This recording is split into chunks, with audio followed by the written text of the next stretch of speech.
Synopsis.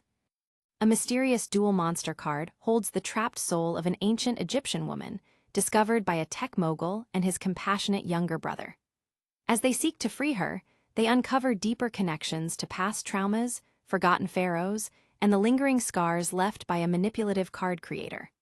Friends old and new must come together to confront shadows of the past and redeem fractured souls. Chapter 1, One Prologue: The Seisha Card, Part 1. Dimension 1, Manga Saves the Day. Before Battle City, after Duelist Kingdom. Prologue: The Seisha Card, Part 1. Kaiba had heard of every card. He knew of each of their powers. He knew their strengths and their weaknesses.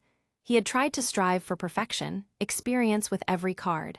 The only ones he never could attain had belonged to Pegasus, Toonworld. That's what he thought, at least.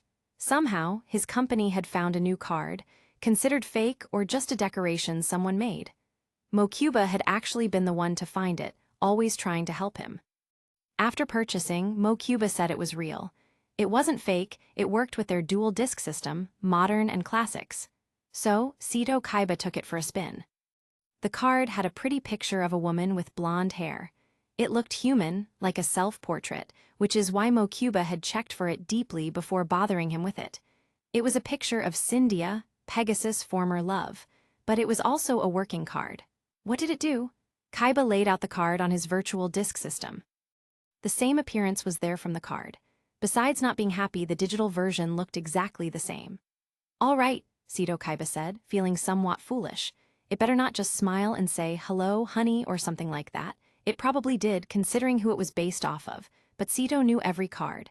If it was a worthless card, he had to find out. Now, let's see what you can do. Since I don't know the names of your attacks or your attack power, we'll stick with the tried and true. Kaiba pointed to the opposite side of the field, to a weak enemy his employee was playing against him. He hated when amateur cards like this existed. No attack and no defense clearly written on the card. Maybe that's why it never made it into circulation. Cyndia, attack. No attack? Then it was a magic or a trap card. Kaiba summoned another monster.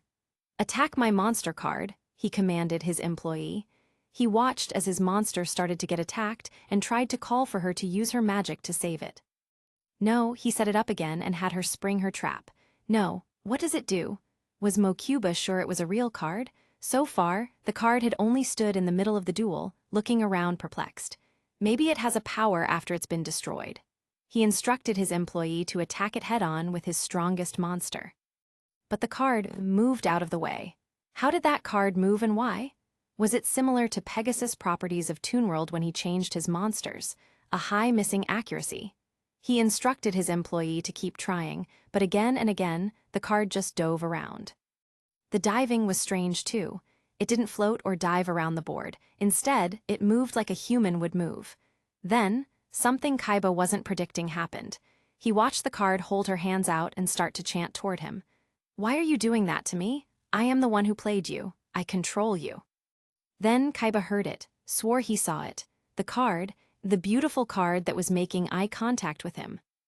I beseech thee, I cannot forsake my king, but please find it in your heart to stop this torture against me. What? Kaiba checked his system. Is this some corrupted monster card? I am not a monster, she continued to speak to him. Please, stop this. I can't bow to you, she swore. I cannot dishonor the king, but I will do anything I can to escape otherwise. Please. Escape? This can't be. You can't actually be talking to me. She wasn't part of his virtual world technology. That was different. Not only that, but it wasn't even Japanese. It was speaking in English. What was this? He tried English. You can't be talking. But I am talking to you, she answered back. It's not possible. Did someone steal his technology? Pegasus. It is. It's lucky guessing, he pointed at her. No, not a her, at the card. You are programmed to guess what I have to say. You're even speaking English, a true sign you're Pegasus, handiwork. Then please, she closed her eyes, test me, ask me something I could never say. Amazing intellectual cards that speak inside the game, that's not built by me. Kaiba was intrigued. Stolen tech or new tech he could steal to his own arsenal of ideas. He would test her knowledge. What is my little brother's name? I didn't know you had a little brother, she answered. She didn't know Mokuba's name. Who is your master? The Pharaoh King of Darkness, she said, and my husband. What, your Pharaoh is your husband? She had a shocked look upon her face. No, never. She actually got to the ground and bowed in shame. This is not to honor you above the King of Darkness, but it is to correct such a mistake seen. My husband is my owner, however. The king is above all and is mentioned above all others. You have a strange dialogue, Kaiba noticed.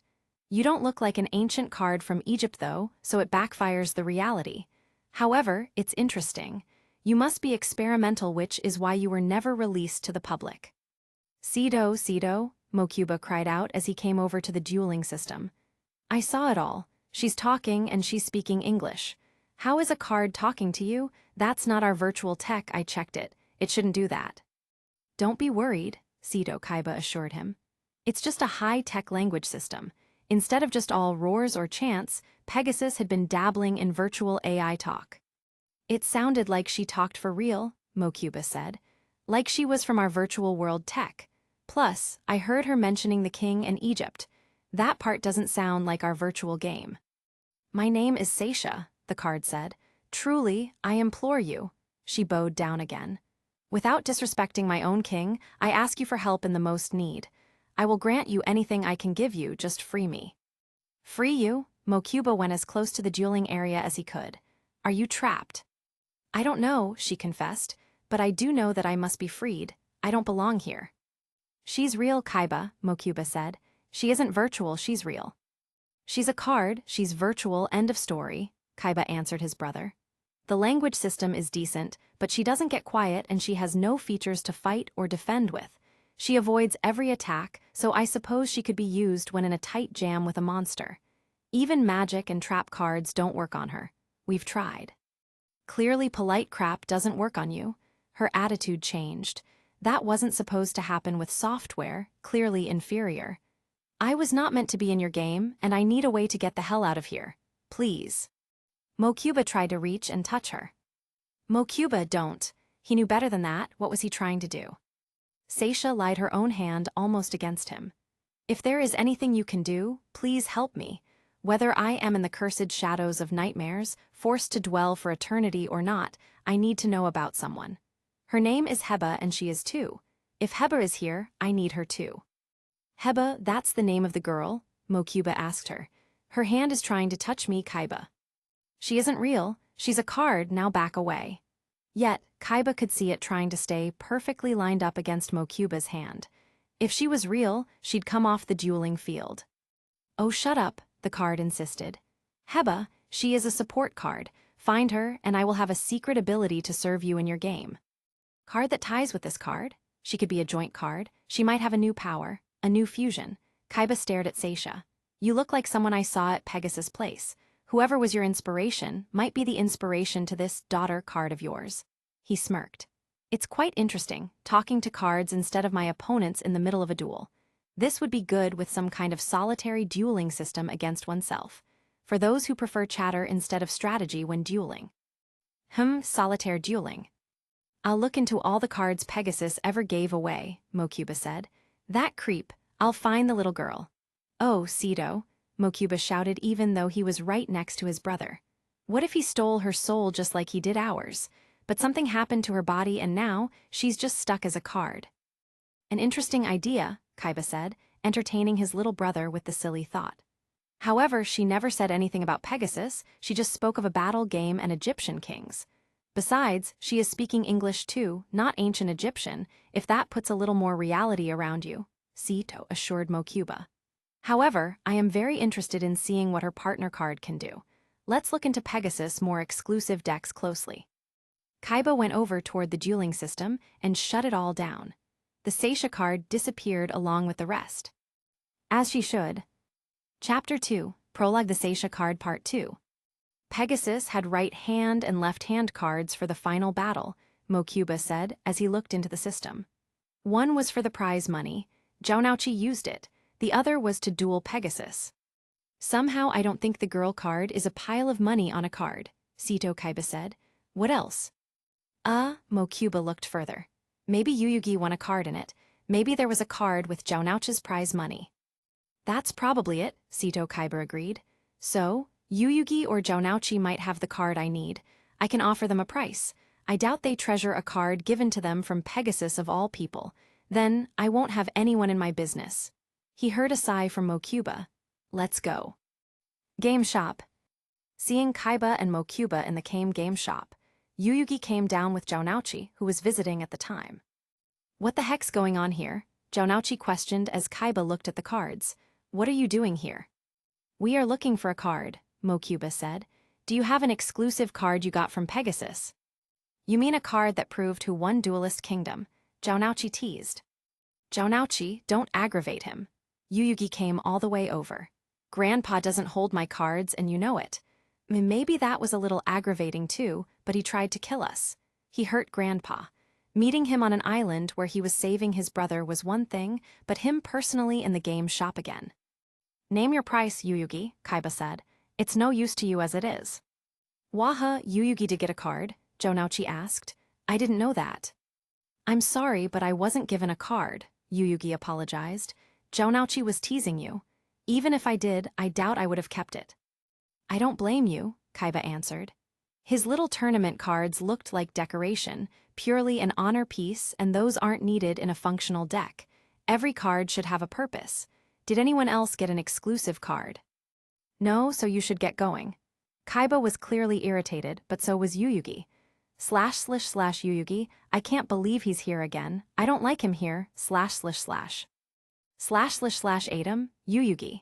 His other personality's more sensible voice came from inside of him. Adam, there must be a reason he is here for an exclusive card.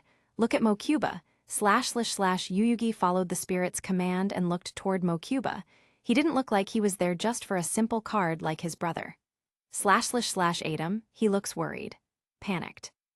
Mokuba doesn't speak over his brother, Yuyugi. But perhaps a card truly is important in a different way he can't reveal in front of his brother? //. Please, Yuyugi, Mokuba begged. If you know anyone, please. This is really important. Mokuba, Kaiba scolded his brother. Forget it. If Yuyugi doesn't have anything, then it doesn't exist. But Sito, she's... Mokuba, Kaiba warned him again. Let's go. It's not right, they should be together. Mokuba hid his face. She doesn't have anyone, big brother. Mokuba, enough, Kaiba said. Let's go, Yuyugi can't help, nothing new. She doesn't have anyone? Yuyugi questioned them. That's not a normal phrase to use when talking about cards.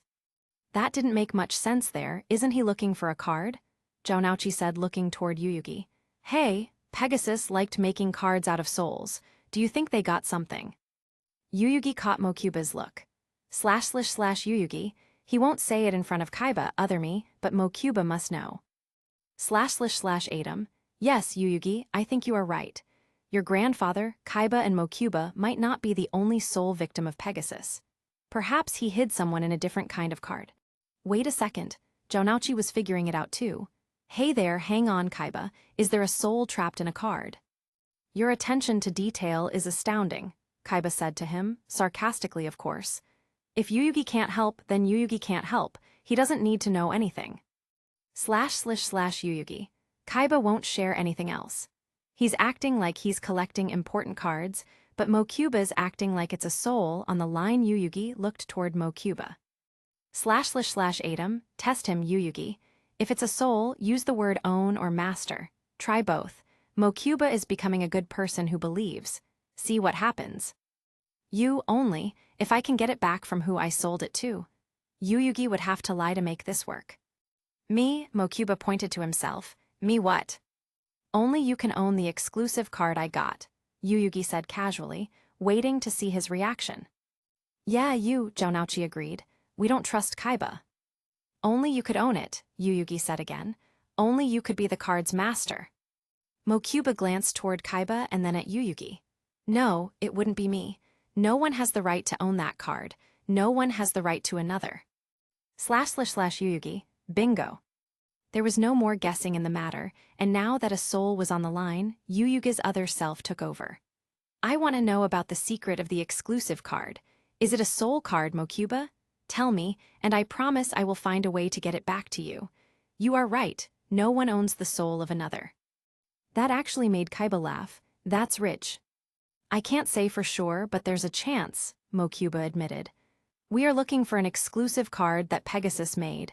It might not be it, he said to Yuyugi, but we have to try. It belongs somewhere, but not in anyone's deck. That is all I need to know. Kaiba, Yuyugi questioned him. I will do my best to get that card to Mokuba. Once it is in his possession, he will decide its future. Fine, Kaiba said, not caring. As long as I have it near, I don't care. Come, Mokuba, we have a business to run. Mokuba waved with a big smile on his face. Bye, Yuyugi. Bye, Jounouchi. Yeah, take care. Jounouchi waited for them to leave. Good kid, bad brother. Smart call wanting to get it to him, Yuyugi, but how you gonna get it back? What card did you get? No card, but with the way they were speaking, I suspect they have a soul card in their possession and want to break it free. Without Pegasus' assistance, maybe there is another card that can free it. It was hard to say, but if it was in any way important to him and his past, he wanted to know more. Kaiba Corp. Seisha waited in the dueling arena. Life ceased to be every time a game was over, but Mokuba had felt compelled to keep her company. Although he was older, he himself still seemed to desire a mother figure. Mokuba tried his best to explain where she had been. She rose from the monster stones now called cards that were remarkably small. He even showed her what they looked like. The painted cards fit restlessly, harmlessly in his hand. How the world had changed. She didn't care how much it changed on the surface, though. She only cared about one thing: the fate of the one who suffered with her. Good or bad, she had to know. You're so lonely, Mokuba said to her. It hurts me to see how lonely you are. Seisha understood those feelings. Mokuba had conveyed his past to her, about how he was left alone with his brother to be raised. She understood his brother more, and why he couldn't believe what was in front of him. Every day longer, Mokuba wanted to speak to her. She understood his need. Lacking his own parental figures, he was gravitating toward her. It did her no real good. If she didn't feel like her presence somehow helped the boy, she would have rather stayed sealed away. Seisha, Mokuba questioned today. Yuyugi said he'd call soon. Maybe he has news. It'd be great if there were news. Mokuba put his hands on the arena near her and laid his head down. A risky move that the child never cared or thought about. He only wanted to be close to her. Seisha bent down. He asked such foolish questions, yet he was so familiar, she tried to answer what she could. It still wasn't easy, though. His modern-day senses couldn't conceive of what her time had been. Why couldn't you have spoken up? Why didn't you tell anyone you had to carry a little girl to the tablet, Seisha? The new King Adam was trying to save the world, Mokuba. No matter how many times she explained, he still didn't understand. Everyone helped. You carried a 2-year-old girl into a battle you knew you probably would never walk away in. I don't understand, and I never will. There are worse things than death. Seisha tried to comfort him. There were countless things that could have happened that were so much worse, that she could not reveal to him. During these trying times, during this battle, people sought out things to own, things to claim, especially lives. Heba could not defend herself, unlike the other brats. Mokuba looked up toward her, with a shine in his eyes that said he might be finally understanding.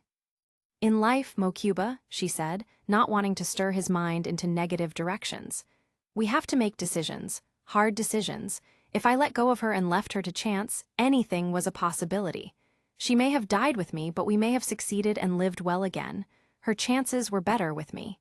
At least, they would have had a quick death, over within seconds. I'll call Yuyugi again, Mokuba promised her. I'll call right now. Maybe he's finally out of the hospital. He backed away and rubbed his eyes and tried to clean his nose. We are going to get Heba back, and we are going to get you out. I promise we are. Then his phone rang. Mokuba answered, and he left to the panel right away to turn it off. I have to go, Seisha. I'll see you later.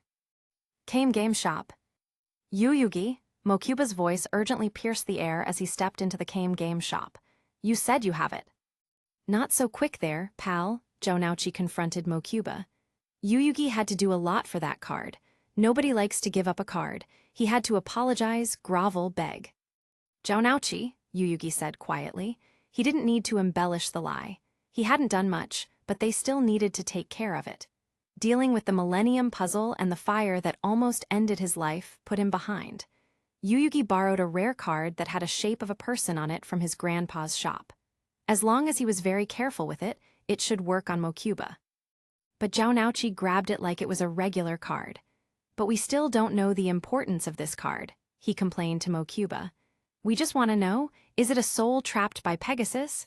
Give us something, not the whole details that your brother said is off limits. No, Mokuba admitted. Yes, Pegasus was involved, but not the same way as with me and my brother.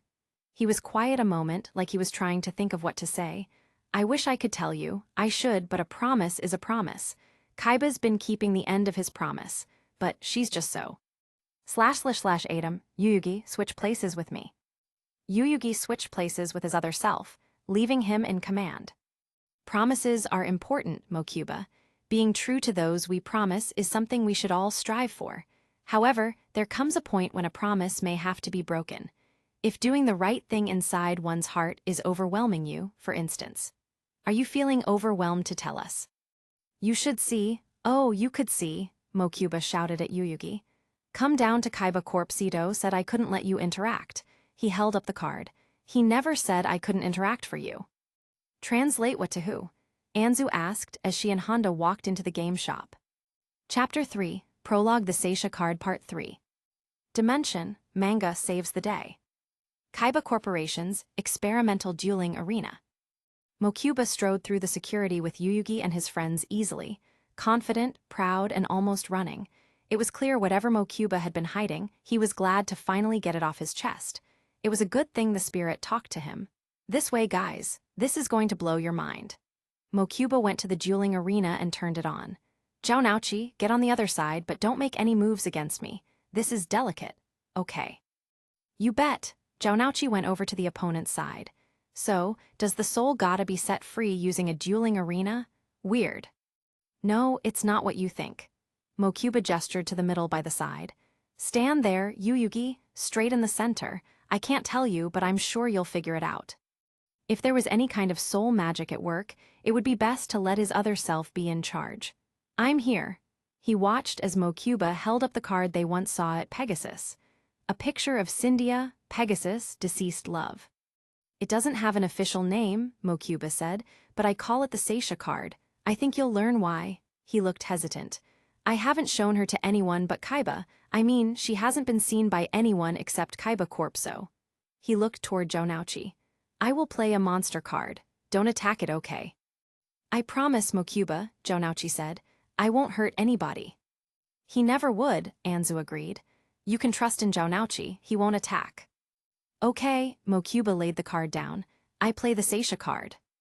The spirit watched as the card came to life. It looked just like its painted counterpart. Adam, what is it Mokuba wants us to see? / He concentrated on the card, but it looked toward Mokuba. She was speaking in a foreign language toward Mokuba. Mokuba chatted back to her in the language. She just asked who you were, and I told her you were Yuyugi, and that you brought the card for her, Mokuba said. He's Zhao looked toward Yuyugi. Yo, Yuyugi, is he translating to that card? / Adam, and the card is interacting back with him. Is it some type of soul card that we've never seen? / Can you come out of the dueling arena? Mokuba translated for him. She looked scared by his request. She spoke and bowed low to the ground. Mokuba translated for her. I would, oh, no, she changed her mind. He shrugged and talked back to her in the foreign language again. Okay, she says she can't perform that feat. She's a trapped card. The spirit looked toward Mokuba. There is a spirit trapped within a card still. If that's what you see, Mokuba said. However, he was smiling. Zhao, play a real gentle card but no attacking. Yeah, no kidding, Zhao said. Scapegoat. Good now, Mokuba looked at the card. Let's hope this all works. He laid the card down. The Seisha card stopped bowing, turned around and looked. No longer bothered by anyone's presence, she raced toward it. The card didn't respond. She comforted it with words that weren't Japanese or English. They were nothing he knew, yet at the same time it's ancient Egyptian. I am sorry, the card isn't real. He just realized his terrible mistake. She wasn't a modern soul trapped in a card. She was an ancient Egyptian soul somehow trapped, and her daughter was also trapped in a card somewhere. Adam, I did not mean such cruelty. Mokuba, translate that it's not real. Pegasus never handed out anything that looked like a little girl. I'm sorry, Mokuba, I just needed to find out what was going on. Mokuba looked saddened. He translated it to her. He glanced back toward him. Can you help her at least? A few minutes later. What is Yuyugi and his friends doing here, Mokuba? Kaiba demanded as he strutted into the room. The spirit met his match with each strut. You knew of this and you never told me. There was an innocent soul, trapped within a card still, Seto Kaiba. Yeah, you creep, Jonouchi added. You've got a mom trapped in a game set. Oh, you found the card. Kaiba stared at the dueling arena where Seisha had been. So they do interact, I knew it. Did you find out what it did, Mokuba? What it did, the spirit was livid. It's not a monster card designed for a game, it's a soul trapped in a game. A soul trapped in a game. Mokuba, Kaiba questioned his brother again. They don't appear to do much, Mokuba said, not wanting to tell what he thought of as truth to his brother. He also didn't tell him about the other card being fake. What a waste, Kaiba said. Does the other card have interactive features? You mean can it talk like a human being? Anzu mocked Kaiba. You all get too crazy in your delusions of these cards, Kaiba said. Keep your head on straight. They are just cards. If they weren't, they'd walk right off the dueling platform. Yuyugi, her poor soul, he heard the empathy in Yuyugi's voice inside of him. Yuyugi, trapped, only to exist in battle now Adam, will end this for her, I promise. Other me, he looked toward Mokuba. I need that card. What do you need it for? Kaiba addressed him. If their interactive feature doesn't work, then I don't need your card. However, the Seisha card is mine. Nobody owns her. Mokuba's voice penetrated the air. It was the strongest sound he ever used against his brother. Nobody owns anybody, ever. Mokuba jumped down and ran onto the dueling arena. Mokuba, get off of there, Kaiba warned him. The spirit watched as Mokuba went straight toward the woman. He assumed her name was Seisha, considering the name he called the card. Interactivity that close is too dangerous, Kaiba declared. Get down, Mokuba. Please do not make your brother mad, she said. Knowing her fate is all I needed. She was speaking Japanese now. If she's really embedded in the system, maybe she got some kind of language translator to start. Go down, it's dangerous when games are in session with more than me. Then it was like that personality split and she became rougher. I said get down, you brat, before you hurt yourself, move it, it's fine. Mokuba moved away. Yuyugi, no, it isn't freedom. She has no way to leave the dueling system. Can't we do something, The spirit came closer to the arena.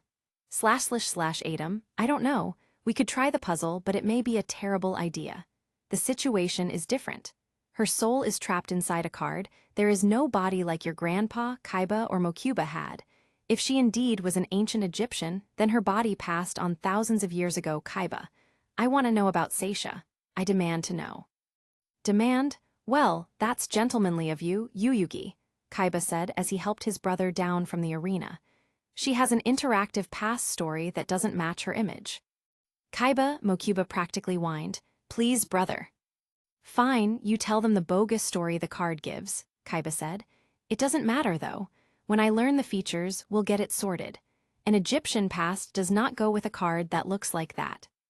Don't you dare touch her memories, Kaiba, the spirit warned him. He turned to Mokuba. Please, if she will not tell me, then I need your help, Mokuba. Who is this spirit, Seisha? And that's all I know, Mokuba finished. The end of the world, I guess, things get missed. It is a sad story, Kaiba agreed with Mokuba. Quite fitting for the card and the situation. It may be easier to paint over the card instead once I learn how this bootleg technology works with my system. The spirit stood there, contemplating. She held her child, raised the dark magician, and then this? He barely spoke everything he felt out loud. Adam, a pharaoh, did this. Does that mean, did I do this? I sentenced a woman and a 2-year-old to death. No, I summoned thousands to their deaths to play a game, //. Yuyugi, spirit, I don't know, I'm sorry. / Adam, saving the world, I didn't even realize or see it. Or maybe I did, and I just played for too long. It wouldn't be the first time he lost what was important in the middle of a game. Sounds like that husband of hers was a complete coward, Jonauchi said, having to add his 2 cents to Mokuba's story. I can't believe a guy would just let his wife and child do that to save his own skin. Now she's a trapped soul, caught in a dueling system in order to live. Jonauchi still didn't relax, slugging the duel area with his fist. It's not fair. Nobody can always have a dueling system running, and if Pegasus had this card, did he really think it was his lover again? A question out of the blue. A question that made some sense. Pegasus did want Kaiba Corp. What if he had interacted with Seisha, and he wanted to create an environment where she could move as she pleased? ///Atom, he wanted Kaiba's solid vision. Yuyugi, she may not be what she seems. She could have pretended to be Cyndia. ///Yuyugi, who could blame her? Anything to have more room and feeling to move around. Even so, Jonauchi said. Still not real, still trapped to live as a card. How is that any kind of a life? At least death would be final. Jonauchi, Anzu scolded him now. Don't say that. But she's caught in a system. She'll never go anywhere. Her mind is trapped forever. Jonauchi left the area and ran toward Yuyugi. Can't you break them free? If I used the Millennium Puzzle to set her free, it would be the end of her. He looked back toward the dueling arena where she refused to look in his direction. Then again, death may be the only way out. Chapter 4, Prologue, the Seisha Card Part 4. Dimension, manga saves the day. //Yuyugi, the woman in the card didn't ever get to live. //Atom, being trapped inside of cards for eternity is no way to live either, Yuyugi. She needs to be freed from this prison to pass on. I don't get it though. Anzu looked toward the system too. If it is all true, then the little girl wasn't even a part of it. Seisha could have given her to someone and she would have been fine. No, she wouldn't have. That triggered Mokuba. It wasn't like it was today back then. Death with her was a better option than what could have happened to Heba. It was chaos. People were desperate, even for food in any way. She never would have survived anyhow, but it wouldn't have been quick and honorable. He went quiet again as he started to cry. These cards are not worth the hassle they are causing to my brother, Kaiba answered. Mokuba, it's okay. It's a wrapped-up fantasy meant to seem real to fool the opponent. You know this. You know virtual technology. Relax. Watch this card in action again. Kaiba went over to the other dueling area where Jonauchi had been before. The spirit yelled, but Kaiba played a card and set it to attack Seisha.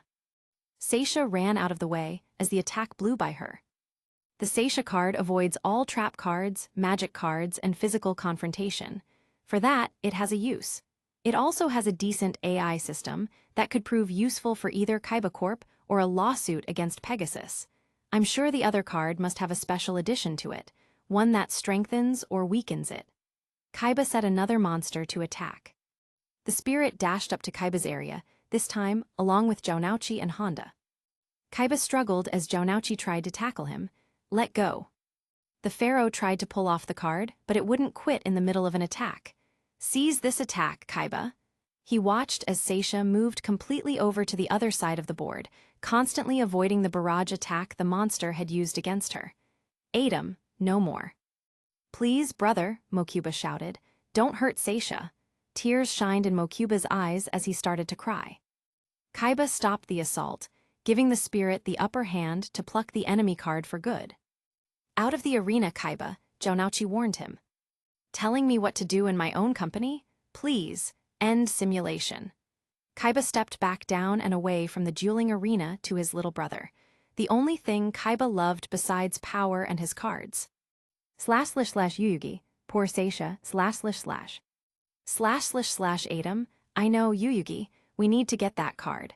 Kaiba will use his technology to push her to her limits, not help her. Kaiba picked up the cards. Wait, Kaiba, the spirit called out to him. The other card is my card. Atom, if her mind can be hurt, he'll hurt her. She could be hurt every time being summoned in a game. I don't know her intentions, she was with Pegasus. She could have lied to him. She flipped on Mokuba when things got dangerous, her whole vernacular shifted. I don't know what to believe, but I can't leave her there. No matter what, I will have to make a deal with Mokuba if he wants it from me. That was Kaiba's language. Fine, Kaiba said. Get Yugi back his card or figure out an arrangement if you want it. He then plucked the Seisha card back up. Gentle Seto, Mokuba said, please. That card should be with you, Yuyugi, Anzu said from next to him. You would take care of them. Kaiba's going to put her through an endless gruel of challenges to test her power. You are right, Anzu, the pharaoh agreed. Kaiba should not be the owner, but Kaiba never let go of ultra-rare cards. //Yuyugi, I don't care if we can't read her intentions. No one deserves this. //Adam, it is true, Kaiba would do her no justice, but we do not have a virtual dueling deck system, Yuyugi. She is more alive out here with Mokuba. This is all different than being trapped within a millennium item. She is trapped in a game, set to experience nothing but battle, up until she becomes disposable. Trapped. For eternity, Yuyugi. We cannot let her end that way. //Yuyugi, you're right. I don't want to say it, but you're right. If there is no body and she can never really live. Let me speak with her for a few minutes, Kaiba, the spirit said, and Mokuba can have my card. Adam, it has to be this way, Yuyugi, I'm sorry. //Yuyugi, no, I understand. Seisha deserves the choice. This might be our only opportunity to talk to her if Kaiba won't let her go. If she doesn't agree, then. A private session, he warned Kaiba. Well, Kaiba looked toward Mokuba. Yuyugi wants to play pretend with the card. Is that agreeable, Mokuba? If Yuyugi wants to talk to her, yes, Mokuba said. Let's go, Kaiba, we'll give them privacy. 10 minutes is more than gracious enough, Kaiba warned Yuyugi. I have business to attend to not far from here. I'll be done in 10 minutes, and then Mokuba will collect his card. And it better be a real card. The pharaoh started up the machine again. He held the Seisha card. //Yuyugi, how did Pegasus ever make this? I thought it was only a tribute to his wife Cyndia. How did this happen? //. Adam, Yuyugi, I don't think Pegasus was trying to make anything in the beginning. He was only putting love into this card. Pegasus was twisted and consumed by grief. I think that kind of pain and love, unable to let go of his past nor celebrate a future he once envisioned, brought the restless spirit of Seisha into this card. //Yuyugi. Well, if her soul was able to be transformed to the magic of those cards, just like the others. //Adam. Then her soul was out there, somewhere, unable to rest within an area he had explored. He placed her card down and left the arena to meet her on the side. She was on the field now, still appearing as the card, a lost mind with truly no form. She looked around, probably searching for Mokuba, when her eyes landed on other Yuyugi. He pulled himself onto the dueling arena. Seisha, I do not have much time to discuss something with you. It is of grave importance that you listen. She was quiet. Still, you are several thousand years into the future. Your mind is trapped inside of a new game. I believe I have the power to break you away from all of this, but your body has long since passed on. This means when I free you, it's over. He gave her time to absorb that news. Maybe time for a translating unit in the game to feed that back to her. I sacrificed our lives that day when I raised the Dark Magician, Seisha told him. Fate will not be changed. If you are willing to grant my soul release, I humbly accept. She smiled. Maybe I will still have Heba. He could feel Yuyugi crying inside of him, while he could hear emotion on the outside too. Anzu was crying. It was disheartening to see what had happened. He couldn't hear Honda, but Jaunouchi had tears in his eyes, keeping it all back. His friends were always tender in their hearts. Adam, it's okay, Yuyugi.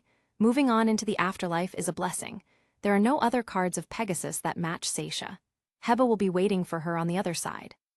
Seisha stood in front of him obediently. He held his Millennium puzzle. Break from the magic that binds you here.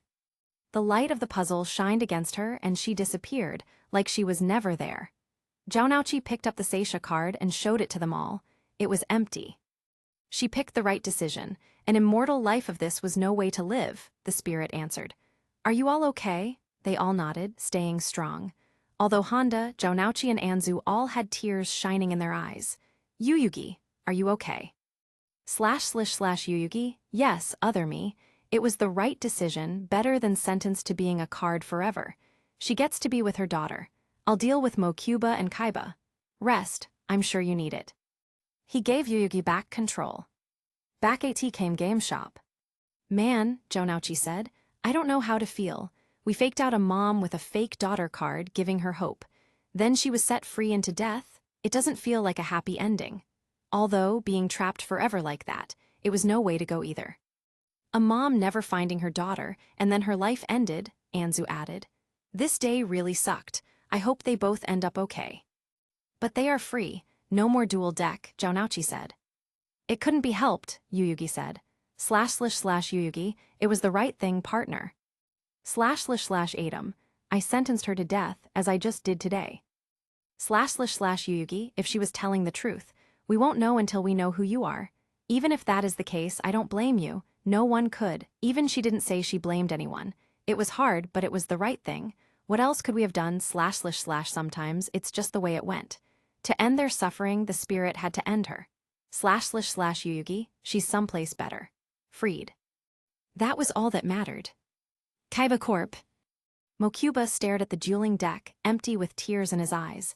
He didn't blame Yuyugi for what he did.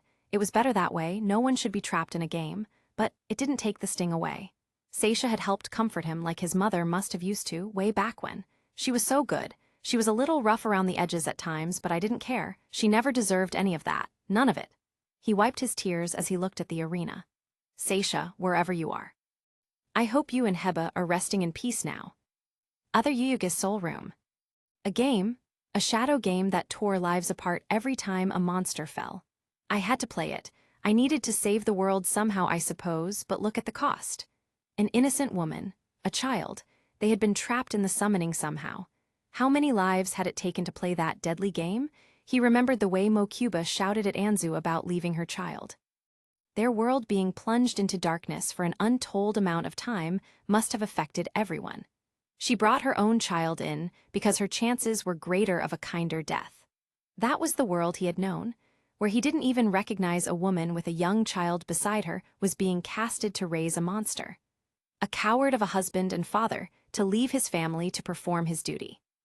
If it were true, while she seemed good, her sudden attitude changes and her mysterious past with Pegasus, was it an accident, or was she interacting with Pegasus to make him get Kaiba Corp so she could always feel alive?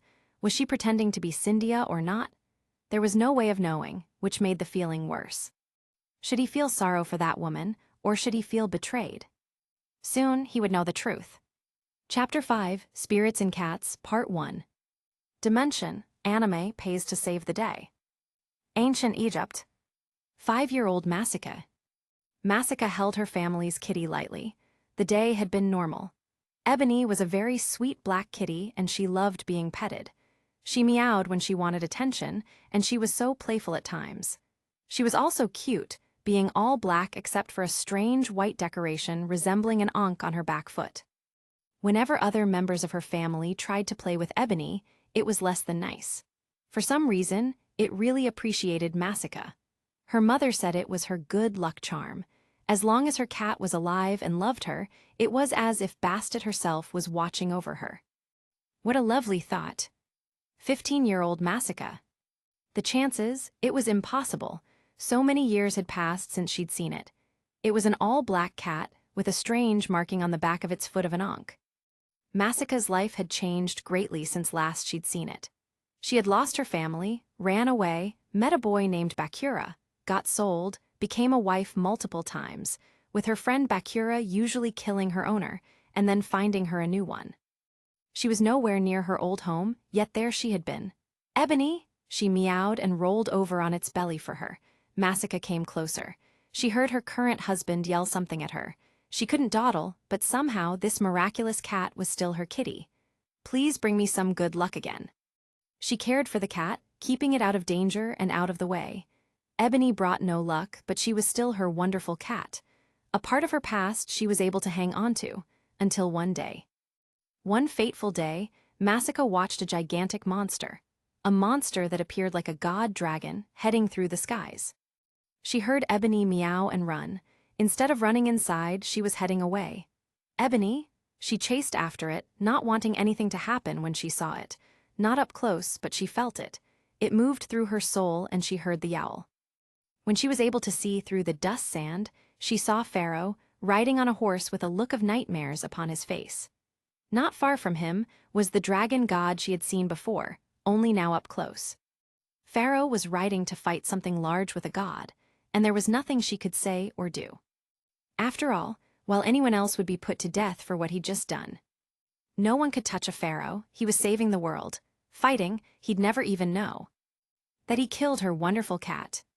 Masika held her daughter Heba next to her. Such a young thing, barely spoke. It's okay, Masika comforted her little one. She felt her child's grip tighten in hers. You must trust in the pharaoh, he will do his best. She held back a gulp. He could protect them. He would do his best. It's not like she was her cat. Her and her child were not the cat. Masika was a summoner. It was a proud duty to uphold. Her daughter was too young to summon. She would stay at her side as she called to the spirit of the monsters in the tablet. Behind them, she would join 3 others. Once they called on the monster, their lives were tied to it. The pharaoh had to use many souls in the game, but it couldn't be helped. If they did not win, the enemy would release the monsters to destroy Egypt. Everyone was called to defend because everyone's lives were on the line. The battle had been waged strong and hard so far, with the enemy using the same strategy. She placed her hand solidly in front of her, starting to chant with the others. If she could trust another with her child, she would have. If the wrong person had gained control of her child in such a desperate time, someone just caring about themselves at the end of the world, her daughter could end up even worse than the danger she now faced. Death was quite possible out there. Masika had watched the battle, being ready to take her turn. The pharaoh cared about his people as much as the monsters he had waged war over.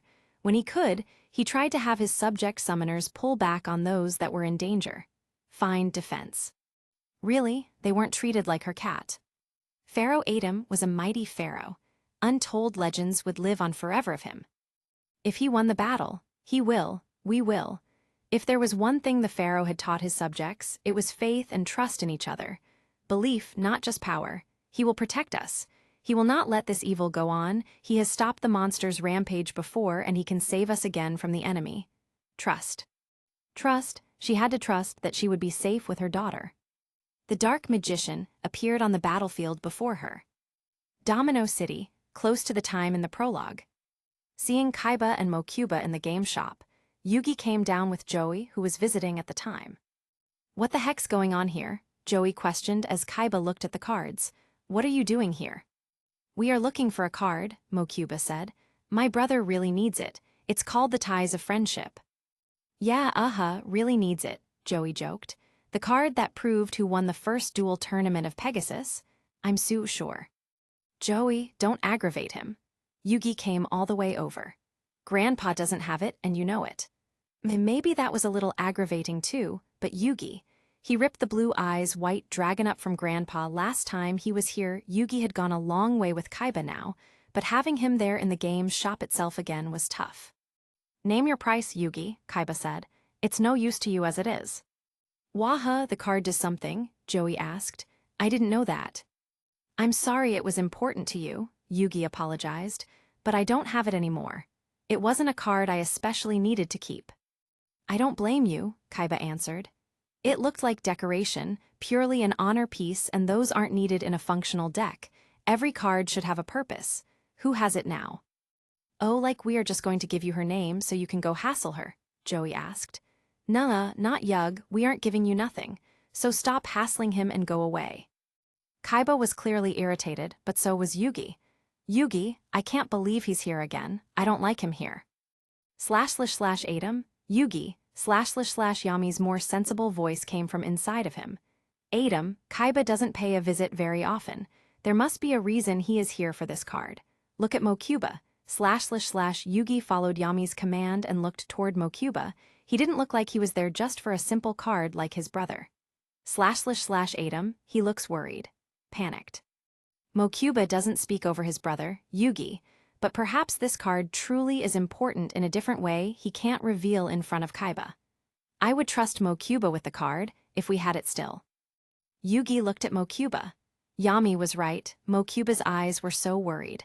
What if Kaiba was there more because his brother wanted him there? Adam, we have to borrow that card, Yugi. We don't know how important it is. Sito's trying to do the right thing, it seems. Please, Yugi, Mokuba begged. This is really, really important. Mokuba, Kaiba scolded his brother. Forget it. If Yugi doesn't find it, we'll find it on our own. But Sito, she's... Mokuba, Kaiba warned him again. Let's go. It's not right, they should be together. Mokuba hid his face. She doesn't have anyone, big brother. That's why we'll find the other card, Kaiba said as he left. Let's go, Yugi can't help, nothing new. She doesn't have anyone? Yugi questioned them. That's not a normal phrase to use when talking about cards. That didn't make much sense there, Joey said looking toward Yugi. Hey, I wonder if that card was stolen by Pegasus and not created. Maybe it wasn't his to give away. I mean, he liked making cards out of souls. Yugi caught Mokuba's look. //Yugi, he won't say it in front of Kaiba, Yami, but Mokuba must know Adam. Yes, Yugi, I think you are right. Your father, Kaiba and Mokuba must not be the only soul victim of Pegasus. There must be someone trapped inside the ties of friendship. Wait a second. Joey was figuring it out too. Hey there, hang on, Kaiba. Is there a soul trapped in that card? It didn't look like no one, not like a real human. He tapped his mouth. It looked kind of wispy and girly. Your attention to detail is astounding, Kaiba said to him, sarcastically of course. If Yugi can't help, then Yugi can't help. He doesn't need to know anything. //Yugi, Kaiba won't share anything else. He's acting like it's an important card to collect, but Mokuba's acting like it's a soul on the line. Yugi didn't like it. Okay, I'll help, but no guarantees. He'd have to explain it as well as he could to Rebecca Hawkins.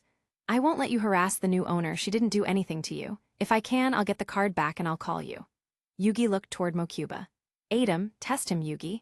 If it's a soul, use the word own. Mokuba is a good person who believes. See what happens, you only, if I can get it. Me, Mokuba pointed to himself. Me what? Only you can own the card, Yugi said casually, waiting to see his reaction. Yeah, you, Joey agreed. We don't trust Kaiba. Mokuba glanced toward Kaiba and then at Yugi. No, it wouldn't be me. No one has the right to own that card. No one has the right to another. Bingo, Yu-Gi-Oh! Chapter 6, Spirits and Cats, Part 2. Dimension, anime, the one that pays to save the day. There was no more guessing in the matter, and now that a soul was on the line, Yami took over. I want to know about the secret of the ties of friendship. Is it a soul card, Mokuba? Tell me, and I promise I will find a way to get it back to you. You are right, no one owns another soul. That actually made Kaiba laugh. That's rich. After hearing her, I know that's not true. Pharaoh, he teased him. I can't say for sure, but there's a chance, Mokuba admitted. We are looking for an exclusive card that Pegasus made, and it seems like the closest match. It might not be it, he said to Yami. But we have to try. It belongs somewhere, but not in anyone's deck. That is all I need to know. Kaiba, Yami questioned him. I will do my best to get that card to Mokuba. Once it is in his possession, he will decide its future. Fine, Kaiba said, not caring. As long as I have it near, I don't care. Come, Mokuba, we have a business to run. Mokuba waved with a big smile on his face. Bye, Yugi, bye, Joey. Yeah, take care. Joey waited for them to leave. Good kid, bad brother. Smart call wanting to get it to him, yug, but how you gonna get it back from Rebecca? You just gonna ask. It was a symbol I used for friendship, Yugi said, now in control again. I wanted to make the card meaningful to someone. It isn't nice to just ask for it back, but if there is an actual soul trapped in that card, then we need to find a way to free it. But Pegasus released all the souls, Joey said. Why would he release 3 souls and then just give the winner of the duel a card with another trapped soul? How could he guarantee the winner would be you, Yug? He'd have been more prepared for that. You're right, Joey, it doesn't make sense, Yugi admitted. But Mokuba clearly said they should be together, like they already had another card. Oh, I get it, Joey said. So maybe like, the ties of friendship is like a key card to another soul card they've run across. Yeah, that might make sense, Yug.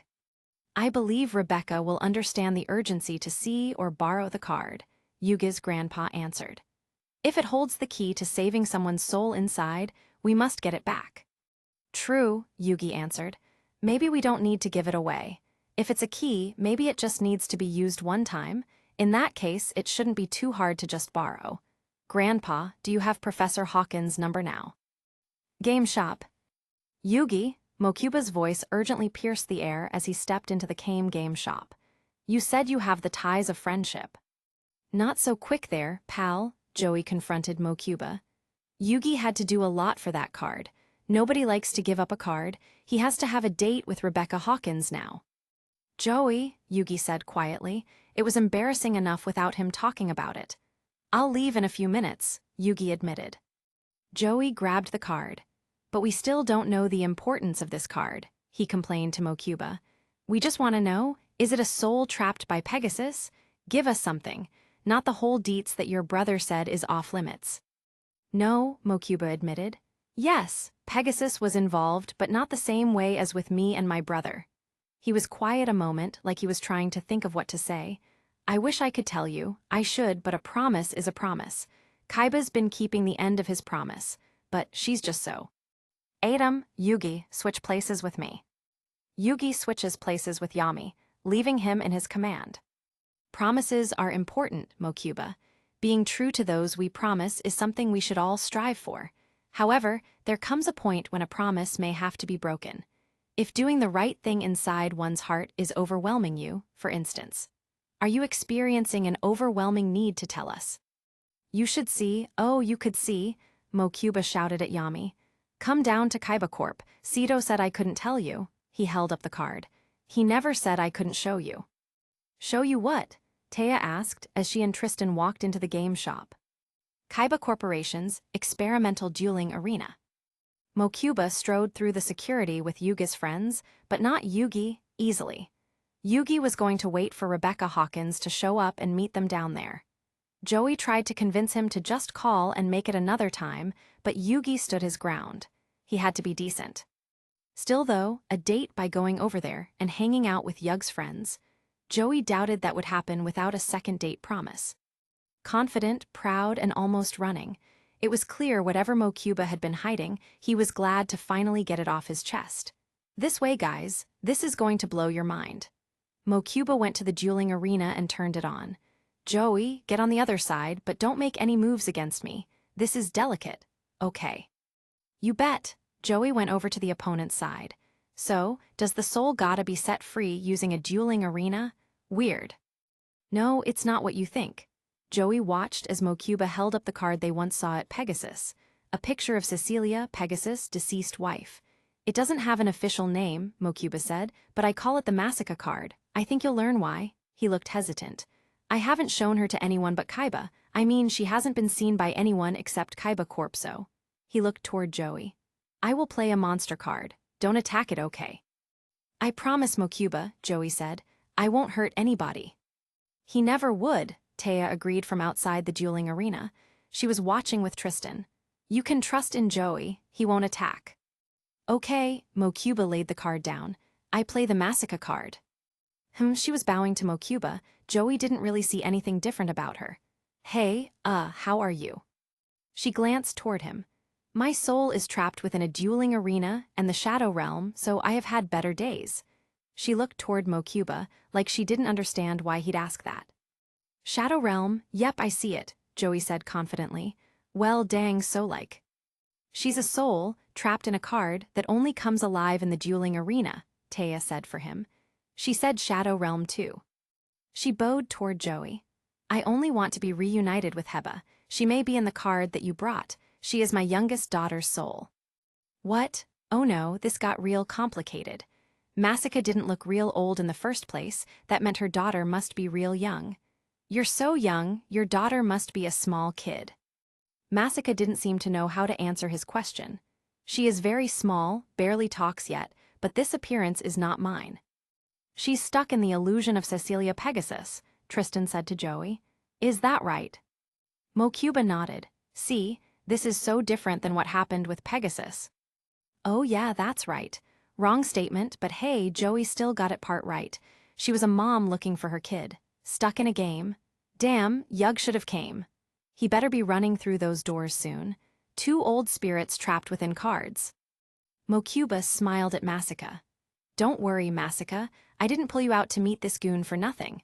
Joey, play a real gentle card, but no attacking. Yeah, no kidding, Joey said. Scapegoat. Good, now, Mokuba looked at the card. Let's hope this all works. Massacre, I hope this is it. I hope I didn't get your hopes up for nothing. He laid the card down. I play the ties of friendship. She audibly gasped as she turned around and looked. The magical aura that always appeared before a card emerged had come to the arena. In its place was a cat. There was a black cat that came from the card. That didn't look like any kid to Joey. Yet, Masika looked over ecstatic like it had been her kid. "Ebony," she cried out as she went and held her kitty so close. "Oh, how I've missed you." Joey pointed to the scene. "The cat's not her kid, right?" Mokuba didn't know what to say either. "Masika." Masika bent toward Mokuba. "It's okay, Mokuba. Since Heba's soul was not here, she must have crossed over. Meanwhile, I was once again united with my wonderful Ebony." "Oh man," Joey shrugged. "At least Yug didn't miss anything." Then he watched as Masika and her cat were bathed in a glow and disappeared. Right as Yugi and Rebecca arrived at the scene. "What just happened?" Yugi asked. Joey shrugged. There was a soul trapped in the card, but then the old ties of friendship card. He couldn't make it sound cool no matter what he did.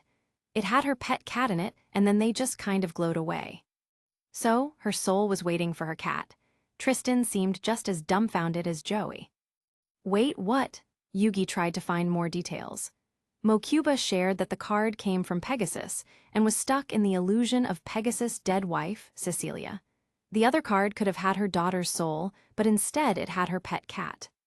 "This was a weird time," Rebecca complained to Yugi, "but at least you promised me a second date if I came here." She held onto his arm tighter. "You reunited an old soul with a cat. How funny. Let's go, we can still make the movie." "A cat?" Yugi tried to stifle a groan. "Well, a soul was set free from its confines, an animal lover apparently, at least it's okay." But he was still stuck for 2 dates now. "Okay, let's head to the movies." Taya watched Rebecca rub up all over on Yugi. Disgusting. Seriously. Yugi only went on a date for the card, but she didn't have to get that grabby. Taya. "Forget this, I'm going home, she'd see them later." She came by the game shop to hang out, but was thrown into something crazy again as soon as she went to the game shop. Today she saw a trapped soul get a cat and find peace. It sounded kind of funny, but she also thought it was nice. Adorable even, that a cat meant that much to someone. It was a cute cat too, it had this neat little design on its leg like an ankh. So adorable.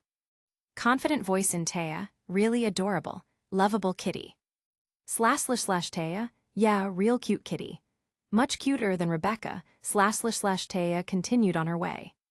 Confident voice in Taya, "Don't let her bother you. Life's too short for petty jealousy." Taya, "Wow, yeah, I guess that's true." Taya seemed to make more sense to herself today. Like a new self full of confidence sort of emerged. Taya, "I think I'll go enjoy life with some dancing right now." Chapter 7, The Flame Swordsman Part 1. Dimension, anime pays to save the day. Taya, "I should have done this a long time ago." Taya was practicing her dueling skills. Although Yugi and Joey fought for the champions, there was never any telling what was coming. She had mildly practiced before, and then had times when she insanely tried to practice, and where practice almost scared her. Like it would come true. She was becoming better at her card games now. She had bought some new cards, found out more hidden powers about her old cards, and her collection only grew. Taya, "Too bad I can't have the dark magician girl in here. She was a real help." Confident voice in Taya, "Depending on yourself is more important than a single monster in battle." "That's right, it is." Taya checked her deck. "I trust all of my cards." She smiled. "They all have potential, whether it's up front with hidden skills or in a combination with other cards. They were all fantastic." Confident voice in Taya, "Well done." Taya almost laughed. "I can't believe I'm congratulating myself." She put her cards down and looked over at her mirror boldly. "My name is Taya and I challenge you to a card game."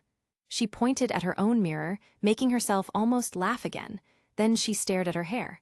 For some reason, she had been letting it grow out more over the following weeks. It was starting to get longer. She sat down, wanting to do something different. She took her excess hair and held it. She'd thought about it more than once since it had been growing. "You know what, Taya? Why not? What's wrong with a little change? Make your own adventure." She went toward her own nightstand and got a batch of ponytail holders she bought. She stood in front of the mirror. Never in her life had she done it, but it wasn't that hard. That was easy. She pulled her braided hair to notice in the mirror. I like it, sort of, maybe? It was different. Was it too different? Taya went to take a shower. It was getting late anyway. When she came back to her mirror, she tried to make a braid again. She went to bed like usual and got up the next day. Looking at the mirror, getting ready for the day, she found herself taking the braids out again. Oh, neat. The braids had somehow curled her hair. She patted it softly. Taya, oh wow, how pretty. Confident voice in Taya, lovely. Taya, I like this. How did that happen? She didn't have a curler. Curled hair, it was nice though. Taya, maybe I should buy a curler. Nah, let's see how the day goes with this first. Whoa ho, Joey was first to tease as she met up with the guys. Get a load of you. Taya, what did you do to your hair? Yeah, you've been getting all girly lately, Tristan noticed too, being the second to take a stab at her. Making your hair long, now putting in curls. You trying to attract a boyfriend or something? No. Do something nice with your hair, and suddenly it has to be about attracting guys. I wanted to try something different. Well, I like it, Yugi smiled. It's very pretty and you shouldn't worry about those two. Ah, sweet Yugi. I mean, a girl.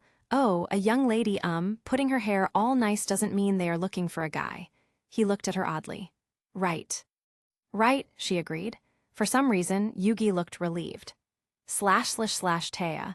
Oh please, even if I did date someone Yugi, I would still be your friend, they'd never stop being friends. I didn't even know you owned one of those curling thingamajiggers, Joey said to her. When did you get one of those things? I didn't, Taya answered. This just happened because I put braids in my hair last night I think and slept on them. It's kind of weird, I don't know how long it'll stay like this. She touched her hair again. I like it though, it's different. Just don't go all shopping the Mally on us, Tristan teased her. Are you sure you aren't getting gussed up for someone? She isn't getting gussed up for someone. Yugi's voice was a little sharper than usual. Stop bothering her about that, let's just go. Right, Taya agreed. She liked her hair but she hated the guys teasing her all the time. Taya, do I really like my hair this way? Confident voice in Taya, it's pretty. Taya, I don't want them teasing me all the time though. They are already worrying Yugi like I'm going to suddenly start dating lots of guys. I don't want to do that. I like hanging out with the guys. This is where I belong. Okay, I'm sorry, Taya, Joey apologized out of the blue. It's apparent from that look on your face I may have crossed some kind of line. Wear your hair however you want. You be you, all right. That's better, that's the Joey she knew. Thanks, Joey. Yeah, we were just teasing you to tease you, Tristan said too.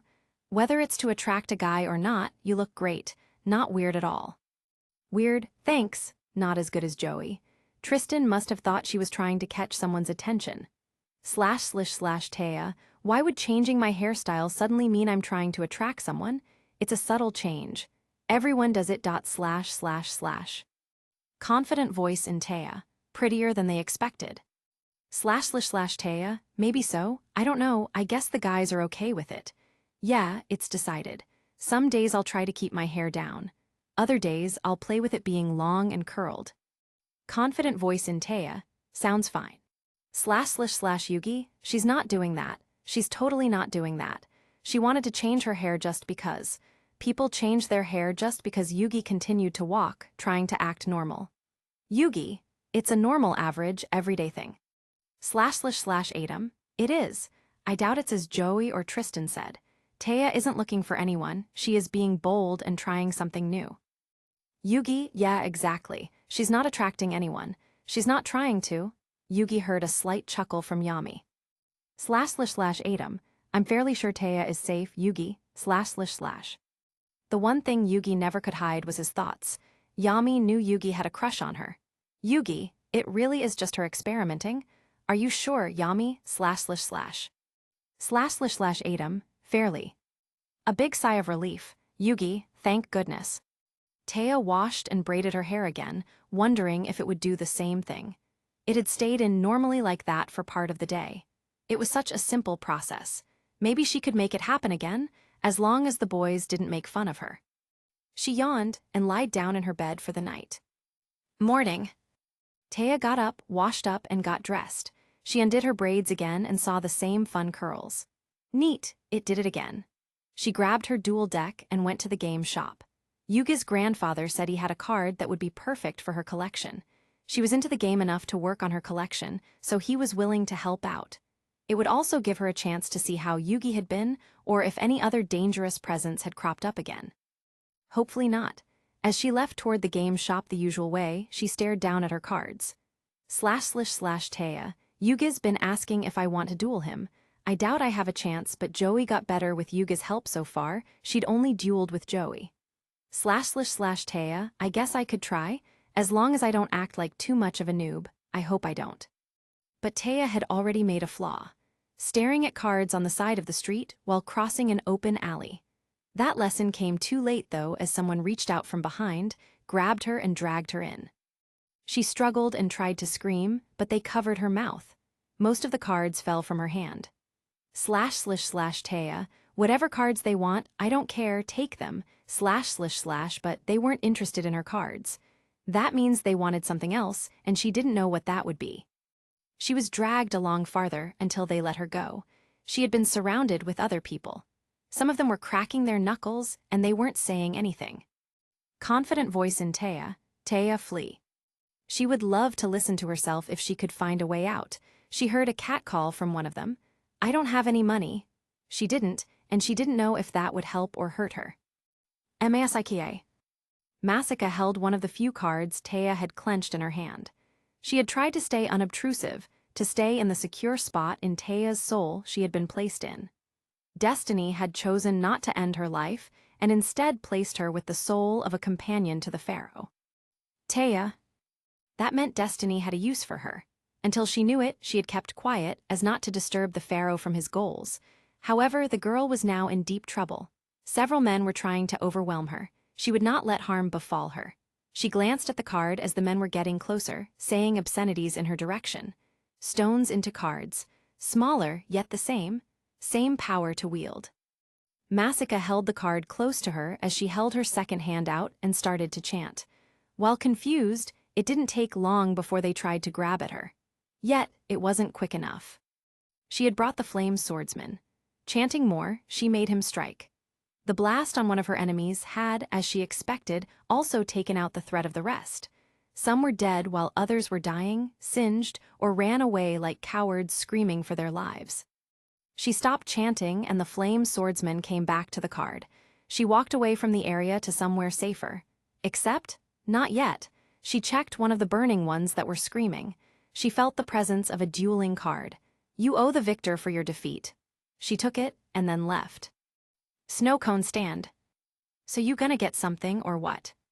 I don't want anything from you, Taya yelled as she blocked herself from an attack. Then, not feeling or hearing anything, she opened her eyes. She was no longer in an alley, instead she was in a line for snow cones. What? Her eyes darted all around. She wasn't in an alley. There were no thugs about to beat her up. Ma'am, I think you better leave, the snow cone attendant warned her. Oh yeah, she just yelled at an innocent worker. Sorry. Yeah, she stepped out of line. //Taya, what happened? I was pulled into an alley, I dropped my cards. Some guys were going to mug me or worse. And I'm here now, // she checked her pocket. She felt her cards, she went through them. They're all here, I didn't lose a single one. But she dropped all of them. Not only that, // this wasn't my card, was it? Impossible, it was impossible. Chapter 8, The Flame Swordsman Part 2. Dimension, anime pays to save the day. Came game shop. Taya walked in, still a little stunned. What could she say or explain about why she was late? Oh, hello, Taya, Yugi's grandpa said as he noticed her. A little later than usual, I thought you were on the way over. I was. Taya went toward Yugi's grandfather. Are you okay? He asked. You don't seem like yourself. Hi, Taya, Yugi said as he came down. It was easy to hear voices below and he'd probably been waiting. Do you want to try a duel game now? Taya scratched behind her ear. I don't know, I got this card. She gave it to Yugi. Yugi, of course, looked surprised. You have a time wizard card like Joey? That's incredible, Taya. Where did you get it? Did you buy it from Grandpa? No, // Taya, I should tell him. I found it in my deck. But I don't understand why it was there. Taya, here is the card I wanted to give you. Taya turned her attention to Yugi's grandpa. Seeing as you now have the time wizard though, take this instead. He put away a card with a green monster and gave her a small dragon. You've seen Joey use the tactic. The dragon has power itself, but it's not much. However, if you are in a bind, time roulette can be worth the risk. It speeds up or slows down time, so you should have something that can survive it out on the field. //Taya, Joey loves time roulette. This feels like a Joey card. This doesn't feel like it belongs in my deck. What is it doing in my deck //? Thanks, Mr. Moto. She took the baby dragon. Taya, Yugi asked again. You still didn't say. Where'd you get such a rare card? Yugi, //Taya, I need to retrace my steps. I need to figure this out, I'll tell you later. Tonight, I'll come visit tonight. Okay. Okay, Yugi smiled. I'll be sure to let Joey know he's not the only one with a time roulette card. Having 2 cards in opposing decks could make a battle interesting with him, if you battle him. Again. Oh, Yugi. I'll get creamed some other time by you, Yugi, I promise. I'm not feeling right today, that's all. I'll see you later. If I don't, I'll call. Okay. Is everything okay, Taya? Yugi asked. //Taya, I don't really know, I have to get home. I'll explain later. Thanks again, Mr. Moto. No problem, Taya, he said as she left the game shop. Taya didn't want to retrace her steps.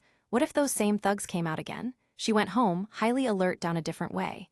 She stayed inside, staring at her new cards, her 2 new cards, one from Yugi's grandpa and the mysterious one now in her deck.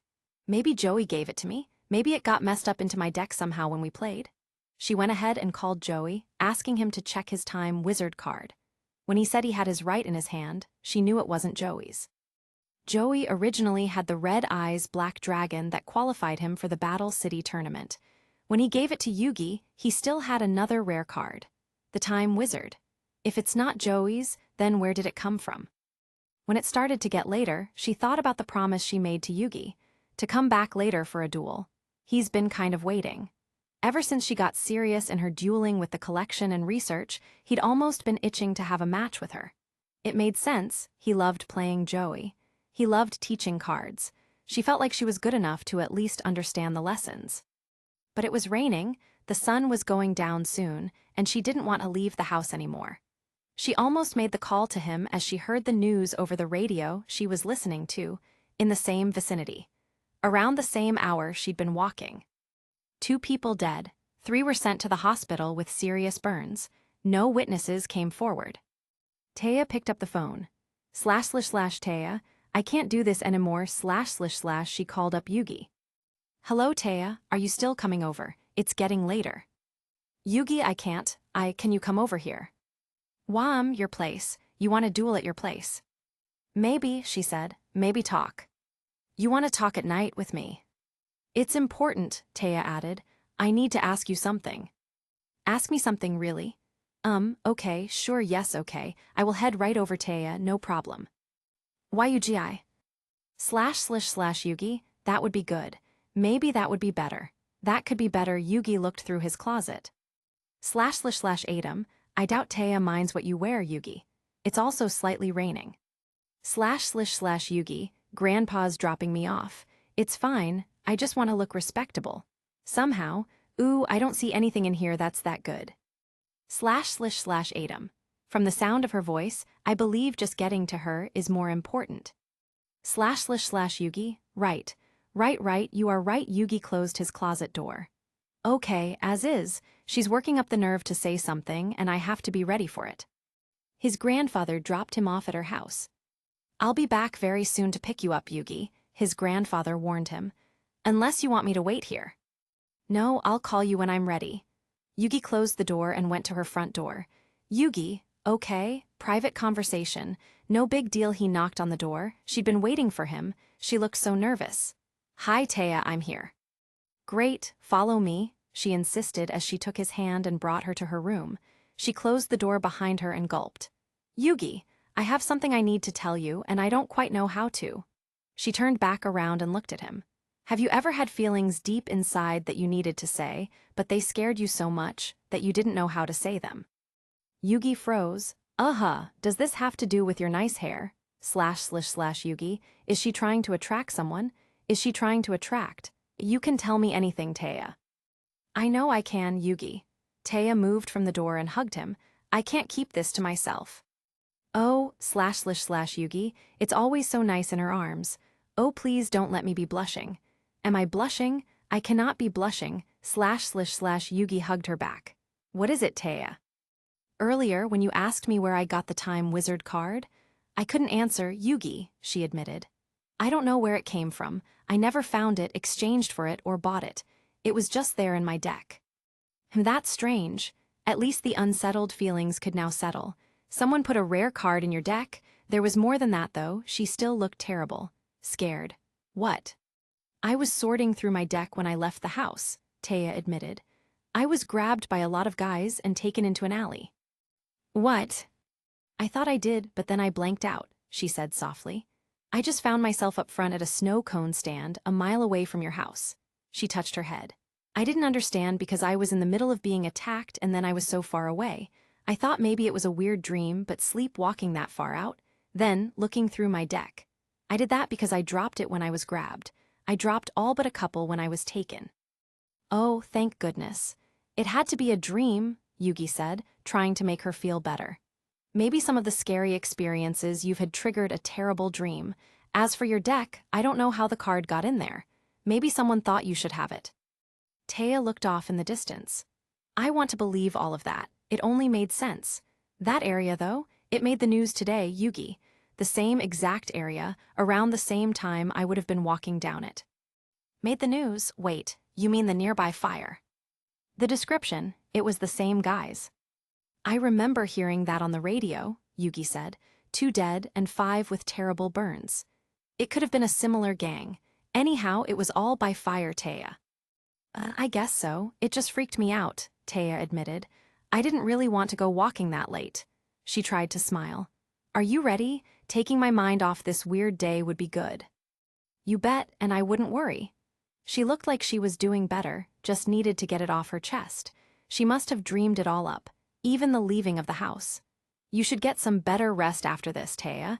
It sounds like your dreams are affecting your waking hours. Yeah, Taya took a seat on her bed. I'd better make sure I get plenty of sleep every night. If you don't feel like walking alone too, you can always call me, day or night. Yugi smiled. Playing with Taya felt different. She built her deck differently. Before she had more magic and defense cards with less vicious monsters. She had a great defense deck still, but she had a lot of attack power now too. She had a base of fire elementals. She used the flame swordsman wisely like Joey. She was even using hidden abilities of her cards she hadn't ever used before. She really did get serious in dueling. //Atom, her deck has improved vastly, Yugi. How much time did your grandfather help her with it? //. Yugi. It couldn't have been that long. A couple of times she had stayed behind on the weekends to learn from his grandpa, but not enough to do or learn this. You've come a long way, Taya. It just feels natural, Taya said. If I'm going to hang around my duelist friends, then I should have some basics down. Maybe saving her own body influenced her. That was some time ago, though. If it had a profound effect, she wouldn't have had started getting serious about dealing only a few weeks ago. Yugi, I don't want to think about this, I just want to enjoy the card game with her. He really wanted to. You've gotten very good. Have you considered joining a small tournament? I could recommend one for beginners. No, she said. I don't want to go up against anyone for fun. I just want to work on winning to survive. She sighed. If anything happens, is that okay? Yeah, the digital world, the seal of Orichalcos, it all finally got to her. Sure, //Yugi, survival. Taya felt like she needed to learn the game to survive. Shoot, //. //Atom, what's wrong, Yugi, //. //Yugi, I really wanted her to like duel monsters. Not just learn it to survive if someone challenges her. As much time as she spent with it, I was really hoping that maybe she'd like it more than. //Atom, what Yugi, //. //Yugi, dancing, cards can be fun too, Taya, besides survival. It's supposed to be a fun game, that's why it's so popular. I don't think I'll do this for much longer anyhow, Taya said. That dream, I was nabbed because I was staring at cards, obsessed with them. Maybe it was a warning. Taya touched her hair, still slightly curled. Maybe I shouldn't be trying to change myself so much. If you say so, Taya. First and last card game he'd ever play with her. Masika's soul room. Even this was too much. Her actions had scared the young vessel holding her soul. Masika, I should not have taken the card. It only led to her being scared she would stay even deeper, only coming out when she sensed absolute trouble. Some of herself had rubbed on Taya. Masika, no more. I will stay so far back, only her crying will stir me. Until she knew why she was there, and out of respect for the pharaoh, she would not tamper or let Taya become too close. Taya accompanied the pharaoh many times, so involving herself with Taya may infringe upon the pharaoh's own destiny. A sin greater than any she could imagine. She would remain quiet and still within Taya. No one would ever know of her presence unless she was truly needed. Chapter 9, Don't Play with the Lion. Dimension, anime pays to save the day. Kaiba's home, 2002. I don't often screw up this bad. I have companies to run, I never get this messed up. Yet, Sido couldn't deny it. On his dresser when he woke up was a black cat waking him up. You did not just say, "Rise, Sido Kaiba, there is payment to settle to me." Yes, I did, the cat spoke again. Sito rolled out of bed, looking around. It had to be a prank. Cats don't talk. I am Bastet, she answered, and you must help save the world. No, I must figure out who drugged me last night. A talking cat, bothering him of all people to save the world. Someone was playing dirty with him. We can do this the easy way or the hard way, it said as he headed to the bathroom. Everyone must put in payment, even Pharaoh. He stopped and looked backward. Pharaoh, he stared at the cat. How do you make a dead man pay? I am Bastet, with orders to gather payment for another universe of you to save the world. Sito shook his head briefly. The hell did he get into last night? Another universe of me. Think of it as, how to explain to mortals. Think parallel universe. Multiverse, Sito rubbed his face. When I get my hands on the person who drugged me, I'm going to have a thing or two to say. Ow, damn cat. You scratched me right on the back. I am not a drug, I am a goddess, and you will listen. She changed into a woman that still had a cat-like appearance.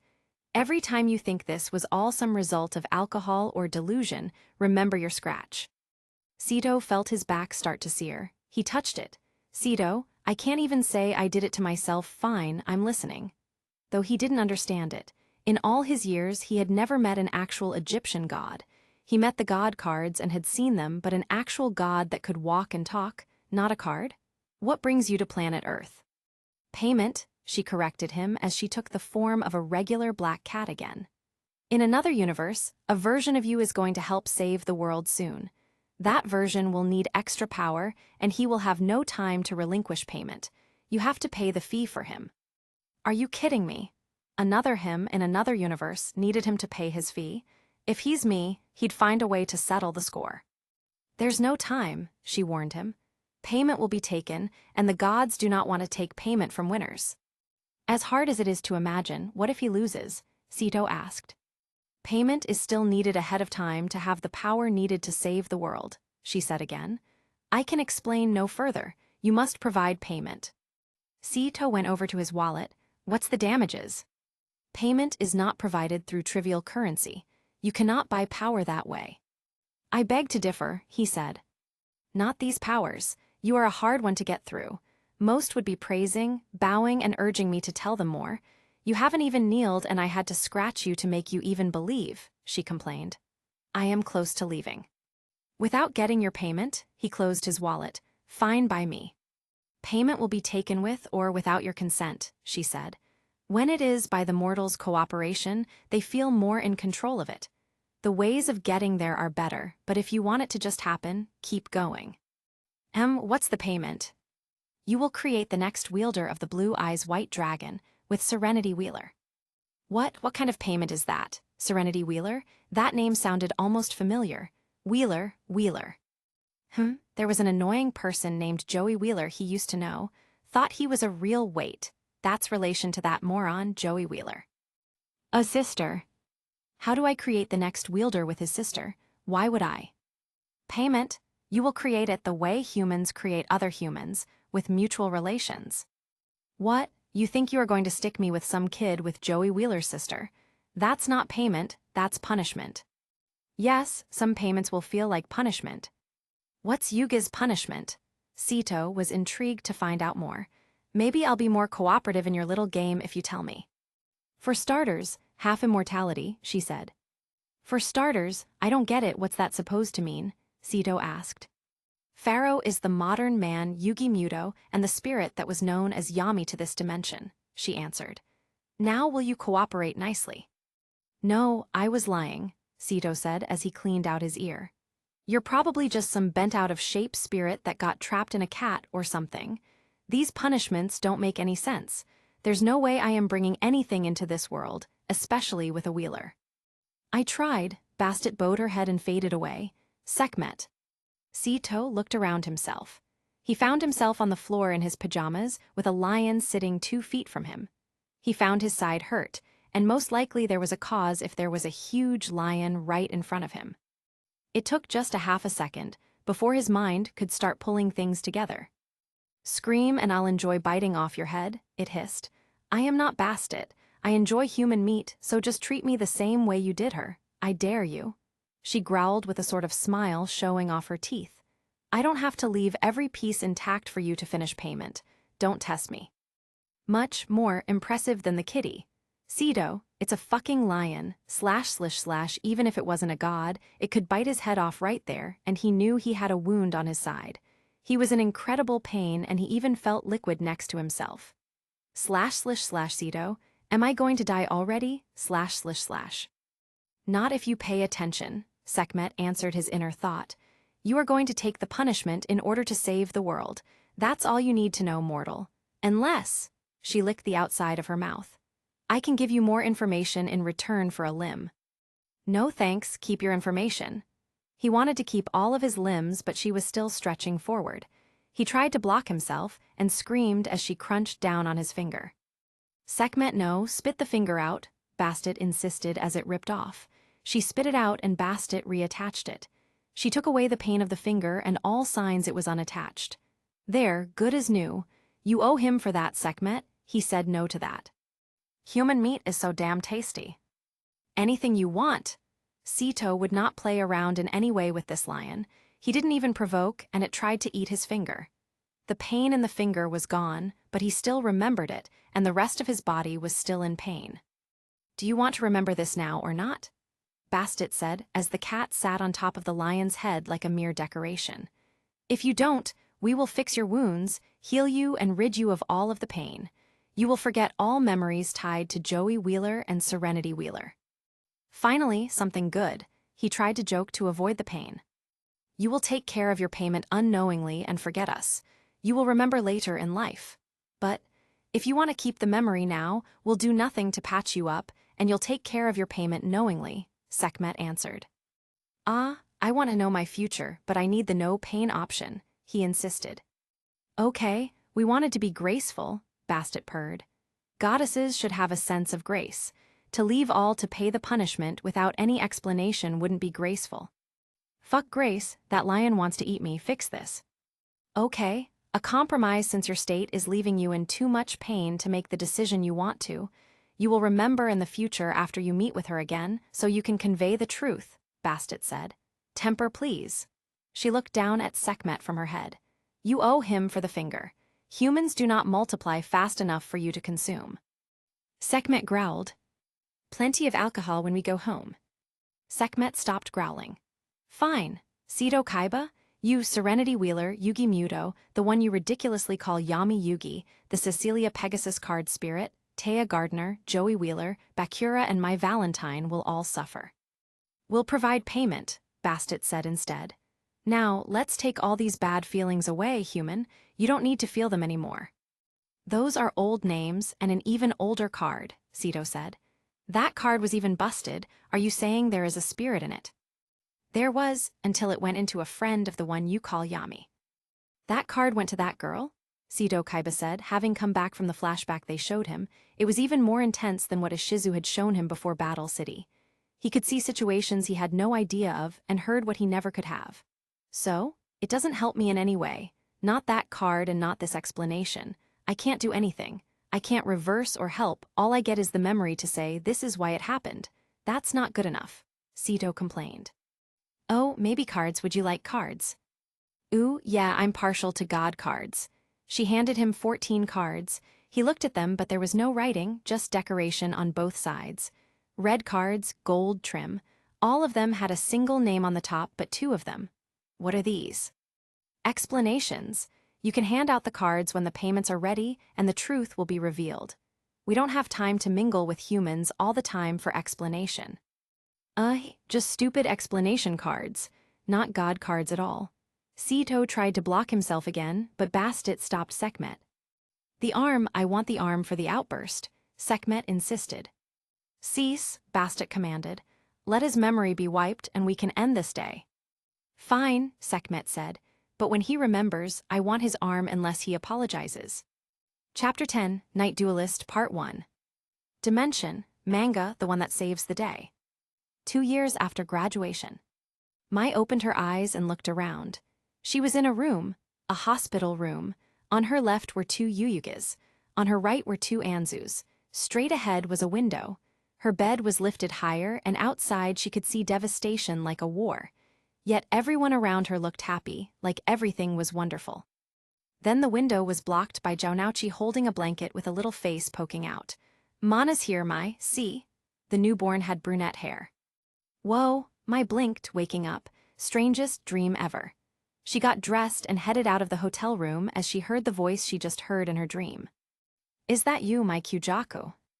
Mai turned around. What in the world? Same hair, same height, but more grown up. Jaunauchi. Don't just Jaunauchi me, it's been some time. Jaunauchi practically sprinted to her. You're here for the card battle, right? Mai didn't know how to respond at first. Eventually, she thought she would run into him again, but it actually happened. No more guessing what to do. Yeah, I guess. You're in good standing, though. What are you doing down in these bottom-dwelling competitions? He didn't say anything at first. Then, card players are becoming assholes at the highest level. There's no Yuyugi, there's no Kaiba, the table talk is beyond the usual sass, and there's just no honor. People are more concerned about getting their names out there and being famous. What's wrong with that? Fame sucks. Jaunauchi gave her his old Jaunauchi smile. That's why I file my winnings away underneath a different name. Kind of like a pen name, you know, like an artist. He chuckled. Yeah, I know, it sounds goofy, but it's more fun around here. I might go to one of the high-class invite-onlys again if Yuyugi goes. Yuyugi isn't playing anymore. Just for fun, no competitions, Jaunauchi said. He'll play with me one-on-one in the shop or out on the street, but nothing official. He shrugged. Which is okay. Yuyugi should only feel compelled to play what and how he wants to play. He's a player of all things, you know? I think Adam was the one that was most into it back then. That was the spirit's name that used to be with Yuyugi. He isn't anymore. Yeah, okay. You guys are still complete morons, she scolded him. Yuyugi was number 1. If he doesn't keep playing, no one is going to remember his name. Can regular Yuyugi not play? What? Hell no, Yuyugi can play well, he just doesn't care about that. Yuyugi wants to design games, and man, he's already taking off. Jaunauchi nodded. As for me, I don't give a shit, Mai. Really, you know what I go for? Jaunauchi went toward the end of the hallway where there was a nice window. That, playing cards lets me go everywhere in the world. I'm not bound to anywhere. Japan is in my heart, but I don't live with nobody or nothing anymore. It's free. You do have a point. Mai had done the same thing at first. It does feel free at first, but... I know, you don't have to say anything. Jaunauchi looked from the window. Truth is, I knew you'd be here. I wanted to see you again. I like making new friends, but if I'm out wandering around from competition to competition, why don't we kind of agree to meet up around certain ones? Hey, I don't plan. That's not how I live my life, Tiger. Still, Jaunauchi grew up, he wasn't a high school boy anymore. Are you sure it's not 'cause you hate me? Damn, why would I hate you, Jaunauchi? I barely knew you. That's another reason I wanted to change my dueling name and tactics, Jaunauchi confessed. I remember, Mai, I remember the way you fought. I remember how winning is the most important thing to you, how we all became friends, and then you went away. I've seen you before, you know. I watched you duck out a couple times. He looked back out the window. I didn't want to get into it yet, but I want to now. Jonauchi, you were sentenced to be eaten alive by flesh-eating insects falling on you in an hourglass within 24 hours. I saw it, Merrick showed me when I dueled him. She covered her ears. I don't care, I never gave up cards, I never gave up on winning, I'd take the whole world on again. // as long as I don't ever have to go back there. I didn't go through that, but I felt the pain of my monsters because of him. I've been through a lot of shit, more than you'd ever know in my past. I found ways to move on, by moving on, but I still miss my friends. I'm keeping a small apartment in Domino City still for my downtime, so I can keep seeing Yuyugi and Honda. Then you got friends, chump. What did he need her for? I got you too, I never forgot you, in Duelist Kingdom and Battle City. I haven't forgot that you were there fighting Merrick and what he did. I haven't liked the direction you've been going. What direction winning? I get better at every tournament, Jonauchi. I'm a duelist. That's not what I mean. Jonauchi left the window. Let's go get some food in the city before the competition starts. We can catch up and have fun. HMPH. You don't owe me nothing. I don't expect nothing of you. Oh, well, you wouldn't have got anything anyhow. Still shouting, we'll get past that once we're eating. He motioned with his head. Come on. As they ate, Mai listened to his ridiculous adventures along with his latest card fights. It was hard to eat with him. For some time now, she'd been focusing on winning, but Jonauchi's name and Yuyugi's name were sky high from her in their winnings. Not even in the same kind of class. Mere kids. Yet, even though they were just kids, she somehow gravitated to them. When they were gone, she hurt. She hurt more than most would know. She filled up the void with dueling. It was popular enough and she was good enough that there were always small competitions with decent money to win now, all over the world. Eventually, someone would always mention their names again, and she hated it. But seeing Jonauchi, talking to him face to face, she couldn't help but have a few smiling moments. And so since we promised when Yuyugi made his first big game that we would all come out, we all got together. Jonauchi shoved a fry in his mouth. So, seeing as it had been a little while, I decided to test that little bridge with him and Anzu. Mai pulled her drink away from her face. Test Yuyugi and Anzu? Oh boy, what did you do? Jonauchi chuckled. I told him Anzu got married and she'd be bringing her husband with her when they visited from America. It was funny at the time. Yuyugi didn't think so. Honda laughed. Guys are too cruel to each other. Anyone could tell Yuyugi had a thing for Anzu Mazaki back then. I didn't take the joke too far once I saw the reaction wasn't quite as funny as I thought. Jonauchi shrugged. We always push each other to our limits. No kidding. Remind me why I was friends with you all. Remind me why you are getting a rep, and it's not for dueling. She stopped halfway to biting into her sandwich. She knew it. It's my life. It isn't you. Then what is me? She put the sandwich back down. I've always been this way, I haven't changed a bit. Being pretty and flirty, that's you. You actually going through with slutty things is different. Mai stood up, ready to bail, but Jonauchi grabbed her hand faster. If you think I'm leaving you be about this, you are dreaming. You're my Kyujaku, a great duelist, and you shouldn't be doing those things. Jonauchi moved in front of her. I'm worried. Why you doing this? What? Out in competition, it gets lonely. Don't judge me. I don't care what people think of me.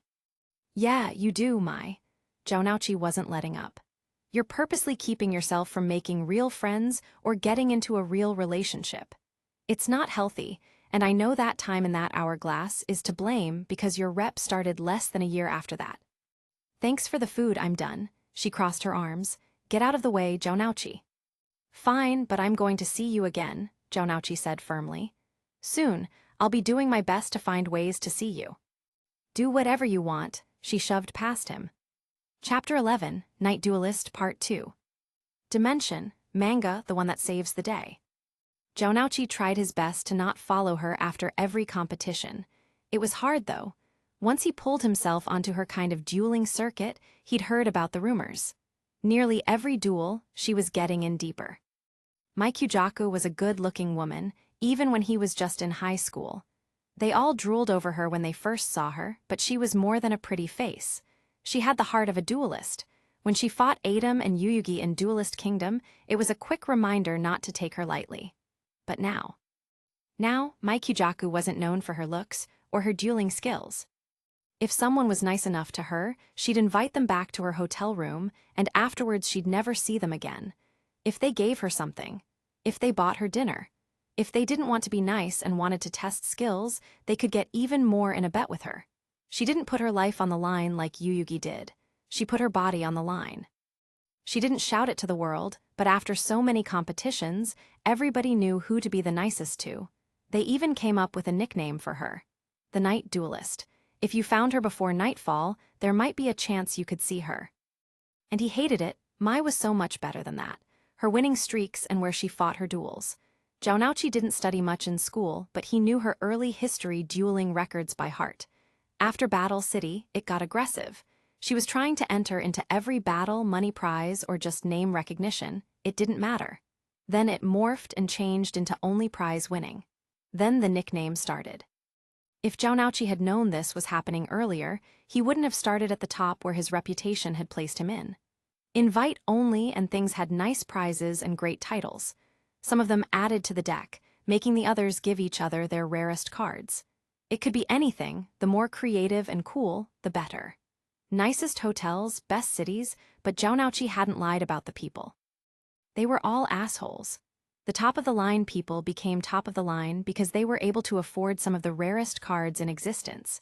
It was like dueling rare hunters, except afterwards if he won, instead of saying something like, "I'll get you, Jaunouchi, just you wait." It was more like, they just walked off. They acted and looked like Pegasus. Some of them even brought their servants to serve them refreshment during the duel. No way, screw that. Until things got fixed, he'd rather start from scratch and just do the everyone-invited duels. When he did that, it wasn't too long until he'd learned about Mai. Getting her to become a friend and a better person to herself wasn't easy. If getting her to change was a game, it was the longest duel in history, with a single move or two taking place between competitions when he saw her. He couldn't flip her overnight, but he was getting better. When he was in a duel, she was starting to converse and hang out again. When he wasn't there, sometimes she caved. She was getting better each time they saw each other, though. Still, Jaunouchi sat in a local cafe in a small forest competition, the rule being all cards had to be living plants or insects found in a forest. It sounded like a good challenge. Mai came over and sat down to talk details and how they built their deck. They decided ahead of time which competitions they would fight each other and which ones they would simply talk strategy. It was great to have both, but while they were talking, somebody walked by saying something. "Careful, Jaunouchi, there's no telling what the Night Duelist might have, and I don't mean cards." Jaunouchi got up, grabbed the guy, and punched him, making him fall. "You got something to say to me?" He picked him back up. "Mai's a decent person, don't call her that." This time, the guy landed on a pile of chairs. Oops, that might be a medical bill. Shit, who cares? So far, Mai didn't have anything.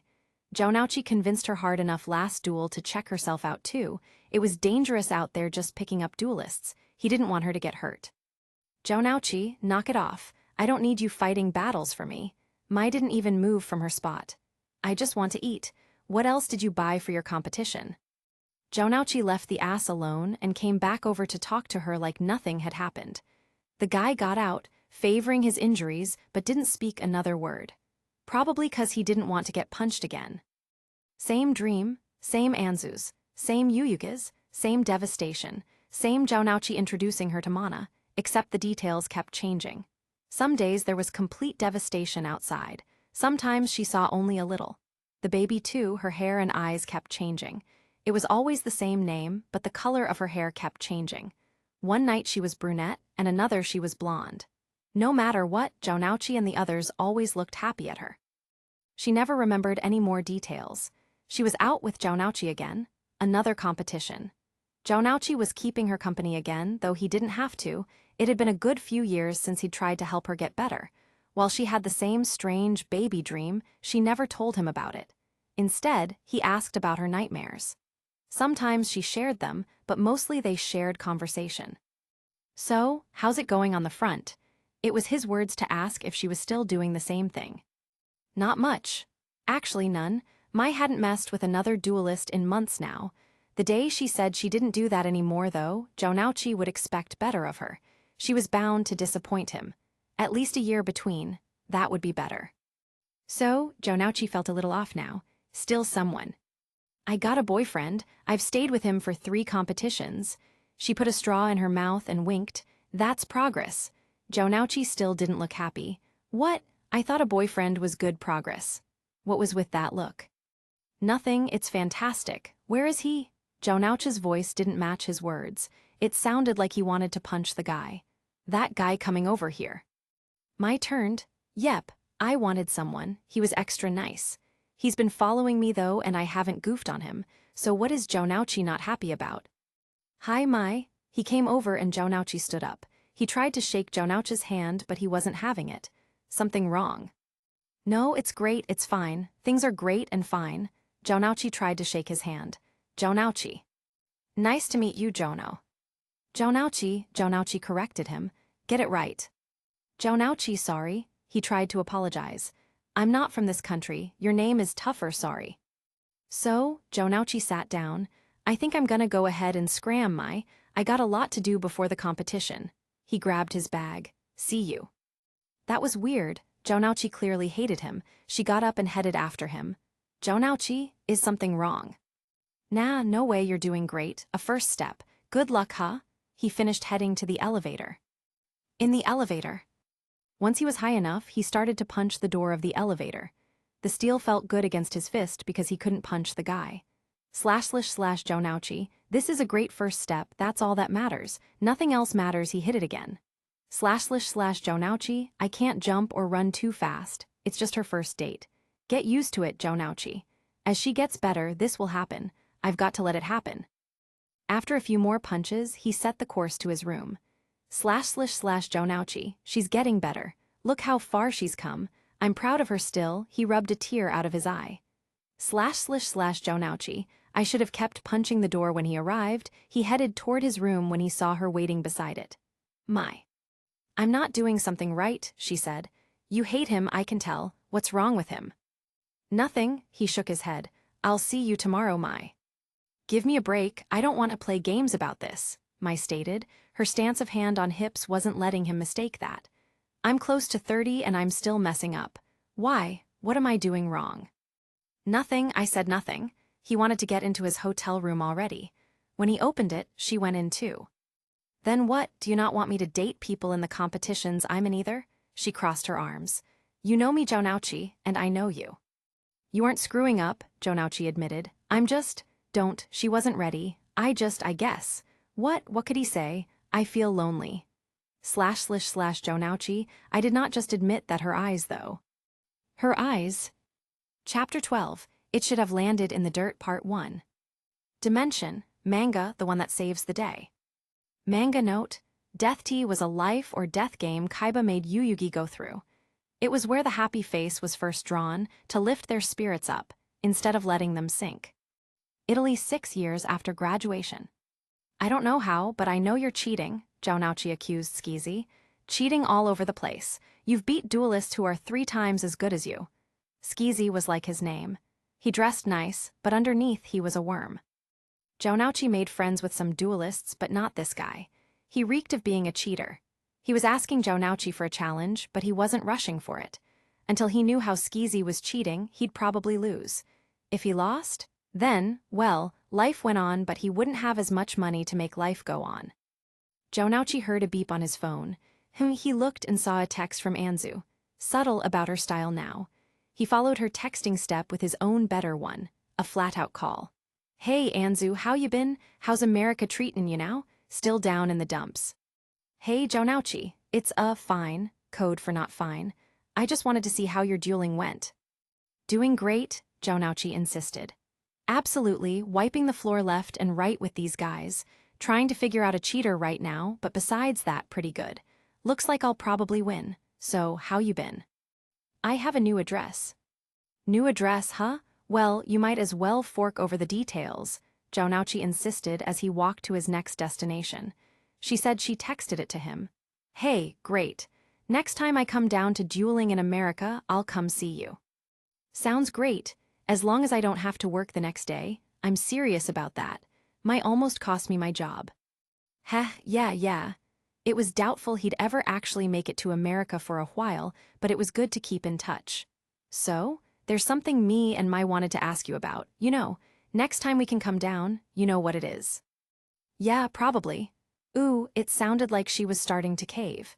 Keep my address handy and I'll call you from a different number next time. I can't. Got it, no explanation necessary, Jonauchi said. She couldn't afford her phone anymore. When she first went to America, she was doing fine, right on track with her dream, dancing, school, and everything. Then there was some kind of economic crash or something, and she wasn't doing so fine. She was making ends meet, barely. Jonauchi knew what roughing it was like. He paid for a lot of his own things growing up. He wanted to talk about a small loan from a friend, or maybe even possibly. Jonauchi looked at Kajiki coming toward him. Looks like I got a dueling emergency. Talk to you late, hey. Kajiki made him drop his phone as he shook him. What's the big idea, Kajiki? Geez, making me drop my phone and everything. He looked down, right on the hard dirt trail. Better not be broken. Jonauchi, I just found out about Skezy. Come on. Kajiki dragged him away. So you found out he was cheatin' and how? Jonauchi asked. No, Kajiki looked terrible. I eavesdropped on the wrong thing. He showed him pictures he snapped. He was talking to these other guys and it wasn't about the duel, at all. Kajiki gave him his phone to show pictures he snapped. Oof, Jonauchi had a feeling this wouldn't end pretty. Too many suits in that cave meeting. What was it about? Human trafficking. Awa, Jonauchi could barely believe it. He whispered softly. You're kidding me? That was way bigger than cheating at a duel. We gotta let someone know. We gotta find the person in charge of the duel. Maybe the local laws could help take him down, especially with pictures. But that was not currently the big thing. Skezy was standing there with a bunch of the suits right now. Jonauchi tried to fight for the cell as Skezy grabbed it, but he was punched out by one of the suits with him. That didn't stop him though, just made him madder. You only think you can take me on. Several of them ganged up on him until they finally backed off. Between him and Kajiki, they were sore, but alive and kicking. Stop it, Skezy demanded. You come after me, you'll regret it. I know where that sister Shizuka is of yours. Be a good boy, or she'll join into my little ring. You touch her and I'll kill you. He wasn't bluffing. I can get to anyone at any time. So back off, and if you win the tournament, might be a nice gesture to send some money my way 'cause now I gotta bail. Damn it, he's got the pictures, Kajiki said. I don't believe this. He looked over toward Jonauchi. We tried. That's not good enough. Jonauchi needed to protect Shizuka and he needed to stop that trafficking. Who knew who was involved or what they did? It wasn't right to let it slide by. He reached for his phone. My phone. That was right, Kajiki made him drop it in the excitement. He could go digging for his phone soon. He needed to get in contact with Honda now. He'd do anything to protect his sister. I need Mai's phone. He took off toward the direction he last saw Mai. Got it back, nice and sound. Kajiki looked at his phone. He deleted the pictures, but I'm sure the authorities can find them again. Yeah, they'll find everything, Jonauchi said as he got off Skezy. Skezy was black and blue. That was the nice way of putting it. After what he did and threatening his sister, his little sister, you're lucky I left enough of you alive for the cops to find. Skezy was screaming in pain too. He'd done more than cause a few bruises. He did enough that Jonauchi was gonna have to leave the tournament now. Tell anybody. They better not mess with Jonauchi or his family. He looked over and saw the authorities coming. Take it from here, Kajiki. I'm going to check up on Honda and Shizuka. Good luck on winning the tournament. As soon as Honda found out, he didn't waste any time. He didn't even play, I'll keep her safe inside. He flat out bought plane tickets and got them out of there. Probably overkill, but when it came to his sister, nothing was overkill. And if Honda had a prayer of Jonauchi letting him into the family closer, he better be watching her as tight as he himself would. Damn, Jonauchi, I can barely remember what he looked like before you roughed him up, Mai said as she came toward him. You got my phone, hotshot.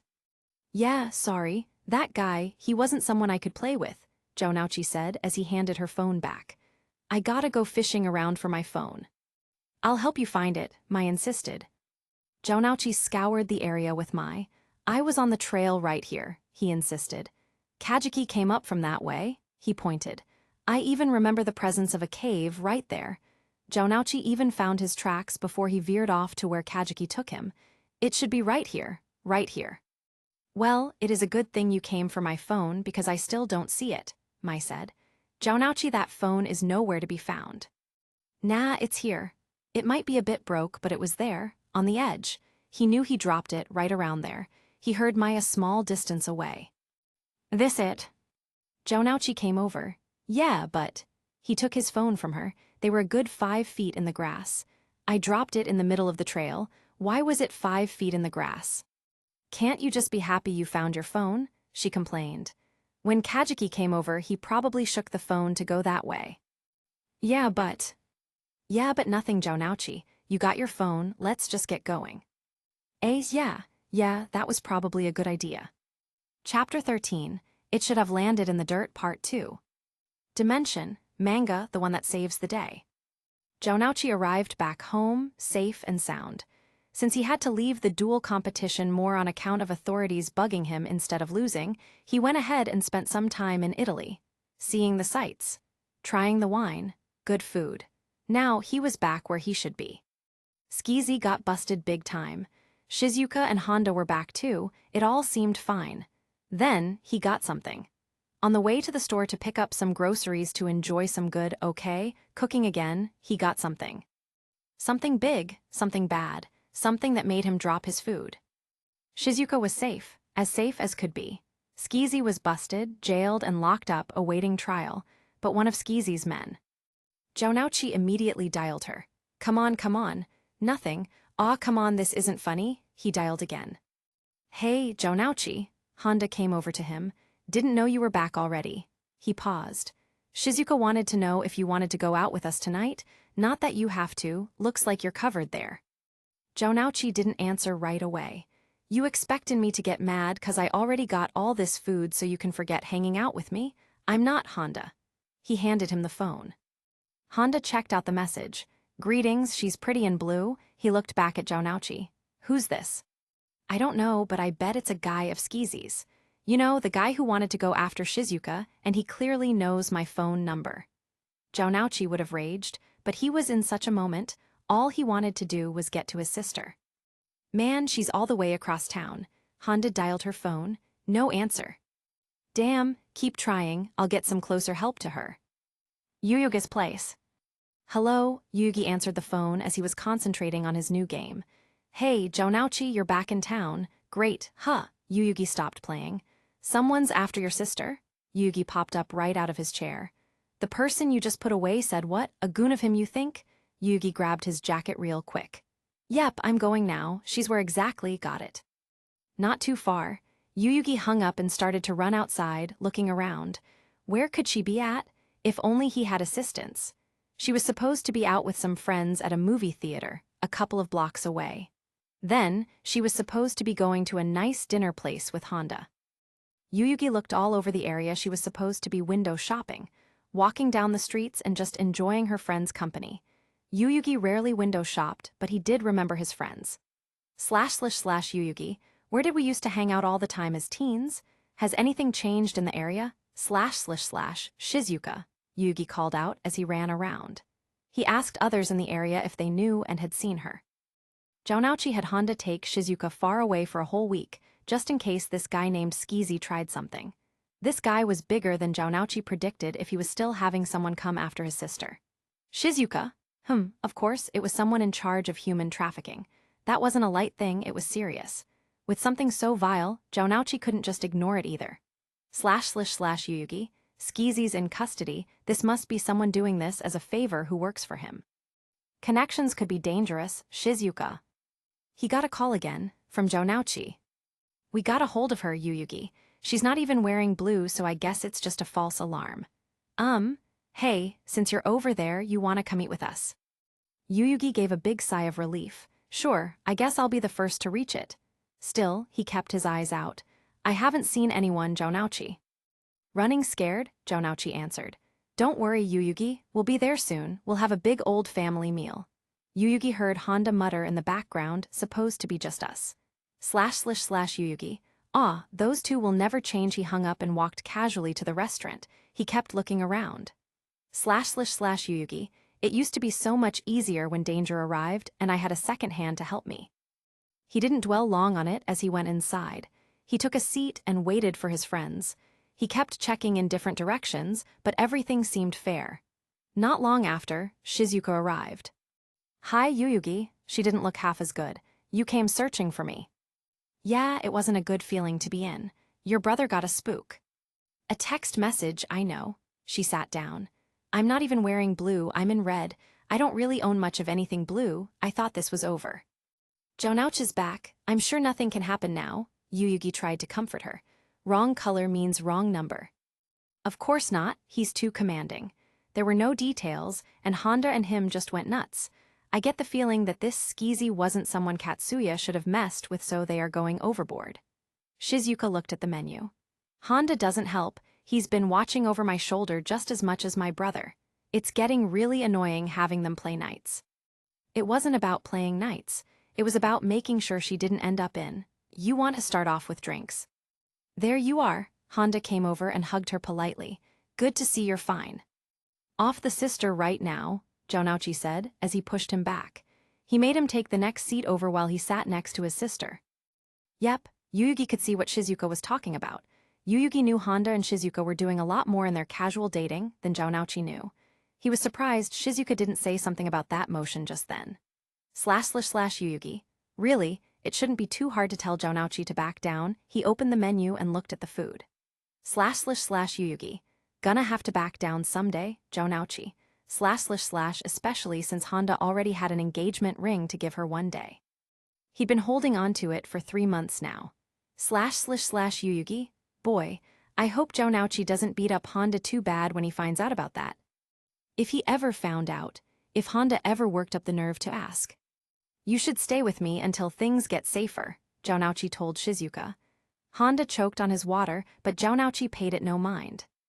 "I'm fine," Shizuka insisted. "Really, Katsuya, I know you've probably got your next duel to go to soon anyway. Why bother?" Honda cleaned up the water and held his finger in a SHH toward Yuyugi. "Yuyugi, how are you ever going to propose if you can't even tell Jonouchi you're living with her right now?" Honda // Yuyugi shook his head but kept quiet.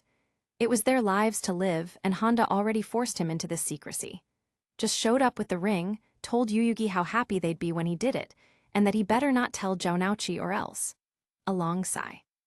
"I'll be fine.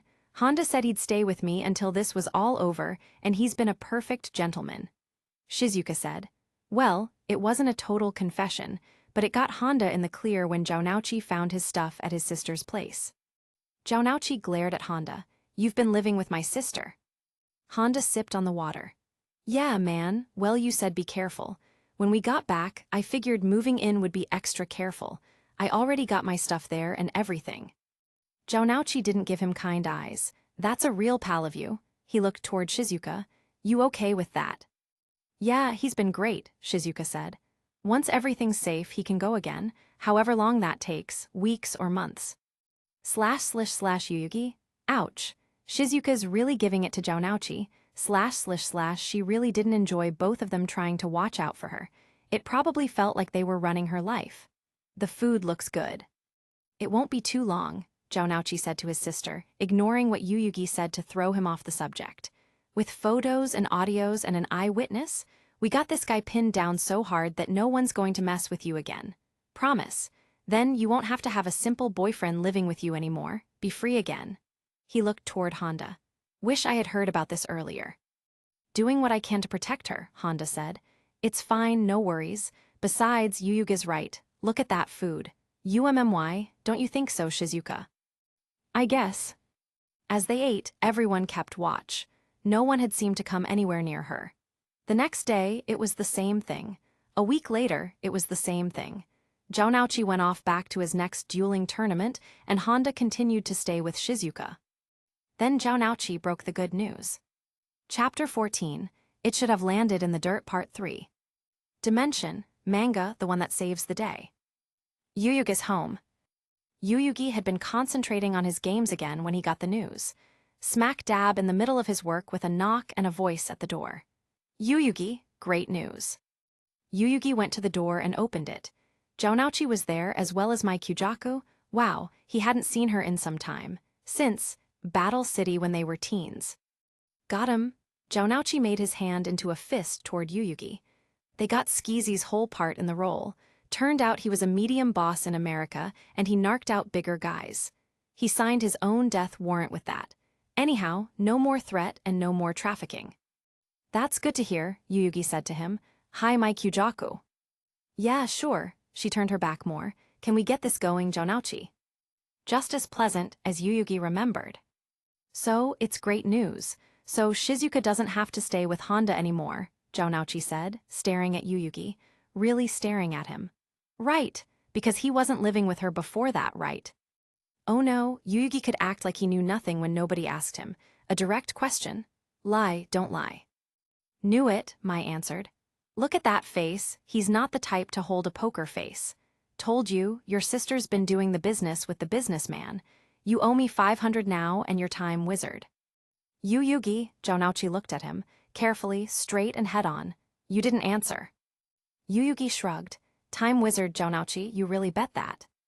Bam, right there, solid out of the mouth, and it is mine. Mai yanked Jounouchi's deck and took his time wizard. One nice card for Mai coming right up. Thanks, Jounouchi, a first-time printing Pegasus card too. Aren't you the sweetest? I don't know whether to hang it up or beat you in a duel with it, honey. Don't forget the 500. Here, Jounouchi reached into his deck while he glared at Yuyugi. Take my baby dragon too, first print, just do it, it's useless now. / Yuyugi. Ow, I could feel that Yuyugi didn't know which was worse. Jounouchi losing his precious cards he kept since Duelist Kingdom, or his sister and Honda not being honest, / Yuyugi, his sister and Honda, / and now, he watched my watching him longer. Yuyugi felt like he was about to get attacked. / Yuyugi, let's not ask Yuyugi any more questions. He minds his business, he plays games all day and he doesn't know anything. Come on, stop that, Mai, / You already knew about the live-in conditions, but you are still in a full sweat kind of look, Mai said. Is there something else Jounouchi should know? Huh, Jounouchi hadn't even noticed Yuyugi's mood. Yuyugi, you know something else? Ooh, it's great that the guy's been taken care of, Yuyugi said, changing the subject. Him and the whole thing, it was bad news. What do you know about my little sister, Yuyugi? Jounouchi already knows they're doing the dirty business and living with each other, so what's worse? Mai asked. They engaged. What? Jounouchi's eyes lit up and he looked at Mai, then at Yuyugi. Yuyugi held his hands out, waving them back and forth defensively. No, he hasn't asked yet. Then he immediately covered his mouth. Busted. / Yuyugi, note to self. If Mai visits with Jounouchi, pretend you are not home. Jounouchi stared at him, waiting. It was too late. Honda has an engagement ring. Jounouchi just looked back toward Mai, then to Yuyugi, then back to Mai, then back to Yuyugi. For how long? 3 months or so, Yuyugi admitted. He hasn't planned on when he wants to tell her yet. He wants to get everything in order, that's what he said. But what, have it if Jounouchi finds out so he can go elope with her? Jounouchi didn't look mad anymore. It was the opposite. He looked miserable, sad.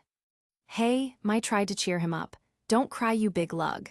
She handed over his baby dragon and time wizard again. Then, here, I won't take your first prints, but you owe me a second print. Let's go. We gotta ride out of here. Nah, you take them. We'll duel when we get to where we are going. Jounouchi looked toward Yuyugi. Gotta ride. Yeah, sorry about your grandpa too. The place is still out there, I noticed it coming through. Grandpa's game shop. Yeah, I don't know what to do with it yet. Yuyugi had moved out some time ago when his games started to pay off with Kaiba Corp, but his grandfather had willed the shop to Yuyugi. He cared the most about it, more than anyone else. Yuyugi grew up with that shop and with all the games and puzzles and cards. It was a second home, and now that his grandfather passed on, he had to do something. He paid for it still, but he never opened it up to anyone. Who was he supposed to trust to watch everything? There were simple games, but those dual cards. Yuyugi already vaulted all of them away. They were classic and ultra-rare editions. There were cards of all bracket values, from copy prints that weren't allowed in real duel systems, to cards that could have paid for a small house just by selling it. Well, don't worry, Jounouchi said. The right person will come along. Meanwhile, I'm going to make Honda's life miserable until he confessed what's up himself. Do you still got Toga's number, Yuyugi? Really? Jonouchi. Taking sides with either one was a bad idea. Yuyugi told him the first time Honda showed him the engagement ring that it was wrong to involve him. This wasn't his mess, this was between all three of them to work out. But since Jonouchi was telling him, right in front of him, making him a part of it all. Honda loves her. You know how much he loves her. Yeah, fine, I get it, Jonouchi said. Then if he loves her that much, he should man up and tell me what's going on, not sneak around my back. And you, Yuyugi, I can't believe you didn't tell me this. Some friend. We need to go, Jonouchi, Mai said to him again. If we don't, you don't get to duel with me. She crossed her arms. No harpy ladies for you, stud. Ooh, Jonouchi groaned. All right, head to the rental car, Mai. I'll be there in a second. Yuyugi watched Mai leave. //Yuyugi, that was nice. A little different. The usual flair, but also something else. Did Jonouchi have an actual relationship with her now? It could make sense. They were probably always seeing each other at tournaments. Yuyugi hadn't seen her really since the Battle City disaster. Jonouchi obviously ran into her a lot as close as they were. What, you wondering if I'm hittin' that? Jonouchi asked without shame. Sure would make tournament betting a lot more interesting. I could win back my cards with interest if you get my drift. Jonouchi pulled out his cards. I already got 2 harpies. I wonder what I could get with another 2. Yuyugi held his hands up. I don't need to know. Yuyugi, Jonouchi tucked his cards away again, done with the teasing. I get it, you didn't want to get involved. You don't want to get involved either way because we are all friends. But, Jonouchi flipped his thumb across his nose. Honda finds out I know because you didn't keep your mouth shut. You're not gonna see a pleasant side of me, pal. By the time I'm done with him, he's either going to back off or face me with some truth. He pointed at Yuyugi. Got it. //Yuyugi, great. Threatened by Honda, threatened by Jonouchi. I have such really great friends sometimes. My butt wait in the car, Mai said as she went back to Jonouchi. You still talking about your sister or the shop option, Jonouchi? Let's go. She grabbed his arm. Move it. //Yuyugi, shop option, hang on. Yuyugi looked toward Jonouchi. Shop option? You know someone who could run the game shop? He didn't guess Jonouchi would want to do that, but maybe he had different plans. Yuyugi could definitely trust Jonouchi with it, if he wanted it. Potentially, Jonouchi simply said. I gotta go now, bye, got 2 more harpies to get. You wish. I got your time, wizard, Jonouchi, and I am coming after that Red Eyes Black Dragon next, Mai said, with a bit more flirting in her voice. Yeah, I know you are. Question is which one? Jonouchi smirked. Oh, these 2. Yuyugi couldn't tell if it was flirting or fighting with dual words. It was too complicated with them. //Yuyugi, no. Just know I'm not even guessing. Take care, Jonouchi. See you when you get back. Yuyugi closed the door and shook his head. Now what? Honda wanted him keeping things from Jonouchi, which he hated. Now Jonouchi wanted him to keep things from Honda. This wasn't even his battle and he was supposed to choose. No way. I'm not going through this. They are figuring it out themselves. He wasn't getting in the crossfire again. Yuyugi opened the door and strutted over to their car. He wasn't going to get involved in their games against each other. Jonouchi's car. Oh, you are so lucky. Yuyugi got uncomfortable and didn't ask more. Jonouchi complained as they got in the car. I can't do that to him, don't tell him that. Why? Mai asked. They used to be good buds, what's the problem? Because the day I say, Yuyugi, I'm trying to sweet talk Anzu to come back to Japan, then I better damn well make sure she is, Jonouchi said as he looked out his side window. He had the biggest crush on her for years. It'll devastate him if I can't convince her.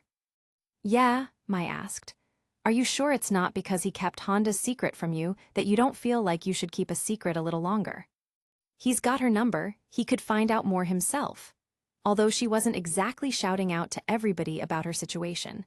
And, oh yeah, her phone got turned off. She's at the lowest part of the totem pole right now, Jonouchi. She can't hang on much longer without something changing. She's a lot better off coming back here and giving her life a reboot again. Yeah, but the chances she'll want to return and start all over. I'm going to start first trying to see if I can't give her a hand because Yuyugi's feelings and his grandpa's shop aren't reboot categories. Plus, dancing was always her life. She took some risks for it when she was younger, believe me. If she wants it that bad again, then she'll find a way to climb back up, Jonouchi said. I'm just going to keep tabs on Yuyugi's place too. Never know what happens, and at least he knows I know somebody that would do his grandfather's legacy right. If worse comes to worse. When I visited her last place, I didn't see how she made it each day.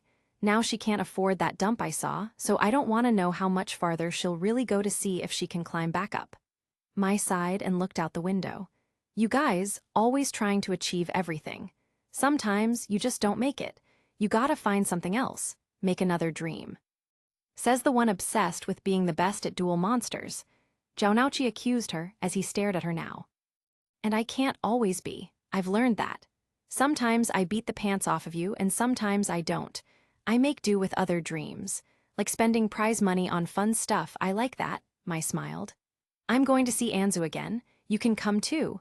We can take some of our winnings and get her out of the slums for a week. All three of us will have a real blast. Well, Jaunouchi rubbed his cheek. That's the weirdest threesome, but you're all beautiful so every guy takes what he can. Jaunouchi felt an immense pressure from beside him. Oh, hey, Yuyugi. He didn't even look like a mad Yuyugi. That expression, he looked just like the pharaoh. He didn't say anything. No warning, no grab, no emotional wail. Just an expression so strong that Jaunouchi was sure he'd probably try to beat his ass if they weren't friends. He'd been looking out the window, enjoying the last bit of the city before taking off before he turned and started jabbing at Mai. Yuyugi didn't hear everything, but he definitely heard some Mai-only jokes. Jaunouchi, shit, I didn't think Yuyugi followed me. Sorry pal, just a joke. Yuyugi didn't answer back, and Jaunouchi needed to get this fire burned out now. Just talking smack, Yuyugi, probably not even gonna see Anzu, Jaunouchi said. We're just joking around and I didn't see you there. No harm, no foul, we gotta go, okay? Drive. Anything you wanted real quick. Yuyugi backed away from the car like he was debating whether he should tell him something or ask him something. I'll let Honda know before he messes up. Not to rat anyone out, but to give you guys the chance to talk this out. We've had a strong friendship for a long time, and something like this shouldn't ruin it. Friendship. He hit the term harder on point. Is important. Jaunouchi watched Yuyugi hold up his hand, the outside facing inward. The hand that they made the pact with so long ago. In Death Tea, when they were trapped in a room of white, thinking it was the end and they were talking about hating themselves. Anzu drew it on them, a happy face. Yuyugi and Anzu were the smile parts, while him and Honda were the eyes. She talked about how one day they'd grow up and be separated, but they would still be together too. Yep, Yuyugi holding up that hand like that? Jaunouchi, oh he so knows I'm lying. Continuing will just get me in deeper. When this friend has more concrete information about another friend, then he'll be sure to tell that friend. As for Honda. Yeah, Yuyugi wasn't impressed that Jaunouchi didn't say more. Look, fine okay, do that for Honda, but after everything he hid, then there are terms being he duels me. Of course, Yuyugi still didn't look happy with that either. Honda wasn't the greatest duelist. It had probably been years since he'd picked up a deck. He can get as many tries as he wants to duel, but he has to duel me and win. If he wins, he can ask her. I'm not promising Shizuka to him, but he's gonna have to duel me to get that permission to try. If he doesn't, he'll never have my respect, make that clear. Fine, Yuyugi didn't add anything else to that. Cause if a pretty girl just walks straight up, and he's already with my sister. I got it, Jaunouchi, I'll make it clear. Still, Yuyugi was eyeing him, his hand still up. Oh, for gosh sakes, Mai said, tired of it. Anzu is almost broke in America, has been for some time. We are going to talk to Anzu about giving her a small loan. Jaunouchi, however, wanted to see if Japan might. It's hers, it couldn't have been quicker. Room, board, and I'll move in and help her learn the business. Yuyugi's eyes danced like he just won the lottery of his life. Should I come down too? He picked up his own phone. I should call her myself. I was just gathering info. I never even asked, and I wouldn't rush to ask. Yuyugi, this is sensitive territory, Jaunouchi said. Plus, her phone doesn't work anymore. Which Yuyugi now knew because he was getting that disconnected beeping noise. Think her internet and phone are gone now. Just let me take care of it. When someone's down real low, there's a way to handle it. He could still see the sparkle in Yuyugi's eyes. I don't think you can handle it. Right, shoot, Yuyugi muttered. No, really, I am sorry. It was all her dream. It made her happy. So no phone, he hung up. What's her address? I can be there afterwards. // Jaunouchi, dang it, Yuyugi, this is way too high of hopes. I can't believe my just had to spill. Hang on, it's on my. A creepy feeling just went up Jounouch's back. He grabbed his phone. I was in the middle of a conversation, asked her to text me it. Then I got interrupted by Kajiki, before it ended. Jounouchi looked back at his phone. You were in the middle of talking to her, Mai asked. Why didn't you say anything? Kind of forgot, sister's life in peril and all. He looked toward Mai. I still swear that phone should have landed in the dirt. That wrong number about the blue, what's Mai looked alarmed. Oh no, Anzu's uniform, she switched jobs, it used to be green, I don't know, is it blue now? Wyatt. The biggest what Jounouchi ever heard from Yuyugi. Okay, don't freak out, I'm sure I'm just overthinking this. Yeah, that's it, sure of course. He watched Yuyugi dial the phone again. It's turned off, you know that. Well, how else can we contact her? I don't know, I mean from where we are. No email and no phone, she's living on fumes, short of going over there.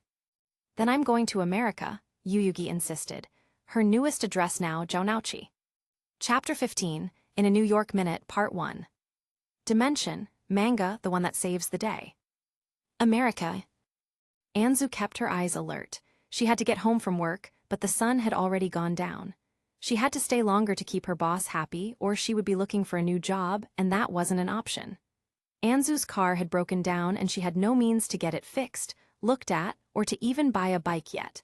Until she got better money saved, it was walking. Not so bad in the day, but she hated the night. She stopped and reached into her pocket, looking at her dark magician. It wasn't the real thing. She kept a copy of the Red Eyes Black Dragon and the Dark Magician to help remember better times. She didn't keep a real deck anymore, nor could she ever afford the original cards she once had to sell. If only she had waited a little longer to sell those precious cards. Life would be a little more different. After Duel Monsters only gained in popularity, the prices just kept going up and up. Even copies marked copy on them cost $20. They were glittery and more foil, so no one could be deceived of their value. Something for those running non-legit games with just friends. She pocketed them again and kept going. It was getting into the colder season. Some Christmas lights were already adorning so many houses. It also helped the cold journey home. People loved to decorate many of their own homes with such full light displays. Happy thoughts, those were hard to come by, so she concentrated on them, bright and warm twinkling lights. It helped, but when she tried to say something, the illusion had been destroyed. Pretty LL lights. She could even see her breath in the direction she spoke. //Seisha, they adorn the houses with a cheerful glow. Does it help to warm you up? //. Anzu, not really, but they make me feel better. Anzu didn't stop and speak to anyone she saw, tried to stay on the main roads until she was almost home. It was not that bad either, always having someone to talk to. Over the years, she had grown used to hearing Seisha. It felt like another person to talk to. She heard a scurry behind her, barely caught a shadow. Anzu, paranoid Anzu, this is nothing, a bump in the road. She had to stay positive. She was still in her 20s and something would come up for her if she just kept looking and going. The only thing, age maybe, being separated from friends for so long. That peppy girl she once had been, a cheerleader spirit that felt like anything was possible, that felt like it was ages ago, like she'd been a whole other person. Growing older and growing up, people always changed so much. Now she doubted she could ever stop to listen to herself long enough before running away. Anzu, impossible dreams, impossible goals, you make friends and lose them, you make dreams and break them.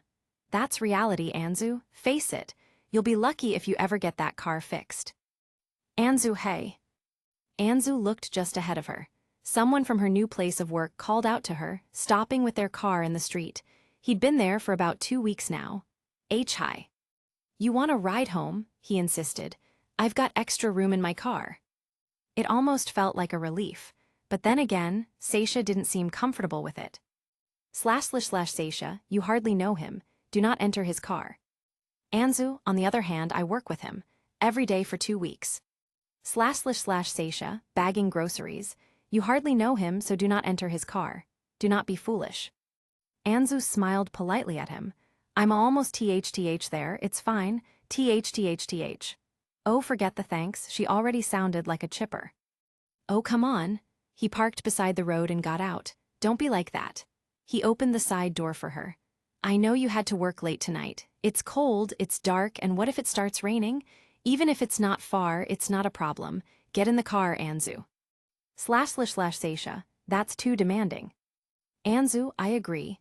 I don't like the way he's acting. Anzu shook her head, trying to keep her chattering down. My place isn't far.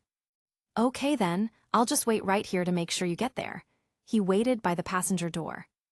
Anzu didn't like that either. The gesture was nice, nothing seemed wrong on the surface, but her mind just kept rebelling about everything. Seisha, go Anzu, go. Remember the self-defense class you took, be careful and go. Anzu didn't say anything as she started to walk. As she walked a few steps, she heard the car door shut. Anzu, he's probably leaving. Seisha, he's following. Yuyugi had been tapping his hands on the steering wheel, watching Anzu's building. He'd already arrived, but Jounouchi wanted to talk to her first. He was at least going to watch and make sure her place was fine in the meantime.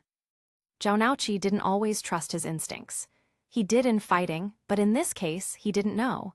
He was getting out there as soon as he could with Mai, but Yuyugi took the first opportunity to get to America. It wasn't a skip and a leap. With no phone or internet, Yuyugi didn't want to risk anything for his friend. Time moved slow and fast, his mind divided between the possibilities. What if someone tried something before Jounouchi talked to her? Sure, he'd be there soon, but couldn't he simply go up and tell her about the potential danger and not mention the coming back to Japan that Jounouchi wanted to talk to her about? That seemed like a doable option. It was getting late, and he needed to decide. Please come back, Anzu. Oh, how he wanted her to come back. At the same time, how cruel was that to wish for? All Anzu had been fighting for was to dance in New York. She was in America, just down on her luck. Yuyugi, if I was a real friend, I'd just lend her some money to get back on her feet.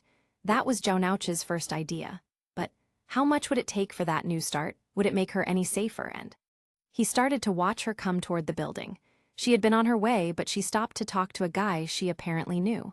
Yuyugi, okay, Yuyugi, time to think.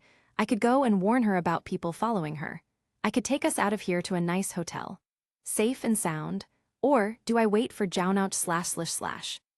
While he thought, he watched that same friendly person she spoke to following her. She looked back, probably asking him something. He didn't like it, so he had to do it. He got out of the car and headed after her. I wanted to make sure you made it home safely, remember. I don't need, dang it, the chattering. Anzu gestured to her apartment building. She wished she was only pointing a block away. It was 2 blocks on the edge but visible. Oh, that's good, so within viewing distance of the car? He asked. Great, I will go back to the car and take off as soon as you're there. He started to step backwards, so Anzu walked onward, still feeling paranoid. Seisha, oh no, it's him. Fuck. Anzu immediately went on her guard. Anzu, who, the guy again? Seisha, no worse. Anzu, what //? Seisha, the vessel. Anzu. What, that voice? Unmistakable. Anzu turned and smiled involuntarily, the person dashing toward her. Yuyugi, how in the world he'd been there was the second thing on the mind. The first? Yuyugi, just greeting him. He popped over toward her like he'd been doing it every day of his life. Yuyugi, it's so good to see you. Well, it's been a little while since the last visit, he said as he took off his jacket, placing it over hers. It's extra cold, take that. Your place is just a couple of blocks, right? It was cold. Her jacket was nowhere near new. Now he'd be cold, but arguing would only waste time to warmth. After all, he did that real quick so he didn't offend her over hers. Anzu, Yuyugi, // it is. She walked with him, getting the basics of why he was there. You mean there are potentially people after me that Jounouchi put away? Who? Yuyugi wasn't being very descriptive. We can get to that later. Let's just get inside your place and wait for Jounouchi. Jounouchi was coming too. There must be some terrible people after her. She looked back toward the car that had been watching her. Anzu, he apparently lost interest. She watched her coworker practically storming off at a high speed right by them. Chapter 16, in a New York Minute, Part 2. It didn't take long now to get to her apartment. She opened the door and they went up some flights of stairs. She didn't trust the elevator at night. Having Yuyugi at her side, though, having a nice conversation with him, it was making the experience of walking home feel so much better. So you don't know my or Jaunouch's relationship? No, I hadn't even met her since school, Yuyugi admitted as she opened the door. He walked in, continuing the conversation. So, they've visited you recently? Sorry, it's been a good 4 years since I've seen you. Yeah, last time I went to Japan, she admitted as she placed her purse on the arm of her little couch. I probably should have called more. Oh, time sort of makes us forget things, Yuyugi said. I could have called more too. Sorry, I've been busy. That's fine, Anzu gave him his jacket back. Thanks. She took off her own jacket. Yuyugi looked toward the ground. Oh, hi kitty. He bent down to pet her cat. I didn't know you got a pet. Oh yeah, that's destiny. Anzu heard practical screeching in her head now from Seisha. She's like a member of the family. Of course, Yuyugi stood back up. So, he jostled his hands in his pockets. I'm sorry.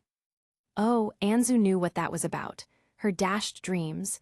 Not knowing what to say, she kept it subtle with a shrug. She didn't want to discuss that. Her friend traveled all that way to America. She didn't want to focus on that. Is there anything I can get you? That must have been one long flight. Anything to drink would be good, Yuyugi said, if you can. She looked around for something in the cupboards, while she heard muttering from Seisha in the back again. Nothing specific, and she wasn't going to pay her any mind. Her childhood friend was there right now with her. What were the chances of that? It didn't happen every day, and she wouldn't waste it. She opened her fridge to see what she had. Not much. A couple of older bottled sodas, a beer, and some juice. Soda, beer, or juice. Yuyugi came over and looked. I'll save the beer for Jaunouchi, maybe water. Sure. Anzu went over and opened the cupboards, fetching a glass and getting him some water. Here you go. Yuyugi drank up relatively well. He was thirsty. He was either very thirsty or something serious is happening. Anzu, what does Jaunouchi want to say? What is Yuyugi not saying? / Seisha. I don't like the way your coworker left in such a hurry once the vessel showed up, Anzu. I haven't liked the way anything has felt lately. I am worried. That really helped, Yuyugi thanked her. He looked down from the window, like he might have been suspicious of her coworker's car too. Just watching for Jaunouchi, he and Mai shouldn't be too far behind me. He put the glass on the counter. What do you usually do when you get off work? Watch TV, she admitted. Sometimes, depending how late it had been, sometimes it was a game with Seisha. Sometimes it was just something small like a shower, food, and off to bed. Food. She had been so comfortable naturally with Yuyugi she forgot. You must be hungry. She was going to fix a sandwich before crawling into a shower and bed that night. I can make you a sandwich. I wasn't planning on a big meal tonight. Nah, I'm fine. I ate before I came. No, he was more interested in watching the street. Was he really just waiting for Jaunouchi? Did you know that guy you were talking to just a couple blocks from here really well? Same thoughts as Seisha. New coworker, Anzu said. Not real well, he wanted to make sure I made it home. He sped off kind of fast. Yuyugi backed away from the window and went to sit down. Getting a chance to relax on her couch, she got caught up on several things and so did he. They both seemed to take turns sharing what they could. Well, almost everything. Anzu, Seisha, I need to tell him. / Seisha, no you don't. Anzu, nervous Nelly, Yuyugi is fine. He came out all this way, he should know. Anzu listened to Yuyugi finishing up his latest reveal. You're kidding. Honda wants to propose to Shizuka. Yeah, I didn't get a chance to tell him the terms yet, Yuyugi said. He has to duel Jaunouchi and win before he can ask, or he'd never respect him. He shook his head. It's got bad written all over it. Jaunouchi and Mai have been going to several money-based tournaments. They have been making a living that way, Anzu said. Jaunouchi breathes cards. That won't be easy for Honda. Nothing's impossible, but it'll be tricky, Yuyugi agreed. Especially now, Duel Monsters sure has changed. I can't even risk holding my old deck. I bought nearly new cards of all of them to replace. They work just as well when I do play, and my best cards stay safe. So he did still play. Probably not as much though. Yuyugi was a game fanatic, not just of one game. Duel Monsters had consumed a lot of his time because of what they all had to go through with Adam. So, what are you playing right now? Oh, I've completely got a great setup game playing with Monster Worlds with Bakura right now, he said excitedly. It was exactly what she needed to ask. Virtual dueling is great, but I love games of all different kinds.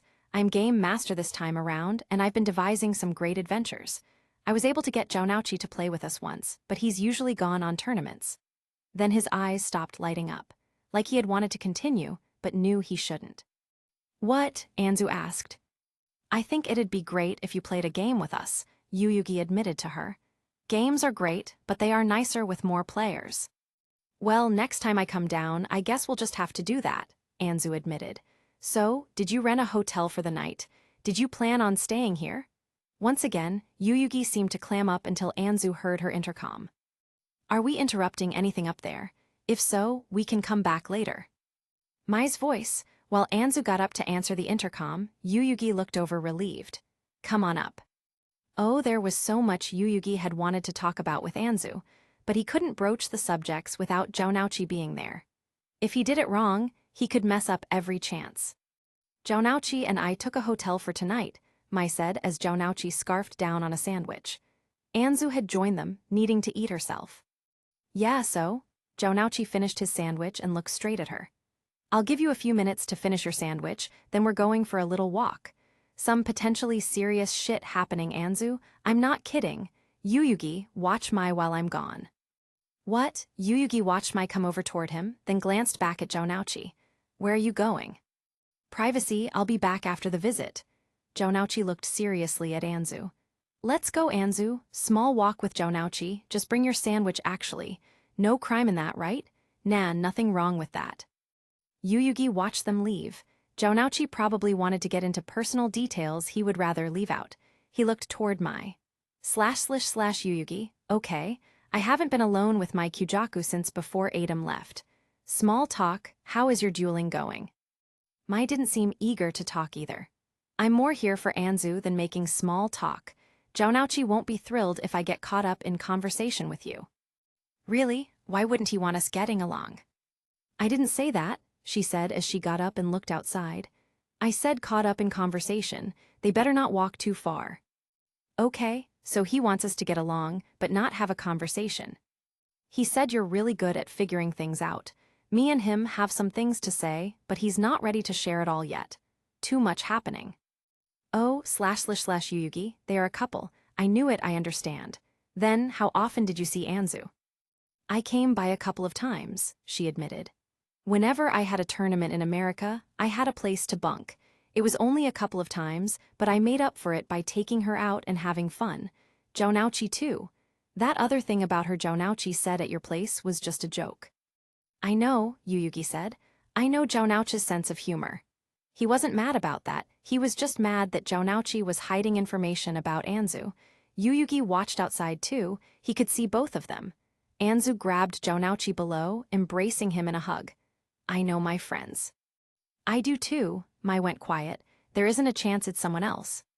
Yuyugi looked down at Anzu and Jonauchi again. Trust me, that's friendship. Jonauchi cares for you. He watched her back away from the window. Jonauchi is just there for her. I wish I could help her, but Jonauchi in this case is better. It won't take the king of games who never loses to convince Anzu, Mai said knowingly. It's going to take someone who knows how to lose and lose hard. It's scary, and if she comes back, a lot of things are going to get tough. Rent, her job, she could end up with a real problem. Anzu, Yuyugi put his hand up to the window. I never win all the time. He stared down at the window. Sometimes, losing is the right option for someone's happiness. He backed away again. They look like they are coming back up. Chapter 17, in a New York Minute, Part 3. Dimension, manga, the one that saves the day. After Anzu came back with Jonauchi and learned the terrible truth, she had to face the others now. Yuyugi knew it wouldn't be easy, so he let Mai start. Right now, you need to be careful of anything out of the ordinary, Mai said. Day, night, or in between. Even coming to Japan doesn't mean you're completely safe, but it would be harder to get at you. Finally, Yuyugi could step in. I was willed the game shop. I'm having it reworked with an ultra-efficient security system. It will be hard for anyone to bust in. Never again. Best by the Kaiba Corporation. Until Skezy was put away, no one would even catch a hair off Anzu's head. Mai and I together have a decent amount, so I'll stick around longer in Domino City, Jonouchi said. No one's going to get at you or Shizuka. I'd kill them. I mean it. Anzu hadn't said anything yet. Yuyugi couldn't blame her. It was a lot to take in. Nothing was her fault, and she hadn't had anything life-threatening happen since her school days. Anzu, it's okay. I'd take care of you. I promise, Anzu, no one's going to get you. Protect yourself first. This won't last forever, Mai encouraged her. Maybe later, shoot for the stars again, or don't, whichever, but right now it's not safe. Anzu was still quiet. She probably had a lot on her mind. Up and leaving wasn't easy, her life was there. She probably had citizenship there, her rental, her property, her whole life would be upended. What are the chances that this really concerns me? Anzu asked. I guess enough that all three of you are here to talk about this. She paced the room. Yuyugi, what do you think, really? Really? Yuyugi nodded. I really don't like the way that car sped away when I went toward you, Anzu. He didn't want to imagine what would have happened if he hadn't been there. Wait, whoa, there was a car already here? Jonouchi said, making a point to glare at Yuyugi. Yuyugi, man, why didn't you say something? That's it. He stood up. Anzu. He looked at her seriously. I told you everything you needed to know. I need that answer. Anzu, everyone wants me to go back to Japan. Anzu spoke in her head. Anzu, Seisha, don't you bury yourself away right now. Seisha. Seisha, honestly. Life would be better, Anzu, and if someone is after you, it would be better to stay around a high-security system and the vessel of the King of Darkness. He would kill for you. Anzu, Yuyugi wouldn't kill, don't say that. My life, safety-wise, isn't made to handle this. I don't even have a working car. I don't know if I want to go back forever, but I have to return long enough for this to be over. Right? Seisha. We could try to stick it out. We could find a willing friend to stay with. There are several potential old ones we could try. We could go with Jonouchi and Mai. That would be a good idea. Anzu, Seisha, you have to get over this fear of Yuyugi. He isn't Adam. Anyhow, point being we need to do something. Seisha, yes, that we can agree on. Transport is abysmal. You are walking to and from work. And for all we know, one of these fiends could be a resident in this very apartment building, so it would be easier to reach you. Anzu felt a small shiver. She hadn't even thought about that possibility. Anzu, for my safety, I should go. For my dreams, I don't even know how to tell them the Anzu they all know would never think it.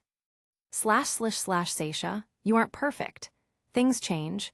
You can decide your future as you are there. Getting you to safety is the best idea for the moment, and you have Jonouchi and Mai who want to take you in. Anzu, Yuyugi, / guys, this was it. There's something I have to tell you. I found out about something about 4 years ago. / Seisha. No, Anzu, what does my identity have anything to do with this? / Because I can't just hide this, Anzu answered her back, purposely out loud. Her eyes drew to Yuyugi. He had such a look of worry on his face, probably expecting it to be her health. There was no turning back now. Do you remember the Seisha card, Yuyugi? Kaiba had it, and you brought a fake card to the dueling system to interact with it. Yeah, I do, he said. That card gave a bogus history to Adam about summoning the dark magician to make us pity her, just because he couldn't remember and we didn't know. What about it? Seisha didn't go. She hid inside of me and didn't share it until about 4 years ago with me. What? Yuyugi, Jonouchi and Mai were stunned. Hun, you've had a spirit living inside of you, Mai asked stunned. Without a millennium item, Jonouchi was shocked too. How's that even possible? So she's been hiding in you without a container all this time? Yuyugi asked. Can you understand her, or do you just know she's there? Do you know why she didn't move on? Anzu shrugged. She said that without the blessing of the gods it shouldn't have been possible, so she just kept quiet, waiting to see what her purpose had been. Yeah, none of them looked happy. I know that I should have said something, but she's inside me and going against her wasn't a good idea. She's pretty mad about it right now. What, and we don't have a right to be? Yuyugi got up and went beside her. Anzu, you should have told us as soon as you knew there was a spirit inside of you. I've had experience with a spirit living inside of me, so you should have at least told me. There's no millennium item that's been keeping a separation, so I don't even know what to say right now. That should be impossible. Does she flip with your personality? No, she can't do that, Anzu said. I can only hear her. I'm sorry, Yuyugi.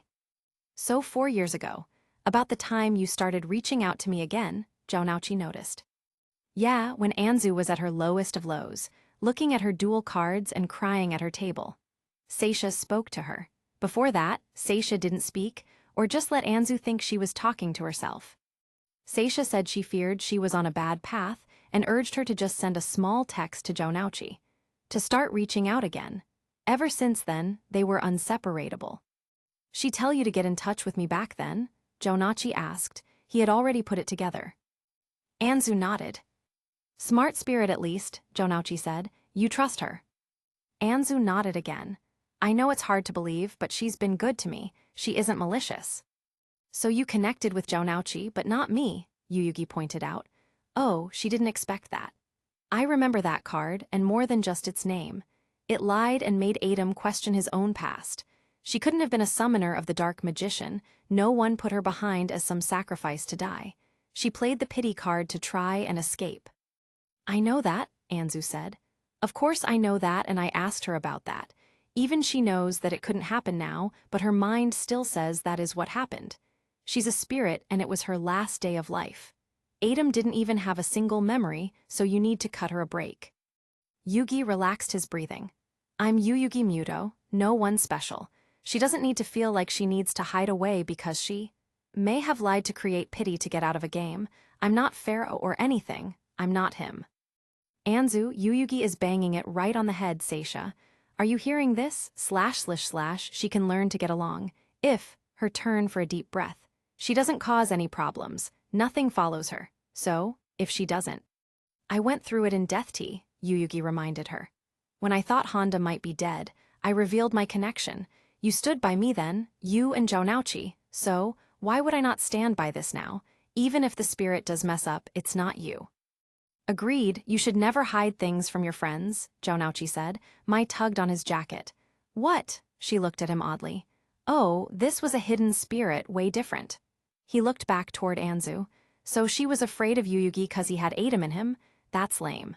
/ Seisha, he's lame. Mai is clearly uncomfortable around the vessel, and the king talk too. Anzu, Mai isn't uncomfortable around them although.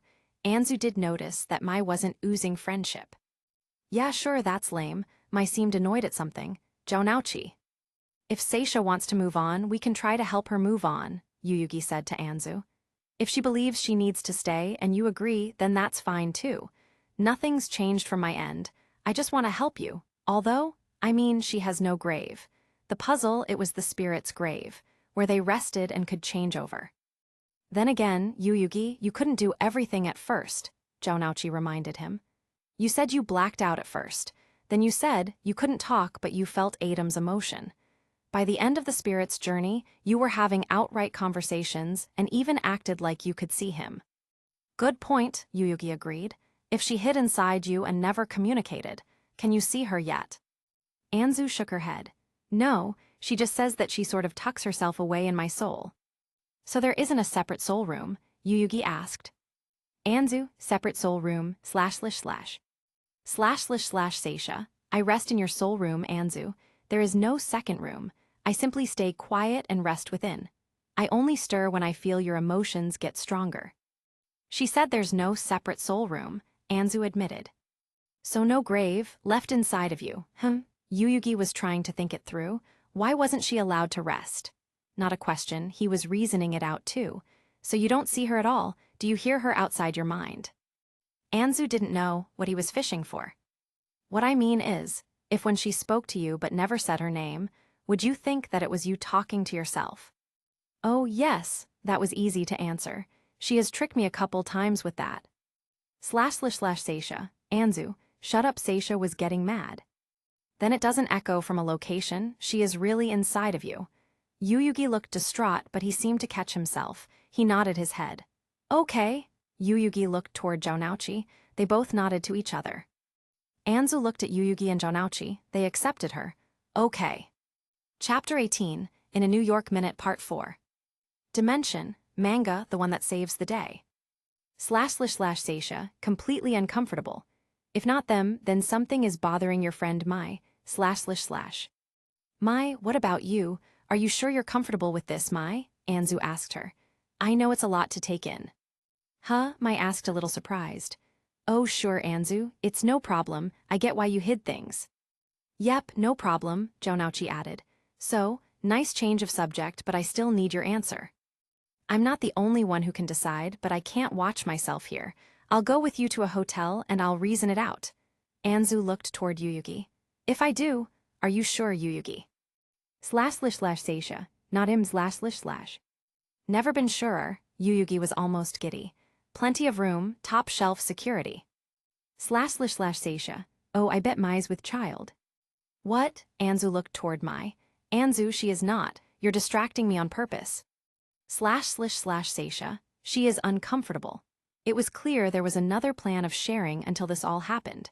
If it isn't our presence, and it isn't the former vessel of the King of Darkness that bothers her, then it is a tender issue. Jonauchi hasn't openly said anything about that. From your soap operas and your melodramatic view of love in this age, that would leave the pregnancy as the answer. Anzu, this isn't a soap opera, Seisha, //. Seisha, it's pregnancy. Anzu, it isn't. Seisha, prove it then. Anzu, fine, I'll prove it. Anzu went over toward Mai. Seisha has a theory, Mai, she's already mad enough, so humor me. Mai just watched her get closer and with a whisper asked, are you pregnant? Oh, those eyes, no way. Seisha, told you I win. Mai looked petrified and then toward Jonauchi. She guessed, I didn't tell her anything. What? Jonauchi grabbed his head. Are you kidding? What? Yuyugi asked. Great, it's out of the bag now. Jonauchi sounded disappointed. Didn't want it like this, but it's not right, just one of you knows. He looked toward Yuyugi. Mai's pregnant. Another Jonauchi might be on the way. Kyujaku, Mai said. Which is one of the biggest problems right now on a personal level we had before this, Jonauchi added. It's still too early to even know if it's mine. Anzu was dealing with her own shock that she almost forgot to look at Yuyugi. Anzu, Mai is having Jonauchi's kid, //. You didn't even ever say you were a couple, Yuyugi said. Jonauchi. We aren't, sort of. Look, it's complicated, Jonauchi said. We're friends. It gets lonely out there sometimes, Mai said. That's all. She flipped her hair. That's all, Yuyugi stood up.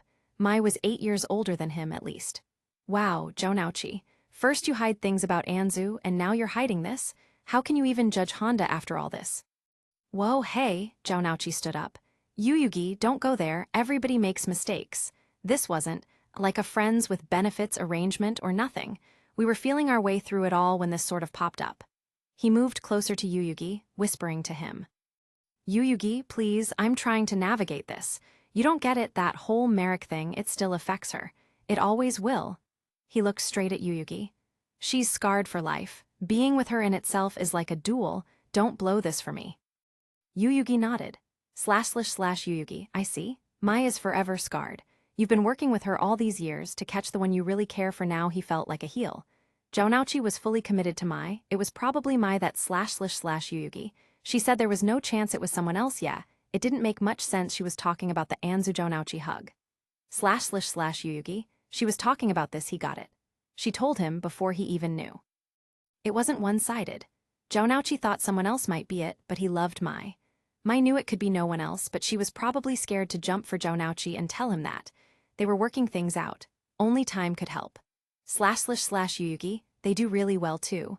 I couldn't even tell whether they were friends or more. You have all my support, Jonauchi.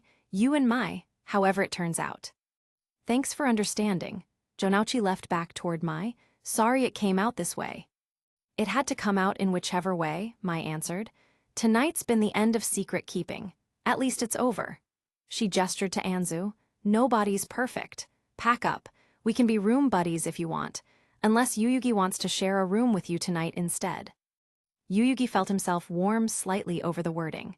Yes, if Anzu wants, there's plenty of hotel for everyone. Anzu, I did not just say that double rooms I hear. / Yuyugi, did I just say here? Oh, Anzu Mazaki. 4 years since I've seen you, and you've still got such a grip on my heart. Her sparkling, unsure eyes. Was she blushing? Seisha won't stop screaming in my head, Yuyugi. Damn it, I want to talk to her. Can you translate between us? Now she's really kicking up a fuss. Anzu closed her eyes and covered her ears. Anzu, Seisha, you are going to have a conversation with Yuyugi. You have to, please. Seisha. Jounouchi and Mai are fine, Anzu. Why do we need to bother the vessel with our presence? Anzu, Jounouchi and Mai are in the middle of working out a relationship while they are having a baby. If I leave, I'm going with Yuyugi. Now, whatever your beef with him, it's time to spill it. This isn't the same, your emotions are screaming at me. They never did that before. Why are you terrified of Yuyugi? Seisha, I tried. Anzu tried what Seisha, I tried to warn Pharaoh Adam. His vessel will be angry. Anzu, what do you mean? Adam, what did you try and warn him of? Seisha, your world. Your beautiful world and your life and your time. Your accessories, the way you work, and the way you interact. It had a profound effect on me, and I had been there for only a short time compared to him. I watched him and you over that time. Every time your emotions peaked around him, I peaked. Anzu, what are you admitting to? Seisha, I echoed inside your thoughts had you speak, but it did no good at the end. Your friends rallied around, speaking about friendship and burning memories in your mind and, oh, I was not brave enough to tell the pharaoh that he was wrong. Chapter 19, The Imbalance of Afterlife, Part 1. Afterlife. Sugoroku Muto waited beside Pharaoh Adam. This was his future. This was everyone's future. Some people loved being able to live in the afterlife in the same way as they lived, with their same family, same foods, same culture, and same daily lives. If they were happy and healthy when they died, if they had a good life when they died, they were great. But everyone else. Sugoroku never imagined this was his afterlife. He was his same elderly age and his wife was not there. He always imagined he would see his wife. He did when Pegasus was messing with his soul, he swore he did. But she had no spot in the kingdom, or more like, she wasn't forced to be in the kingdom. He was not the only one feeling it either, though he could not say a word. Grandpa, oh Yuyugi, if you could only see him now. Adam sat in his seat. He always sat in his seat. All day long he had spent sitting in his chair with his hands folded, silent, staring ahead. The only time he seemed to move was when someone came in that needed judged for court or when Kaiba came for a duel. Kaiba, from the living world. Technology knew no bounds with that man. When Kaiba came, it was the only time Adam stood up and smiled, like he felt happy again. It didn't happen very often, but when he came, all of the shackles seemed to fall away from the king. Sugoroku watched as someone was brought in to be judged. It was what Adam had done, it was the pharaoh's responsibility. Adam paused as he listened to the crime. Why did you steal food? He listened to the excuse, but the light that used to radiate from his eyes were dull. Fine, a day wandering the sands. Then they were gone. Some of the others had tried to get him to cheer up, but Adam couldn't seem to budge. He also would never change the punishment, no matter how small or big the crime. Adam had not changed any of the structure. However, Sugoroku did notice two things. For one, when Sugoroku arrived, Adam hadn't stayed himself. He had been older, not 16 like when he first died. His complexion was darker, but he looked about the age of Yuyugi. Mid-20s. He was aging in the afterlife. How was that possible and why? For two, Adam was a pharaoh of power, without power. When Adam judged differently or thought about changing something, he couldn't.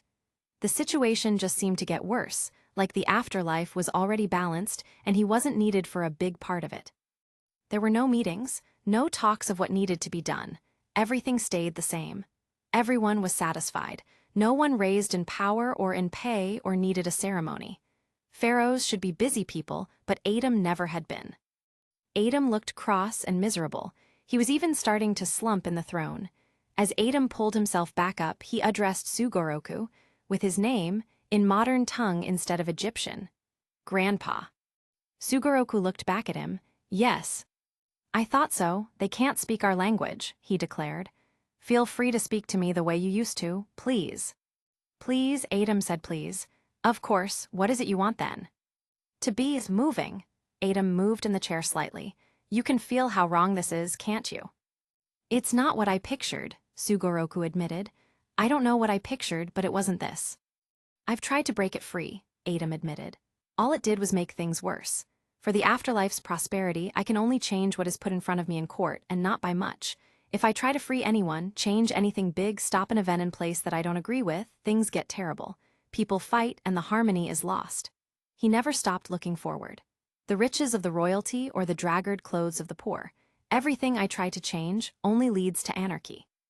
It only leads to everyone summoning monsters. Without Ba, everything is terrifying. Yes, I think I understand. I'm sorry, he said to the pharaoh.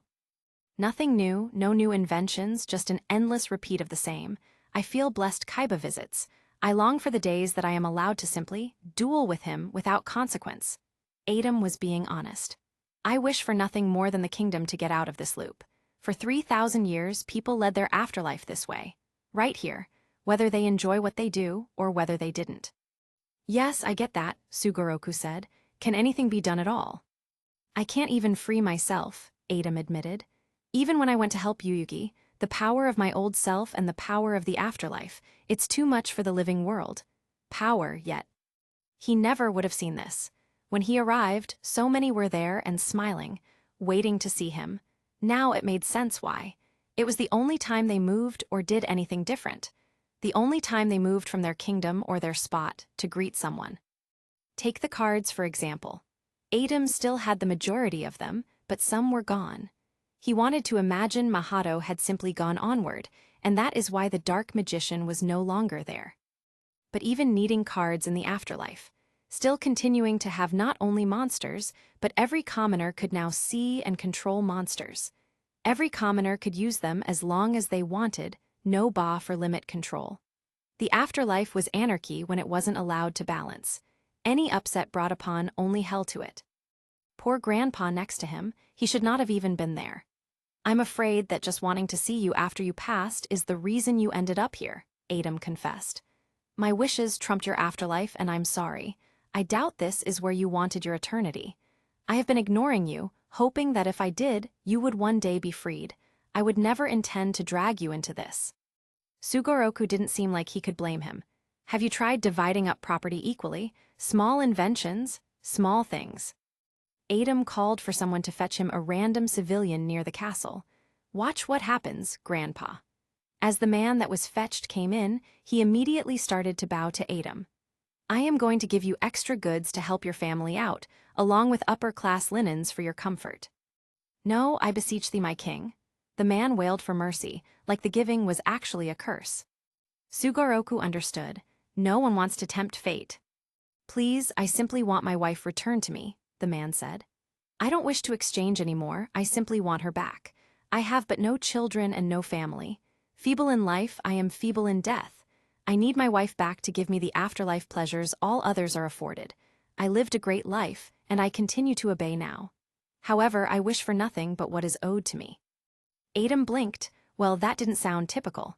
/ Adam, that is new. Nothing is ever new, no children. They all moved on, quite quickly, he said. I am still waiting for my wife, and I do not wish to exchange her for a luxurious destiny that may be cursed. The afterlife is as I lived. As foretold, I continue as I am. Please, Pharaoh, do not curse me. No, wait. Adam stopped him. This was curious. Everyone passed on thousands of years ago in our kingdom. Your wife, wherever she is, she has left of her own accord. To where could she go, my king? How do I retrieve her back? He begged. Perhaps she went to another far away in the kingdom. It is her right. No, but she's mine. She's mine. Then he remembered his station again. My first one died. Then seek the first. Adam was not pleased with that interruption. She died at the father of the pharaoh's time, he said. Trapped from me forever, all I have is my second. It is fitting that she be brought back to me. Adam spoke the modern language Yuyugi used sarcastically.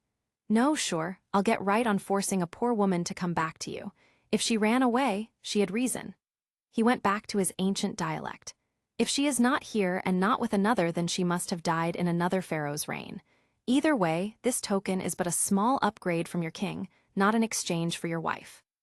Please, such luxuries due to me when I did not earn them in life only harm your citizens, he insisted. Please, all I wish is for my wife and nothing more. Why won't he budge? Sugoroku asked the king. It makes no sense why you can't even change one tiny thing. For the same reason I knew he would not, Pharaoh responded in the modern language again. Anything extra I gave him would be taken from somewhere else, thus the struggle of have and have-nots would remember themselves. A hell of monsters between those who feel wronged and their rewards floods the sand. Those that lose themselves here, I don't know where they go to next. A hell? Did they move on to freedom? A limbo? Without that knowledge, I can't risk it, Grandpa. All I ask is for my earthly pleasure back, the man said again. She wouldn't interrupt the harmony of the afterlife. It is due to her too. Have mercy and grant Seisha back to me. Seisha, Pharaoh stood up. If she is not here, then the same as your children, she has found peace elsewhere. The spirit in the card, it must be to not be there. She had certainly moved on then. I gave her peace, he answered. He started to walk away from the throne toward outside the palace. If the king wishes to leave the palace. Adam held his hand toward him. Stop. Of course, if he wanted to leave, there was always the same way to leave. Therefore, he wouldn't go far, just some light. As he exited, he had fleets of guards protecting his sides. When he was out, everyone bowed before him. Someone had commanded a ride in a Sudan for him. As nice as it would include people using their bare strength to carry him around. And if he tried to do anything else to prevent them from doing that, like choosing to walk or ride a horse, they could feel cursed or unworthy. Monsters would start to surface between, small for a time, and then growing bigger until he restored the balance. From the biggest things to the smallest things. No ride, I just want to be here for a little while, then I will safely return to the... A brat cried. Someone called their parent out for interrupting Pharaoh. A smack. Another smack. Someone being dragged away. I will return to the castle. Adam came back to his throne. He noticed Seisha's former husband on the ground, bowing. Adam, I forgot to dismiss him. He was about to dismiss him when Sugoroku spoke up. I didn't hear most of that, but I caught what you said to him in our language. His wife left him. Yes. Well, how did she leave the afterlife then? Sugoroku asked Adam. She was never here. She was trapped in a card on Earth, Adam answered him. He spoke in the foreign dialect to the man again. You can't have your wife because she was never here. She moved on to a different destiny. If you will not accept anything, you're dismissed. But, the man started to speak again. But no, I know your majesty is never wrong, but no, she was here. That's how I know she is due to me. She was here for thousands of years and then she disappeared. She is part of the balance. What? Impossible.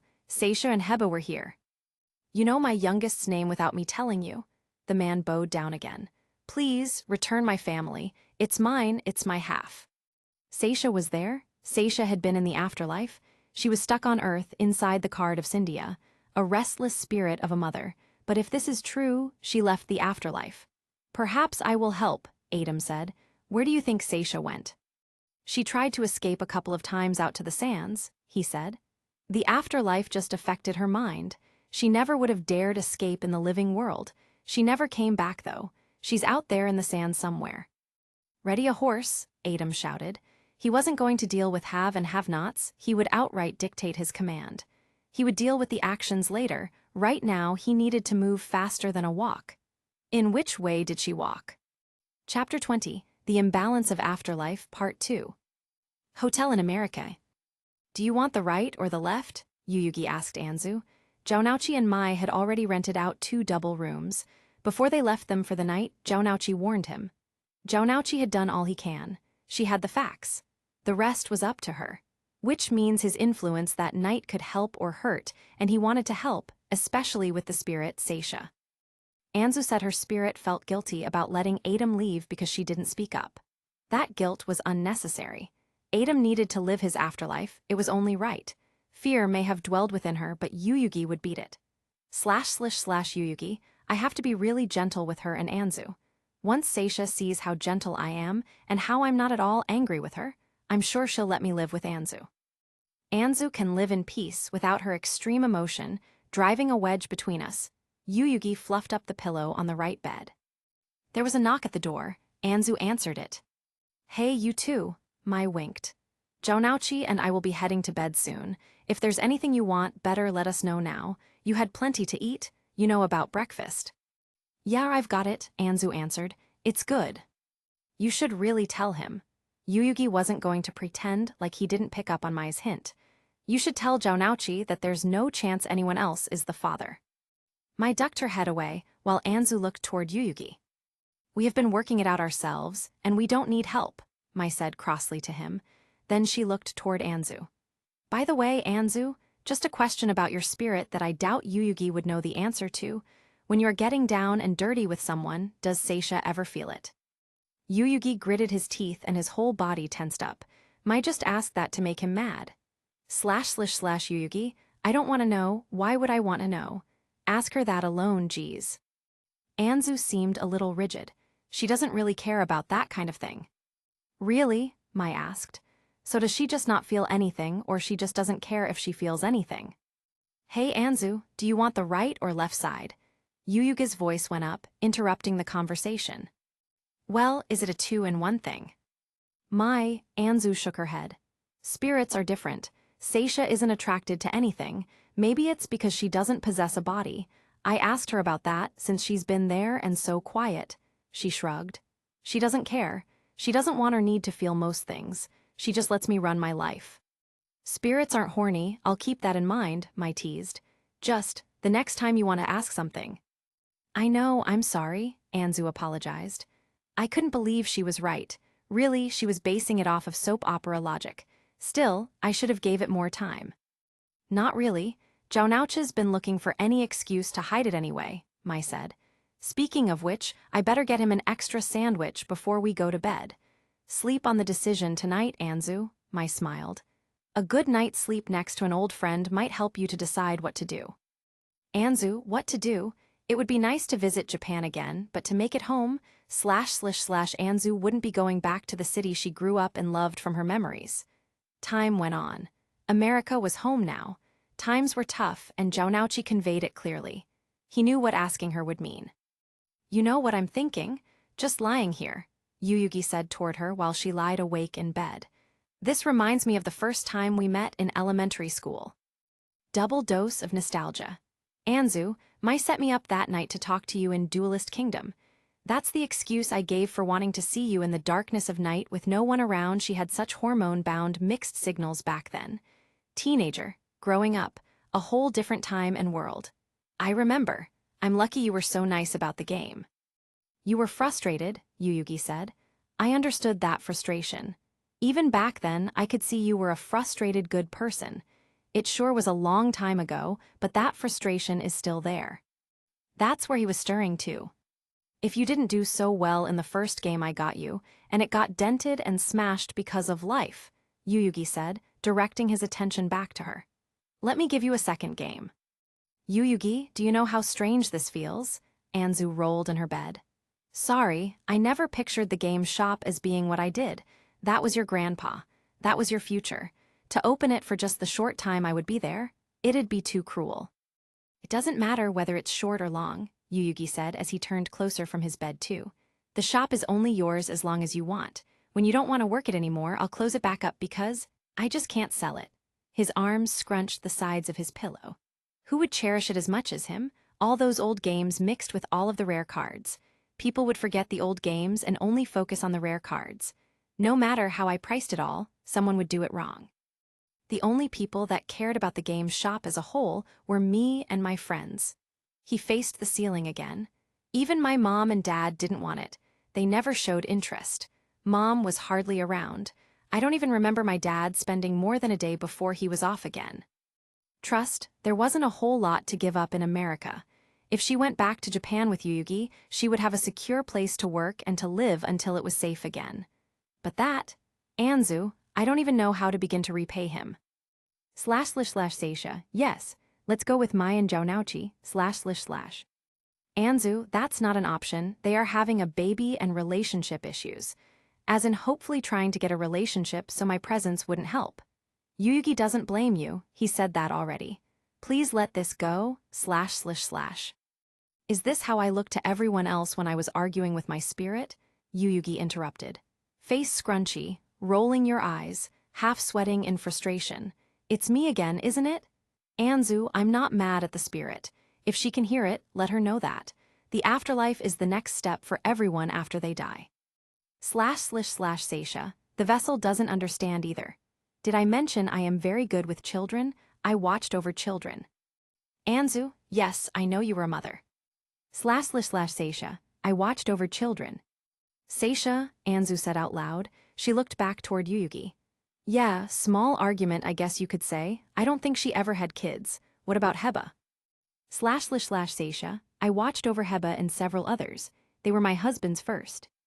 Oh, sorry, Anzu looked back at Yuyugi. I jumped the gun. She did have kids, just not biological. Yuyugi nodded. Seisha, it's okay, most were brats. I mean sort of wild. Heba though was precious, I took care of her as soon as her birth mother died. Anzu, you've never talked about your husband before. He had a first wife, Anzu looked toward Yuyugi. Sorry, Yuyugi, I need to talk this out with her. No, take your time. He smiled as he watched her. It's neat to see you speaking to a spirit from this angle. She probably looked ridiculous then. Anzu, did your husband have a first wife, nothing? Anzu, Seisha, I really want to know more about you. Please, damn. Still not sharing? Yuyugi asked. Adam had reasons for not sharing. He couldn't remember. Her memory was messed up in the end, but she remembers the rest. She should share with you, even if you don't want to share it with anyone else. Please, Anzu asked again. I won't ask for any more details. I just want to know a little about you. I know you always say you are an unimportant commoner, but I don't care. Tell me something. There was a pause. Seisha. I had masters and husbands between. None of it is essential. I found a final husband. 40 with 8 kids, worn from the harsh work of his youth, he desired someone who didn't cause trouble, and since I had always been barren, I seemed the simple answer. I watched his children, kept a clean home, and satiated his desires. He was satisfied with me, and so there I stayed until I passed. Tell the vessel that, I know that you want to, and let's not speak of this again. Please, Anzu shifted her eyes toward Yuyugi. Different masters and husbands. She took care of her last husband's 8 children. She took care of all of his needs, satisfied him so he wouldn't get rid of her. Anzu felt her eyes tear up. She never exactly knew. She still didn't know anything more than basic facts, but she could feel it, from the emotion. I shouldn't have pried, I'm sorry, Seisha. Ancient Egypt? Yugi held his blankets tighter. At least we know more about her. It sounds like it wasn't easy. I'm sorry it had to be brought up. We had to know something real about her. Yuyugi looked back toward Anzu and smiled. Tell her it's okay. Jounouchi, me and we all trust her. We trust you too, no matter what. Yugi got off the bed and went by hers, touching her hand. She'll never feel that pain again, not with us. Yuyugi's eyes, no matter how old he got, they always looked the same, even when they were kids. Big, round, like they were smiling right back. Whenever they weren't Adams, they were always like that, hard to look away from. The kindest eyes in the world. As she grew up more, Anzu understood her attraction to Adam was hormonal. He saved her life, his commanding boom of authority, and the way he held himself with such supreme confidence. Absolute hottie to any girl back then. But Yuyugi, Anzu, we haven't seen each other face to face in 4 years, yet he is willing to shift his whole life just for me. He's got an endless amount of grace in his heart. Seisha, yes, I see it. Go with Yuyugi, //. She used your name? Anzu finally looked away from his eyes to the hand he held. She's always referred to you as Vessel. She finally said your name, that's a breakthrough. So does she trust me? Yuyugi asked. You came all the way to America for me, Anzu smiled. When I get back on my feet, Yuyugi, I owe you so much. There's no way I can ever repay you for this. However, what Jounouchi said privately rang well in her ears. Anzu, you can either find a way to make it all up to him, or you can die a gruesome death if you're caught, Jounouchi told her straight, no matter how much she didn't want to hear it. She was surprised with Yuyugi as he grabbed her and wrapped her up in a hug. Then he immediately let go. I'll go tell Jounouchi, you won't regret this, I promise. His eyes were dancing merrily now. You should see Honda and Shizuka now. Oh, you can play Monster World with me and Bakura now. Oh, She just chuckled. Anzu, games to the end, Yuyugi, //, that sounds like fun. Great, I'll be right back.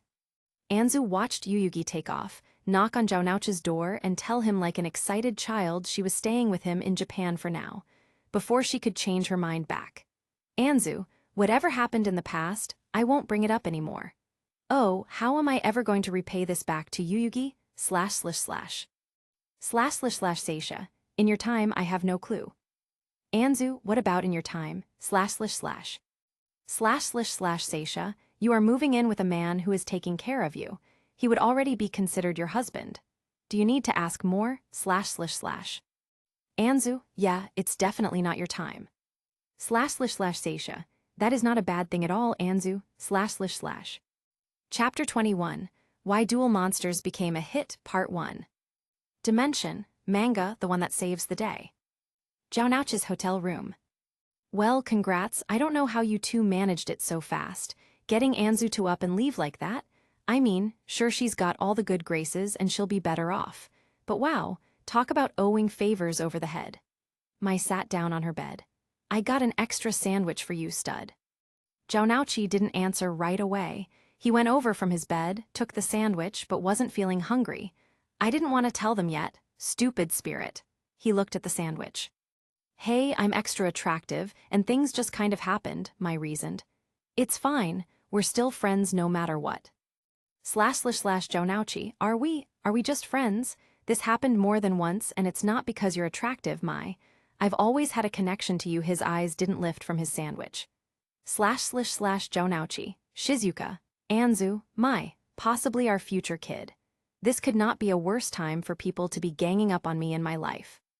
Ease up on the pressure, Zhaonouchi, Mai said as she crawled deeper in her covers. We've gone over this. I know how to take care of myself, and I'm not worried about anyone coming after me. I was just worried over Anzu. She might always be far away, but she's the closest girlfriend I got. She looked straight at him. So, did you give her all the details? Yeah, she knows the guys to be watching out for, but to also be weary of anyone else they could have hired. Zhaonouchi had firmer details than he shared with Yugi. He would later once they were settled down. He even had pictures of the ones most likely to go after Anzu and Shizuka. This whole thing is a mess right now, Mai. He laid in bed, almost crushing his sandwich. He grabbed it and looked at it. An old friend has to move away from her own country to be safe. Shizuka is with Honda still. You might be carrying my kid, and I don't know because you won't even tell me if I was the only one or not. How am I supposed to remember months? Mai asked. It's not like I ever said, let's get committed. You weren't thinking that either at the time. You didn't go out and do like 20 guys you never met. Zhaonouchi knew that much. Maybe there was 3 or 2, maybe 1, maybe even none, and she was using that excuse to keep him from going farther than friend. Stupid spirit. Well, it's out, so what? It's not like I have a spirit inside of me like Anzu did, Mai complained. We can move on from this. Yugi is going to be watching Anzu. I trust him. Not only is he going to be using that money from the success of his sphere game he never flaunts, but his heart has always been set on her. He'd die to save her. Zhaonouchi picked up the sandwich.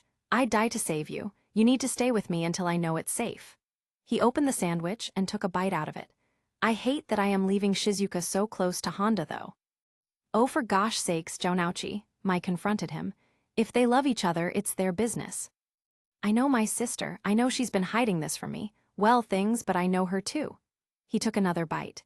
She isn't with Honda because she's madly in love. He likes her, fine, but it isn't the other way. She likes the feeling of security. She's never been healthy. She can see and that's great, but she's always weak and frail. She wants to be strong. There's only so far she can go. He put the sandwich back down. That's why he has to duel me to keep his respect, because I won't let my guard down. He looked hard at Mai. Even for a noob, not a second. There's someone out there right for both of them. I care for both of them. It just isn't with each other. Mai didn't answer right away. If that's really true, I should have a talk with your sister. I'm going to end up having a talk with her soon anyway. She wrinkled her nose slightly, like she was debating something. If you feel in your heart that you are right, then okay. Stick with what you believe because she shouldn't be with someone if they don't share any love. Physical is one thing, but if she's sharing a future. She glanced back toward him. Do you think she'd say yes? I don't really think so, Zhaonouchi admitted. She could have told me to back off several times. She's done it for other stuff, but she's never complained. Then again, she is still with him though. I don't know. She remembers those days she was in and out of hospitals.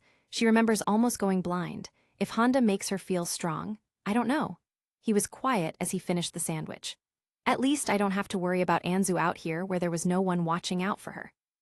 Look on the bright side, Mai said, cheering him up. You've still got 2 lovely harpies, all you need is 2 more. I'll get them too.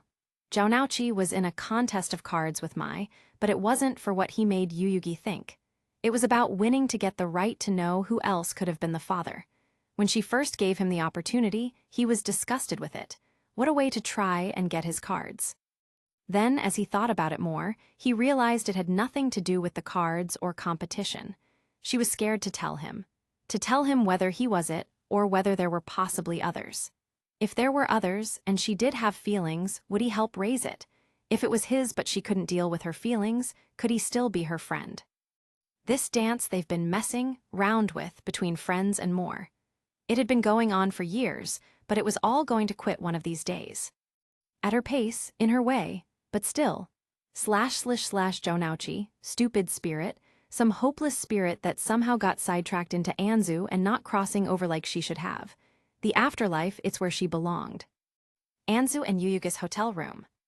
Seisha, how did I see the dark magician? Seisha looked out the glass of the window. They were so high up in their fancy hotel, no one could see in. Anzu couldn't be in safer hands. While Jounouchi and Mai were doing decently, Yuyugi's game became real popular, and working with Kaiba Corporation, he must have had more wealth than he let on. Anzu would be safer where people would kill to protect her. However, while Anzu would now be safe, Seisha had a puzzling dilemma. Yuyugi and the others didn't believe her last memories. How did she see the dark magician? She must have summoned. It was a summon from a stone. Seisha, I said it to the king before I even knew it was a playing card, and this time she shook her head, feeling lost in the conflict of her memories. Seisha, I held Heba. I summoned the dark magician. I ended up in a duel system without Heba. But how did I do any of this? She looked up at the stars, wishing she had some kind of guidance. I tried to stop King Adam, but I couldn't. Anzu couldn't. Yuyugi's sealing up monster reborn made it all too hard to reverse that train of thought. So, why am I here? Chapter 22, Why Duel Monsters Became a Hit, Part 2. Dimension, manga, the one that saves the day. Afterlife. Adam moved through the Forbidden Sands with several guards insisting on following, including Sugoroku. Seisha left through the sands of the afterlife and ended up in a card. She saw the dark magician. She had claimed to see him. She had been holding a child at the time of her death. He had taken it as lying, now that he'd experienced the truth. But if she had found a way to leave the afterlife? Your Majesty, being at the edges of the sand is how you punish people. Please, let's go back where it is safe. There was more to it. There had to be more, and Adam was finding out what. As he walked, he noticed the Millennium puzzle around his neck had started to shine. He took it back from Yuyugi's world so it would trouble him no more. It was acting like the Millennium Ring, trying to lead him somewhere. Adam, what are you reacting to? He followed his feelings and changed directions in the sands. Until he found something he couldn't believe existed out there. How? The Millennium Tablet with a place for the 7 Millennium items. Inside of it was 6 of the items, with one of them a crushed ankh, barely held together. Between this world and the next, he noticed something else beside it. Mahato next to the Dark Magician Tablet.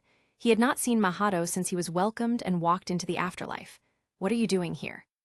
I have been placed here. I've been forbidden to leave, he explained.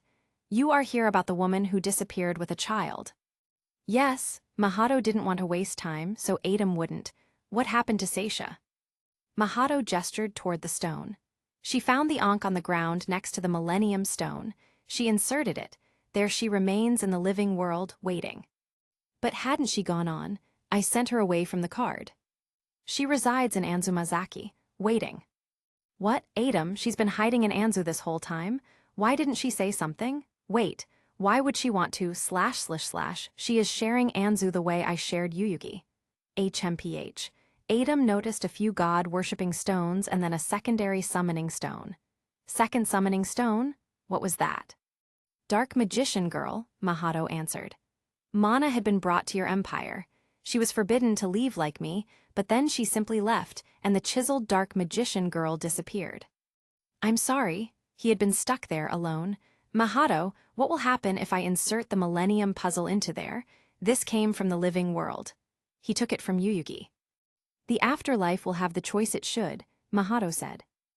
choice. You do not have to take this journey though, master, Mahato warned him.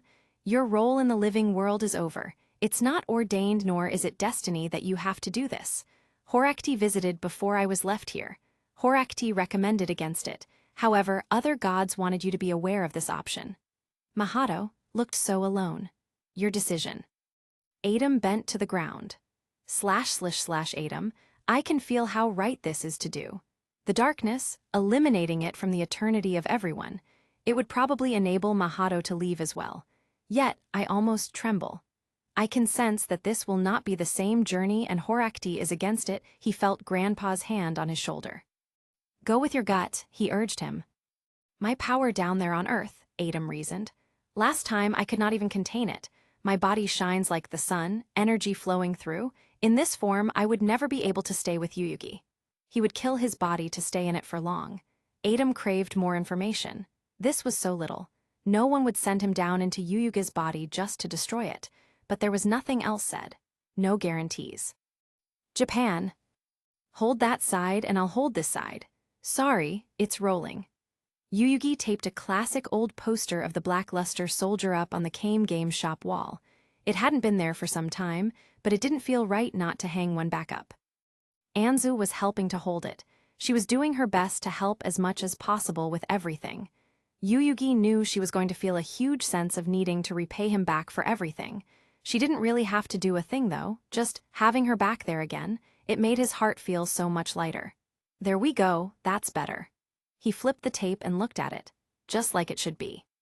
It looks great, Anzu agreed. Do you think Destiny? Yuyugi looked at her cat Destiny, who jumped up to the counter. Boy, Grandpa would have never let you do that. He picked her up and put her back down. Anzu loved Destiny, but it seemed like the attachment was also to Seisha. Something Anzu did to bring them closer together. Unless there is a hot new game coming out, there usually isn't much traffic. Sometimes just a couple of customers a day. Even having a hot game didn't mean they would be crawling in customers. Okay, Anzu said. I just stay behind the counter and wait to see if anyone comes like your grandfather did. Pretty much, don't worry if you have slow weeks either. Every week was a slow week. I'll pay you the same, no worries. There wasn't. Yuyugi had a lot more money than she probably realized. By Kaiba Corp investing in his game and him investing with Mocuba directly. Are you sure you don't mind sharing the space with me? That was what was making him feel like a heel. I need to learn the business and no one knows games like you do, Yuyugi, she said. I don't mind. Sharing a house with Anzu Mazaki. What were the chances of that ever happening? Had he told his younger self ever that was in his future, he would have blown up. The crush he used to have, might kind of still have. Maybe. It would make it easier to get started right away. Honestly, I'm the one who should be thanking you 1,000 times over, Anzu said, bowing her head lightly. You shouldn't have to move back over to here when you have a different house now. It's because of the potential people who might be after me, isn't it? Not just that. Partly, Yuyugi said. The new system should really help things out though. It's connected to my phone, you can see inside of any room at any time. Within reason though, I'd never misuse it. He showed her his phone. It shouldn't be long either. Jounouchi almost has this wrapped up. //Yuyugi, add something else Yuyugi. She moved all the way here, don't make it on a whim. Chapter 23, Why Duel Monsters Became a Hit Part 3. Dimension, manga, the one that saves the day. I know, Anzu said. It was the last piece to make me come to Japan and restart over, she sighed. A temporary stay to help lure me in. I know Jounouchi is smarter than he acts sometimes. I'll have to see how this plays out before I decide. Anzu looked at the phone. Yep, there we are messing around by the counter. She smiled. Weird watching yourself on a phone. She gave it back. I'll do my absolute best here for you. Your grandfather used to share so much about so many games. She winked. I hope some of that rubbed off on me. She looked into the display case. I'm guessing this system is different now. Yeah, Anzu seemed to understand. It was serious, but it was also leverage to have her come back. Yuyugi saw her apartment and her neighborhood, walking home alone at night. The jacket she wore surviving in that New York temperature. Anzu was putting everything she could into surviving while things got better. But how long for the while things got better? //Yuyugi. She still has the same kind of determination I remember. It's hard to believe she fell this low. Okay, change the subject. Make her feel better, there are no rare cards in this store, just unofficial copies. Yuyugi came around and opened it up. He brought out a card. See? It's stamped with the huge word copy across it. It's not official at all. It's just laminated paper, really. He let her feel it. If anyone wants to purchase real cards, they have to wait. I'll make a sign-up sheet for it. Even the cheaper cards? She looked down in there. There aren't any cards in here at all, not even the glittery unofficial collectible cards. She smiled. It's amazing how big the game really got. It rode on coattails. Yuyugi didn't know if it was a good thing. I started with my games. I liked the monsters and the setup. The cards were already there. Then, without Seto Kaiba's influence, Mokuba took the company into several directions. Every new game was being licensed with it. After Seto Kaiba left Mokuba the company, he didn't want to go in the same direction anymore. The direction that took his brother's sanity. Is Seto Kaiba still missing? Anzu asked. No, but he hardly sees his little brother. Once every year or so, Yuyugi said. So, Mokuba went a different direction and focused solely on Duel Monsters branding with their tech. He made it all into a household name. People of all ages latched on.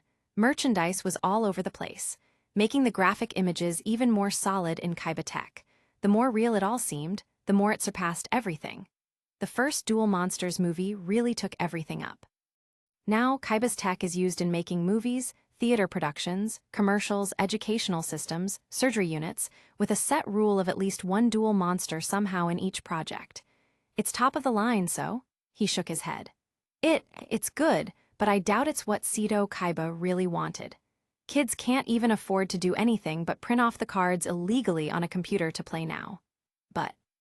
Well, Seto Kaiba never left any guidance, and Mokuba's goal is to not run the company into the ground, or lose his brother's favorite game's popularity while his brother is AWOL. Oh, I didn't know all of that, Anzu confessed. Not many do.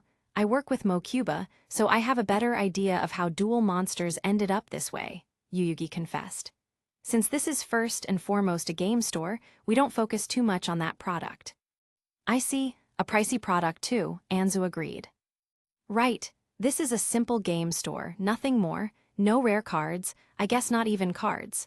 No one should be coming for cards except someone who already knows what they want, Yuyugi said. If kids come in, there are a ton of different card games to redirect them to try. Anzu nodded. I get it. She looked around the game shop. There were always so many different games. Your grandfather loved showing off games we thought would be interesting. Yep, and I know every single one now, Yuyugi said. I'll make a list of the most common questions people have when they come in.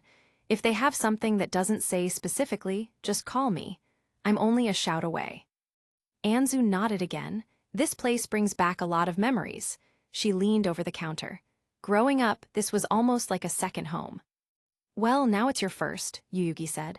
As long as you want it to be, and I'm sorry that it's not exactly. It's perfect, she cut him off. Do we need any more tape? The upper corner of the poster could probably use more. //Yuyugi, okay, don't bring up dancing. At least not yet. As they finished attaching the last of the tape, Honda came in without even a knock on the door. Yuyugi, Honda said, almost hitting the counter. Are you kidding me? A duel against Jounouchi? He looked at Anzu. Hey Anzu, I promise I'll welcome you back in just a second. He smiled at her, then looked back at Yuyugi. Yuyugi, are you insane? I didn't set the terms, and I'm not a part of this, Yuyugi said. I can't beat him at cards. I don't play cards, Honda groaned. I don't see why I have to do that to ask Shizuka to marry me. Maybe because you never even told him you were living with Shizuka, Yuyugi guessed. Shizuka wouldn't agree unless I kept it a secret, Honda said. I wanted to move on with her. Jounouchi will take it seriously. Honor and friendship. If you outright ask without dueling him, he will not be your friend, Yuyugi warned him. This is so unfair. Honda rubbed his eye. Why can't he challenge me to beating him in a fight, or some other game that would make this an even manly match? He looked over toward Anzu. And shouldn't you either be cheering for or against me? You're never this quiet during these things. What do you think, Anzu? Honda asked her. Do you think it's right that someone who's won multiple cash winnings and awards should challenge someone like that? Yuyugi watched Anzu. He'd noticed the change too. //Yuyugi, it used to be no matter the situation, she was right behind us, cheering the hardest. Cheering the loudest life had put a damper on that spirit. It wasn't completely gone, he knew that, but, after losing her dream, "Go ahead, Anzu, let Honda know what you think. Maybe she just needs another push." "Are you sure you want to know, Honda?" Anzu watched him nod his head. Jounouchi once fought the best champions in the world to try and get the prize money for Shizuka's eye operation when he didn't have any credit to his name. He watches her very closely, and if you can't accept an overwhelming challenge to be with his sister like he once did to help her, then he won't think you deserve her. "But I do, I just don't play cards." Honda looked back at Yuyugi. "Yuyugi. Have you even started trying to train?" Yuyugi asked. "Do you need to make a deck?" "That isn't the right answer," Honda complained. "Damn it, I care for Shizuka. I've kept her out of trouble this whole time. Doesn't he see that?" Yuyugi. "Actually, you've been living and sleeping with Shizuka behind his back. Whether Shizuka wanted it that way or not, I think that's all he sees." Yuyugi would never say that outright though. That wasn't him. "If you marry her, Jounouchi will be your brother, Honda. I think you need to accept that. As unfair as it may be, those are his terms. Not mine, and no, I'm not talking about it with him." "Yuyugi, I don't even have my old deck. I barely remember how to play." Honda looked at the counter. "These aren't even real cards." "It's a game shop, not a card shop." Yuyugi looked down at the cards. "You need to research what kind of cards you're looking for to beat him because you won't find much information on these. It's just the front face of copies. So, think about his deck. A great duelist will always have new strategies. Get some basic cards to start, challenge him, see what he's using in his moves, and move on from there. That's my advice." "That makes sense," Anzu added. "Don't think about winning the first time. Get him to open up his deck and remember what he still has. Figure out tactics. That's what Yuyugi and he did a long time ago." Yuyugi nodded. "Then if you need training, you can come and see me." "Fine," Honda sounded defeated. "I can't lose my friend over this mess. I can't lose Shizuka though either, but she doesn't want her brother knowing. It's the reason we were so quiet in the first place." He seemed to find some resolve. "I'm going to try and find some cards. Do you have a license to order, Yuyugi?" "Some cards," Yuyugi settled on. "Okay, I'm going to do this. I can do this." Honda looked back toward Anzu. "Glad to see you back, Anzu. We'll have to go out sometime and catch up while you're here. See you around." He went out the door. Honda wasn't like Jounouchi. He wasn't into the fun of card games. Even when he had trained Jounouchi to win the money prize for Duelist Kingdom, Jounouchi enjoyed the journey. Trying to train Honda might be painful unless he finds a way to enjoy the game. There was always a chance Honda could win too. Jounouchi won against some tough duelists. Jounouchi would put his whole heart into it though. "Jounouchi doesn't think Shizuka feels the same way," Anzu told him. "I should really stop by and see her. I've been gone so long, I wouldn't know how to even hazard a guess if he's right. He could be completely wrong or right." "It's tough to say," Yuyugi agreed. "I just try and stay out of it. There are a lot better things to focus on." He smiled at her. "Much better things, like helping her get back in touch with her positive side." "I have an idea. Do you want to see Bakura tonight?" She nodded. "Great. I'm going to call him and see if he wants to start a new game of Monster World, if that's fine." "If he's up for it, Yuyugi, I'm up for it." "Great." Yuyugi grabbed his phone again and called. He had already talked to him beforehand about Anzu, and he was more than excited to see her too. More people made for a funner game. He says great, he'll even make a nice dinner for us ahead of time. He looked at the front door. He couldn't believe Honda just charged in like that. "Don't forget to lock the way to upstairs. We live upstairs and no one should get near there. Even during business hours, we can lock and unlock it." "Good idea, Yuyugi." Yuyugi went back over to the front door, closed it, and locked it this time. "Honda and our friends can knock on the door if they need anything until we open for business." He double-checked the lock. Chapter 24, Mai's Dangerous Fiancé. Dimension, anime, the one that pays to save the day. 6 years later, after Joey's graduation. Skezy's Lounge. // when we meet again, I would be a better person. It was easier to say than to do. Mai was a better person than the piece of lost trash she'd been when she was recruited by the Orichalcos, but meeting Joey after all that past history. Mai stayed away from the open area in the lobby Joey Wheeler was currently hanging out in. Last time she talked to him, she stole his soul. Last time she saw him. Hey, well, if it isn't my Valentine. Damn, Joey's voice. Well, if it isn't Joey Wheeler, keep it cool. He moved up to her, clearly excited to see her. Wow, it's been a while, you look good, Mai. He looked better. Joey definitely wasn't in high school anymore. Thanks, you too, Joey. So, what are you doing way out here? Ah, yeah, good question. This isn't a place dealing with cards, Joey insisted. Never thought I'd be running into you down here. Yeah, well, luck I guess, Mai said. Hey, good to hear, Mai, Joey insisted. I mean, real good to hear from you, not real good to see you here. Not good. I remember a lot of stuff, but you were a real material girl. He glanced at her clothes. Still kind of are. Odd look at her clothes. You bet I still love my money. Well, it was bound to come up too. The second reason she dreaded seeing him. Dueling's more of a side hobby now. I mainly play with my fiancé, she admitted as she showed him her ring. I got a fresh one, makes a lot of money. I got everything I need right here. You marrying? Joey looked odd, real odd. Engaged, she said. So, yeah, I still like dueling. It's a part of me I can never lose. Still love my harpy ladies. Yeah, great to hear. Now, Joey seemed to be the one uncomfortable in the meeting. Engaged, out here, in this place. He a good guy, what's his name? What's in a name? Mai said. // No, he's not a good guy, Joey. But I mean, how'd you meet? Joey asked. Tell me about this guy. Well, he duels. Kind of how we met, she admitted. Then what's his name? Joey asked again. He was persistent. Maybe I've heard of him. Her fiancé didn't have the world's classiest name. He was born Skylar Eugene. Born? Joey asked. That's a funny thing to say for saying a guy's name. He really go by that. / Mai, just give in, Mai. / his name is Skezy and he owns this hotel. Joey looked at her a bit. That's not a real likable name. / Mai, he's not a likable guy. Hey, I'm not holding his name over his head, she insisted. It's what he likes. Does he? Joey still didn't look so good.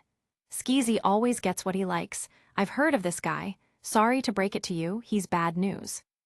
/ Mai, did he know about Skezy before he even knew about me? / did he actually come down there because of Skezy? Mai pulled over her favorite drink she'd brought down with her. Dealing with Joey was tough. For one, he was absolutely right. The rumors about what Skezy was in were bad, but Mai was on a better path there. So far, she had what she wanted out of life, able to buy whatever her heart wanted, and it was just because she was with Skezy. Win or lose at the few cards she played now, and she could come back to her rooms and eat the finest food all the same. Drink her finest drinks. Which is what she was doing right now, to stay strong to believe all those stupid lies she just told herself. God's brew, Joey read the label. That's potent, Mai. What, you're going to rag about my choice of drink too? Mai groaned and poured him a glass. It's not potent, it's just good. Expensive but good. It doesn't even taste like alcohol. Joey sniffed it. You kidding? This stuff smells rank. He sipped it. Oh yeah, it's loaded in alcohol. However, he was smiling. God's brew always did that. When I was younger, there was this local beer called Mikey's Beer and I drank it all the time with Tristan. Unfortunately, it went under like 2 years later. He looked at his glass. Tastes just like that. Yeah, well, it doesn't taste like that to me. Mai smiled. It's rare, exotic, and expensive. It doesn't officially have a taste because it tastes different to everyone. This time, I think they nailed the advertising on something right for once. Joey took another drink. I've heard the name Skezy more than once, Mai. Drugs, robberies, and so much more. Rumors are rumors, Mai sighed.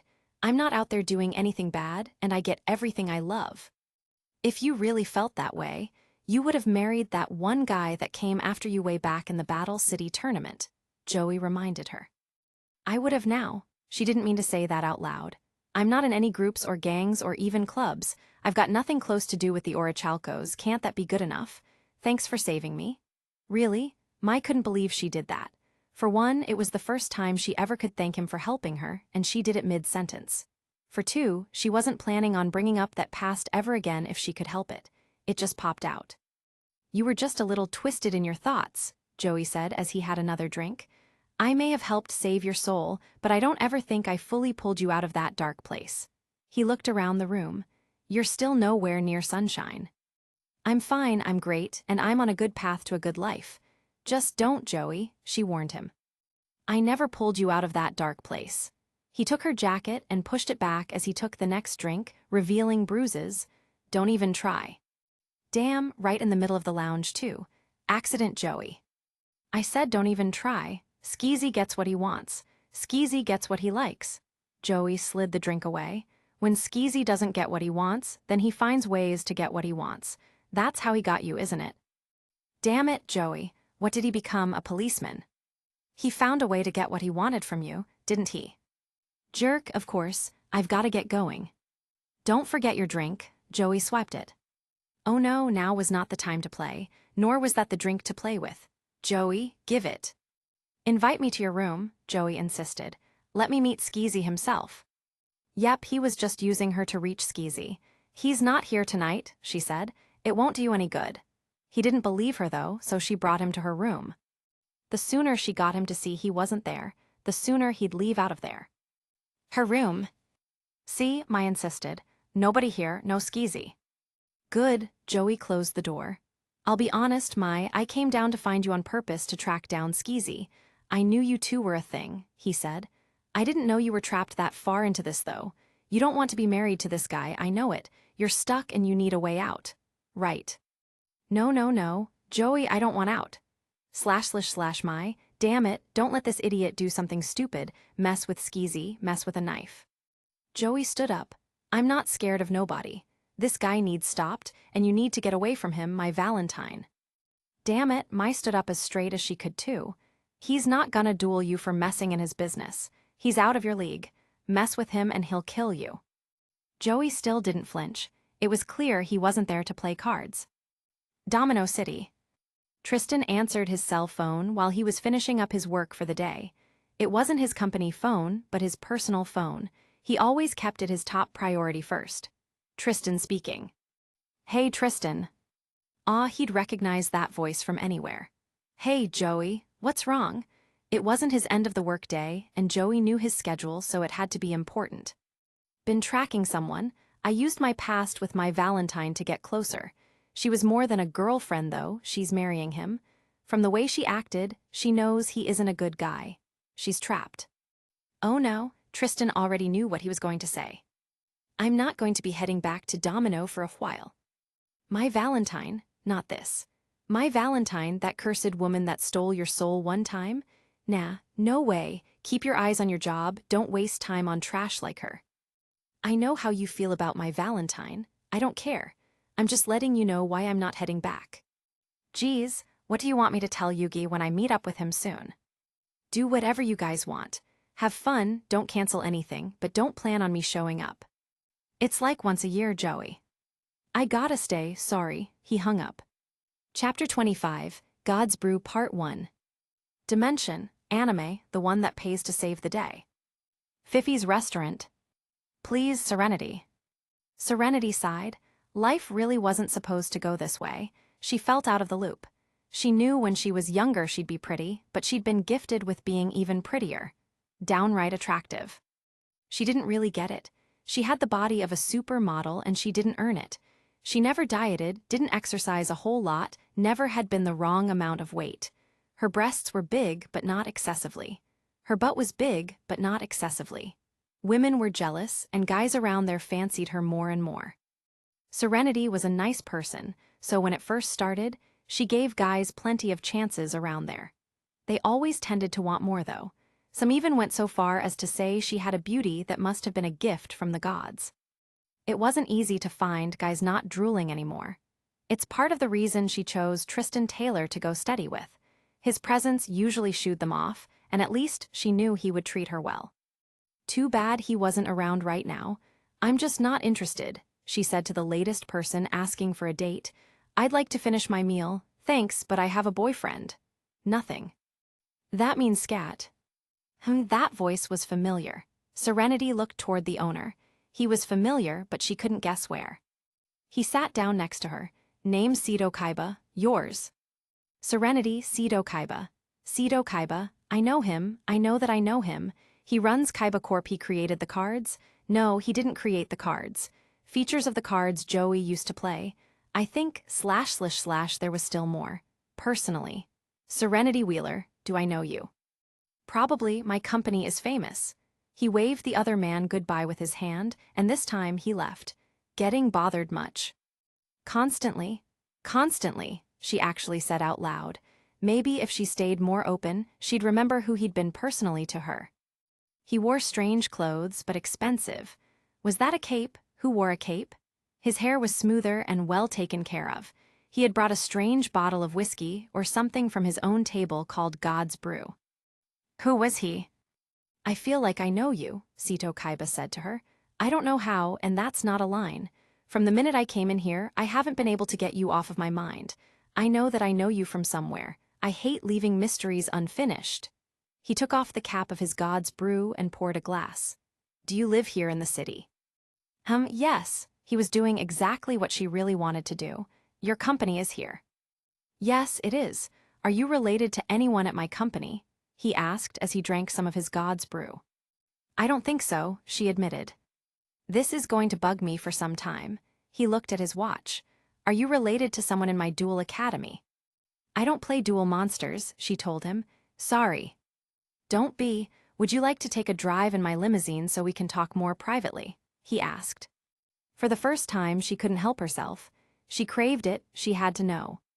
She wanted to know who he'd been. Yes. It was so strange. He had offered her some of his drink while he pondered on the ride. If it hadn't been for the fact he was drinking from it, she'd never trust it. Probably. It was alluring, even the bottle. She tried a bit. It was like a sweet strawberry cream traced with what lilacs must taste like. It was amazing. They each went through guesses as they rode around. The ride was beautiful in the limousine, and he even had some exotic snacks. After an hour, they still couldn't figure it out, so he treated her to lunch instead. Such an extravagant meal. Serenity enjoyed herself the entire day with the man she knew, but didn't. So close, the tip of her tongue, it was almost like a dream. They both seemed to be enjoying the mystery between them as time kept running. They went out and looked around in different places she'd never been or shopped before. The places were expensive, but Sito insisted on buying something for her. She ended up in a strange silvery dress, wearing a beautiful cape, eating hors d'oeuvres and drinking God's Brew by the time supper came around. Once again, he treated her. This time, they were both weighted on hand and foot. This feels like a strange dream. I'm playing the role of a princess in a stage play.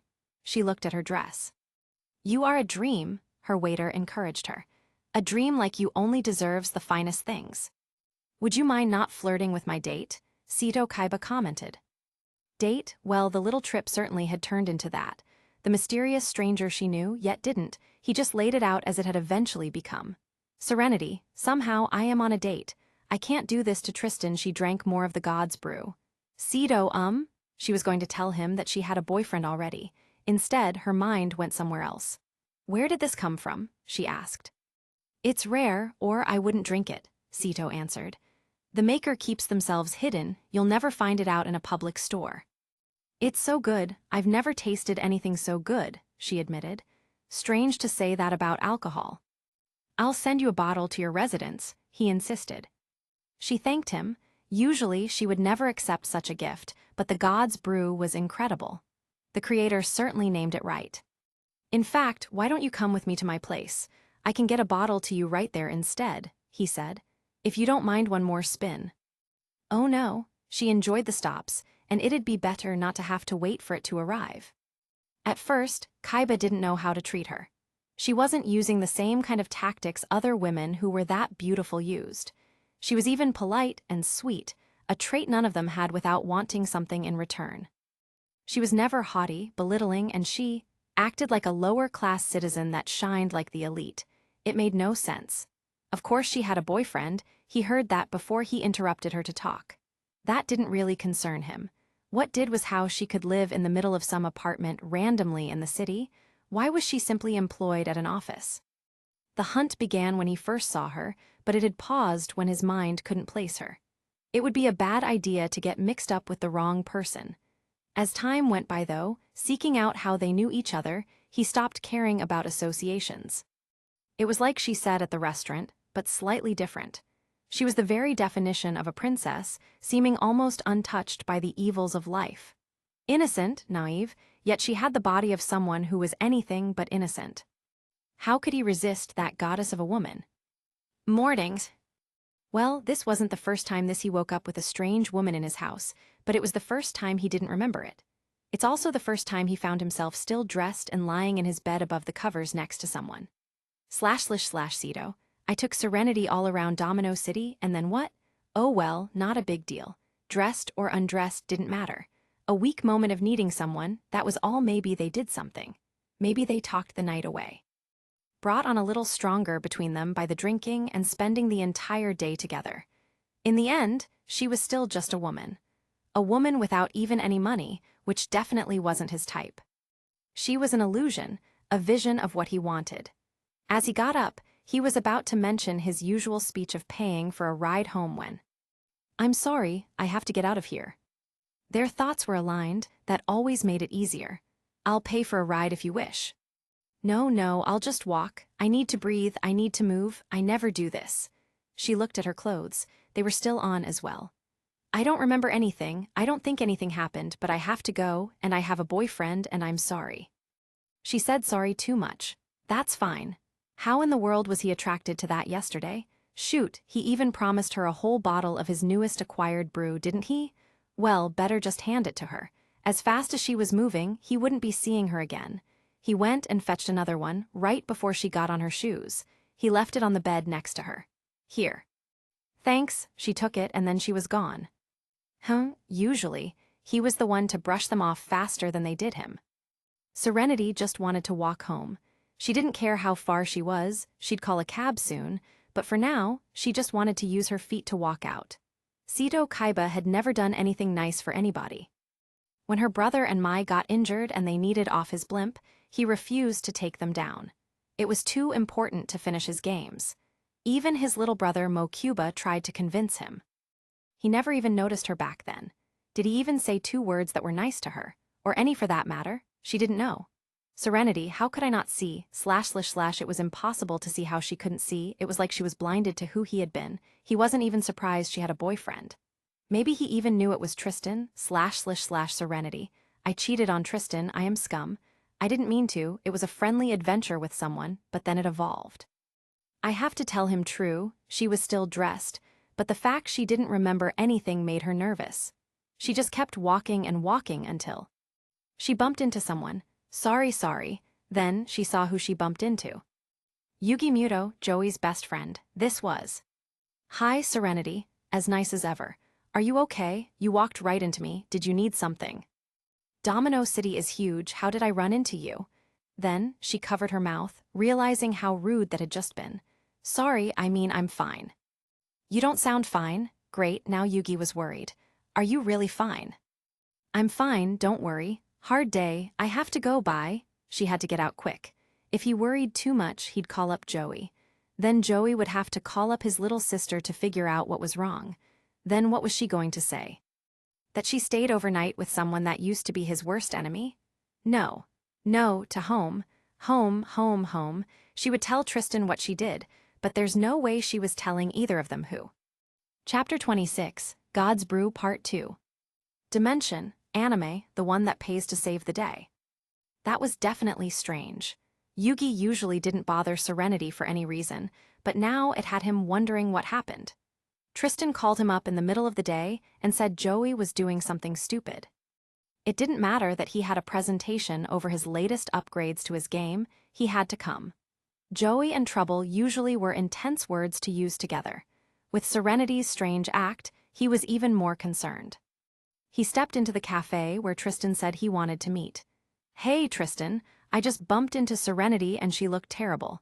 What's so wrong with Joey?" Tristan seemed confused by that. "I don't know, I doubt he'd tell her much about this. Sit down, Yugi." Yugi sat down and heard the few details Tristan knew. Joey wouldn't be back for their yearly meetup, but he didn't share much else except my Valentine was involved. "He said to do whatever we wanted, he didn't care," Tristan muttered. "He's probably going to ask for help from you soon, guarantee it." That be okay? Yugi had plenty of money, if Joey needed help, he'd help. "I hope he calls soon. I don't know what he needs, but I'd help however I could. Yuga's games had been successful. He'd be able to get my setup in some kind of a new life to get away from whatever mess she'd been in if he had to. He just doubted Joey would go for that. Not with this guy's past, but he knew Joey. He couldn't risk leaving her behind, not my Valentine. Joey had connected to her when they were younger, and even years later, he doubted he'd leave her in a bind. Joey knocked back on Mai's door. Either way this ended, he'd be ready. Nobody answered it at first. Joey, the dear Skezy, must be back. He wasn't giving up. He knocked harder. Hey, Skezy, I want to talk to you. Mai answered the door. I told you he ain't here, now go away. He caught his foot in the door, though. Mai, there's no way you love a guy that is as bad as this guy. I know you. He's got you wrapped up in something. Give me a few minutes to talk to you, just a few. Afterwards, I'll beat it. I'll amscray, just a little talking. Oh, like you'd leave. Mai opened the door and then left in a huff to the other side of the room, pulling out the god's brew. Damn you, Joey. I didn't ask you to interfere in my life and try to be some knight again. I don't need one anymore. She took a big gulp of it.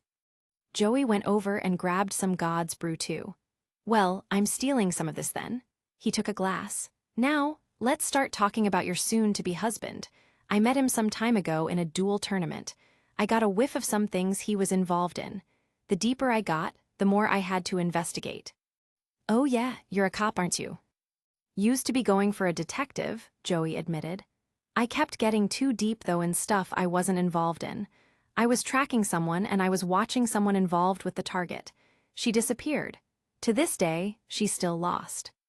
Mai squirmed slightly. Yeah, people tend to disappear sometimes. Yeah, that look from him. He didn't tell her that for fun. He wanted her story in return. It started with a duel. Joey came closer, intent on hearing everything. I won. We dueled again. He won. He wanted to duel again after winning. It was strange someone wanting to duel after they beat me, but I went ahead and played him again. He started to give me $100 every duel we played, whether I won or not. She sighed. He was just trying to find out about me, what made me tick. I did the same thing, started looking up stuff on a guy that kept paying me to duel him. I didn't see good things, so I told him I didn't want to duel again. He got, she paused, angry about that. You knew real early he was dangerous. Yeah, he tried to make up for his anger, which I didn't want no part of. She spread out her hand. I still didn't know what I was getting into. I just went, my Valentine is not about that. I thought he got the hint. I heard nothing until after the competition. I went home. There were presents and flowers, and he apparently bribed the landlord to let him in to drop it all off. Along with that was a list of recommendations. People who I should call to check him out. You dialed up the phone to find that info? Joey asked. I'd be busy calling in some backup. He got into your place and everything. Yeah, which is why I dialed up them numbers, Mai insisted. I had nothing to lose. Not like it made any difference if he traced me at that point. What I found wasn't recommendations to how great a guy he'd been. Every single caller was a warning. Warning me not to run away. They were all deserters I rang up, each one shocked I even had their number. She sighed. Most of them said don't call again and they were packing up and moving off. I got the message loud and clear. She was quiet for a short time, then drank more of her god's brew. I planned on saying yes next time I played him. Instead, he already knew he won. Why be coy, bastard? When does this big old shindig happen? Skezy doesn't do average. It'll be next year, she answered. About 10 months away or so. 10 months. You could try and break free now with the right connections, though, Joey offered. Yuga's doing well. I know with the help of my friends, I can find a way to pull you out of here. I didn't do anything different, she said, not answering his question. He'd been obsessed with me since the first game. I never understood it. I flirted with him a little at first, but I do that with everyone. It's just who I am, she admitted. I didn't do much though, and then after seeing what he was really about, I shut all that down. She shook her head. I don't know why he's got a thing for me. Joey tapped the bar area. You did nothing, Mai. You're attractive. Feisty as hell, even though he knows you won't cross him. You even play duel cards. He likes all that. Well, I don't. I hate it. She was starting to bounce back. My Valentine should be a free bird. I don't want to be some wife stuck inside and having baby after baby. Sure, I like the money, but I'm just looking at the only bright side I got. Then, we are getting you out. He stole the bottle and poured another glass himself as he pulled out his phone. Joey, it's too dangerous. No, I'm not involving anybody else. Domino City. Yugi and Tristan had ordered food, waiting to see if Joey called. Joey was both smart and stupid. He'd grown since high school, but the more emotional the situation, the more chances he tended to take. He aimed for a promising career and lost it because he got too involved in a local kidnapping. He couldn't let go. The food was long gone. They tried to pass time by talking about their day. Then Yugi told him about his new designs. Then, running out of stuff, Tristan brought up another subject. I hear Taya got a new gig again. Maybe we should do something to sort of recognize the role, Tristan suggested.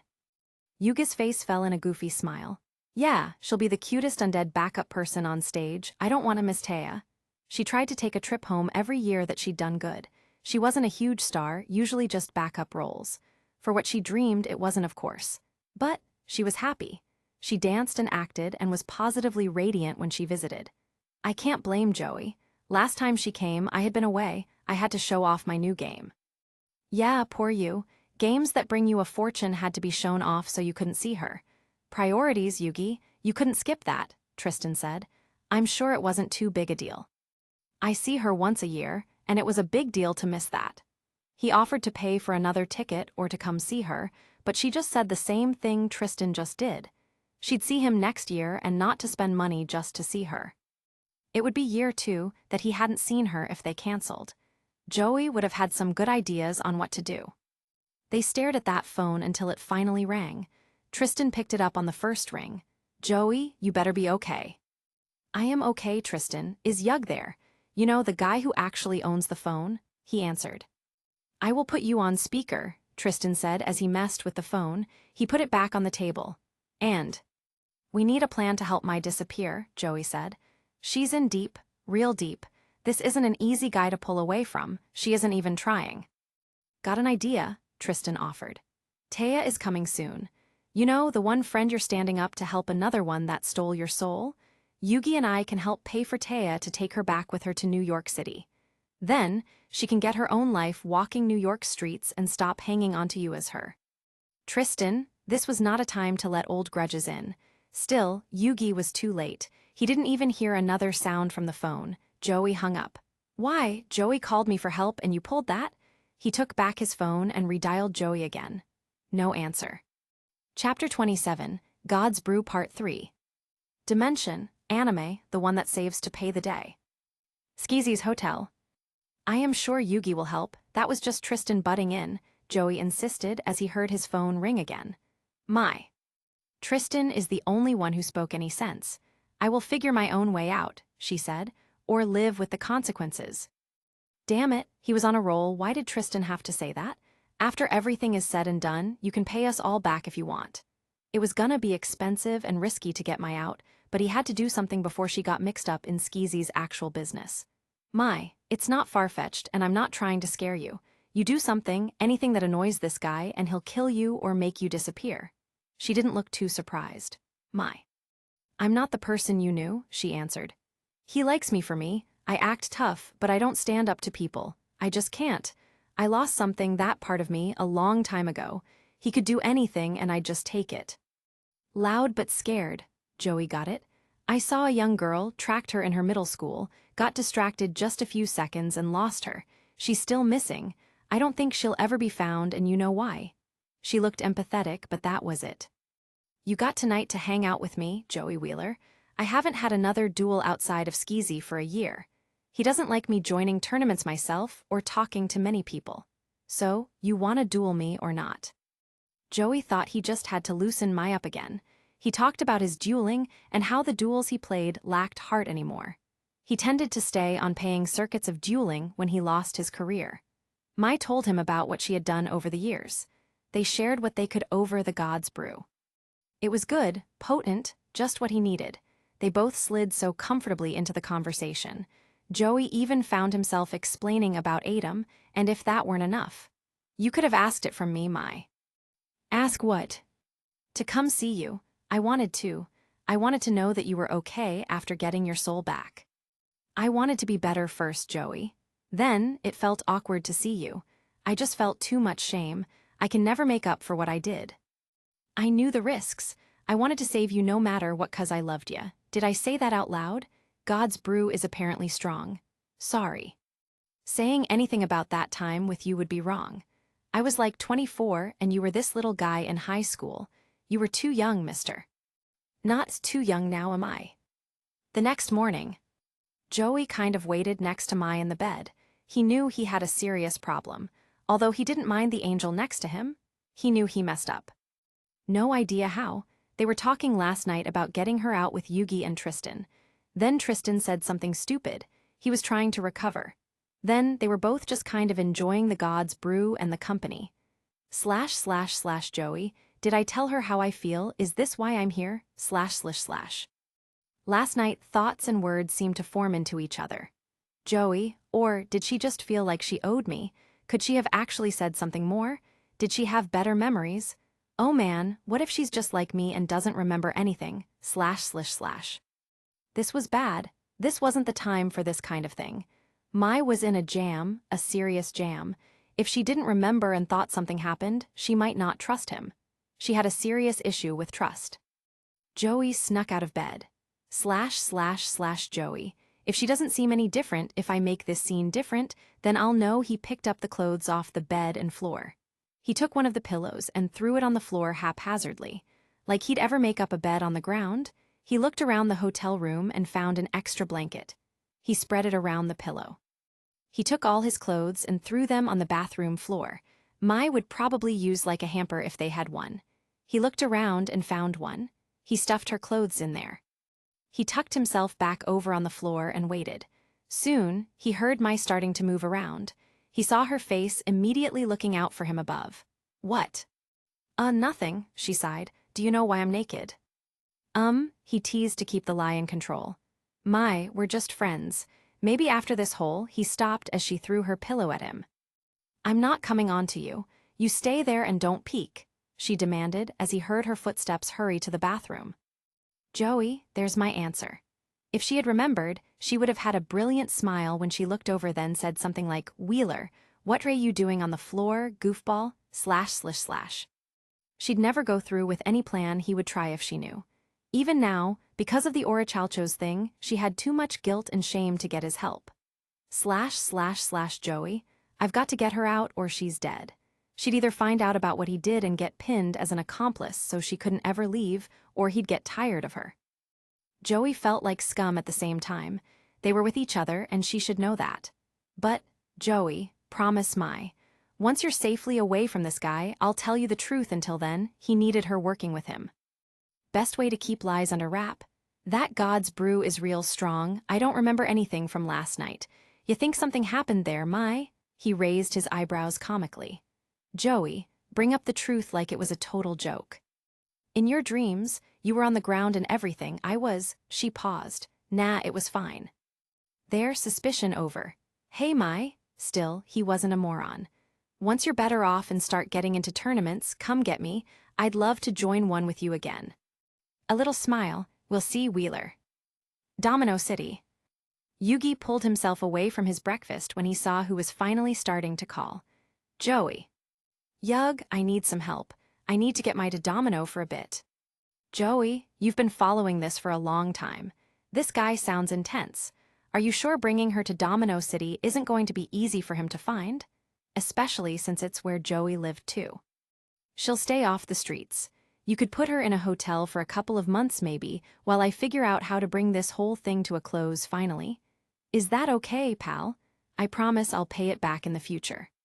Pricey, but yeah, Yugi could swing that. You don't have to pay me back, Joey. As long as she stays out of sight. I don't know how this will end though. We never get mixed up in these kinds of situations. At least not anymore. They were all pretty settled down. Yugi worked on his games.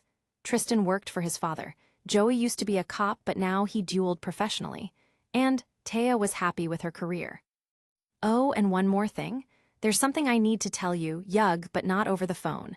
It's a face-to-face kind of talk, okay? Joey informed him. You bet. When will you be here? I don't know. I need to convince her to come still. Also, don't tell Tristan where she's at. I don't need him involved in this. Okay. Good idea, Joey. Tristan deciding to go to her spot and talking about the past wouldn't help things. Although, you didn't tell any of this to your sister, right? Nah, not a word. Why? I bumped into your sister yesterday and she looked terrible. You might want to give her a call, Yugi told him. I'll see you when you get here. Got it, Yug, take care. You bet, bye, Joey. Yugi hung up and took a deep breath for his next call. Oh, even being on the phone, he blushed. He tried to call at least twice a month to Taya. If he didn't, she did. He used to be able to talk to her every day. New York City, though, it was a long-distance relationship from Domino. Still, she'd be taking a whole 2 weeks off to come down there and see them soon. Those 2 weeks were always magical. ///Yugi, you shouldn't be like this. How many years has it even been? // He should have moved on. Done something, but he just didn't want to. He was waiting for that miracle day that would never come when she came back to stay. He didn't want to be married, engaged, or even have a girlfriend when miracle day happened. Yugi, I swore the first year apart I'd be over this. Then the second. I knew by the third it'd be ridiculous. By 5, I was downright swearing it. Crazy, he was close a few times too. He'd gotten a date a couple of times, set up by Joey or Tristan. They swore he needed to try. Then that very night, right before the date, Taya would call. She didn't know about the dates, they didn't tell her. She had no way of knowing. Yet, she always said something like, sorry to call Yugi.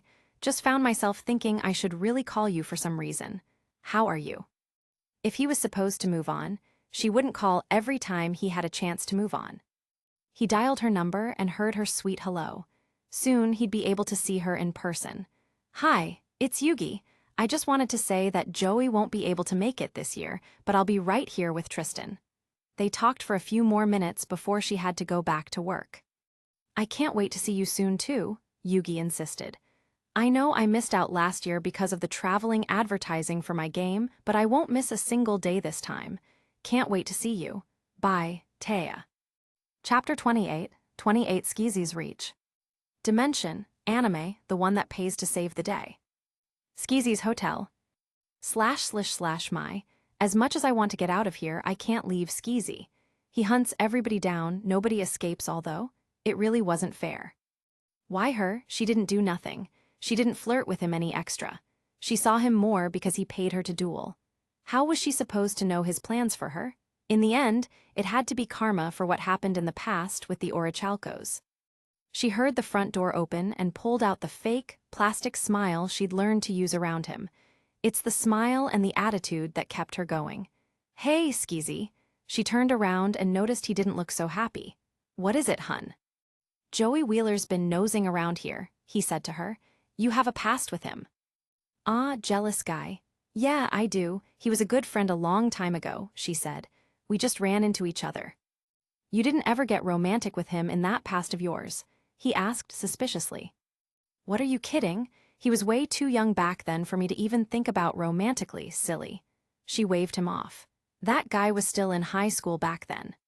Still, he didn't look convinced. I got some, intel, 'cause I know people, Skezy said. Your friend, Taya Gardner, she's in a bit of trouble. He threw a paper down between them, closer to her end. Seems like she's just pretty enough, just talented enough, and just accessible enough to make someone's roster. // Shit, / my immediately picked it up. Don't you hurt Taya, she demanded. She never did anything to you, and I never did anything against you.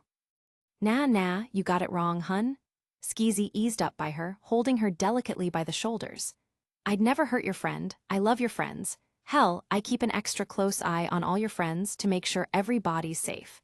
I'm going to send you and Joey Wheeler to New York City. Sources say they are going to grab her tonight.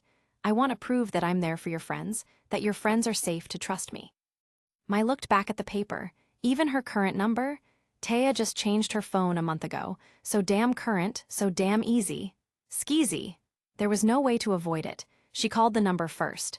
It was not going through. Not a surprise, Skezy wouldn't let it be that easy. She knew he was the one who added Taya to a dangerous roster of eligible women to grab. She knew that he knew that she knew too. It was all just a nice way of saying, better not think of double-crossing me. Just in case she wasn't scared enough, damn, they even had how they were going to get her. Messing with her car. She'll be forced to walk alone tonight on New York City's streets in order to reach her plush little apartment, Skezy told her. Don't worry, I'm going to get you straight there, along with your friend. As long as he isn't one to worry about, then I trust you. Skezy trusts honey. Taya, / my, even if there was a small chance to try and convince me, Joey. It's just gone. Taya wasn't just a friend she ignored like the others. She had run into her in a festival about 3 years ago. Taya, being Taya, noticed her. She talked to her about how things ended when they last saw each other. How things went. Then, she invited her to come back. Mai went back and visited about 4 times. Each time was a blast, and Taya loved her sense of adventure. She just needed to pull back on the reins a little. / my, I didn't even tell Joey I kept in touch with her. It's not like it was something she strived for. In all of New York City, they were just at the right place, at the right time, to see each other. Make a good start at a friendship again. / my, I mean, what were the chances? / pretty low chances my friend Taya would be facing this. Can happen to anyone at any time, Skezy said. It doesn't matter though why it happened. What matters is I get you down there to save your friend. He held up his phone. I already texted Joey Wheeler. There was an extremely urgent knock at the door. Mai, open up, it's about Taya, Mai. He seems ready to help too, Skezy smiled at her. Pleasant journey, I'll be resting in our room, here are your tickets. He handed them to her. I trust you, honey, he said one more time. Do not let that trust down. He closed the door to his room while Mai held the paper and marched out the door. Joey almost knocked on her face, but he stopped in time. Joey, she closed the door behind her. She gave Joey the paper. I've been friends with Taya for about 3 years. Skeezy's got knowledge about this stuff. We are being sent to save her, thanks to him. She showed him the tickets. Do you understand it yet? Joey just stared at her. He looked like he wanted to bust down that door, but also some shred of him seemed to get it. Taya was already in trouble. Mai never even tried to escape yet. Taya was just a warning, and Skezy was so confident that Mai would obey him that he would let her go with Joey to get her. We don't have time to waste. It'll be dark in New York soon, Mai reminded him. We gotta go. Mai, Joey was still stunned, but he took the New York City tickets. Let's go. I'll call Yugi on the way. I can't reach Taya, but I know I can reach Yugi. New York City. Taya kept her eyes alert. She had to get home from work, but the sun had already gone down. She had to stay longer to keep her boss happy, or she would be looking for a new role. She didn't want a new role. It worked out perfectly for the ending and getting paid to the time that she'd be able to visit Domino and see her friends. While a lot of people tended to fade from their friends during long distances, well, they'd just gone through way too much together. Especially her and Yugi. What a strange relationship they had. While it was okay, on the way home her car broke down. She kicked the tires at first, tried to signal for some kind of help, but it was like everything about the car and her phone died. No help was coming at all. So she had to face facts and walk home to her New York apartment. It wasn't very far anyhow. She stopped and reached into her pocket, looking at her dark magician. It wasn't the real thing. She kept fake small collector copies of Red Eyes Black Dragon and the Dark Magician to help remember better times instead of walking home through the freakin' cold. Soon, she'd see them again. While she loved her career, there was this sense of fullness when she went back to Domino City and saw them all. Just for that small bit of time, it felt good. Reminiscent of their teen years. It was getting into the colder season. Some Christmas lights were already adorning so many houses. It also helped the cold journey home. Happy thoughts. She concentrated on them, bright and warm twinkling lights. It helped, but when she tried to say something, the illusion had been destroyed. Pretty LL lights. She could even see her breath in the direction she spoke. Taya didn't stop and speak to anyone she saw, tried to stay on the main roads, until she was almost home. Taya, hey. Taya looked just ahead of her. Someone from her work team called out to her, stopping with their car in the street. Hey there. You want a ride home? He insisted. I've got extra room in my car. It almost felt like a relief, but then again, her mind didn't seem comfortable with it. Confident voice in Taya, you hardly know him. Do not enter his car. / Taya, on the other hand, I work with him, practically every day. Confident voice in Taya, doing acting. You hardly know the real him, so do not enter his car. Do not be foolish. / Taya, Boy, nobody argues with themselves like I do. Taya smiled politely. I'm almost THTH there, it's fine, THTHTH. Oh, forget the thanks, she already sounded like a chipper. Oh, come on. He parked beside the road and got out. Don't be like that. He opened the side door for her. I know you had to work late tonight. It's cold, it's dark, and what if it starts raining? Even if it's not far, it's not a problem. Get in the car, Taya. Confident voice in Taya, too demanding. Taya, I don't like the way he's acting. Taya shook her head, trying to keep her chattering down. My place isn't far. Okay then, I'll just wait right here to make sure you get there then. He waited by the passenger door. Taya didn't like that either. The gesture was nice, nothing seemed wrong on the surface, but her mind just kept rebelling about everything. Confident voice in Taya, go hurry. Taya didn't say anything as she started to walk. As she walked a few steps, she heard the car door shut. Taya, he's probably leaving. Confident voice in Taya, he's following. Taya, it's my imagination, I haven't looked backwards, and I know him from work still. She looked back. He was right there, not far behind.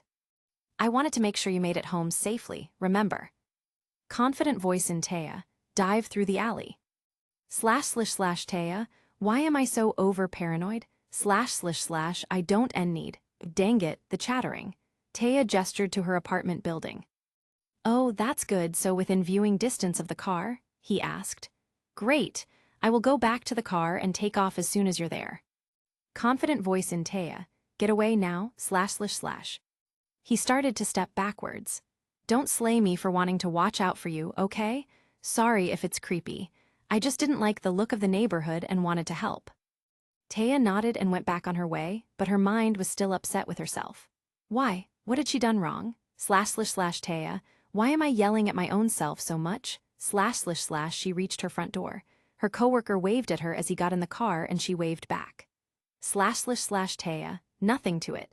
He really just wanted to make sure I was safe. He was even getting into his car and leaving. Taya unlocked the door. Taya, if I keep up this paranoia, it's not going to help me at all. He just wanted to watch out for me. Not all guys are bad, after all. Heck, I know some of the best. As she stepped into the door of her apartment building, though, everything changed. It was so fast. She heard the of the car, the sudden stop, and before she could turn around. Chapter 29. Without Yugi, a sacrifice is made. Dimension, anime, the one that pays to save the day. MASIKA. A familiar situation as last time, yet a tighter predicament. Too much had changed since last. She needed to take control and help. Taya was in a predicament, and Masika needed to correct it before she ended up dead. The coworker, as she suspected, was not being all that charitable. He had taken his car, went right up behind Taya on the road, and grabbed her before she went into her building. Holding on that whole time only to build trust so she would be relaxed and unaware. Because that was Taya, a trusting, sweet fool of a woman. Often enough, speaking with her in the same kind of view as her own thoughts kept her from making foolish actions. She seemed to attract trouble to herself sometimes. This time, though, it didn't matter the words. He had bound her mouth with tape and handcuffed her hands as he got back in and started to ride. His intentions were unknown, but the danger they presented were clear. For all those years, she had kept herself isolated from Taya's life. She tried to leave the vessel alone. Lying dormant inside, she barely said a word. Her spirit lingered deep within, unable to leave far or explore anything.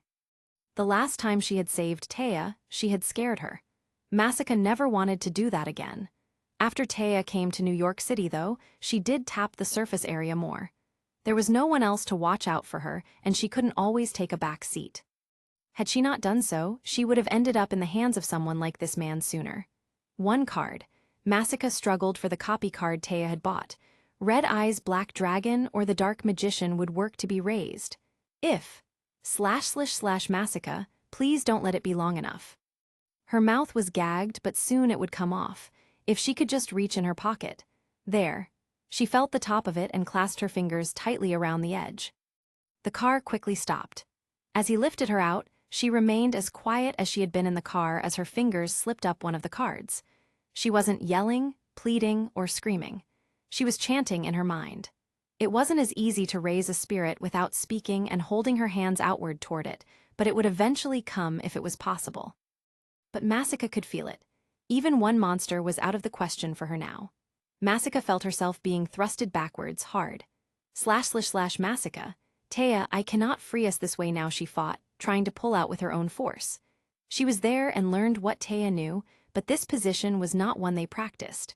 Her arms were handcuffed, her mouth bound shut, and her legs were pinned against the car in a dark alley she presumed was a far distance away from being heard. Masika, I don't know what you want with Taya, but you cannot have her easily as she struggled, he hit back. She felt the pain. Masika, all I can do is stay in control and not let Taya suffer, but it wasn't right. Taya would wake up hurt, or not at all. What if he had every intention to kill her? She yelled in pain as she felt him grabbing her arm. Masika, pain, I hate being in control. Don't do anything funny, Taya. Do you have any idea what the market will want for a sexy dancer like you? Masika, so that was it. He's going to sell her, if not murder, another easy out to disappear. Masika had seen him, watching Taya. He was waiting for a chance to get closer, knowing Taya was an easy target to sell. That's why she had been so insistent Taya move and get away. She had made bold moves against Taya's own thoughts, acting like her own to move. Still, Taya was a kind woman, looking for the good in all people. Yet not all people are good. Far from it, the way he was still holding her, pinning her but not doing anything that caused serious damage. Masika, he planned this. He probably sabotaged her car and phone. Someone must be coming to get her, more secure and ready. While he made his payday, she only had as much time as it took for them to get there. Which would not be long. Masika, I will do it. It's better to take her for good and endure the pain until her final end, than leave it with her. There was only one thing left to try. The last thing, the very last thing before resigning to fate. The one thing every Egyptian child had been taught ever since they could speak, before giving up hope, before giving in to the enemies when hope is desperate. One called to the gods for help. Masika, gods of Egypt, I implore you. I am desperate in such a need. I promise anything if you just give me the power to bring the monsters again. Afterlife. Gods of Egypt, I implore you. I am desperate in such a need. I promise anything if you just give me the power to raise the monsters again. Adam didn't understand. I am not a god, I should not be able to hear this. All of Adam's friends also looked around, trying to figure out where the voice had come from. Adam moved from his throne and went outside. If the gods were trying to speak, they would be more likely to show up outside. He stared at the sky where the thundering plea continued to echo. It was far above, but nothing was seen, only a voice of desperation. Why can I hear this request? There would only be one reason. The gods must want me to hear this. Why do they want me to hear this? Adam shouted to the sky as loudly as he could. What do you need a god for? Please, grace this vessel Taya Gardner and I with your power. Taya, she said Taya. Taya is a vessel to another. A spirit within Taya was reaching out to the help of the gods, and there was only one time that would happen. Taya's in trouble. Adam tried to remember something. Back to Yugi, I could do that temporarily. Visions passed through him, memories, knowledge. She's not close enough to him. Placing himself inside Yugi would do no good, the threat was too far. They would be gone before he reached the area. Taya, Yugi, Joey, Tristan, she is calling for help. Adam addressed no one, which was the best way he knew to get answers from the beings who had no physical presence. He closed his eyes. Taya is my friend, please, I must save her, let the power she once possessed continue. Then he knew the reply, he understood it. Adam looked toward the sky above him, knowing what it would take. Visions flowed through his mind of Earth, right then, trapped, caught in the hands of an ordinary mortal man, but unable to get away. A spirit was in control of Taya's body, doing what she could but only getting more hurt in the process. He could feel this man's nefarious heart. This man's intentions. Adam held his hands into fists, the reply. All were being made clear. A part of himself rebelled, growled within himself. He did not want to do this. He didn't deserve this. He'd done all he could, the threats were gone to the world that he could help with, and it was over. Yet, destiny had placed Taya with a spirit, and now he could hear the cries of help, cries that only a god had the right to hear. There, at that moment, Yugi. Yugi would do it, for her. Adam, if the gods were so powerful, then why must I be the pawn in? No, what was he thinking? Disobeying the gods would never bode well for any spirit. Afterlife pharaoh or not. Adam, they have reasons unseen and that I will never know. But what he did know? Fate was not done with him yet. Even now, the gods knew what he wanted before he spoke. The robe and his Egyptian clothes he had always worn were replaced with clothes he'd never seen before. Soft, modern, and most likely what Yugi had currently been wearing. With the puzzle around his neck, he spread out his fingers and hands to the sky, reaching and shouting as loud as he could. I cast permission for the spirit to aid Taya while we pay the price this time. He could not pay it alone. There will be no other sacrifices. It was the words he used. But in reality, it was not just him and the other spirit that would pay that price. But the others would have no choice. And if the others knew their fate, they would choose it. At least, Adam hoped so. New York City. The border of magic that she felt pushing back on her had waned. She closed her eyes. ///Massacre, the great pharaoh saved us. There would be no sacrifices, nor would she have to let Taya suffer. ///Massacre, I will pay the other half. She started the chanting, the familiar chanting in her mind. Stronger and bolder as she held the dark magician card. As she felt the monster's magic pull through, the binding burst off of her mouth while the enemy was blown backward, merely by the calling of the ancient monsters. By the time the deed was done, half a block had been annihilated from the dark magic attack. Chapter 30, Kaiba's Fun-Filled Mission, Part 1. Dimension, manga, the one that saves the day. Afterlife. Grandpa, why did I have to accept this chair? Sugoroku could feel it underneath him uncomfortably. Adam had insisted, demanded, that he take a chair and sit. He didn't want him standing up the entire time. Sitting, however, felt worse. Adam swore there was a reason, yet minute by minute it was painful. Are we done yet? He asked him. How do you feel? Adam questioned. Describe it as best as you can. The chair, well, it feels like when the old back pops out and it pops back in, and there's this weird sensational feeling that doesn't stop crawling up you no matter how you move for several minutes.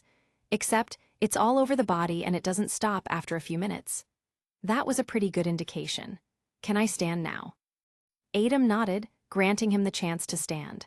Finally, that was so much better. It felt like he was being forced to be seated uncomfortably in an overstuffed car for hours.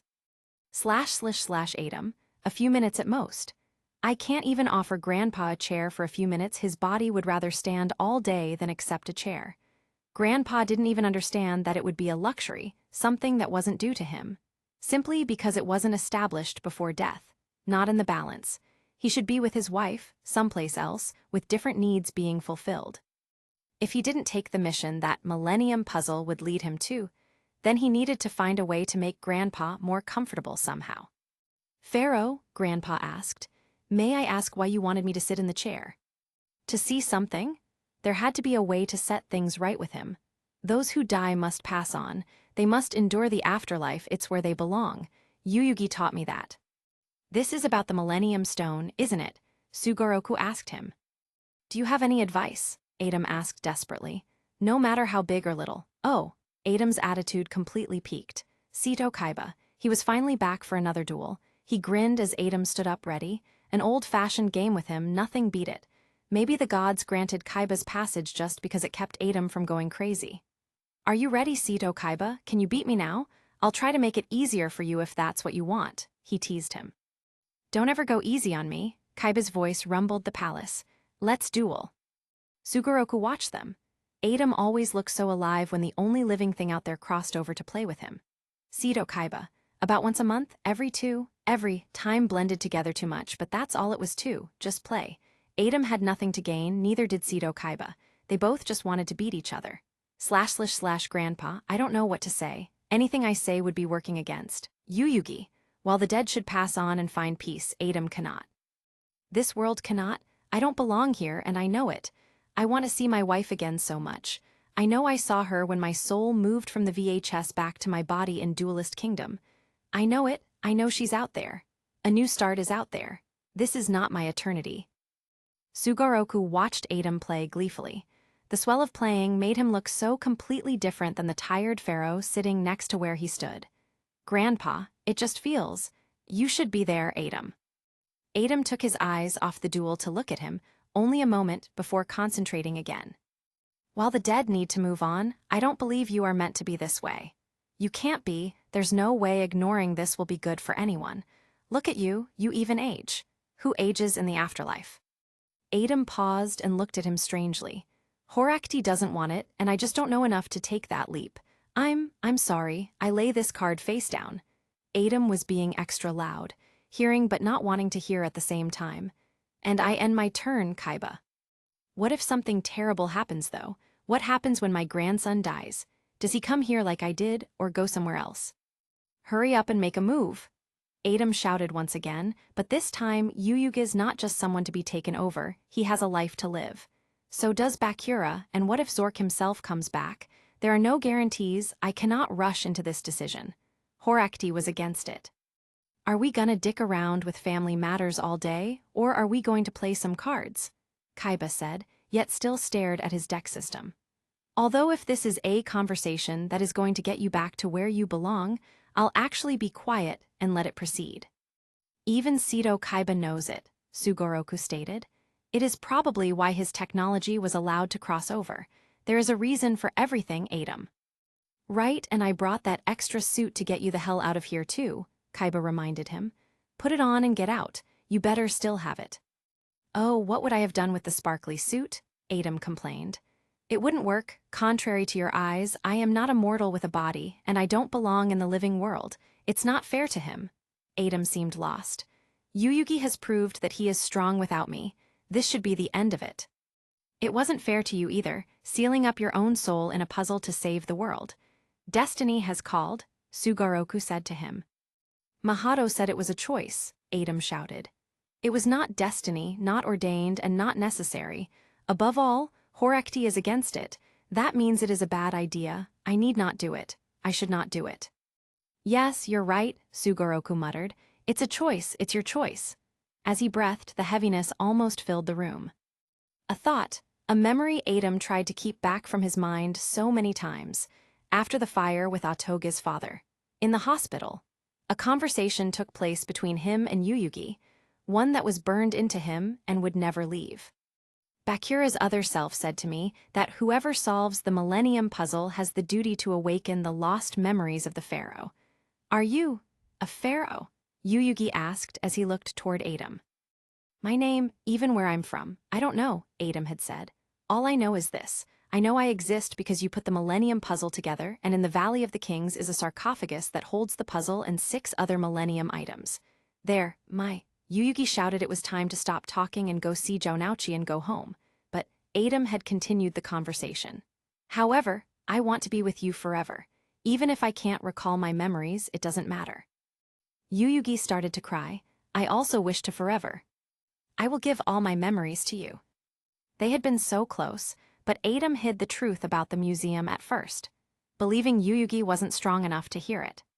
Finding his memories, finding his past, finding his fate, finding where he belonged, he was supposed to admit to it all, being wrong, to just say that he had to join with Yuyugi again, and Horakti. He stared at Kaiba. Seto Kaiba, I need you to do something for me because you are the only one who can. Chapter 31, Seto Kaiba's Fun-Filled Mission, Part 2. Dimension, manga, the one that saves the day. Shizuka and Honda's apartment building. Shizuka was coming back from a short break to get some groceries. So far, nothing had happened. She was doubtful at this point anything would, but she didn't want to admit it. However, //Shizuka, no, don't start that her vision. For years her vision had been so good, why was it now starting to mess up? She'd noticed it sometimes. Shizuka was never half as strong as she portrayed to her brother or Honda. She held on to the groceries. //Shizuka, just get to the door, don't trip, you'll be fine. It's not like you telling anyone could reverse. She felt herself trip on the carpet. She didn't even know what she tripped over. She felt around for her groceries that fell, but now she was starting to lose it. //Shizuka, great, An orange, I found one of my oranges. I'm losing my vision all over again. It's going to destroy Katsuya's heart, ruin my entire life, but I got myself an orange. Then she heard someone coming behind her. Her thoughts became paranoid. Now would be the perfect time for someone to strike. She felt an arm wrap around her. Not in a full pick-me-up someone who wanted to abduct her would use. She was standing, leaning against someone. He started to move, and she moved along with him. He stopped her, opened the door. That voice, it was almost familiar. She felt her purse being placed in her arms. She opened it and fished around for her keys. When she found them, she inserted them into the door. She felt herself being helped inside.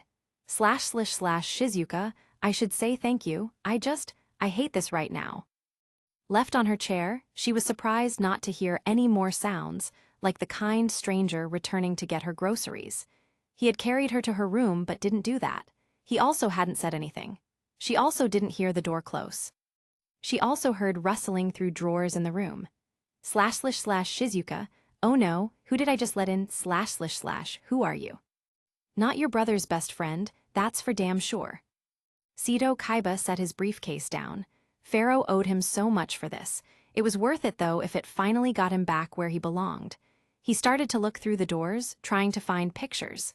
Pictures? Why? It was his fun-filled fucking mission. The one thing in the world that he could do that no one else could. Be Pharaoh's lapdog? It was almost degrading, but at least no one knew he was there. Just Jounouch's sister in the hallway, falling down. Boy, it was not a good time for those bunch of losers right now. Ah, he found some. Hanging on the wall. Of course, that's where regular idiots hang their family portraits all over the place. Let's see.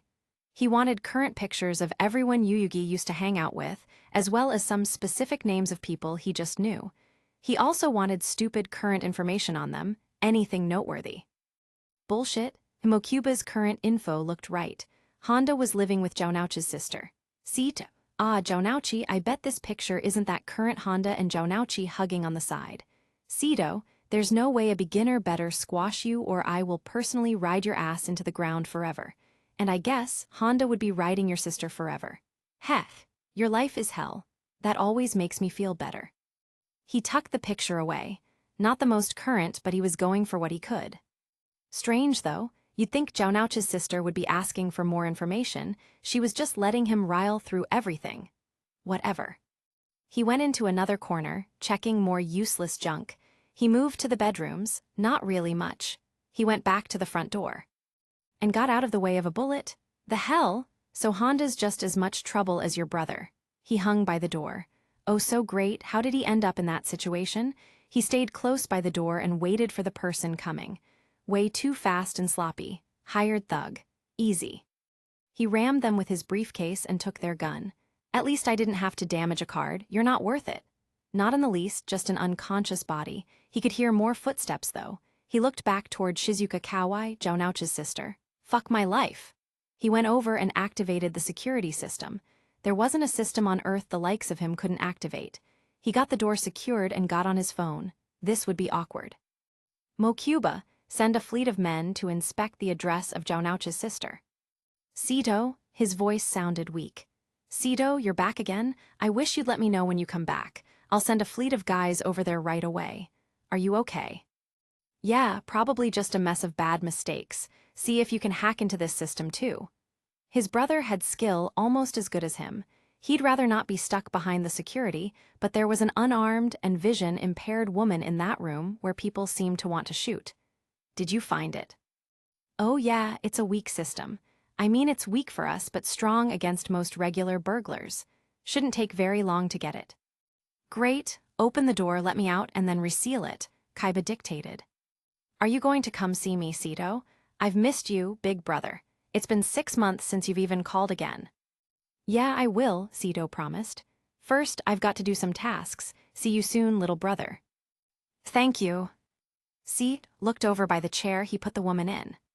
You're going to tell someone, aren't you? She asked. Jounouchi and his family aren't my concern. I was only here for something specific. HMPH. Still. If your vision is going, you shouldn't be walking around like the world is full of fucking roses. You would have got your ass killed over nothing but a lazy extension cord that shouldn't have been out. Zhao sister just stared ahead. He did everything he could. I don't know how to, there's nothing left. Ah, there was the security system deactivated. Get a cane, get a dog, face the facts, then fucking adapt to life or it will kill you. He left the room, closed the door, and got back on the phone. Mokuba, seal it now. He heard the security turn back on. Great, some information. Yuyugi wasn't at his house, his number was different now, and Zhao wasn't a place he wanted to dick around with if he could help it. Mokuba, where the hell is Yuyugi Muto right now? Chapter 32, Seto Kaiba's Fun-Filled Mission, Part 3. Dimension, manga, the one who saves the day. Bakura is home. See, I told you it was fun, Yuyugi said as he sat in the game master's chair. Anzu had to admit, it was better this time not having her soul shrunken down into the monster world dolls. Anzu, a week ago, I never would have believed that I would be here. Playing with Yuyugi and Bakura in Monster World, it felt like it was several steps up in the right direction. ///Seisha, you really should seek advice from the village. That's what I would do. Oh look, Yuyugi has another person on the other side waiting below a rock. He's probably important. You should try going that way from the hottie. Not to mention, Seisha seemed to almost come to life in the game, which was great except for one thing. She kept saying Bakura was perfect for her. Even though he used to house the king of thieves, even looked almost like him, except for the scar, he was supposed to be perfect for her. But not because of love. Let's see what I can roll, Bakura said as he rolled the dice. Great, a 10, now where should we go? //Seisha. He adores games, he's gentle, yet he has the physique and terror in his eye that would make anyone leave you alone. Not only that, I'm sure if you could marry him and attain his wealth, he seems like the adventurous type who would go to America and help you make your dreams come true. Anzu, Seisha. Quiet Anzu took the dice and shook them well. //Seisha, stop calling him a hottie, he's Bakura. I thought you said spirits didn't get hormonal, //. //Seisha, you don't have to be hormonal to recognize he's attractive. Hottie is your term, you used it with your neighbor 2 doors down where you used to live. That man was standard compared to his dimensions. He works out, you can see his well-defined muscle. Clearly a fighter.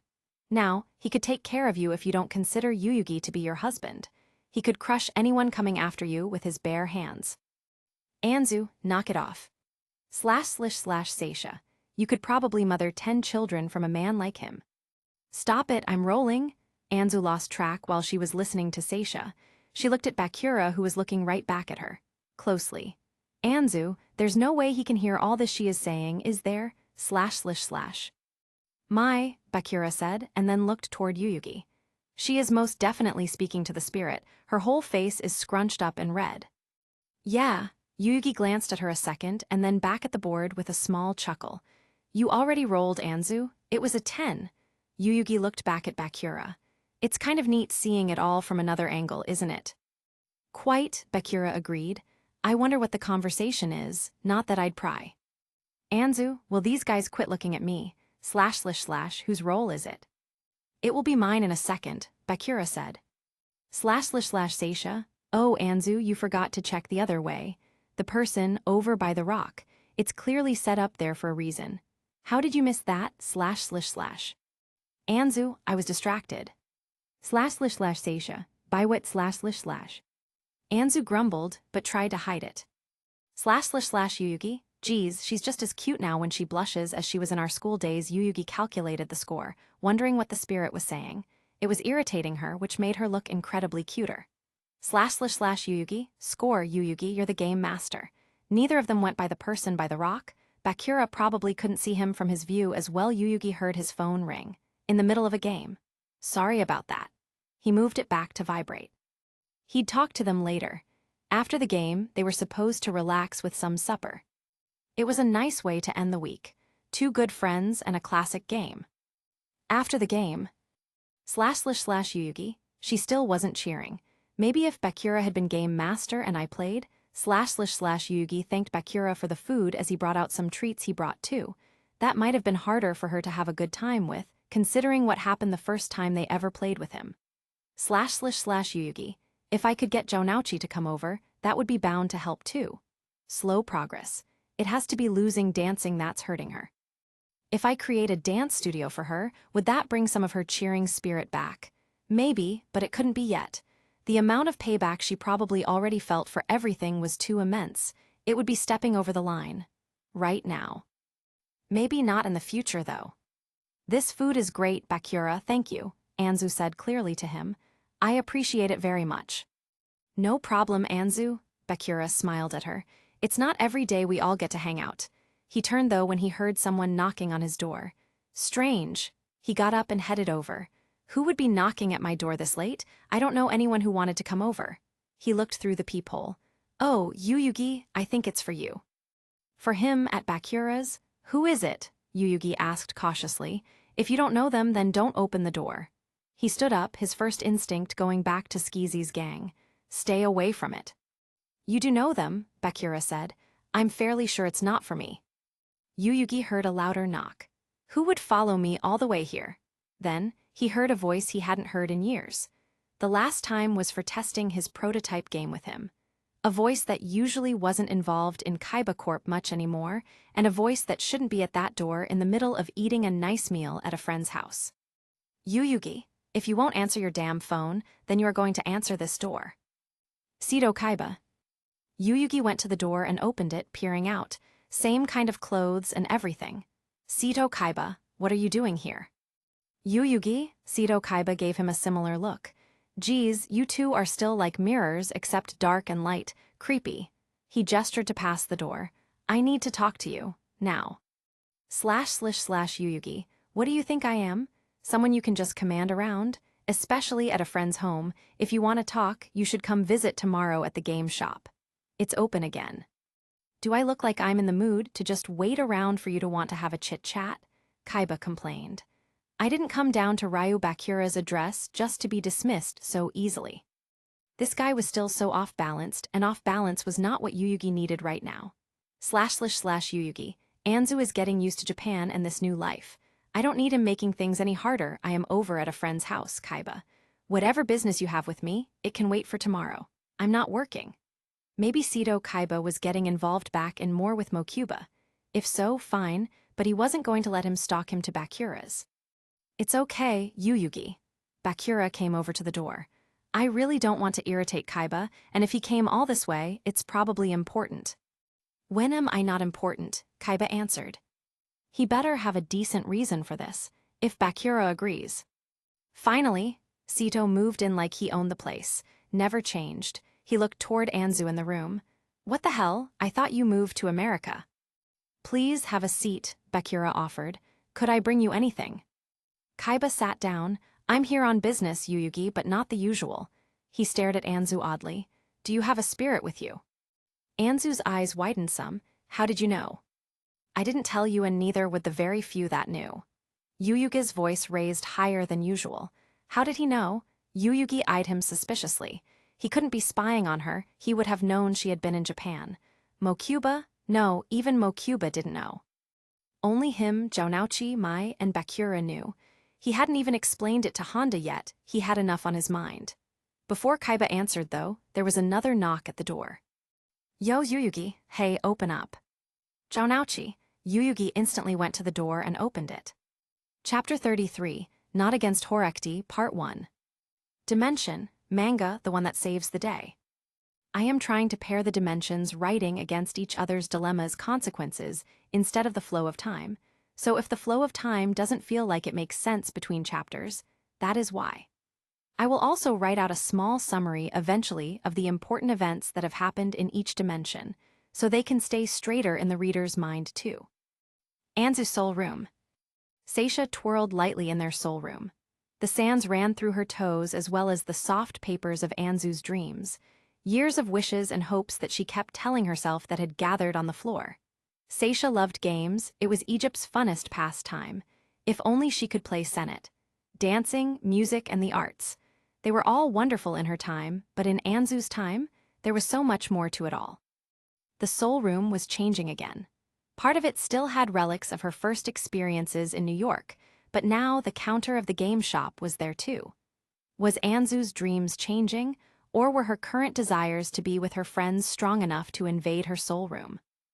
Yuyugi was still a viable husband. He clearly had more money than he was visually liking to display. However, he wasn't a fighter, and he brought Anzu back to Japan instead of staying in America and finding a way to help. Now Ryu Bakura, from the get-go she could see he was a man of means, yet so gentle too. If Anzu stayed friendly with him but dialed it up a few notches, perhaps she could attract his attention. Either way, she could feel the happiness radiating from Anzu. Perhaps she would even choose a different path, to restart again with the help of no man. No matter what she chose, as long as Anzu felt happy. She felt happy. More wishes were starting to fall from the ceiling. If Anzu would express what she wanted again, maybe they wouldn't be falling. She looked at it and started to feel happiness turn into anxiety. What was wrong? Anzu, are you okay? Bakura's house. Grab Anzu and head back home now, Jonouchi commanded.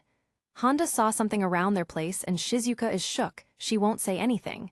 You better keep yourselves tight behind your security. Keep my number handy. I'm going to go see my sister. Yeah, you can do that, Kaiba said to him. She can't. Jonouchi looked in deeper and noticed Kaiba. You making a rude joke about my sister?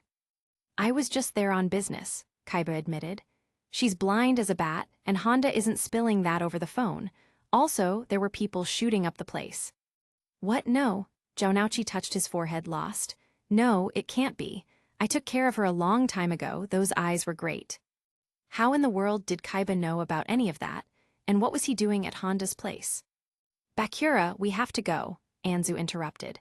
I'm sorry this was in the middle of the meal, but we shouldn't involve you in this. I accepted the invitation, knowing people might be following you, Ryu Bakura answered. I don't turn my back when things get tough, I can't. The game shop has the latest in security, guaranteed to be the best by Mokuba Kaiba himself, Yuyugi said to Bakura. It's best if we go, Jonouchi. Soon, Yuyugi, trouble doesn't follow forever, he said. I got to get to Shizuka. No, I gotta get to Mai, damn it. Honda better stay put with her, I have to go to Mai. Mai Kyujaku? Seto Kaiba asked incredulously. You're kidding, you're putting her over your sister going blind? What, is she pregnant? Why does everyone have to give a damn guess all the time? Jonouchi exploded at him. It's none of your business. Yep, she's pregnant, Seto Kaiba said. She was in her 20s when you were still in school. Good job, Jonouchi, just what I expect from a loser like you. To the car, Anzu, come on. Yuyugi wasn't sticking around any longer. Jonouchi would be heading after Mai to make sure she was okay. Thanks, Bakura, I'll call you back to reschedule something out. His first action was to get Anzu to safety. As they moved toward his car though, Yuyugi looked back. Seto Kaiba was following them, maybe he parked over there too. Yuyugi got into the car along with Anzu. He watched Seto Kaiba strut right over and get into the back seat. //Yuyugi, are you kidding me? //Kaiba, what are you doing in here? We still need to talk. This information I have is really out of date, Seto Kaiba said. What the hell kind of trouble are you all in? It's not that simple if you've got the latest security that Mokuba guaranteed. Yuyugi started the car and drove off. He didn't have time to argue, and he did want to know how Kaiba knew about Seisha. Fine, come, we'll talk when we get there. Game shop. Kaiba stepped into the game shop. Same useless place. He watched Yuyugi and Anzu head up the stairs into the living area, latest security with a double set system. He followed them up the stairs as Yuyugi unlocked the door. A cat popped out. Anzu picked it up while Yuyugi closed the door behind them, setting another security system to be activated. Whatever he was guarding, Yuyugi must have felt it was worth his life. You keep your rare cards up here, don't you? Yuyugi didn't answer at first. No, they aren't kept anywhere near here. Why, 'cause your grandpa died because of them? Kaiba poked. Heh, he saw a spark of anger in him. Seto, all right, quit poking. You've got a job to do. If you don't do this, then you aren't ever getting Pharaoh to where he belongs. You'll never get him beat. You'll never be able to focus on the business and create your own future plans with Mokuba for Kaiba Corp. He'd be cooperative. Nice place. Shut it. Yeah, he probably pushed Yugi a little too far. What do you want, Kaiba? Pictures, information. It'd be nice to know why they were shooting up Shizuka's place.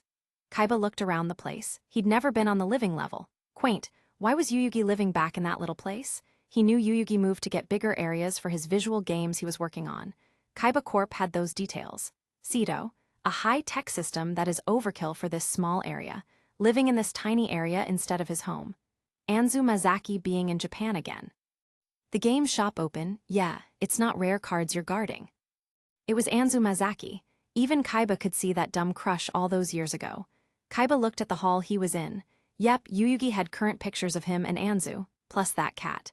He picked up one of the frames and pocketed it. They weren't paying attention, more focused on their own little worlds. What else? Yep. A picture of Bakura and Yuyugi, it looked fairly recent. What's Bakura compensating for? He's way too strong for just playing games. Bakura learned to fight and get strong physically, Yuyugi told him as his eyes were checking on his phone.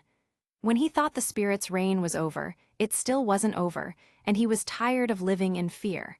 If anyone dealt with him, he wanted to be able to stop them. Like Jounouchi and Honda took care of themselves. Cedo, well, from seeing him cut up in Battle City while on his knees in front of a god card, I could see it. He wants to be stronger. Kaiba took the smallest Bakura frame too. Fantastic information. I guess that covers everything. Oh no, wait, how about, why the extra security like this place is housing nothing but gold bars, Yuyugi? Who's after Anzu? My Kyujaku? Jounouchi's sister? Basically, any female Jounouchi likes, and why just them? Yuyugi looked toward Anzu, almost like he wanted permission to talk about it. She didn't want to grant it though. She shook her head and said it herself. Jounouchi got involved in a fight with someone named Skezy in a tournament. Sounded typical of him. He did it to help someone else keep evidence of what Skezy was involved in. Yeah, she was uncomfortable. They had pictures and audio discussing human trafficking. Ooh, Jounouchi is a fucking idiot, so let me guess. Jounouchi nailed him, but he's got allies. Partly, Anzu answered. He's turning over on a lot of them. It's getting closer to being over, Yuyugi said, taking over. Until today, no one officially made a move. Well, that's because they're just watching. They don't want to be caught. They won't risk getting caught, Kaiba said. They aimed because Jounouchi's sister was alone. The good news is, I had Mokuba hack into the security system to get an ID on the guy. Low-lives usually hang with the same kind of low-lives. This one wasn't one of those. So you think they weren't part of Skezy's group? Yuyugi asked. Not unless Skezy had those all-too-familiar Egyptian connections, he warned them. This guy wasn't even professional. Sloppy. Egyptian? Yuyugi asked. That doesn't quite fit the bill of what to expect. There's a different connection, I bet, Kaiba said. Considering how Egyptian things tended to get in the way in the past, it's probably a whole different setup. He smirked. Anzu should be fine to return home soon, once Jounouchi pieces up the truth. ///Cedo, I doubt very much someone like that is connected to their current problem. This whole trafficking is a smoke screen to something greater. Jounouchi will know when it's safe again, Yuyugi answered. Why are you stealing those pictures of me, Anzu and Bakura? Don't forget the cat. What's its name? Kaiba looked at its collar. Destiny. Why are you taking my pictures and putting them in your pocket? Yuyugi was outright facing him now. It was cute. Yuyugi was putting on a brave face, but Yuyugi's heart was way too kind, especially for what was going on. Yuyugi would get in the way and do everything he could, but Yuyugi would get killed or worse. If anything happened, he was going to get reamed. I'm studying some people. Take more pictures. Buy more frames. I'm going now. He had the information Pharaoh wanted. Probably not what he was going to like to hear, but maybe it would get his Pharaoh ass back to where it belongs. Afterlife. Adam watched as Cedo Kaiba came back. He didn't bring out his dual disc this time. Darn. Down there, it's a regular soap opera of shit. I guess that never changes with them, Kaiba said. He moved to the floor and opened a briefcase he brought with him. He handed Adam 2 framed pictures and 1 bare picture. Adam looked at the bare one and smiled. Jounouchi, just as tall, almost the same, happy with Honda. It didn't even look like time went by that much with them. He looked at one of the picture frames. Wow. Yuyugi. Yep, it's downright creepy. He aged like you did. Although the surprise should be opposite, Cedo Kaiba said. One expects the living to keep aging, not the dead. Adam didn't answer to that. He's still far from the authority he needs to be. And that was okay. Yuyugi was Yuyugi. Bakura. Ryu Bakura looked almost exactly the same as the Bandit King in his memories, except friendly. If I didn't know it was Yuyugi and Ryu Bakura, I'd set it on fire. Bakura stayed a friend with Yuyugi. What does he do? He's quite fit for playing role-player games. Yuyugi said having some evil spirit possess him made him toughen up physically, Kaiba answered. Traumatized to exercise. //Adam, yes. If that spirit comes back to him, he would suffer. Bakura would practically be a victim of the decision more than anyone else. A big strike against doing it. A wonderful friend to Yuyugi, who even put himself on the line when they first played Monster World. His life was almost extinguished. All of that terror, it wouldn't be right to bring it back. Adam looked at the last frame. Anzu is still taller, but not quite as much. There's a cat. Destiny, Kaiba said. Looks like Anzu brought it with her from America. She's in Japan now, working at the game shop with Yuyugi. Oh, surprising. Why? Probably has something to do with the fact she's fucked if she doesn't. Adam glared at him. There was no need for that language with his friends. What do you mean? Oh, is picture time over? Is it information time now? Kaiba said, because the information is way more interesting than the pics. He bent down to his briefcase again and pulled out papers. Have fun. Adam took the paper and started to read. Jounouchi is going to be fathering my Kyujaku's child. Different. Shizuka is going blind. Oh no, Jounouchi must be devastated. Honda wants to propose to her and Jounouchi is making him duel him for the honor. What has been going on with them? Then, he read the last one. Adam's eyes slowly rolled up to meet Kaiba's. That is dangerous. Sure as hell is, so. Adam shook his head. I have trusted Yuyugi with our very lives before, more than once, and Jounouchi is handling it too. The culprits are temporary. I trust Yuyugi to handle it.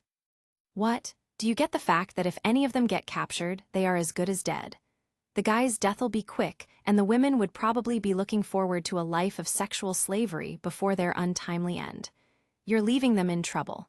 You know, your friends. Remember that whole, I'll be there for my friends crap you used to constantly spew. It was not a strong enough excuse to break everything. This said there is an Egyptian connection. That means it might not be what it seems to be. Whether it is or isn't, I trust in Yuyugi and Jounouchi. I trust in Honda. I trust in Anzu. They will be okay. So you are up and abandoning your friends. Nice job, Pharaoh. This isn't enough, Kaiba. Not against Horakti. If Horakti says it's not recommended, I can't just run into the problem. Ah, fuck. Sito wasn't pleased. This isn't over. He took his briefcase back. Not by a long shot. I know you belong down there. Yugi's grandpa knows that you belong down there. Everyone knows that you belong down there, and next time I come, I'll have enough to make your ass realize it too. Chapter 34, Not Against Horakti, Part 2. Yuyugi's house next morning. Anzu, he knocked on her bedroom door. I have some breakfast. Did you want some? He didn't know how she felt from last night. He heard her mutter yeah, and she opened the door. How are you? Fine, really, she assured him. No one attacked me. Have you heard about Shizuka yet? Was Sito Kaiba right? I can't get a hold of Honda. He's at the hospital with her getting checked out. Jounouchi and Mai are too, but it doesn't look good, Yuyugi admitted. They'll keep us updated. Sito Kaiba was right about the footage. Someone with roots to Egypt was holding the gun. Egypt? It had been a while since he had to think about it much. Maybe someone knew about Seisha now. Either way, someone was after Anzu, and they weren't getting her. I don't know why someone from Egypt would attack Shizuka. Now, I don't know if Kaiba's right. Maybe this is something different than we think. Maybe we'll find out one day, Yuyugi said. Until then, we keep pressing on, so breakfast. Anzu nodded. Breakfast then, I guess we better still open today, right? Yuyugi didn't know about that. It might be better to lie low for a few days, especially not knowing who the real enemy or reason to be there might be. At the same time, not living life because of this threat. It wouldn't make Anzu feel any better. What should he do? We could take the day off and maybe just relax with some games. I know I could order in some lunch. How can even Jounouchi know when this is all over if it isn't revenge against him? That question must have been bothering her since last night. Him too. Instinct? A certain time duration. I don't know, Yuyugi answered. I guess you'd want to know when you could go back to America, right? I don't know what I want anymore, Yuyugi. He was seeing her start to break down. I had a plan with goals and it all fell apart. I had another one and it fell apart. It got to the point where my goal was just to make sure I could make rent on my last place, and I still couldn't do that. She bit her bottom lip. Every time I had something, someone was hurt or left the city unexpectedly or died. It never felt fair, but I never stopped trying. I just kept. Left the city, hurt, was someone sabotaging Anzu? How come you never said it before? I still don't know, like it was all in my head, especially since I don't know how or why someone would be breaking my chances on purpose. That made no sense. Who would care? She asked. Who would follow me from class to class, job to job, or apartment to apartment? Then extremely bad luck. Bad luck can turn around. You would think so, but now there really are people after us, and now I'm only more confused because of what Kaiba said. I don't know for how long this will all take. Each day, I'm sorry. Yuyugi saw her face, so miserable and wet. I'm not the happy believing girl I used to be. I try, but she shook her head. I'm never going to be the girl you remember, Yuyugi Muto. Ouch, first and last name. Everyone changes, so have I it's a constant in the world, but //Yuyugi, easy Yuyugi //, but some things don't.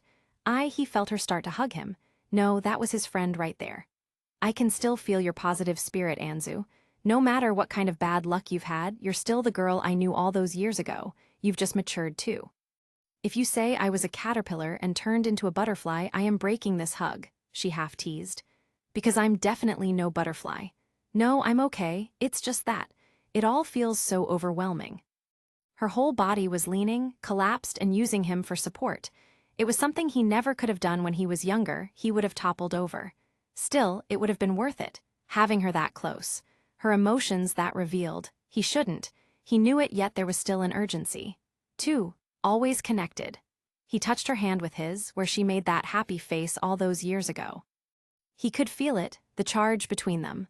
Open, honest, a sharing connection that couldn't be dampened. The words had to come out. Even if you left tomorrow, I wouldn't regret this. Yuyugi, what do you mean? Her face was red hot, blushing at its core against her will, and his probably wasn't much better. Neither one, though. Neither one cared. Yuyugi kissed her on her forehead. Do we need to go to the water slide, the amusement park? Yuyugi, I can't guarantee my future. Yet her eyes were just as focused on his. He felt her hands start to touch his. What's going on?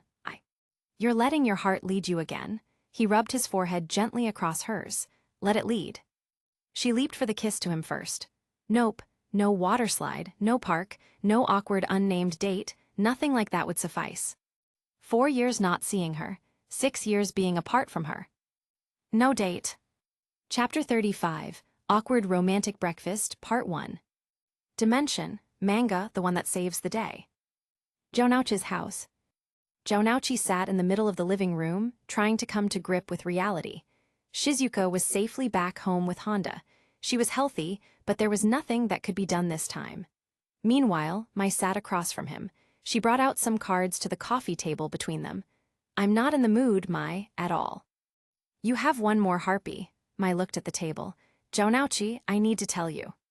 There was a clearly not from Japan guy sent to shoot up Honda's place. Those human trafficker allies might still be out there, and my sister is coming to terms with never seeing again. It's really not the day to find out about this. Did she have to? Now, this is when she wanted to get a grip on it all and share the truth. I need to tell you, pick up your cards and be the man I know. She took a small breath. You didn't take your time wizard back last time. Keep the time wizard, Jonouchi said. I can't concentrate, just keep my card and give me the blasted harpy in exchange and tell me. He didn't expect her to make the trade. She'd been fighting tooth and nail against him, trying to keep the harpies, to keep the truth. If she caved for the time wizard, then it was time, whether it was the day he wanted to know or not. Mai pulled out her last harpy. She gave it to him. Do you remember when we first dueled? She asked. I had used aromatics to guess what my cards had been. I made others think I was psychic. It threw everyone off. Yeah, Jonouchi said. I sure do. Wouldn't work even 2 seconds anymore. Everybody was using that tactic after a while. I am now. Her eyes linked to his across the table. I am having dreams. Dreams? What kind of dreams, Mai? You're it, Jonouchi. She finally admitted it. I didn't need the dreams to tell me that. You were the only one I'd been with. I guess it was a slow year, too much concentrating on the deck. So, whoa, a little Jonouchi.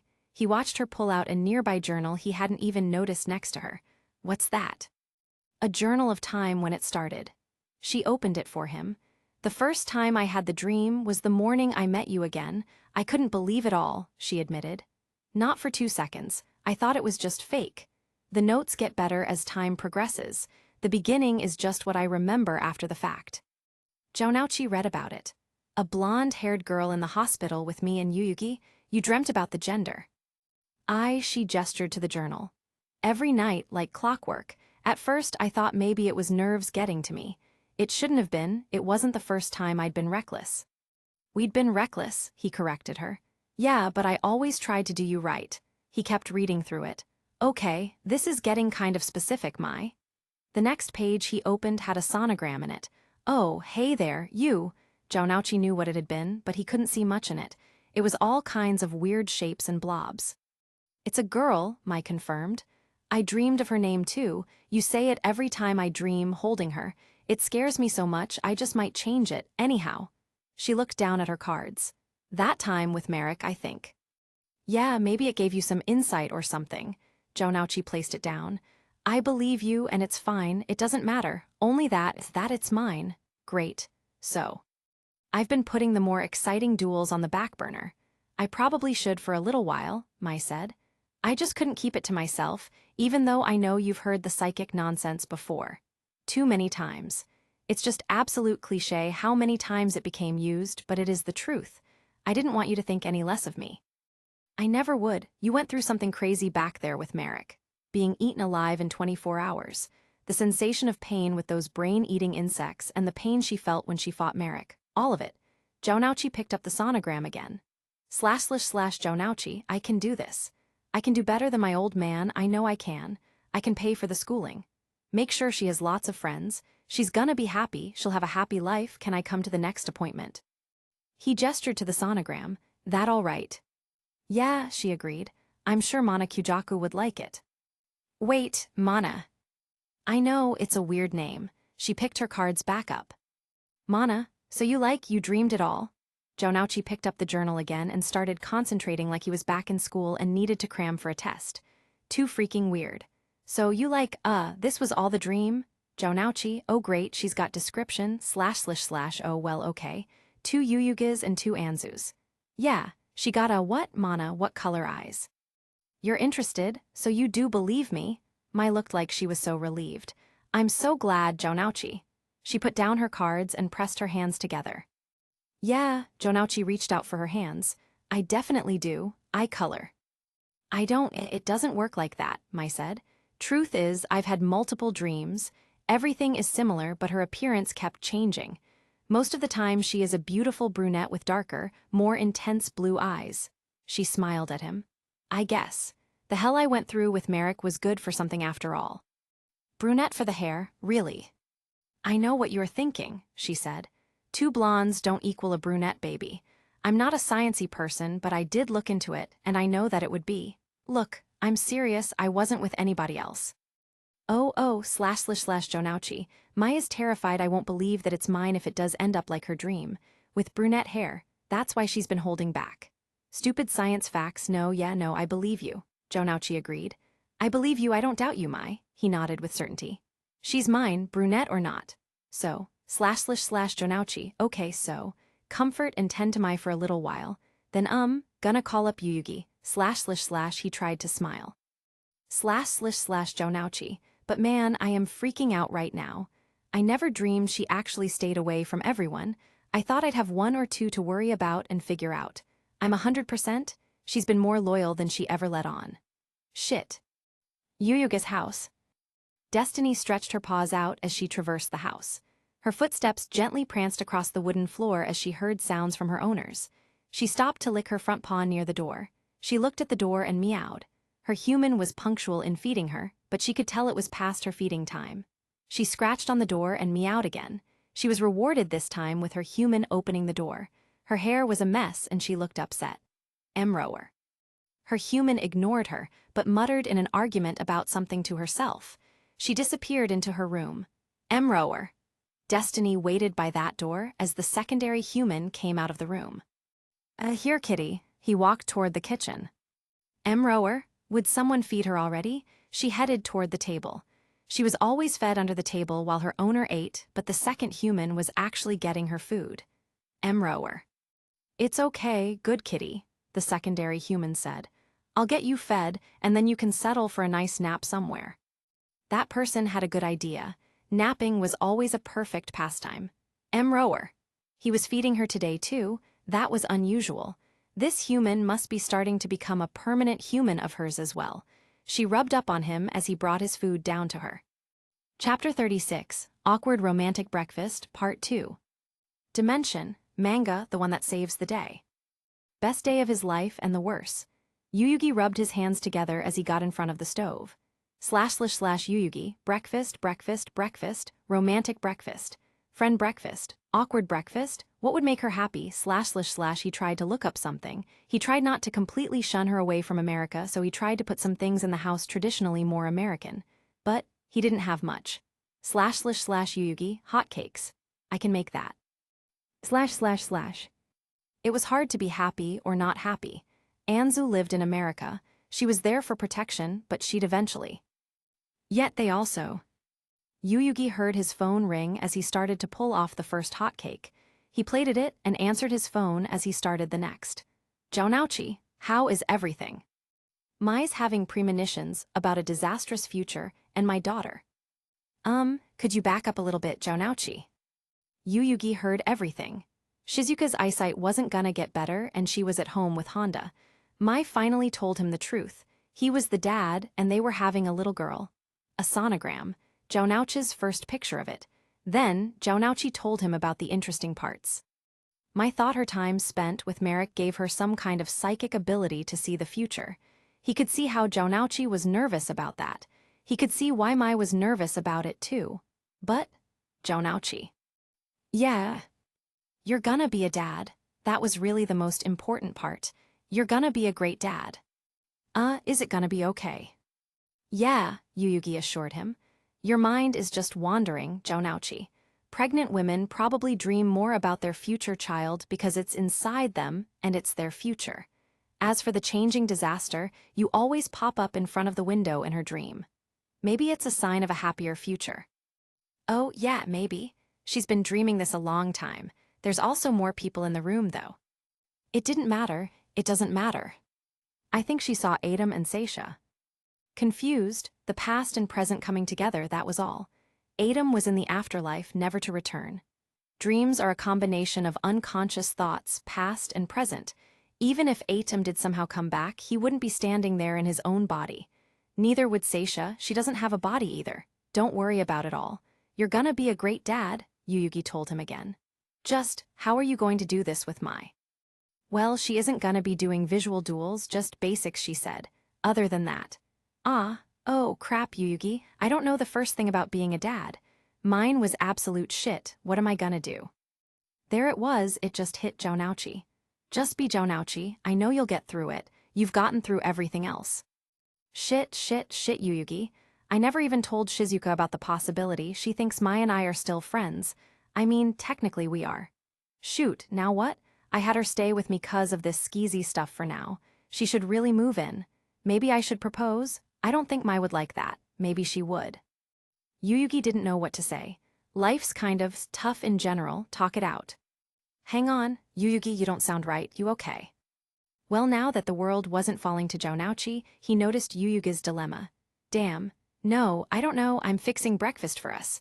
Hotcakes." "Yuyugi, it's like 2. "Yep, and I'm fixing breakfast for us." "Aw, damn it, what happened?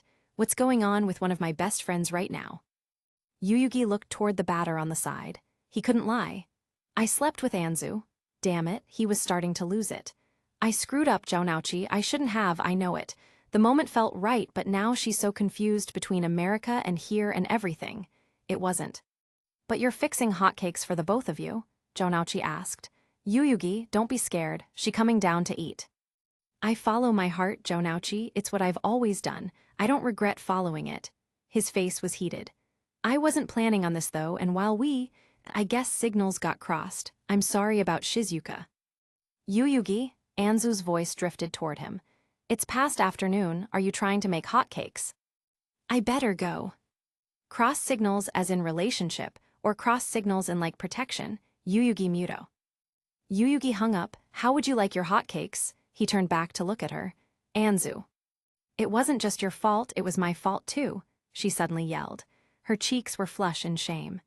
Yuyugi, you are the sweetest friend in the world, but my life is so up in the air right now that it just... I never said you had to stay forever, I never said that. The words came out that way. His heart was yelling differently. / Yuyugi, you stupid, stupid idiot. After this whole thing is over, she's going back to America. This isn't her dream, Grandpa's shop isn't her dream, America and dancing is. I'll help you out, Anzu. I have enough that I can help you try to reach your goal one more time. Yuyugi, no. Then you can be the dancer that you want to be.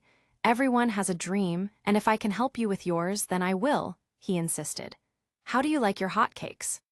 How do I like my hotcakes? Her voice was tougher. A certain attitude behind them he hadn't heard in a long time.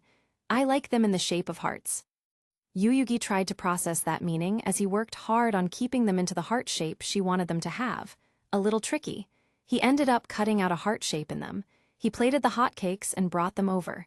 Yuyugi sat down at the table next to her. Like. Yep, she poured syrup on them, smothering a heart. She took her fork, cut it roughly, and took a big bite. Yuyugi, I can't believe you didn't tell me. About protection or about wanting you to stay, because I don't even know what to tell you that isn't going to make this turn bad. He watched her scoot her chair away and leave. Damn. At least, Anzu's old vibrant attitude had come back. Just not for the reasons he wanted. He watched her come back in the room with some of the laminated fake copy, not for sale, duel cards. What was she doing? I swear, Yuyugi. She put out 5 of them. We feel what we remember from each other. She gestured to each card. We think we know what's face down. She looked toward him, trying to speak in a way he understood. But we don't. That's where we messed up. You assume I am still the same, like everything I believed in 6 years ago is still the same.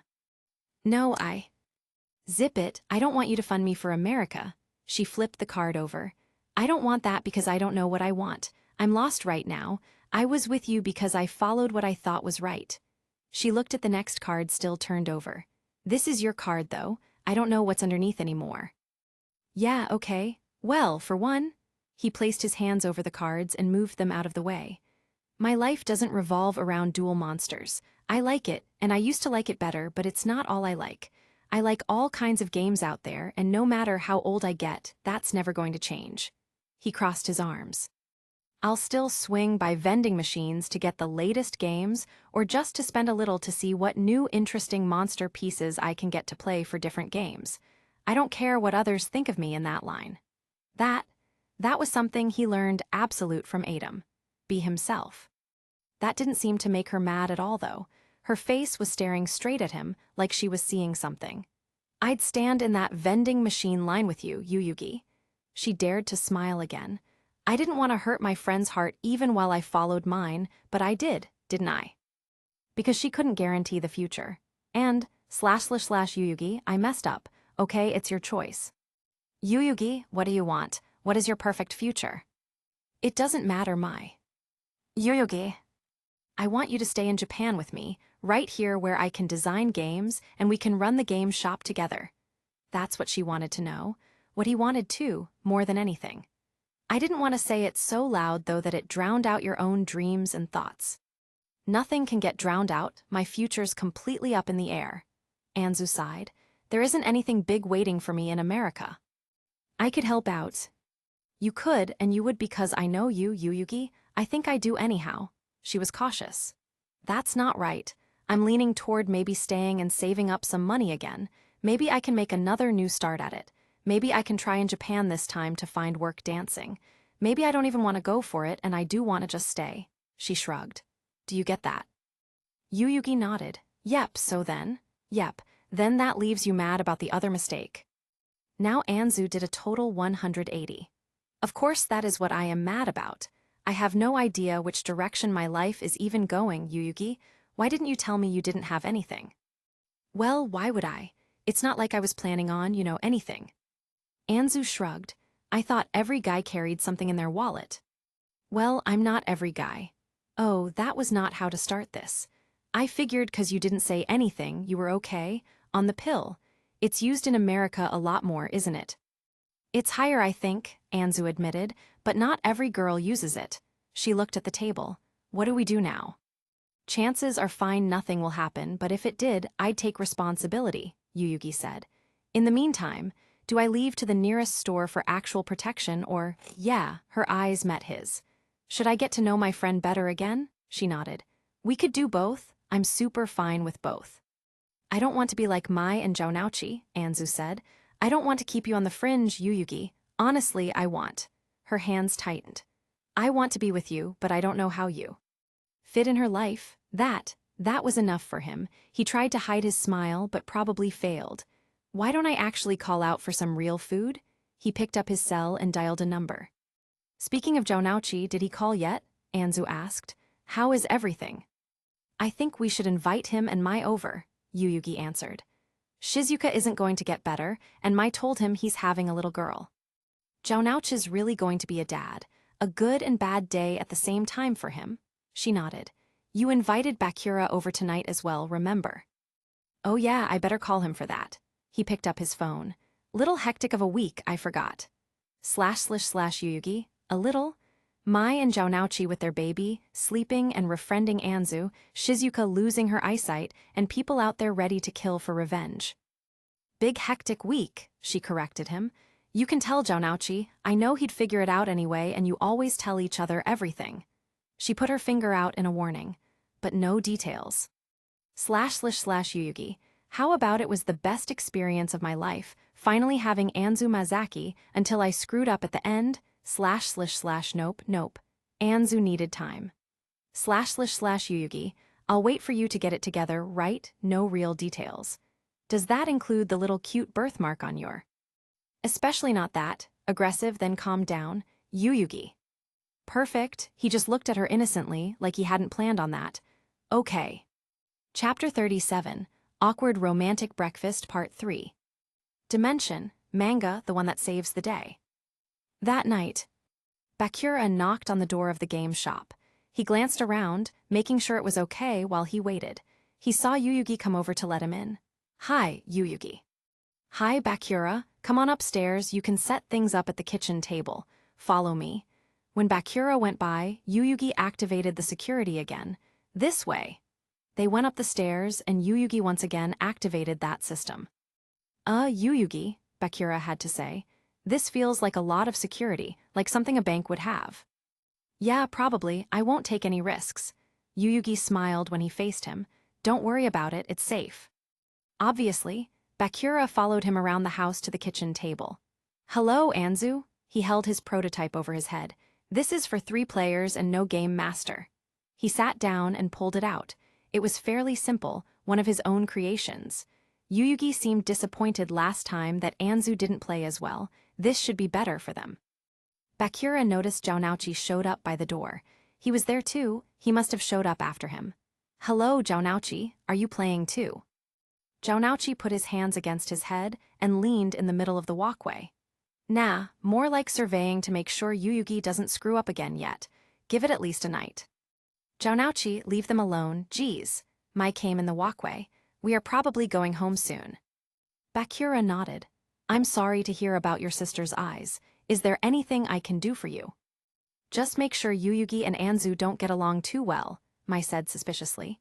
Don't play Mai, if you're not my Anzu. I am not playing you.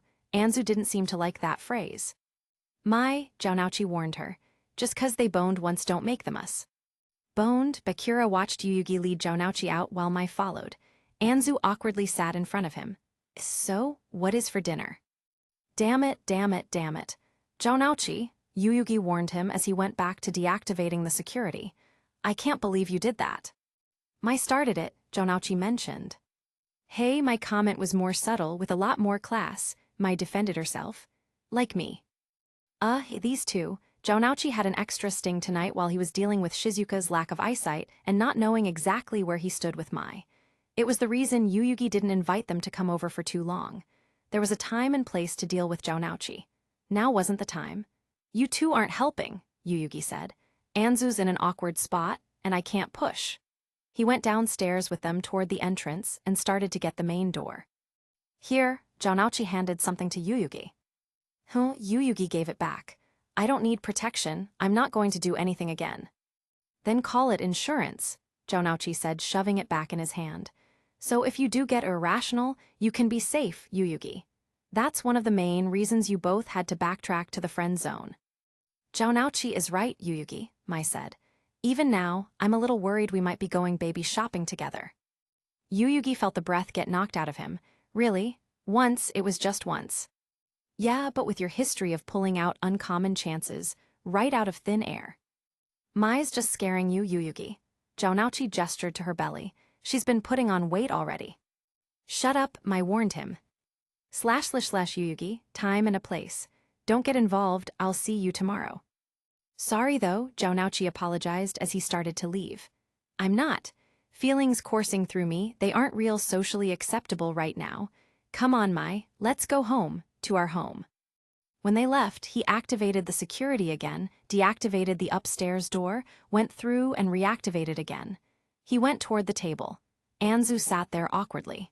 Anzu made burgers for supper. Not as fantastic as Old Burger World. She seemed to want to chime right on into a decent conversation. Not bad. Good, sounds good. Bakura gestured to the game. Sit down and I'll explain the rules to my new tabletop game. //Seisha. 5-5, he needs a 5 to win. You've got this, Yuyugi, you just need 1-5. He was really close. Bakura needed a 3 to have a powerful enough attack, but if Yuyugi rolled a 5. Anzu watched his expression. When he played a game he loved, it was always the best. He could be out in the middle of nowhere, out in the middle of the cold, but if someone played him a game, he'd be just as happy. She was more interested in seeing him win than herself. When he was in that winning moment, in that last moment while he was figuring it all out, it was picture perfect. His eyes, his mouth, his whole being seemed so happy, no matter what was going on around him. You want me to blow on the dice for good luck? That expression changed slightly. I'd allow it, Bakura said, almost teasing them. Yuyugi held out the dice, and she blew against it. //Seisha. Anzu, you might have jinxed the game. Yuyugi always wins on his own. Anzu, good point, Seisha, //. Then again, you usually have the best luck. My bad luck might have rubbed off on you. You're never bad luck, Yuyugi said with a smile as he shook the dice. He rolled it. 5. You win, Anzu congratulated him. Good job, Yuyugi. Bakura rolled the dice just to see. 2. You definitely win, he smiled at Yuyugi. It probably helps having someone rooting for you on the sideline. Has it always been that way? Ever since elementary school she'd come over and Grandpa would show us neat games. We'd try and play, sometimes with him or alone. At least for a little while. Anzu, until I stopped coming over. I grew older and I wasn't playing as much. //Seisha. What brought you back to him, Anzu, //. Anzu, Yuyugi brought the Millennium Puzzle to school, showed it to me and said it was something to remember his grandfather by. After hearing that, I felt compelled to visit again, to see how he was doing. I thought his grandpa was dead, but Yuyugi actually just picked the puzzle up one day and said it so his too sweet of a heart could have it. Then, I wanted to hang out with Yuyugi again, like I forgot why I stopped in the first place. Anzu smiled to herself.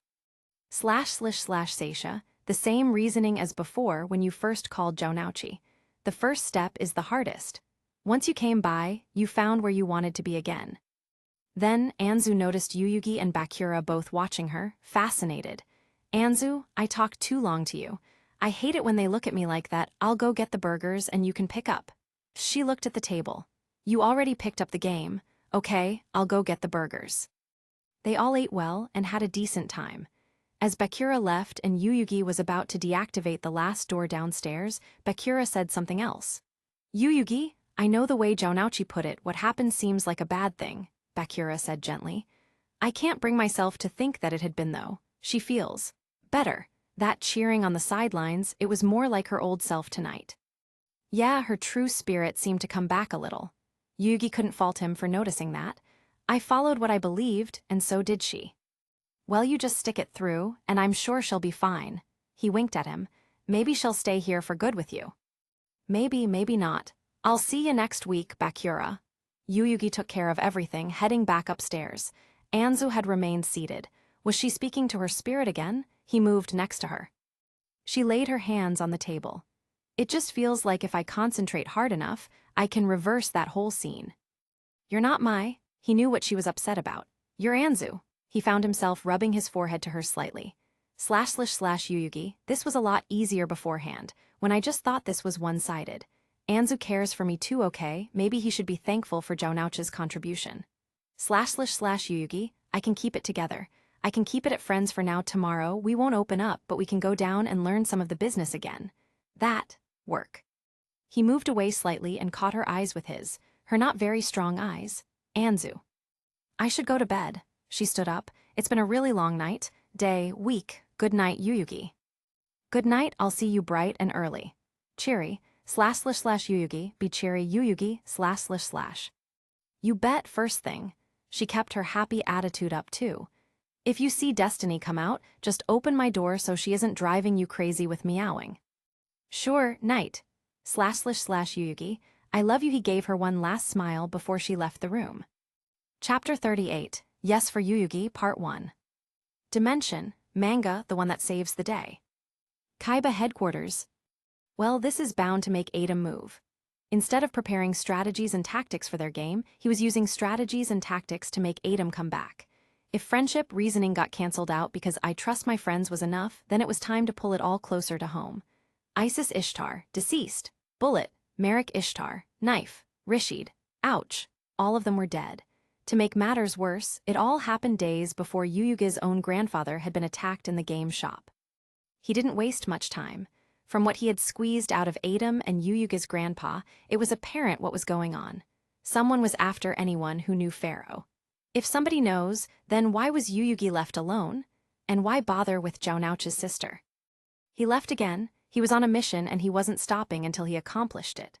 For so long, ever since the pharaoh left, he had a need inside of him to see and duel him, enough that he went through any lengths to see him again. But it wasn't enough. There was more to it. He could feel it, like an itch he couldn't scratch.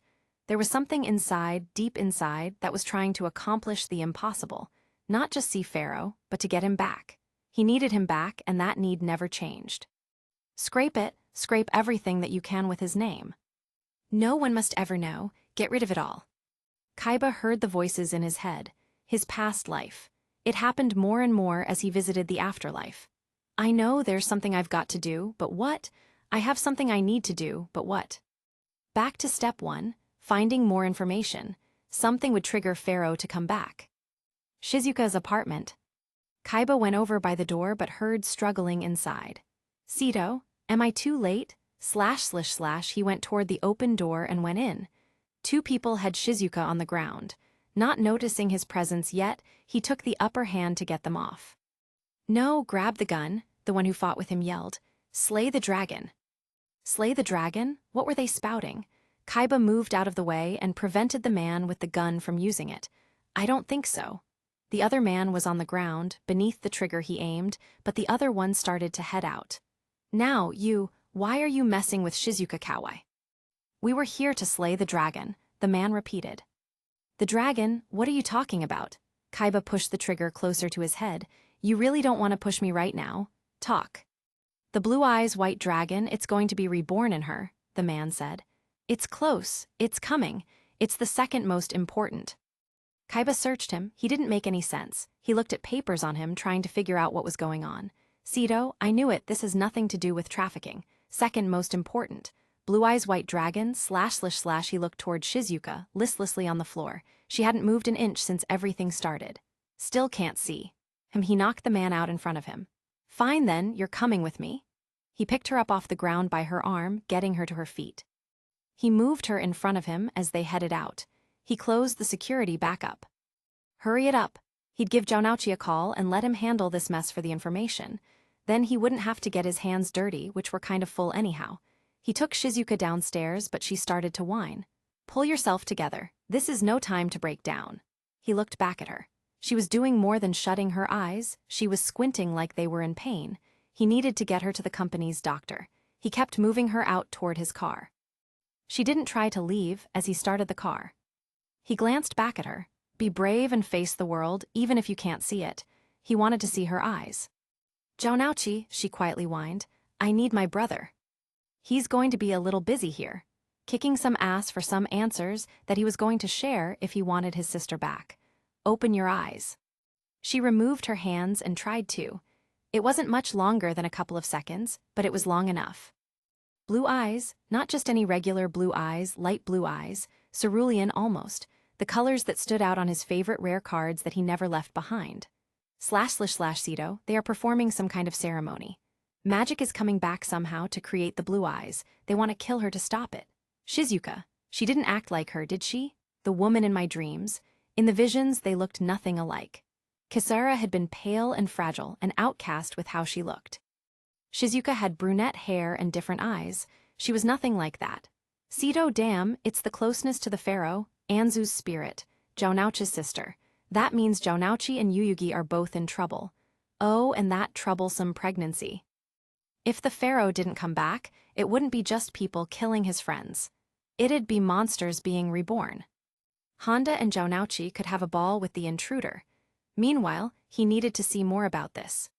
You know, Honda? Jonauchi pushed the intruder in Shizuka's apartment over to Honda. It's amazing how fast someone learns a native language when they've got inspiration. Yeah, Honda agreed, pushing him back. Like getting their ass beat. What were you doing here? And why is Shizuka second most important?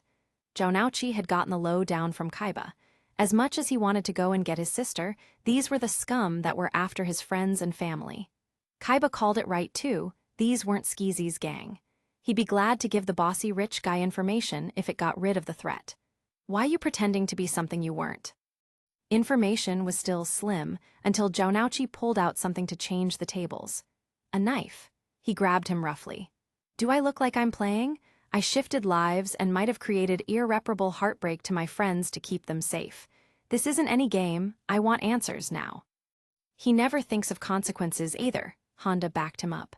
That guy lives in the moment, and right now all he sees is you. The intruder finally started to talk. The bearers, if they are gone, then it's over. No more magic. Without magic, there can be no end of the world. There isn't any more magic, Jonauchi warned him. We didn't mean to hurt, we are trying to save, he tried again. We aren't hurting anyone that we don't have to. The enemy will come until time runs out. We had to slay the dragon. My sister is not a dragon. What was wrong with this guy? Yes, she is meant to be. The important chosen ones have remained around him, feeding their power. Most important chosen? He couldn't be talking about Yuyugi. Could he? He wasn't perfectly fluent in the language. That's long over, nobody's with him and my sister doesn't have any power. This guy was not treading nicely. Please, we aren't responsible, we swear for it. For what? Responsible for what? The pharaoh's return, it was destiny.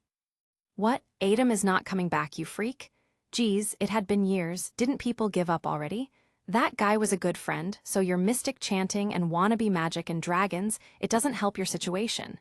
It only made him more mad. Adam was at rest, and people still had to spread rumors and stir it all up. Kaiba's headquarters. Sit there. Kaiba sat Shizuka down as he went by his laptop and phone.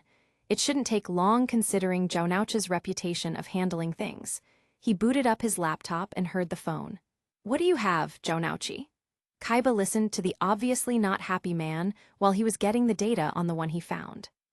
Yep, that wasn't a normal 9-5 street worker on the clock. Then, as Jonauchi started to send him more information, he started to remember again. Jonauchi, congrats on your little bastard. How far along is he? Jonauchi complained some about the greeting, but he eased up and admitted it was a she. Oh, and it had a name? Mana. Who the hell named her Mana? Seto, just what I thought. The dark magician girl's summoner is being reborn. Come get your sister. I'm out of here. I'll leave her with Mokuba. He handed her a security pass but looked at her oddly, weighing options. My guards will be coming to get you. Expect some ranting from my little brother, but tell him I will see him soon. Real soon because he just did it. He just won against Adam. Adam, preparing for the pharaoh, the dragon, Mana, Yuyugi and Anzu being pushed together instead of pulled apart. Oh yes, I know what's coming. There was no way he could say no now. Even Horakti's recommendation wouldn't mean a damn thing once he knew. Chapter 39, Yes for Yuyugi Part 2. Dimension, manga, the one that saves the day. Afterlife. Kaiba smirked as he went straight to Adam. Adam was not in the best mood. Sugoroku seemed to be falling into the same listlessness that fell upon others that hadn't led particular happy lives. It was more of a trance. If Kaiba was there to play a duel, it would have made him feel better. Instead, he was bothering him again about the same thing. Found some more goodies for you. This time, since your friendship wasn't enough, I bet this will make you see things my way. Kaiba's look was intense, like he was laying out the groundwork for a win. Adam didn't look impressed. I'm not interested, but since you came here, I will hear you out. Isis, Merrick, and Rashid Ishtar were all killed just days before Sugoroku Muto over their bit on his own bullet, Kaiba mentioned, not caring about his use of words. Adam admitted that caught his attention. Oh, that's tragic. Mokuba looked into the attack on Jaunouch's sister too. The attacker was from Egypt, not Japan, Kaiba tried again. I am 100% sure the whole traffic thing was a setup, to hide their real identities and purpose, Seto Kaiba said. Why would they? That thinking made no sense. If they were targets, why would they have a setup to make them all get on guard? If someone was after them, they wouldn't have gathered them all together. Kaiba was still reaching. Oh, please, Kaiba groaned. How far are you going to make me go? They wouldn't fix it so that a demon would come back out to terrorize the modern world after 3,000 years. That was part of the curse. You know that. You're more concerned about how this all affects Yuyugi. I can tell you how it affects Yuyugi. He's still the boring guy he ever was. Making games, playing games, and still being a soft-hearted idiot hiding behind locked security doors. The highest security, it's absolute overkill, Kaiba added. Hiding behind locked doors? That wasn't true. Kaiba was just trying to get a rise out of him. That's not Yuyugi. He faced his own peril right in front of himself several times with me. I don't know, Pharaoh. You're leaving people suffering because you're too much of a coward to tell Yuyugi you were wrong for leaving. I guess he's just taking after you. What did you say to me? Oh, Kaiba. I was not wrong, I had to leave. I just didn't know about this other stone waiting in the sands. For 6 years, that's a long time to be clueless when your puzzle leads straight to it. It does lead straight to it, doesn't it? I trust Yuyugi, Adam finished. There is nothing else that will make me change my mind. Sure, okay. By the way, do you know the Blue Eyes White Dragon? Kaiba asked. Another thing about Jaunouch's sister, she's now got crazy blue eyes, and in my fight at her place again, someone kept calling her a dragon. What? After all, Shizuka is Jaunouch's sister and his baby. Is a little girl named Mana because Mama predicted it in her dreams. Which apparently include 2 Yugas, 2 Anzus, and a world of nothing but disaster outside. Maya's having premonitions. She's used that trick before, but it's not the same thing as her history. She's had the dream for about 5 years now. She also has no knowledge of Mana, neither does Jaunouchi. Don't you get it? Whether you show up or not, big things are beginning to assemble. I don't know why you have the word optional for this quest, but I would change it to get down there now. It's about to get real. Mai was having Mana, the reborn dark magician girl summoner. Shizuka was supposed to have the blue eyes. Anzu had a spirit trapped within her for years. Okay, this is useful information. Kaiba was right. Why was the word optional? Why did Horakti not recommend he go? For the final cherry on the top? You know, we all like deserts. We all need that little something at the end. One of his eyebrows raised, and he looked like he was about to put down a decimating card on a battlefield. I don't think they cared about putting everyone on guard. I think they wanted Yuyugi and Anzu to get together, and they accomplished it. They did get together. There's not many missing from the party now. What do you want to bet Yuyugi and Anzu got a little more than they bargained for? Like Mai did. His modern-day version, Mahato could be reborn. When I talked to the enemy, they said the dragon was the second most important, so I doubt it's Mahato. That grin. Maybe that's why you're optional. If you don't come down in one form, maybe they'd rather you come down in another. Adam felt his whole body seize up. Reborn? There's no proof of that. There's no proof it's not either, Kaiba countered. No, I mean, not that he wouldn't. Yuyugi would be a terrific father, but, well, I used to think we were the same, we had the same body, shared the same it'd be like, it's I that did it. Adam, I'm not showing up in the modern-day world being a defenseless baby if it's in trouble. It would be years before I could do anything. An image popped in his head of people crying for help, and him crying in a corner as a baby, Anzu trying to quiet him down with a lullaby. Well, look at that, I finally got a legit win, Kaiba bragged, seeing the obvious decision in Adam. If you take too long, I got some custom clothes I made just for you over there. No doubt your new mommy and daddy will think they are too cute. I'll make sure it's a little dark magician too. He kept rubbing it in. Quiet, Kaiba, Adam started to run. What's that? Baby Pharaoh won a baby shirt of Kuribo. He continued to tease, with his laughing fading into obscurity as Adam got further ahead. Adam didn't even bother with his men as he tried to focus on reaching the sands. He grabbed a horse, ignoring the fact he was upsetting the balance. He could be a helpless spark of life by the time it got out of control. Hurry, hurry, hurry. The Forbidden Sands. The Millennium Puzzle wasn't leading him through as easy as if it was debating letting him go back to the stone. Adam continued to rush with his horse. No soldiers, no Sugoroku, he had to move and he had to go now. No matter how long it seemed to take, he wasn't going to give up. Which way? He whispered to the puzzle, even the softest of whispers. He saw the puzzle glint and felt the direction now. He slowed the horse down to a stop and got off as he saw it. He approached the Millennium Stone. Mahato was there, waiting. You're right, Adam told him.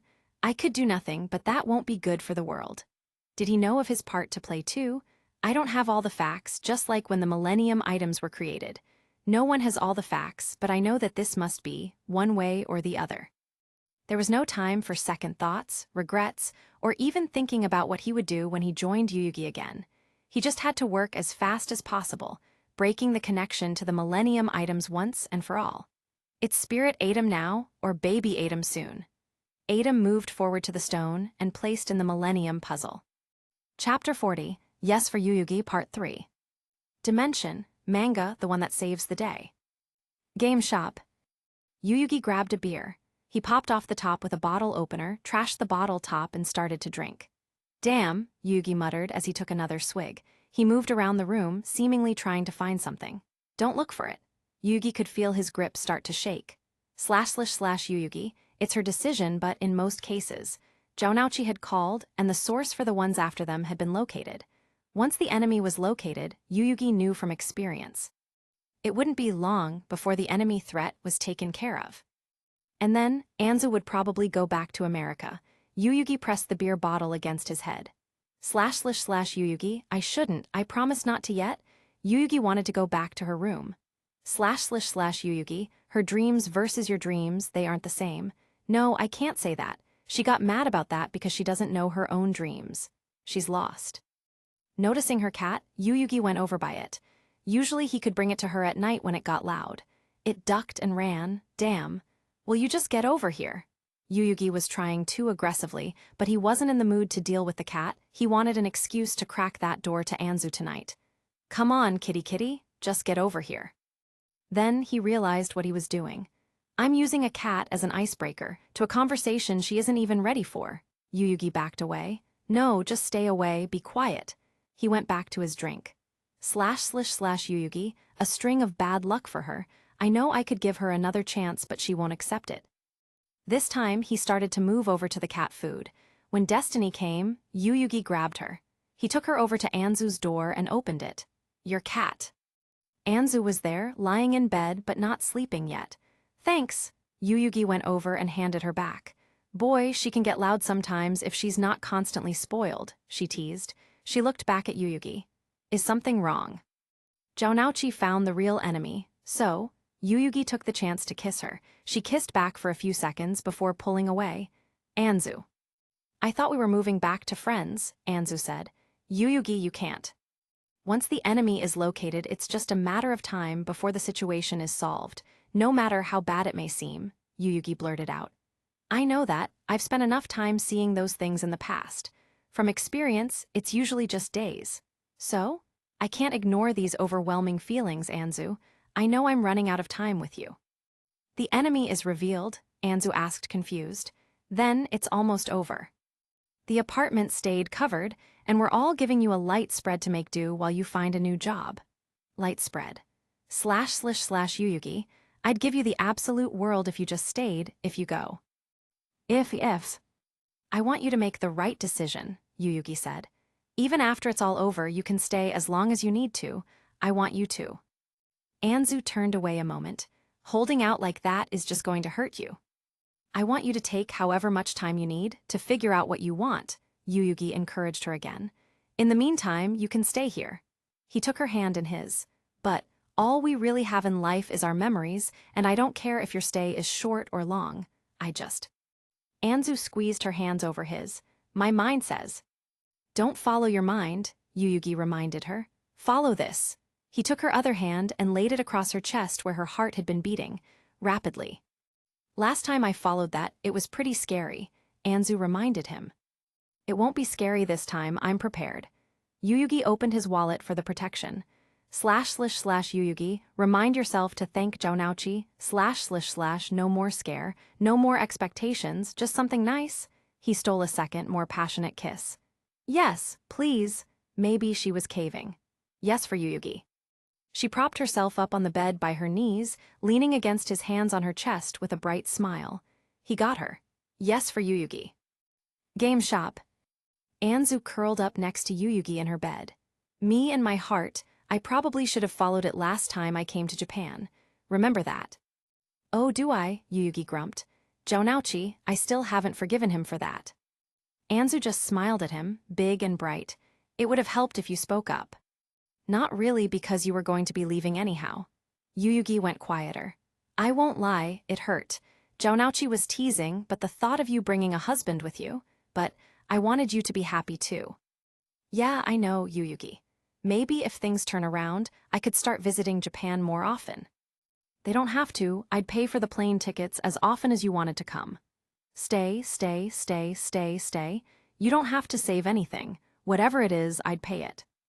I don't need your money, Yuyugi, she smirked.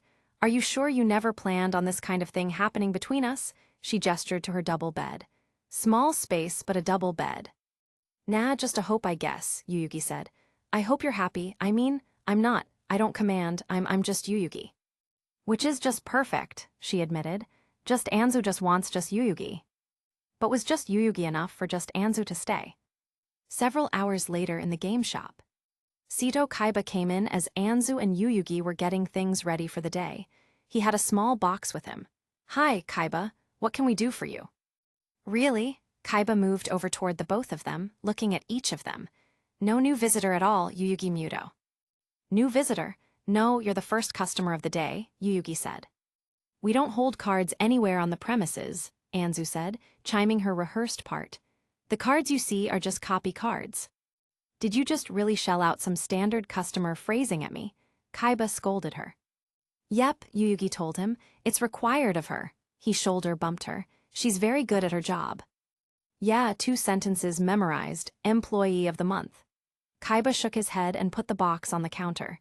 Here, these are for you if he doesn't make it. He smirked. Even if he does, I still win. Speaking of which, looking pretty confident in yourself, Yuyugi. Where's that happiness coming from? Confidence? I don't know. Yugi opened the box. Inside were baby shirts and matching bibs with dual monster characters. Dual monster merchandise was everywhere those days. There was the dark magician girl, a silly onesie Kuribo, and a dark magician. There was even oddly a custom-made design of the old Millennium puzzle he used to have as a onesie too. That's nice, but Jounouchi and Mai are having the baby, not us. Oh, not me. I don't know if you should have opened your shop today, Kaiba warned them, not even mentioning his tease. It was a tease too, he wouldn't get those baby shirts for Jounouchi. Not only is your customer reception abysmal, people are still after you. We can't live our lives in fear, Anzu said boldly. Bad or good, we can't just lock ourselves away all of our lives. Crap, Kaiba said, pointing at her. You're acting more like your old self again. See what happens when you hang out with idiots for too long. Idiot, do you remember what I've done for Kaiba Corporation's game unit? It's been anything but what an idiot can do. Jerk. Yuyugi loved the fact Anzu had been coming back out of her shell. Kaiba didn't say much else. Did he go there just to bother them? Did you want a game, or are you just on downtime? Because I'm sure Mokuba would be awfully excited to see his brother for once. I'm getting closer. Kaiba looked between them once more. The dark magician girl outfit is for Jaunouchi, he said before heading out. ///Yugi, any lengths to make a joke. Yugi looked at the baby clothes. //Yugi, they are cute, though. He set the box to the side. Maybe Jaunouchi or Mai would like one of them. As time went by through the day, Yugi brought out a different game for them to play. Anzu was learning the rules to it, while at the same time having a little fun as they waited for any customer to come in. Any time he could spend with her was worth it. Hello, Yugi, Anzu. Bakura showed up at the door. Anything new in? 2, Anzu said, moving below the counter where the new games always came in. Neither of them are role-playing games. Oh, all right then. Bakura looked toward Yugi, then at Anzu. Is everything okay? Yeah, fine, Yugi answered. Great, I'll check with you again another day. Yugi watched as Honda came in as Bakura left. //Yugi, let's see what he decided. Okay. Honda looked at his list. I need these cards, Yugi. Yugi looked at the cards. I can order about 5 of these easy. He was going to have to cough up some money for the others. Some of these are going to be expensive, Honda. I know, I'm ready to do this though, Honda said. I'm ready to settle down and be with someone and have some kids. It's high time. Yeah, words like that. Honda cared and he was a wonderful guy, but... My stomach's growling, Anzu said. I'll go fix us some lunch. She shouldered him. Sandwiches. What was that? Honda asked as Anzu started to leave up the stairs. That little shoulder move against you? Are you two doing it? Honda asked, almost like he sounded disgusted. Yugi, she's going to break your heart. She's going back to America soon. What are you doing? Following my own feelings, Yugi said, not caring about his reasoning. No matter what she decides, I already have too many regrets. I don't know, I think it's stupid, Honda warned him. You're just asking for heartbreak getting with someone you love when you know they are going to leave. Yugi wasn't backing down this time. I can take care of my own life. Now, let's look at these duel cards and the prices for the others. Even with your job, some of these are out of your level. You might have to think harder still. Hey, as long as it's not the price of a small house, he joked. Okay, Yugi marked off 2 of the cards. You can't have those then. Honda looked at him confused. That's not a joke. Yugi tried to help him figure out cards he could purchase. As he finished up and sent Honda out, he figured it was almost sandwich time. It wasn't. //Adam, Yugi //. That voice //Yugi, Adam //. Chapter 41, Spirits, Boats, and Crackers, Part 1. Dimension, manga, the one that saves the day. //Adam, Yugi, I'm sorry, but I cannot avoid this. If I didn't come, the results would have been unfavorable. Although you have proved to me that I belong in the afterlife, I couldn't stay. What is it? //Adam, something is wrong. I didn't want to jeopardize the gift you gave me, setting me free. You and the others did so much to help me. If something was wrong, then I'd be happy to help, Yugi said. What is it you need? //Adam, I've already done it. On the other side, there is another Millennium Stone, alike in every way to the one that was on this side. Except, it had no Millennium Puzzle. It was shared between, creating a connection and a curse between the afterlife and the living world. So it's over, Yugi asked him. Then what's wrong? //Adam, I don't understand everything and I'm sorry for that. I have a deep feeling Zork will not return, but something is coming. I only know very little. Well, you can tell me what you know, Yugi insisted. //Adam, Isis Ishtar, Merrick Ishtar, and Rishid are dead. I fear it's just a start. Oh, they just wanted to live free. //Adam, the movements and the actions being taken, people have gained an awareness of what is going on. There is something coming that is calling to the likes of the Blue Eyes and the Dark Magician Girl. Oh no, they are actually here, in this world. Damn, there are some people after us, Yugi confessed to him. It got so bad, even Anzu came back to Japan. //Adam, yes, I know, and I got here just in time. I have joined with you again. But, //Yugi, there is no Millennium Puzzle. So how does this occur, //. //Adam, there is no separate attachment with the puzzle.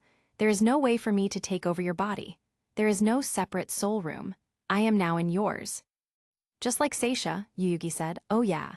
Seisha, the woman from the card. ///Adam, I know about Seisha, Yuyugi. It is a similar ordeal. Yuyugi, this will affect us as well as our closest friends, according to Kaiba. I don't know how, except I have been here for hours and am only now able to communicate. I was trapped in your soul room, unable to feel, talk to you, or get out. I had no perception of what was going on. Like the beginning when we first joined, Yuyugi noted. Do you know how you break free? ///Adam, no, it was either this or be reborn. It would be years before I could help if that happened. If given the choice, I would rather wait as a spirit. Do you know anything else? What's supposed to happen to our friends? Yuyugi asked. Anzu has a spirit. Who else is involved? ///Adam, reincarnation of a pharaoh who wielded the Millennium Puzzle takes a certain kind of luck. It would have been quite weird. No doubt Sito Kaiba would have told you. What? //Adam, having you as a father. Don't worry, I got back in time. What, Adam, while you don't wear the Millennium Puzzle, you were still connected to me, Yuyugi. A thin connection, but with me wearing it in the afterlife, it was still multiplied several times. Luck was still on your side. Or, to be more accurate, the lotteries of life that happen in low percentages are on your side, just like the cards. The cards, we had to hope enough for the right card, it didn't just happen. Yuyugi was still trying to put it together, still connected. Low percentages. Yuyugi's eyes grew wide. Oh, oops. //Adam, yes, you were tricked into bringing Anzu here, Yuyugi. They knew how much you cared for her and the chances they could get what they wanted. Oh, I don't think Anzu would have been happy about that one. Damn, Yuyugi dodged that one. //Adam, true, I doubt having your friend reincarnated into your own child would have been the easiest. Kaiba would definitely never leave you alone about it. It's all right, as long as I am with you, that can't happen anymore. The luck has been lifted. The Millennium items are gone for good. Oh, Kaiba stopped by, Yuyugi said. He stopped by with baby shirts and bibs with cards on them, one with even the puzzle. He smacked his head. //Adam, baby shirts? Ooh, that's Kaiba for you. He never changed no matter how many times he visited. He played with me in the afterlife. He found a way to reach me. That's kind of crazy. Yuyugi didn't know where to stare. That's Kaiba for you. It was strange not having somewhere to look. Do you know anything else, Bakura? //Adam, most likely he will be affected, but I'm not sure. Anyhow, there is no changing what will happen. So, how has life been for you, //? Adam and Yuyugi continued to talk. This time, about what was going on in more detail with each other. More openly, as the friends they'd always been. //Adam, I see. Merrick left my scarred. Jounouchi must have been trying very hard to help. Oh yeah, I heard him. The day I found out, I wasn't happy, Yuyugi admitted, but when he explained, I could hear it in his voice. He honestly cares for her deeply. //Adam, he isn't the only one who cared for a friend. I'm proud of you, Yuyugi. You finally took the steps you needed to get Anzu, //. Well, sort of. Yuyugi shifted and looked down at the display case. //Adam, sort of. What am I missing, //? Cards became popular and rare, Yuyugi answered, hoping that was what he was referencing. //Adam, not that. You are trying to change the subject. I know from the fact I was almost born to you that you were with Anzu. So what do you mean, sort of? She might be going back to America. I mean, she lives in America. Yuyugi looked at the cards harder through the display now. It's where she lives and she built a life before Jounouch's problem. So, I'm with her just while she's here. Yeah, Adam wasn't saying anything now. //Yuyugi, disappointed. I know you are. //Adam, I'm not disappointed. As long as you have no regrets and you followed your feelings, you are always fine in my eyes. Maybe they will lead both of you to your own futures. Above in the kitchen. There are 2 sandwiches. Anzu looked over toward the small landline phone. Anzu, okay, it's time she picked it up and called Jounouchi. Well, hey there, Anzu. Jounouchi greeted her through the phone. Do I get a reason for the call or is it just to say hi? I did it, she wouldn't hide it. He came again last night and I didn't reject him. Good, cause that would have just ripped out his heart. I knew he'd want to be with you at least one more time before this whole thing was over, Jonauchi said through the phone. So, you have your answer? You got it, and then I'll come over and talk to him. Promise. No matter what it is. The answer? The answer is yes. Yes. I don't care anymore, Jonauchi. I'm going to start here with him, and then maybe I'll save some money and try dancing here in Japan. Maybe. It's up in the air, but I know that I am staying. I want to stay with Yugi, but there's so much to tell him. Thought so. I'm almost at the game shop, and then I'll have a talk to Yugi while Mai comes to chat with you for a bit. Be a good day, it sounds like. Don't fret the little stuff. Yugi knew it was hard. Just concentrate on the yes, and that's all that matters, okay? Are you sure? Anzu, our enemy happened to be people who still believed in magic. Let Yugi know. Hell, if anything was out for Yugi, you know Adam would step in and help for a few seconds. He never let him down. No one's going to hurt him because of you, I swear it. Okay. She nodded. You're right, okay. Downstairs in the game shop. //Adam. Have the cards really become so rare, you don't even carry them anymore, Yugi? //. Jonauchi walked through the door. Hey Yugi, time for a chat. Adam, some heavy tension. Jonauchi just finished an intense game with Mai, didn't he? //. Yugi. Yep, and now it's Honda's turn. Hey Jonauchi, how can I help you? Wanting to change your deck. Yugi looked behind him at Mai on the side too. //Yugi. Oh good, they are still hanging together. //Adam. Did it get rough on Jonauchi when he knew? //. Yugi. Yep, and now here comes Honda. Couldn't get a warmer surprise home. Did you want me to tell them about you yet? Adam, those are new. Oh, a new game corner is back here. There must be many games that came out since I've been gone. Yugi could hear the excitement in Adam. He might not be able to see, but it looked like Adam could still wander close by. Adam, did you get to play in the afterlife with anyone but Kaiba? //. Adam? No, everyone became routine, only doing what they did in life. Nothing new happened unless it led to a bad ending. Even Grandpa came in with a sense of life, but did not even care when I ran out with the horse after Kaiba's words. He is free now. They all are. 15 minutes is a long time to make a sandwich. Yugi looked over by the upstairs. He moved past the display counter to look upstairs. //Yugi, it's still locked. //Adam, that is heavy security for only a small place, Yugi. You've handled much rougher. //Yugi, I wanted her to feel safe. Yugi went back to the display counter. //Yugi, otherwise, why would she pick me to stay with? //. He heard a small sigh from Adam. He looked toward his crowd of friends and watched Mai step forward. What can I do for you, Mai? Mai looked at the cards. Could I go up and talk to Anzu, one-on-one? I'd like to talk about my baby with her. Sure, I'll let you in. Yugi went back upstairs. //Yugi, I forgot. Mai's been having dreams of having a little girl named Mana for a very long time. It's one of the reasons she had such trouble expressing the truth. //Adam, I know, I've heard. I don't want to alarm Jonauchi, so we'll leave the conversation there. //Yugi, what do you mean? Is Jonauchi and Mai's daughter a part of this? //Adam, yes, she is a reincarnation of someone I once knew. Mana held the power of sorcery and summoned the dark magician girl. Oh, //Yugi, well, I think we can hold off on that knowledge for now. Jonauchi's getting used to the whole father thing, let alone something like that. Yugi deactivated the door. There you go, Mai. Could you do me one more favor, hun? Mai asked him. Watch Jonauchi and Honda. Jonauchi told him about me and he's not happy. I'm going to find Anzu. Yugi went down. Jonauchi and Honda have been staring at each other most of this whole time. Very odd, Adam noticed. Wait, why did Yugi switch spots with him? When was he able to do that? Adam, we did not even tell them about this situation yet, Yugi. Why did you switch with me? How did you switch with me? //. Yugi, I didn't switch. Chapter 42, Spirits, Boats, and Crackers, Part 2. Dimension, manga, the one that saves the day. I didn't come to wait, I came for Mai to talk to Anzu, Jonauchi answered Adam's question. I need to talk to you too, Yuyugi. My talk to Anzu for what?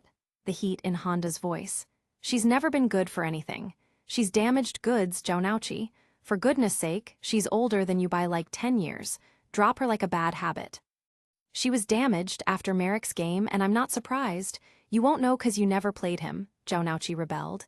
It's not 10 years difference either, but it wouldn't matter if it was.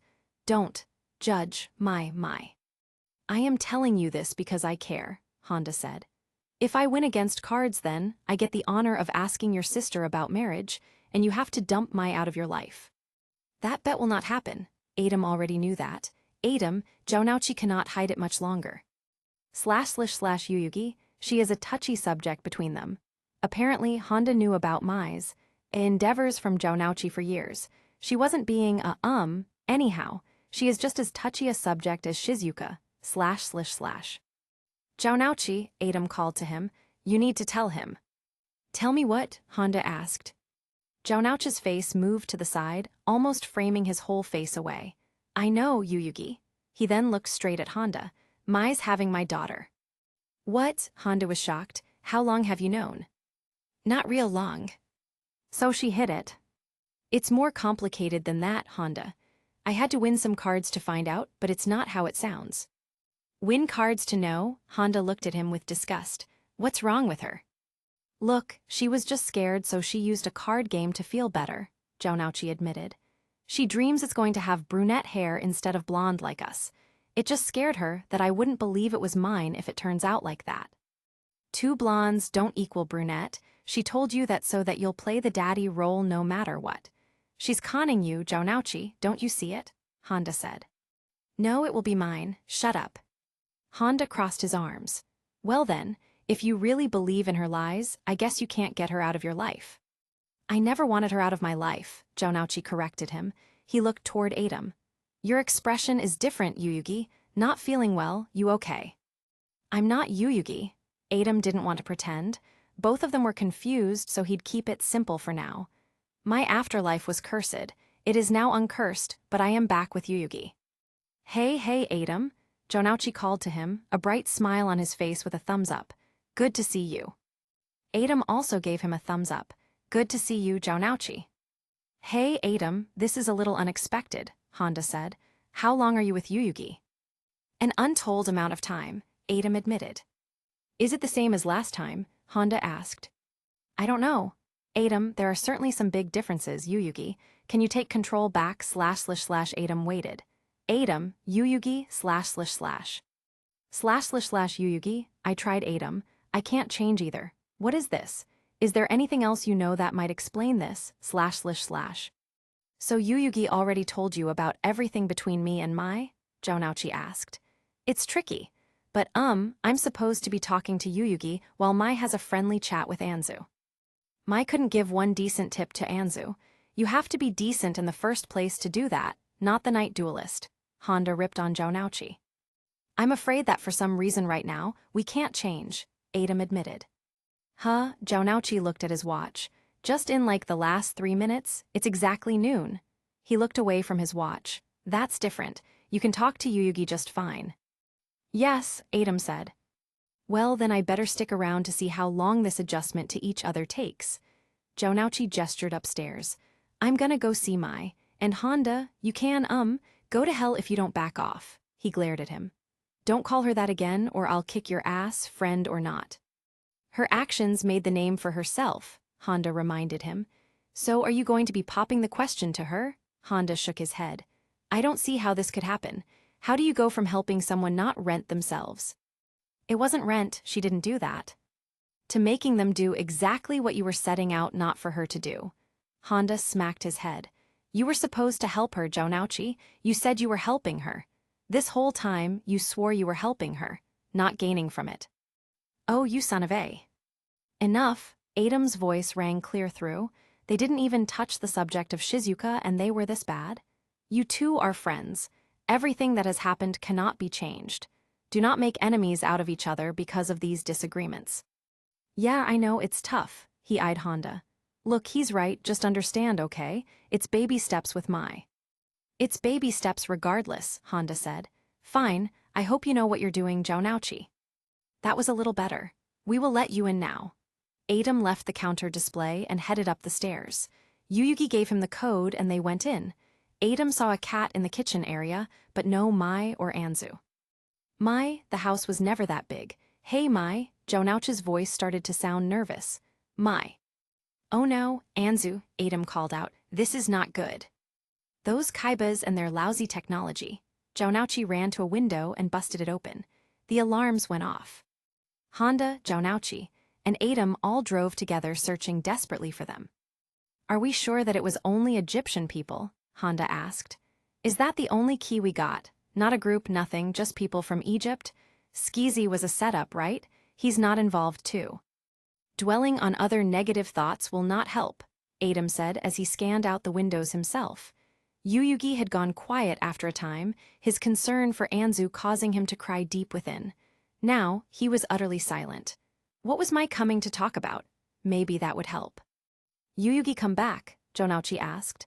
Can you try to call to him again? You sure he's fine? I know he's fine. Adam touched his chest. I can feel him, he's just completely quiet, sealed away. Then I'm gonna save that, Jonouchi said to Adam. It was all about Yuyugi and Anzu. Oh, then it wouldn't help him.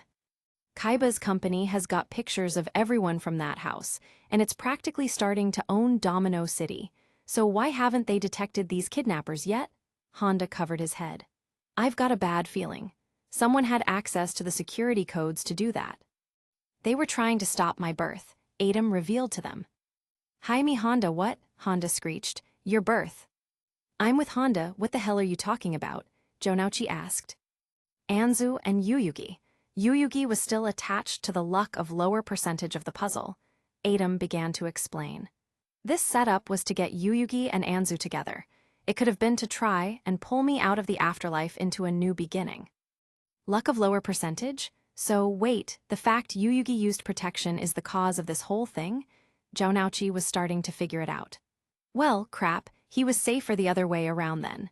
Condoms are like 98% effective or whatever. Yes, the higher the percentage, the harder it would work. Wow, you were almost Yuyugi Jr. That's kind of creepy. When you become the child of your best friend, it would be unusual. Adam still hadn't told Jonouchi about Mana or Shizuka yet. He wanted to analyze everything himself, but it was tricky with Mai and Anzu now gone. Jonouchi's phone started to go off. Yeah, great meet you there. Jonouchi hung up the phone. I swear, someone is trying to play games. They are where we went to Duelist Kingdom at. Oh, the battle of us in Merrick. Mai's there that. Jonouchi chose some hardened words more than he used to. If they laid one hand on her, I'm killing them. I don't care, I'm killing them. He glanced toward Adam. Mai had dreams. They may have some truth to them. Adam didn't need to make him go into any more detail. They were almost there. Adam, if they take away Jonouchi's own child, he has yet to meet. If they hurt Anzu, the only one Yuyugi has ever loved. Jonouchi didn't need to worry about killing them. He would vanquish them himself. Chapter 43, Spirits, Boats, and Crackers, Part 3. By the boats that had led to Duelist Kingdom. // you shove me one more time, you asshole, you'll pay, / Mai tried to keep her eyes closed. That scene. It hadn't involved her, but it was where she witnessed Jonouchi almost dying because of Merrick. It's where she had to slap him to make him regain his senses. The whole atmosphere of it seemed to tear down her defenses, reminded her of Merrick and everything he did. Jonouchi. She heard the next person call out to her, someone she didn't know well, but she would have. As time went by, slowly, Jonouchi would have told her, she might have rebelled, then they would have gotten closer. That future was disappearing just like everything else. / Mai, Shizuka / If you kill me and Mai, there is not a place you can hide from my brother. Shizuka tried to be strong. Unlike Mai, they didn't bother covering her mouth, just left her, defenseless, next to the edge of the boat. That seemed so much worse. Her legs were shaking, but she was holding her upper body up, trying to be strong. Are you going to fight my brother? No one still answered. Mai watched Anzu being pulled forward as well. She didn't scream out in protest. Instead, she seemed curious and out of whack. / Mai, Yuyugi may not be vindictive, but if you kill Anzu, I doubt he'd have a problem pulling the trigger. Why were they all there? As Shizuka said something comforting about her brother and Mai stared at the water, Anzu finally spoke. This is curious, this water. Look how different it is, and look at this. I am on a boat, such a huge boat. Anzu's words. She looked up into the sky. It's a very different world, yet the sky is still so blue. Wait, the spirit? Was that Anzu's spirit taking over? / Mai. At least Anzu won't have to be there at the end. Mai felt tears starting to escape. / Mai. I was just glimpsing over that huge mountain. I thought I saw something at the end. Instead, it's just an impenetrable wall. The feeling of the insects crawling against her skin, devouring her while she was trapped came back. The pain of the duel, feeling it and unable to stop. / Mai. Jonauchi / Mai heard a language she didn't understand as everyone gathered behind them. This was it. / Mai. I would have been terrible at mothering anyhow. I was terrible at everything but cards. I'm sorry, Mana, the little girl I never knew. We're going to go together, Mana, out into the sea of blue. Shizuka had stopped shouting. She was coming to terms with it all too. / Mai. Jonauchi, I'm sorry for keeping you in the dark. For not taking your hand all those times you were offering more. His solid, beautiful eyes with that friendly yet brutal expression came into view. / Mai. Jonauchi / There they are, Kaiba shouted to his men. When I say fire, fire. These men deserved no honorable death. They weren't duelists, they were assholes trying to prevent reincarnation so that no magic came back. They were dishonorable enough to just pluck up 3 women to drown them because of theories. He had set off with Mokuba right after Jonauchi called. While Mokuba was coming to terms with what Kaiba had said, and still wasn't happy about him being gone for so long again, he was more than willing to get on a chopper to help. Get on the other side, Then Kaiba saw something. The Blue Eyes white dragon had actually come. Its massive, frightening head and body was somehow holding the women in place like priceless treasures between its tail and in its mouth. It had picked up Shizuka and Mai. Sito, Mokuba cried out, where did Anzu go? He didn't know. He watched Honda's car come careening up way too fast. Jonauchi, Honda and Yuyugi all rushed out of the vehicle toward the exploding boat. Fuck me for 30 days straight, Honda yelled. Shizuka's in the teeth of the Blue Eyes. My Shizuka, Jonauchi yelled to the sky. Kaiba watched. As soon as the dragon landed, it opened its mouth close to the ground to let go of Shizuka and lowered its tail, allowing Mai Kyujaku to leave. Then it aimed straight for the boat as it charged its attack. This feels very familiar. Oh, if only he could get access to all his memories. Pick and choose, that's what his brain insisted on doing all the time. Shizuka, she's still out cold. Honda checked her out. Shizuka, Mai, Jonauchi said wearily as he held Mai. Are you two okay? I'm okay, Jonauchi. Yet her voice was thick. She was not as okay as that statement meant. / Adam, Yuyugi, / once again, Adam tried to contact him. Shizuka and Mai were safe now, but Anzu was nowhere to be seen. Adam watched as Kaiba's chopper landed and Sito Kaiba approached with Mokuba running after him. Where is Anzu? Forget Anzu, where is Pharaoh? Sito accused him. This is ridiculous, I can't believe he messed up. I did not mess up, Adam corrected him. I am here. What's going on? Jonauchi half shouted, but he was mostly busy comforting Mai. But if you are here, Kaiba looked toward the unconscious Shizuka. You weren't reincarnated as Yuyuga's lonely one-night result. In other words, no one should be able to use monsters. Adam watched Jonauchi move over with Mai to Shizuka. Adam, Yuyugi, monsters are being used in the world again. Nothing. We still need to find Anzu. She was here. Mai was starting to come out of it more. She was right next to me and Shizuka, but she acted different. I think her spirit took over. Kaiba came over to Shizuka with Honda. The Blue Eyes white dragon came out of her. Who cares? Honda warned him. Keep away. Her spirit, did it seem to change? Adam asked Mai again, trying to find the answers. Shizuka, did she seem different? Everyone's different when faced with death like this, Mai said. I thought she was rational. The Blue Eyes grabbed Mai Kyujaku along with Shizuka Kawai. It wouldn't have blown up the boat and left Anzu Mazaki behind. Sito Kaiba was reasoning it out too as he felt his brother come nearer to him. I'm staying from now on, don't worry, little brother. He felt Mokuba hug him. The growing teenager he had become still missed him. "Jaunouchi," Adam declared. "You should tell your sister. You don't want to find yourself holding regrets again." "Yeah, I will." Jaunouchi looked over Mai one more time, assuming she was safe. "Shizuka?" He took her hand in his. "Hey, I've got some news about me and Mai. We're having a little girl." Shizuka beamed. "Jaunouchi," she reached out to hug him. "I'm so happy for you." "Her name's Mana," Mai said from a short distance. Jaunouchi pulled her closer to Shizuka. "I dreamed of her name, and at the end of it all I kept calling her it. It felt right." She looked at Jaunouchi. "It's kind of pretty, Mana Kyujaku." "Mana is a pretty name," Shizuka answered. "Thank you for telling me." "Anyhow, what are we going to do about Anzu?" Honda changed the subject. "Are we agreeing she didn't blow up and they took her?" "The blue eyes would not mess up," Sito Kaiba scolded him. "Sito's right, she was probably taken, but why? Why did they want all of them in the first place?" Mokuba questioned.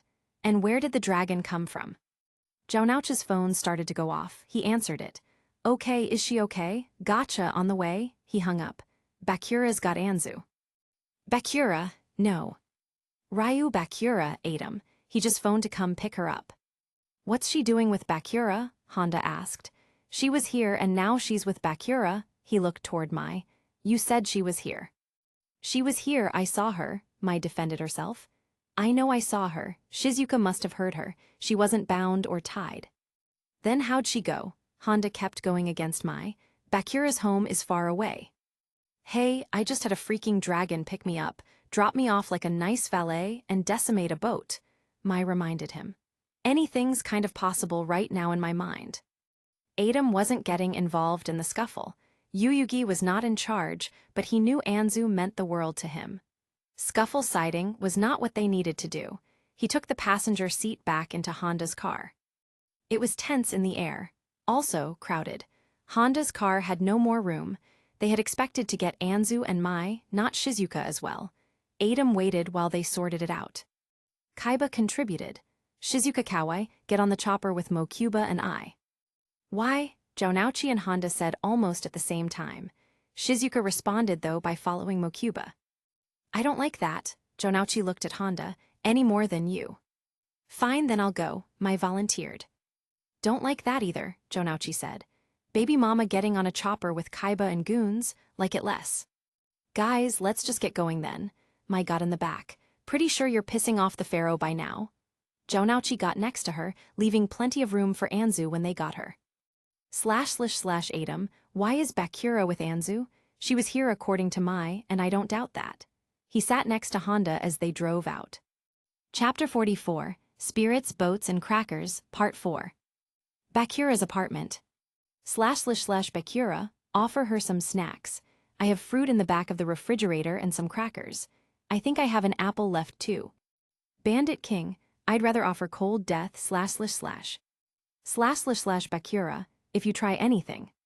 Bandit King, I know Ryu Bakura would take his body back. Bastard, he muttered as he checked the refrigerator. 1 minute he was stuck within an afterlife where he was stuck in Kul Elna. No one there, just lonely and unable to leave. The same way he grew up. He had no powers and no demon in him, and now. He was serving a spirit that was in Anzu Mazaki, fruit. // Bandit King, this sucks and you all suck. I was supposed to get to destroy the world here. She looked down at the food. She picked up the cracker box. Crackers, she looked at the fruit. Where is Anzu? I don't eat. I don't do anything. This is her body. She looked toward Bakura. Do you know anything? You showed up like a bad dream, and now I'm serving you food. He was honest. I'm not used to being served food. I serve the food. HMPH, well, // Bandit King, that's a little less distasteful. Still, I am trying to figure out my problem, and I don't need a woman meddling around here, // Bakura, that's why we called for Yuyugi's friend. Now quiet, be polite, ask her name. What do they call you? Bakura was forced to ask. Speak up. She wasn't listening. Then, she had a glint in her eye, a strange glint. Her expression slowly creaked upward as she whispered into his ear. Wouldn't he like to know? Ooh, Bakura said with a dangerous edge. Bandit King, there was something familiar to that, do you mind? Oh, so politely. If I ask? his teeth almost showing to her. "The fuck are doing in my home?" Then he switched back to Ryu Bakura. "I am very sorry," he said with more ease. "He's learning, although it is a little rude to pop in on someone's house. Do you mind explaining that?" She stared at the crackers, uninterested in him. "I was on a boat, and now I am here." "Correction, you were on my game of Monster World," Ryu Bakura said. "I couldn't get a hold of Yuyugi directly, but I did get his friend. They should be coming to pick you up." //Bakura, now be good. You can have back control. Bakura's face scowled again. "Can you connect with your host?" "I can't reach Anzu." She looked at the food. "I don't know what to do." "You're in distress." Bakura's mouth pulled itself into a wicked grin. "I know the look of distress. I am often the culprit of it. You figured out something. What did you figure out?" She didn't answer. "Out with it, woman." //Bakura, more polite, please. "I've told you if I give you control, you are going to be nice to my friends, or I will keep blocking you off. Besides, she's like you. She clearly didn't grow up with the riches like Yuyuga's old spirit. What's the harm in being nice? //. I would be happy, annoying, to know what happened." "It would be disrespectful," she answered. "Even for you, it is between her and Yuyugi." There was a knock at the door. Bakura went to answer it. Well, isn't this one of those fucked up moments in life? It was so him. Adam, Yuyugi's friend, would never say that. "The bandit thief king is back. Where is Anzu Mazaki?" Bakura left the door open and moved away to the side. Adam saw her, sitting and eating crackers. "Anzu," Jonauchi called to her. "Are you Anzu or are you Seisha?" "Seisha," she answered carefully. "I can't reach Anzu." She gestured toward Bakura. "He is under a leash by Ryu Bakura." "You bitch," Bakura growled. "It's not a leash." "Oh yes it is." Ryu Bakura seemed to take over. "Go ahead and take your friend, Yuyugi. She appeared on top of my Monster World game out of nowhere." "Heh heh," Honda chuckled from behind as they went inside. "Good thing to see he's been put in his place." Humility, Bakura may be back, but he was now having to be submissive to his modern form. Adam came closer to her. "Seisha, do you know how you left to come here?" "I was on a boat and then I was right here. I'm sorry, Yuyugi Muto, I am not able to lend control back to Anzu. There is something that she does need to tell you, once I talk to her." "What does she need to say?" Adam asked. "That you know of." "It is not my place with you, it is she who must talk to you," she said again. "After I can communicate again." She stood up. "Are we going back to the game shop?" Yes, although the security did no good. Those men had somehow outwitted it. It could track them with cameras, but they somehow snuck inside regardless. However, Adam was nowhere near afraid. Of anything. Except one thing. "Adam, Yuyugi, when are you coming back, //?" What was happening between Yuyugi and Anzu that Seisha would only share when she became Anzu? What could it be that explained her disappearing away from the boat all the way to Ryu Bakura? Chapter 45, Dice Rolls Part 1. Ryu Bakura went back to his game. The spirit landed right on top of it, sad. He was going to have to repair all new sections. Dice. Dice had fallen beneath. A critical, a foul 99, a 6, a 12, another critical. Why are so many dice out here? He was about to pick them up when the bandit king took control. "You never leave the dice out like that, and neither would I." The bandit king grabbed the dice and rolled them. 2 criticals, a 99, a 6, and a 12. He picked them up and rolled them again. "Same numbers, you try it." Ryu Bakura took back over and rolled it. "The exact same. Why won't they roll into something else?" The bandit king took back control. "She fell on top of here, these dice. They have meaning." He picked up the dice and threw them up and down in his hand.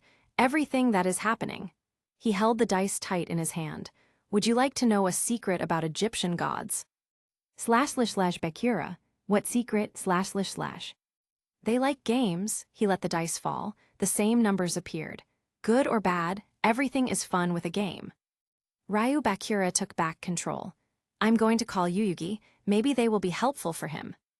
Jonauchi's place. //my. 1,000 more nightmares on my mind. Mai continued to act like she was fine as they went back to Jonauchi's. He had been torn between talking to Adam or comforting her. Jonauchi had told her several things about the other Yuyugi, including his real name. So, It was a little bit of a surprise he chose her over him. He was that worried about her. She tried to pull her focus away by getting some food started. Call it a late lunch, she just needed something to take her mind off of everything. Jonouchi came over by the kitchen to see her. "It's okay, Mai. I know that stirred some feelings. I'll be here until you feel better. You want me to get you something?" "No, still. Human traffickers and everyone freaks out. Turns out it's Egyptian guys, and it feels like everyone just relaxed." "Oh, yeah, there's a reason for that," Jonouchi said. "For one, a freaking pharaoh returned. For two, a massive dragon. Also, the enemy you kind of know is easier to deal with. Still as dangerous, though." "We couldn't talk to Yuyugi or Anzu," Mai said, "not even fixing food anymore. They're cut off." "Mystical magical mumbo-jumbo," Jonouchi said as he came toward her. He brought her into his arms. "Don't worry, it's always worked itself out with Adam. It's probably just 'cause the connection's new. Even Adam isn't freaking out yet, and boy, trust me, when he does, it's not pretty." Mai didn't say anything as he held her. "Is Mana all right with you?" She looked back up at him. "I didn't mean to run over on you, it just felt right." "Yeah, hey, if it's what you called her when you thought it was the end. Then, I guess that's her name. Nothing wrong with it at all, except, it probably should be. It's Kyujaku, we'll figure out terms, but I'm not the kind of girl to jump for a wedding ring." She felt him squeeze her tighter. "Jonouchi, you're so bad for me." "Heh, Honda says the same thing about you for me." Jonouchi let her go and looked at her hands. "You're a strong woman, Mai, getting more beautiful and stronger each turn." He smirked at her, reciting her words for her harpies. "So who goes first?" Mai left his bed. They had been sleeping in different beds while they figured things out, but she couldn't deny him today. Like it or not, Jonouchi always made her feel strong. They started for so long as friends. She managed to hold him at friend until Jonouchi, being the man that eventually found his way to win, had worn her down to his side. A back and forth took place, and now that struggle was there again. The subject such a big one, that just leaving to get away couldn't be an option. She couldn't just rip Jonouchi from his daughter because of her stupid self. He came up behind her, giving her a hug and a squeeze. "You want to still fix something to eat? I bet I wore you down." "Don't flatter yourself." Of course he did wear her down. Every time they hit those covers, their bodies seemed to make up for the lack of time they forced themselves apart. "I better make a couple of sandwiches now." "Great, I'll get dressed. We can eat and we'll check out how Adam and Yuyugi are doing. Hopefully they're okay by now." Jonouchi went to his room. Mai fixed a couple of sandwiches. Protein was a must after Jonouchi. The temperature of the house was perfect on her skin as she enjoyed just being in her robe. "Did you want something too?" she asked. Jonouchi didn't answer, probably still getting dressed. She heard him come out from behind, walk by without a word, and went to the door. Slash Mai, he went out. That's strange. She glanced at the door. It was left wide open. "Jonouchi?" That was very strange. He wouldn't just leave the front door open like that. She tightened her robe and went to the door. She locked it back up. "Okay, that was weird. Where did he go?" "Game shop." Adam waited in the game shop for any change. He had listened to Bakura's call about the dice that didn't change numbers. 2 criticals, a 99, a 6, and a 12. It was now rounding 40 clock, and still Yuyugi was unable to communicate. Adam hadn't told Seisha who he'd been, just told her to go lie down for Anzu. Since she thought he was Yuyugi, she easily did so. Then he watched as Jonouchi entered the shop. "Jonouchi, I have not been able to contact Yuyugi." Then he watched Jonouchi bend down. He bent down like his high priests once did. That. Jonouchi. "I plead complete loyalty to Pharaoh," Jonouchi said. "Even though I don't know the voice screaming in my head, my objective always lays with Pharaoh." Mahato came back. His loyal priest who turned his entire self into the dark magician was now joined with Jonouchi. Then, "Where is my Kyujaku?" "That's the name the voice keeps screaming." "Yes, it is because she is very important." Jonouchi. "Adam, that thief is here, I am here, Seisha is here, Mahato is here, Mana is being reincarnated. Shizuka is attached to the Blue Eyes White Dragon. Dices do not roll any other way. Are we done with the surprises yet? / The voice you hear is Katsuya Jonouchi. When you are not in my presence, you are to listen to that voice. If it asks for its body back, you will give it freely if you can. Can you give it back to Jonouchi?" Yes, Pharaoh. Jonauchi suddenly stood up so fast, he almost stumbled backward. What the hell was that? Jonauchi touched himself all over. No, no, no. You are attached to the spirit of Mahado, once a high priest that sacrificed himself to be the dark magician, Adam informed him. I can't be attached, Jonauchi yelled at him. Are you kidding me? He took over my body, left me alone, ignored me and came straight down here. He grabbed his head. I need like an exorcism. I told him to listen to you. He is brand new to being a spirit just as you are his vessel. Adam wished he could explain it better. You will learn to cooperate with each other. He won't do that again unless necessary.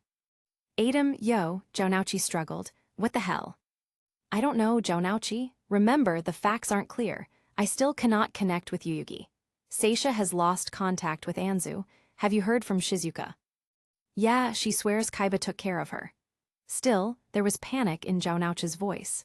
Someone can totally take over me again, just like Merrick did. Now I really know how Bakura felt. I feel like decking myself just to make him feel pain. He won't feel pain, only when he's in control. Still, Adam knew that did little to comfort Jonauchi. Mahado moved way too fast on him. He just keeps saying that he needs to protect Pharaoh. Bull. Jonauchi looked like he wanted to punch something. Hard, but there was nothing to punch. How the hell is Mai going to stay with me when I got some other spirit ready to take over? Oh, Mahado, Adam, if the introduction had been a greeting, a conversation or discussion, this would not be as bad. He took over Jonauchi's body and took control, not understanding his place. Their place was second to a vessel. They didn't overtake their hosts' lives unless they needed to, or the vessels wanted them to. To overstep that line wasn't right. Adam, it should feel wrong. This joining, it's not the same as Yuyugi to me, I promise, Jonauchi. I will have a talk with him. Adam reached for Yuyugi's phone he had found while there. Here, call Mai on this so she doesn't worry. With what line? Oh gee Mai, sorry I just left. My body got taken over by basically the dark magician. Did you make a sandwich for me too? Jonauchi was still huffy. Sorry man, I know you are a spirit, but you didn't just take over Yuyugi without permission. Well, at first I did. Things were always tricky at first. There was a lot of pent-up anger. I did steal Yuyugi's body at first. Adam had no real idea if they all knew how horrible he had been. After the rage and indecency he had suffered in his death, when given a chance to live with a body again, even without those memories. He was far from a good man. He played a lot of shadow games he didn't have to play, with stakes a lot more intense than he should have. After Yuyugi told his friends the truth of his other personality, his feeling of belonging intensified with his friends, and his degree of punishment softened. Mahado was feeling the same kind of weight. He would need to start working things out with Jonauchi. Tell her that something came up. Tell her she should not be worried, and you will come home afterwards. Chapter 46, Dice Rolls, Part 2. Dark Magician Girl, Blue Eyes White Dragon. All of the ones involved were people and monsters with the heaviest power when it counted. The gods wanted them here. Did they still have their same power? Blue Eyes White Dragon surely did. That might give Jonauchi a boost of confidence if their magic had been brought with him into his soul. But... //Adam. I have to order Mahado to listen to Jonauchi's commands and protect Mai. //Mahado plead loyalty with his life to Adam, but that time had to pass. Once he knew that his apprentice was being reborn as his vessel's daughter, that would probably help. Mana was at least fated another new complete start. She was a rambunctious child back then, hiding in the same pots he once did. Adam smiled. The 3,000-year wait was good for her. The process was beginning. If only people hadn't been trying to kill them to bring him back or destroy him. There were at least two forces at work. Those who wanted Yugi and Anzu together, and Jonauchi and Mai together. Then there were the ones attempting to drown them. That Blue Eyes White Dragon, that was connected to my sister, wasn't it? Jonauchi asked. I mean, wait, no. Can you tell me if you think there was a chance that... I mean, 'cause when she went out, it kind of looked. She may be a reincarnation of the one who summoned the Blue Eyes. However, I never really knew that summoner. Adam wouldn't lie about it. There is something else. I wanted to wait for some time for you to adjust, but with Mahado inside of you, I know I should not wait. Mai's dreams, Jonauchi, they are real. I believed her, Jonauchi said. I trusted her, I knew she was telling the truth. Mana was the name of the summoner of the dark magician girl. Mana was also the apprentice of Mahato. Mahato is the summoner of the dark magician. Yeah, Jounouchi would need a second to breathe. So I got a sister who got a dragon but can't see, a dark magician girl daughter coming with and the spirit of the dark magician inside of me. Jounouchi's eyes were almost vacant. Why couldn't we spread the love around a little more? How come Honda ain't got no shit happening 'cause Shizuka, that don't count for him? Jounouchi banged the glass counter. Adam, if you were here, Yuyugi, you could tell him better. Those who were closest to the pharaoh or his vessel would be those most in trouble. Yuyugi has been in love with Anzu for longer than he's known of my existence. He would suffer any fate for her, and so it seems she was involved for him. Shizuka, Jounouchi asked. I mean, Yuyugi was nice to my sister and all, but they weren't the greatest of friends. You know, she was the tag along sister that was a sort of friend. //Adam, I have no choice. You have the dark magician inside of you because Yuyugi has always felt the best with you. As a living being, you were there for him. You fought the battles he couldn't fight, and you helped him win those hard battles too, long before cards ever came into your life. Oh, you mean the less morally upstanding stuff? Yes, definitely, Jounouchi was getting it now. You are and were more than his best friend, you helped him in the hardest times of crisis. Not to mention he had become extremely attached to Jounouchi when they dueled in Battle City. And the last one involved will surely be Kaiba. Shizuka possesses the Blue Eyes White Dragon. Bull, she's my sister. Blue Eyes monster attached or not? It is the Blue Eyes White Dragon, which history has always related to with Kaiba. So, Shizuka's all heart and Kaiba's just an ass. Adam wanted to be careful with his words. Mahato might be listening, or Jounouchi might try to explain it later. I highly doubt Mahato will have the power he had before. He does not have his scepter. Oh, and Mana isn't even here yet, but she's bound to be a helpless baby. Okay, makes sense. Jounouchi was finally starting to understand. But Shizuka, this blindness, it's got to deal with the dragon, don't it? She don't deserve that. I know her, she'd rather have her eyesight than some dragon. I am not in control. Adam looked at the counter. How long had it been since Yuyugi ate? He would have to eat for him soon. The Bandit King. There is something there too. He doesn't seem to have any power without his ring. Nor would Zork be allowed to be back. Yep, Ryu Bakura actually in charge this time. Jounouchi actually smiled slightly. He so deserves it. Ryu Bakura acted cool though. Even money he's had Bakura tucked away for a while like Anzu had Seisha. Hey, what about that though? About what? A badass monster, 2 magicians, 1 thief that tried to end the world, a pharaoh that gave everything to save it and then… Seisha? Jounouchi paused a moment. I don't want to say anything bad 'cause Anzu would definitely be mad, but one of these things aren't like the other. You know, why the hell is Seisha here? An answer I still don't know myself. Why was she there? People with great powers or roles to play in history had been there, seemingly gathering for a reason, but Seisha was supposed to be an average commoner. I should wake her up for food. She will need to eat for Anzu. Okay, yeah. Jounouchi pulled himself away from the display counter. Let me know if you figure anything else out. I need to get back to Mai. You sure he'll listen to a lowly human guy? I promise you as your friend. Mahato will listen to you, Jounouchi. Chapter 47, Dice Rolls Part 3. He had kept the eating tame with some crackers, not wanting to ruin Yuyuga's appetite for supper. However, this was taking a longer amount of time. Yuyuga's body was hungry. He went toward the kitchen where he saw Seisha up and trying to figure out what to eat. It is strange, isn't it? I have seen her eat the food for years, but so many things have new flavors. She reached for a piece of melon. Her body was squirming. I need her to come back. I really do not like this. I understand that feeling. He still hadn't told her he wasn't Yuyugi yet. He would have a better chance of understanding what was happening and her role to play if she kept herself relaxed. Adam went into the fridge and brought out some meat and sandwiches. Basic, but it would work for their appetites. Bakura did not speak long when we went to get you. Yes, you probably want to know about that. She bit into the sandwich he made. Unlike myself, Ryu Bakura has not lost contact with his host. In fact, it seems that Ryu Bakura can take over in an instant to stop him of almost everything. Although he curses, he is for most intentions sealed. Yet, Ryu Bakura does not completely seal him off.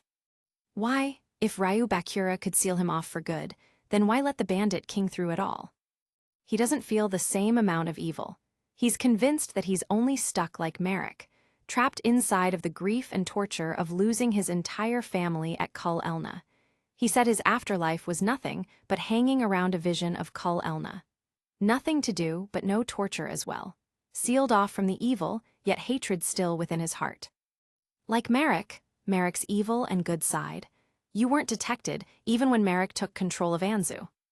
I hid into the deepest depths I could. No one could find me. I couldn't be there for her, but I couldn't make a difference anyhow. I have no real power. Seisha took another bite of the sandwich. I am confiding in you though, Yuyugi. You are going to need trust in me for this next part. Next part, Adam waited to see if she would drop something. Telling you what you already knew is different than sharing what Anzu needs to. Seisha would not drop the news. It will be okay, once Anzu comes back. A slight, worried sigh. I am sure she will. Yes, surely they would return. Adam looked at the time in the kitchen. Adam, almost 6 now. Adam watched as the cat Destiny came by Seisha. She started to pet it with ease. Destiny, the other me finally pets you. She smiled at the cat. The cat, she hadn't reached out for food until she needed it, or rest until Yuyugi told her to get rest. The cat was an honest action. Did you used to have a cat you were close to? Oh yes, Ebony. She was a lovely kitty until she was killed. Either the conversation would lead somewhere useful, or Adam would at least get to know the spirit dwelling inside Anzu.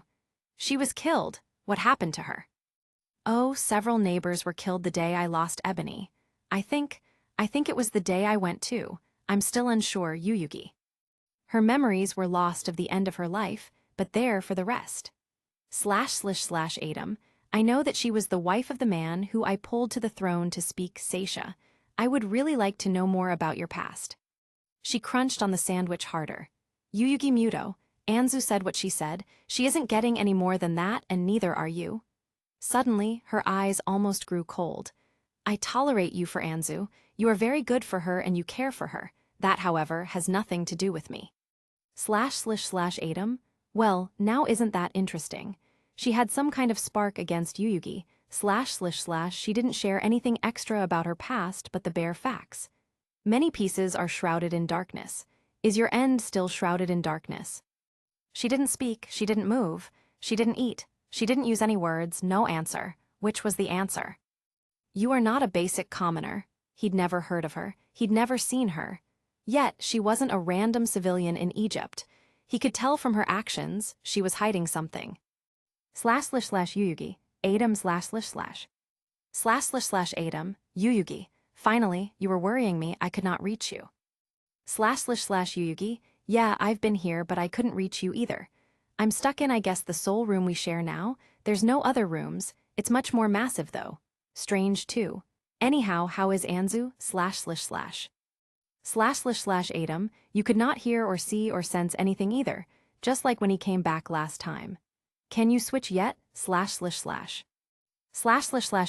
I don't think so. Did you eat? It feels late. / Adam, yes I ate. Seisha did too. / Yuyugi, Seisha, what do you mean Seisha? / Adam, Yuyugi, there are several things we have to talk about. The consequences of my return have been showing in great detail. I need to go be alone for a while. No, that didn't sound right. I am going to lay down. Let me know if you hear from Anzu, Seisha. After a brief catch-up. / Yuyugi, so, let me get this straight. The Bandit King is back but my friend Bakura has control of him. Seisha can't connect to Anzu. She was trapped with Mai and Shizuka who were saved by the Blue Eyes White Dragon which is connected to Shizuka. However, Seisha was teleported basically to Bakura's. Jounouchi has the Dark Magician's spirit in him. He is having the Dark Magician girl. To top it off, there are dice that don't change numbers, / Gods like games, Adam said. They probably added the dice for the sheer delight of us solving the game. 2 criticals, a 6, a 12, and a 99. I have a feeling the 6 represents us, Yuyugi finished, back in control. Wait, does that mean we switch every 6 hours? Yuyugi looked at the time. About 6 p.m., I've been gone since noon. Wait, what? You're taking over my life every 6 hours. //Atom. Oh no, I am so sorry, Yuyugi. I had no way of knowing what would happen. I worked with the information I had and... You did it for the world, I get that. It was hard to accept, but he would learn to. Anzu isn't back yet. //Atom. No, Yuyugi. We are left with 2 criticals, a 12 and a 99, which is a foul. These might be times like ours, or situations that the others must face. Shizuka is practically controlling a dragon. I would put that as a critical, Yuyugi said. We can see what happens with the Bandit King, but if Ryu Bakura does have full control, his power could be critical. //Atom. He has control of a spirit that wanted nothing more than to destroy Egypt. Yes, I would say it fits critical. Sorry, he could feel the bitterness in Atom's voice. Bakura was more than a small thorn of the past. A 12 and a 99 could be left then. 99 is a fumble, a foul play. //Atom. Unless Shizuka is a 99. It's not exactly great luck to be unconscious to summon a dragon. Yeah, it was hard to tell which was which. Even the 6 might not be foolproof, it just fell on their hours. Jaunouchi, is he completely in control, or is he getting switched around like us? //Atom. I hope he is in control. Anzu, Seisha //. //Seisha, Anzu, she was finally there. //Seisha, Anzu, I have been so worried. I have not been able to contact you. Anzu, I couldn't do anything. How do I get out of here? How did I get in //. Seisha, I am sure we will get our guidance soon. There is much to discuss before this anyhow. Yuyugi is waiting for you. There is something you must know. Anzu, did I miss something on the outside world? //. Seisha, verily yes, many events happened. However, that's not what affects you. Chapter 48, Writer Part 1. Dimension, manga, the one that saves the day. Yuyugi. Oh, that was her tempo. Anzu, she was back, just about the same time. Yuyugi went toward her. Are you okay? She didn't look okay. Okay, not okay. Seisha didn't do anything wrong while you were gone. She just took care of you. She rested and ate. She teleported to Bakura's from a dangerous ship. Anzu added to that. I know, we talked. It's all over. Maybe she wasn't used to losing so much control and having to trust as much. It wasn't always easy at first. I wasn't there either, he confessed. Atom is back with me. Anzu covered her ears. Okay, just, fine, I know you should have said something. Oh, she was fine with Yuyugi now, but Atom was always a different matter. He didn't want to scare her. We both came back not too long ago. Do you want to sit down in the kitchen or in the game shop to talk out some things you should know? Anzu wasn't looking too pleased, like she was talking to Seisha again. That's not fair. She looked toward Yuyugi. That's not fair. //Yuyugi. I think she already knows somehow about the constant switching that might happen. Let's just go sit in the kitchen. Yuyugi sat with her and spoke to her, with Atom's aid of the events by her side. Anzu kept it together, her hands splayed on the table though oddly. So, now Jaunouchi has got a lot going on. It's going to be tough on him, all because I relied on him so much when I was younger. The dice? Anzu didn't seem so concerned about the scourge of the Bandit King being back, Jaunouchi having his own spirit, or Shizuka's dragon. She wanted to know about the dice. The dice? Monster World dice? Seisha is more concerned about that. Yes, Yuyugi said. 2 criticals of 0, a 6, a 12, and a fumble of 99. He watched her stand up and leave. Anzu. I need a breath, I need a second. Anzu wanted to be left alone for a little while. I'm going to my. Anzu, gone again. Bakura's home. Anzu felt herself in the middle of something hard. She moved around. What in the... She watched the door to the room open. Ryu Bakura was there with a drink. Bakura. Anzu, Ryu Bakura was trying to smile, but didn't seem too happy about her being there on the game board. What are you doing here? Again. //Seisha, Anzu, I apologize. Let me take over. Anzu, you just had my body for 6 hours. //Seisha, yes, but I doubt you want to handle this part. You can watch what I am doing. You can interact. I need to tell Ryu Bakura who I am. It's time. If we don't, the King of Darkness will see this as dishonest. Either I tell him or you tell him. Anzu, I'll try conveying what you want. Anzu let Ryu Bakura help her up. Sorry. You're falling onto my monster world again. Ryu Bakura helped her off. //Seisha, tell him that your spirit knows why. My spirit knows why, Anzu said. Sorry, she has something she says she needs to say, to tell you. //Seisha, tell him to make sure Bakura, the thief bandit king, is there. Anzu, you can't tell them about it. //Anzu made sure she knew that. She said she wants to make sure the thief bandit king is here. Oh, yes, he is here, Ryu Bakura said.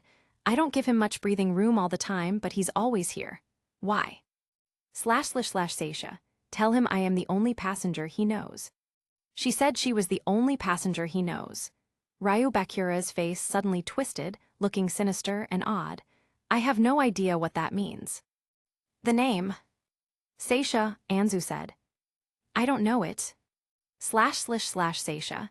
It's only one and it was a later name. He probably doesn't remember. To assure safety, one used several names. She said it was a later name. Anzu wanted to get back to Yuyugi. Then again, she didn't. Then again, she wanted to bury her head in cover somewhere. She said something about safety and many names. Anzu, I don't want to be here. I was having enough problems with what I had to deal with, //.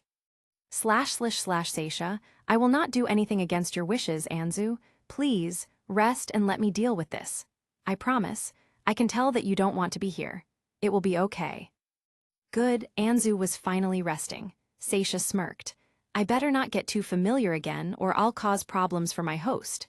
Bakura was watching her, intently. Horseback riding was always the funnest game with me. I'm dropping in unannounced again. Oh, those eyes lit up now. Oh, Rider. I knew you'd remember. The memories are a little messed up, especially after thousands of years apart. But my Ka still uses its ability to bring me straight to you. Bakura just started to laugh. Ah, yes, now it makes sense why she keeps dropping in. 3,000 years tends to make you forget things. There never was a safer place than with me for you. Oh, I so enjoyed when Anzu and Yuyugi played World Monsters over here, she admitted. Ryu Bakura, what you used to be. I was never like that. Not exactly, but you were willing to not destroy the world when you were 8, 10, 12. She went quieter. Do you remember? Bakura twitched slightly. No, too long, don't care. FFC King Leire, she teased him. Anzu is with Yuyugi while you, she smiled. If you straighten up, we could have fun again. His nose wrinkled. I don't care, I wouldn't care, I don't remember. Ryu Bakura took back over. Okay, so, you're dropping into the room, he gestured toward his game with Monster World, because you are tied to the other Bakura. Something like that? He didn't need details, the other Bakura already knew, he just needed time to adjust. After a demon taking over him for so very long, it would take time. Could you call Yuyugi again, please? A little while later at the door. Ryu Bakura answered the door. Hello, Yuyugi, she's over there again. Of course, he didn't sound very happy. I'm sorry, Bakura. Yuyugi went ahead and pulled out his wallet. I don't know why this keeps happening. Here, your game board must be getting really thrashed by now. You can get a new one, new parts, new accessories even. Thank you, Ryu Bakura took the money. I will later.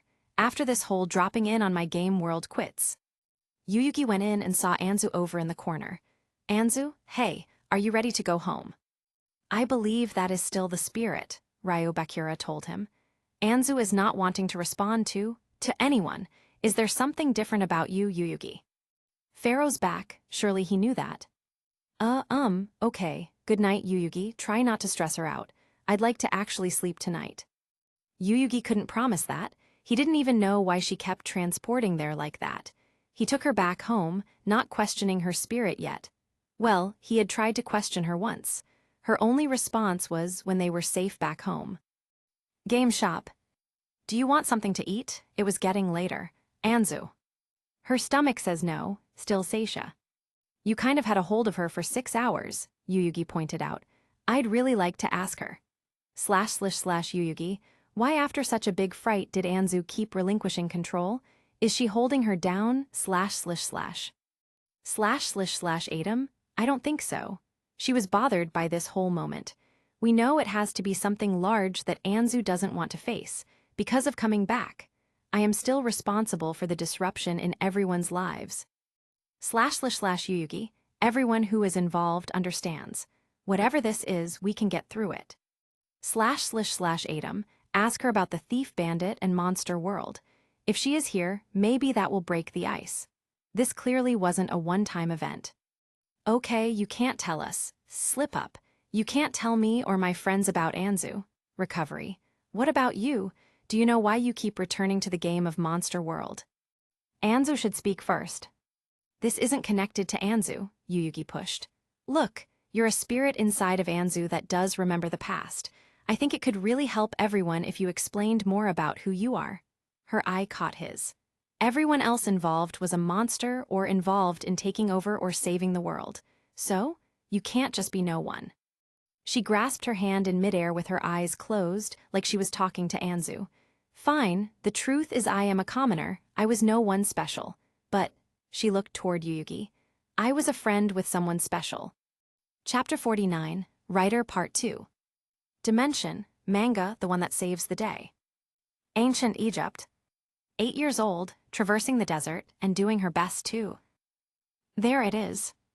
Get away. Her village had been attacked and left in shambles. Her mother carried away and her father killed in front of her. She had ran away from it and succeeded, but now she had a bigger problem. She had wandered into areas that everyone kept treating her terribly. They weren't kind like her village. Every time she tried to approach for food or a bath, they tried to throw rocks at her to beat it. But not this time. Someone actually laid claim to her as their property. That wasn't right. That man was scary, and she escaped the first chance she got. She'd rather die out in the sands than go back to him. There it is. No, they found her. She tried to run away from them, but eventually she would run out of steam. They saw her. They were grown men with grown horses. They were even carrying weapons. Would they use them? Then something happened. The men that were after her, their horses all fell, and each of them started to cough. You okay? She turned and saw a boy about her age. He looked just as dirty and disheveled. They were going to catch me. He started to walk. Follow me. She followed him for several feet, thanking him for his help. I can't do much. Look at me, we are both the same. Outcasts, you can't run away. You'll either die or get taken back if you escape. Kingdoms watch for each other's slaves. But I'm not, I was just. My village was attacked and I lost everyone, and now I get it. He turned around and looked at her. I'm Bakura, she gave him her name. One day, my name will be everywhere. On everyone's lips, no one can wipe my name from history. You, though, you should be careful. There is power in words. He took her to an empty-looking area. He turned and looked back. The spirits say no. He seemed disappointed. You need to go back, you'll die out here. But you survive, she protested. Not alone, my village's spirits protect me, I also have a monster. He grinned. I'll show you one day, you have a monster too, everyone does. I don't want to go back. She didn't care about monsters. I hate him, she started to cry.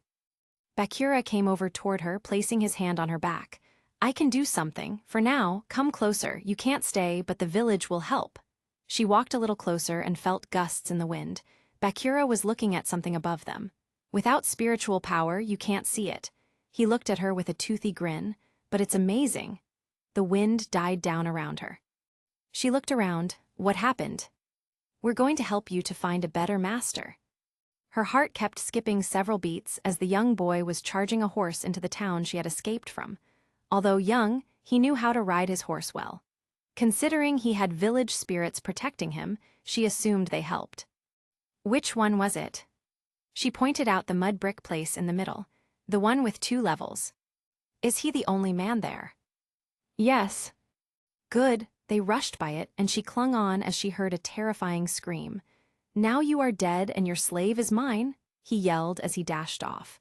They were followed after others, but none of their aims hit. Eventually, they were back out in the sands. As they were off the horse, she bowed. Thank you so much, Bakura. They think I took you, so we have a couple of days to play. His mouth lit up in a wide smile. Is that okay?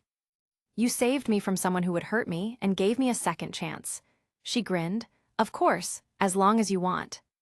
They played into the day and into the night, both laughing and enjoying themselves like they used to when they had family and a village. Eventually, she had to go back to the town again. If she turned herself in and said what happened, there was a better chance for a better owner. Later, she fell, screaming from the air, straight onto a horse. It bucked, with the person in front of her just as bewildered, until she caught sight of those familiar white locks, one of the few people she ever saw with long hair. Bakura.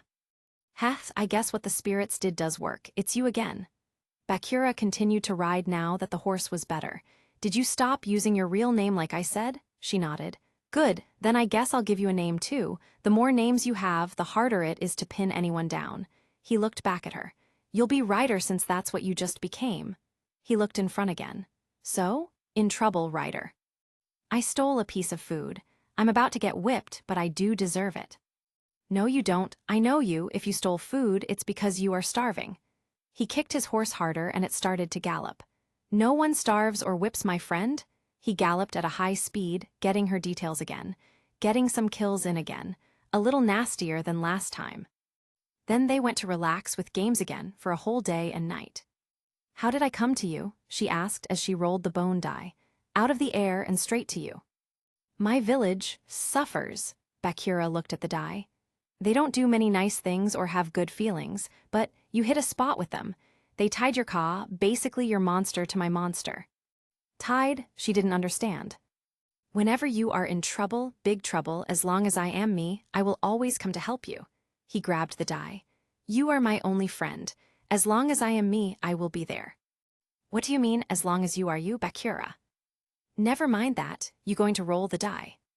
Chapter 50, Writer Part 3.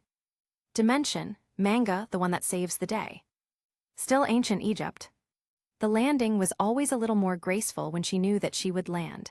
She grabbed onto his shoulders and laughed. Hi, Bakura. Well, if it isn't my rider, he was just as thrilled. Life threatened again.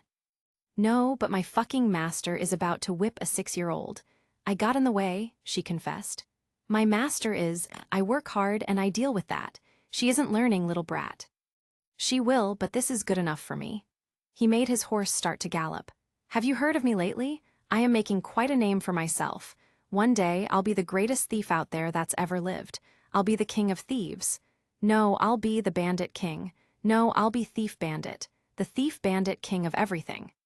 She wrapped her arms around him. He wanted every name in the book. As long as we can hang out again, you'll always be friend Bakura to me. Promise me something then, Bakura said. Hang on, let's go brutally kill your master, and then I'll show you something. We're going on a long adventure. He had taken her to a place she'd never seen before. It was amazing. From high up the cliffs she could see it. The palace of the god. The home of the fucking king. His voice was guttural. He slaughtered everyone just for the items the court wears. His son is guilty too. He wears the main piece. He does. He wears the blood and bone and flesh of my people like it's stupid jewelry. Bakura was fuming. One day, I am going to grow up and I am going to set my people's suffering free. No one will stop it. The horse pattered a little back and forth. Their suffering consumes me. They fester inside of me. You've seen that. Yes, instead of running by on a horse, he attacked everyone inside. They still weren't innocents, though. Every one of them she felt no pity. It was scary, but I don't care. You're still Bakura. I won't be one day. One day you'll be in trouble and your monster won't bring you to me because I'd just kill you. He looked back towards her, not crying, but clearly in pain. It only works as long as I am me. Remember when I said that? It's close. This is probably the last time you'll see me. Don't go looking for me, even if you hear about me. Promise me that.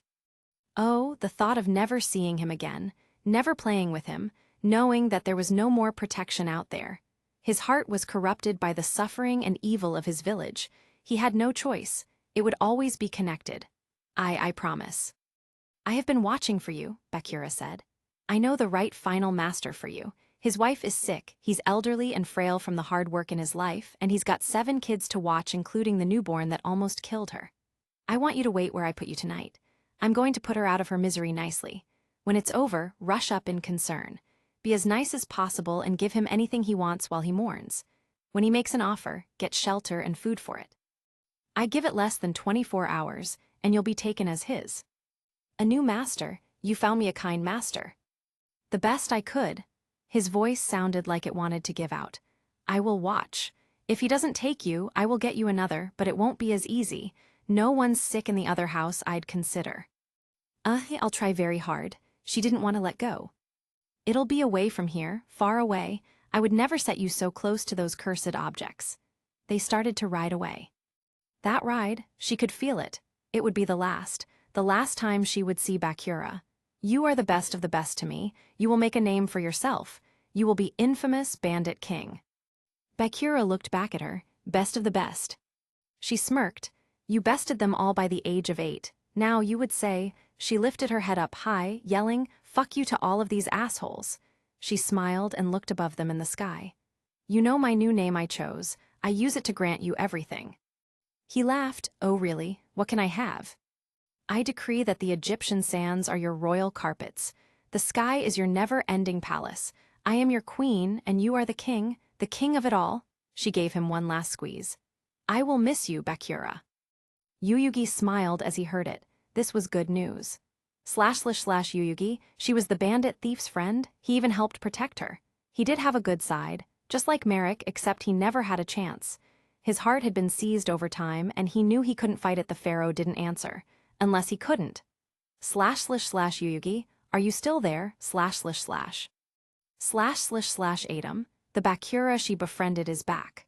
Ryu Bakura is right, the bandit thief now isn't evil. He has memories and hatred in him, but he's not the one I defeated. //Yuyugi, are we positive all the evil is gone? //Atom, Anzu goes to Ryu Bakura's home because of the bandit thief. That bond is back. He can't be evil and have that bond. Yuyugi nodded. I never would have guessed all that. Thank you for sharing. Hang on. //Yuyugi, we just picked her up at Bakura's tonight. She wasn't in any danger. //Atom, then whatever is bothering Anzu is frightening her deep enough that Seisha is calling to her friend, Yuyugi. We have to find out what it is. She shouldn't bear it all on her own. //Yuyugi, but getting her to open up. Pharaoh, Atom, / gone. Yuyugi looked at the time. On the hour of 7. Okay. If they switched every 6 hours, then they could speak for 1 hour between. The 6 was theirs. //Yuyugi, Bakura being given another chance without his evil side corruption, that had to be a critical. Especially now that he had his only childhood friend. That's 2 for sure. And now, if Atom was gone, then Seisha must be gone too. Anzu. Yep, she wasn't meeting him in the eyes. Seisha can't change with me anymore. Yep, Atom's gone too. Would that make it easier? No, she didn't look any better. Anzu. I'm not feeling good at all, Yuyugi. She sounded like she might get sick. I think I'm going to throw up, she said. I need to go. Go if you need to, just don't feel stressed. He didn't want her going all the way to Bakura's house again. We can talk later. But they would talk. //Yuyugi, Anzu, what's wrong? //. Jaunouch's place. Mahato stayed with his legs crossed on the couch. He knew what several things going on around him were. He knew his host name was Jaunouchi. He knew what a refrigerator had been. He knew the woman staring at him oddly with quiet dagger eyes was going to be the mother of Mana, his assistant when he had been alive. Pharaoh Atom was far away, but he had been told to listen to his host. Before he lost contact with Jaunouchi, he had to do a few things.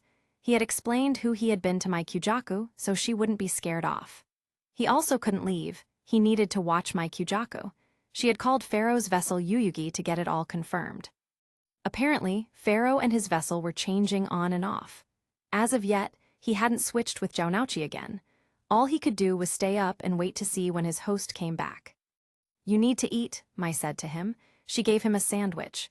Eat, I'm going to bed. Not to be rude, but don't bother me until you are Jaunouchi. She almost walked off. And Jaunouchi, if you come back, still don't bother me unless it's important. Too much to deal with today, I need rest. Jaunouchi never gave him instructions to eat, but he seemed like someone who put others before his own welfare. His stomach did feel hungry. He ate the sandwich for his host, but then Mai Kyujaku came back out, still fully dressed from her room. I changed my mind.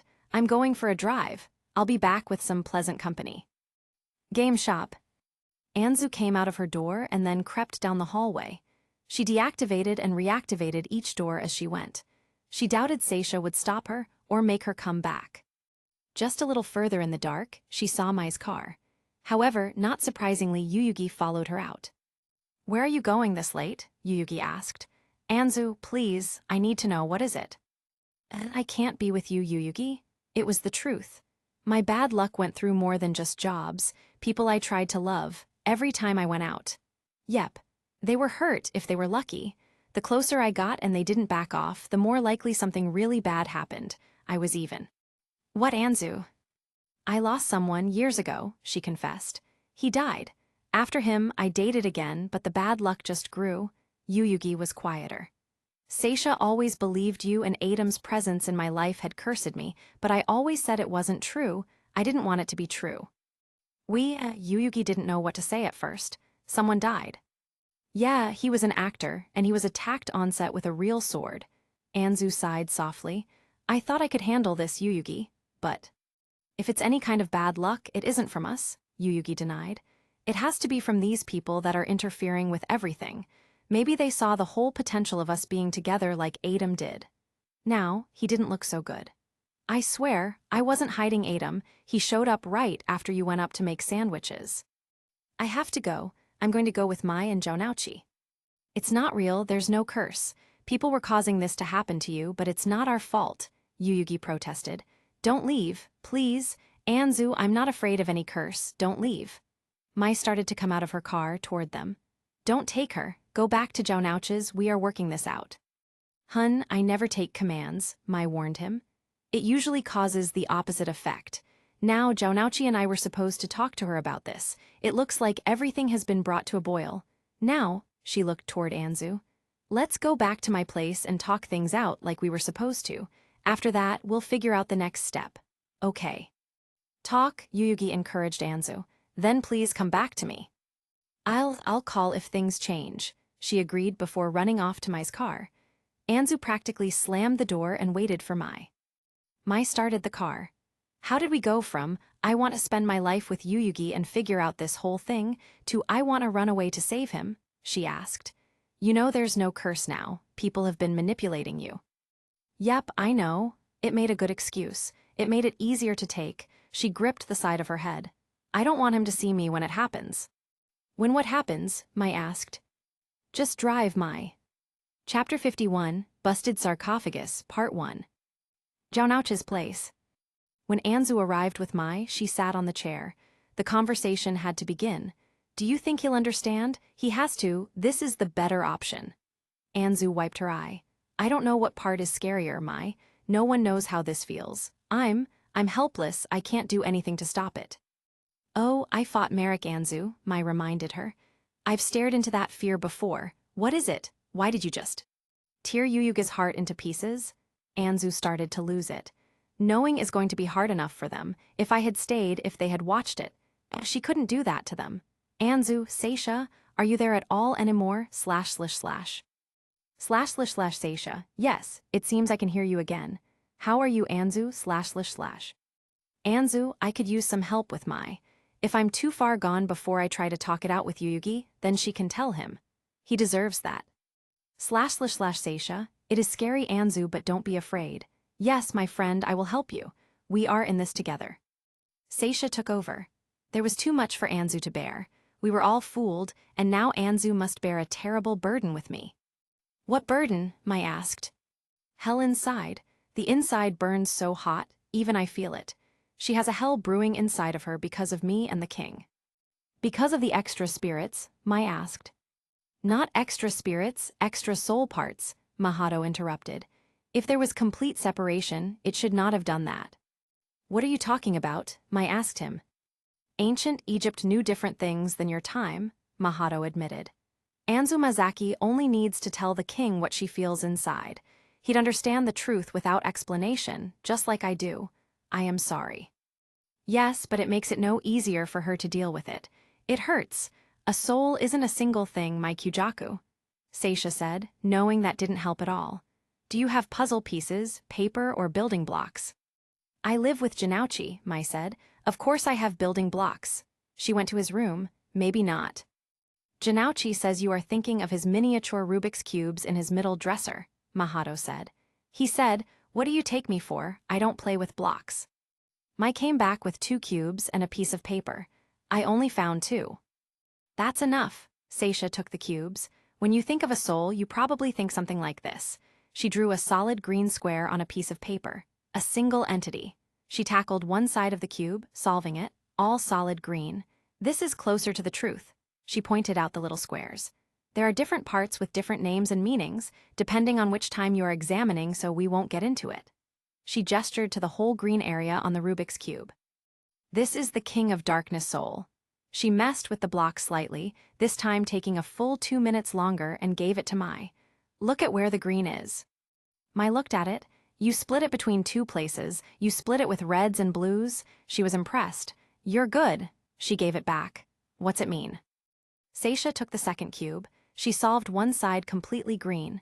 Great King of Darkness is green. She mixed it up again with only green and red sides. She gestured to one. Yuyugi Muto. She gestured to the other side having green and blue sides. She removed the blue stickers. The spirit all green but not quite whole. She gave it back to Mai again. The spirit has a great many green squares. He is most like the great King of Darkness. However, he is not all green. Yuyugi Muto's side has some green but mostly blue. Still, even one green square binds them together. Some of Yuyugi is the original pharaoh. She studied it for a little while. Parts of the pharaoh's original soul rests in the spirit and Yugi. Modern incarnation, yes, with new parts added to his soul. Seisha took the Rubik's cube back. It is the same for me and Anzu. However I went, I didn't all go. She rubbed her eyes gently. The separation of the split cannot be changed, thus we are forever apart, Seisha said. Yet forever united. 2 souls united with 2 souls, alike and yet different. Miracles happen. Miracles? Mai asked. Yes, a hell inside of her and it hurts.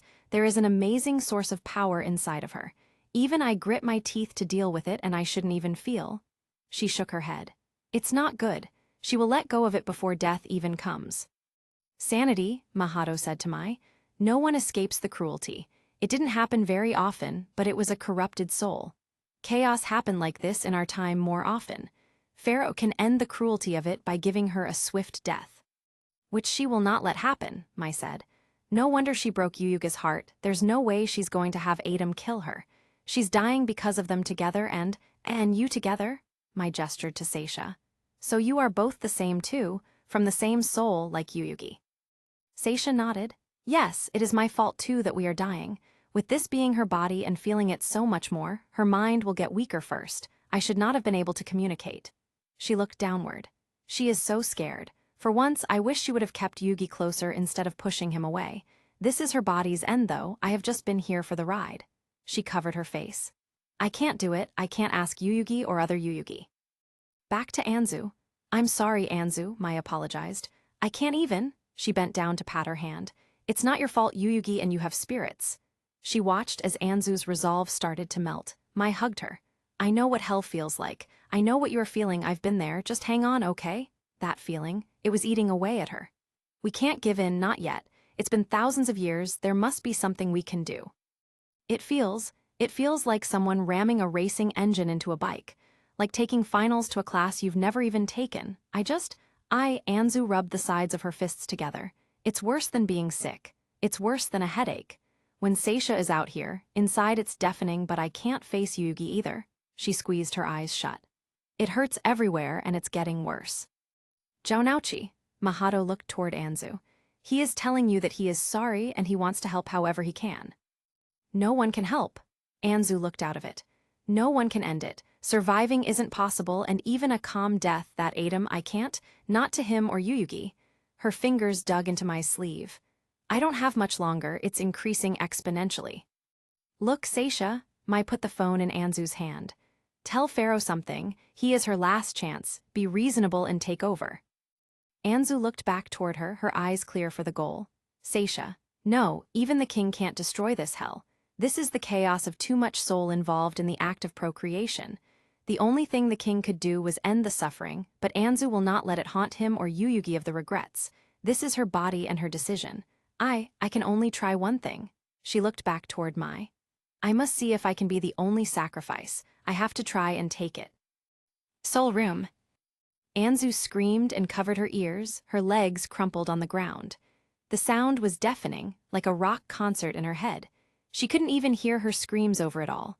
Her whole self pounded, like every part of her stubbed itself hard like a toe. A constant thronging that was driving her insane. The burden on you is just too great, Anzu. I can't see you like this, not because of me. I have to try this. Anzu looked beside her. She'd been sent to the soul room at the same time with Seisha. Seisha, she finally could see her. Last time she had been disguised as the card of Cyndia. Now, a little shorter than Anzu, her hair was different, but she wore the same clothes. If they were both in there, right now she probably looked like a hollow shell outside. I don't know what to do.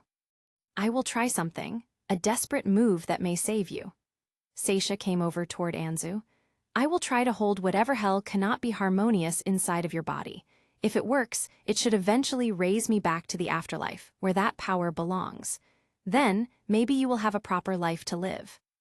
Anzu didn't answer right away. If it works, you'd be gone. She seemed to breathe. If this works, I won't be here anymore. You can have a happy life without me falling into Bakura's monster world all the time. She smiled. You can have your happy life with Yugi. The agony will stop. Anzu, I will try. She grasped her hand in hers.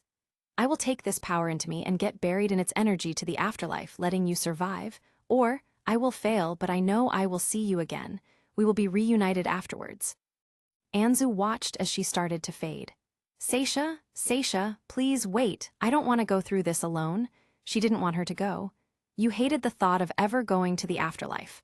After you were with me for some time, you said it. I remembered it. It would be the hell of your life before.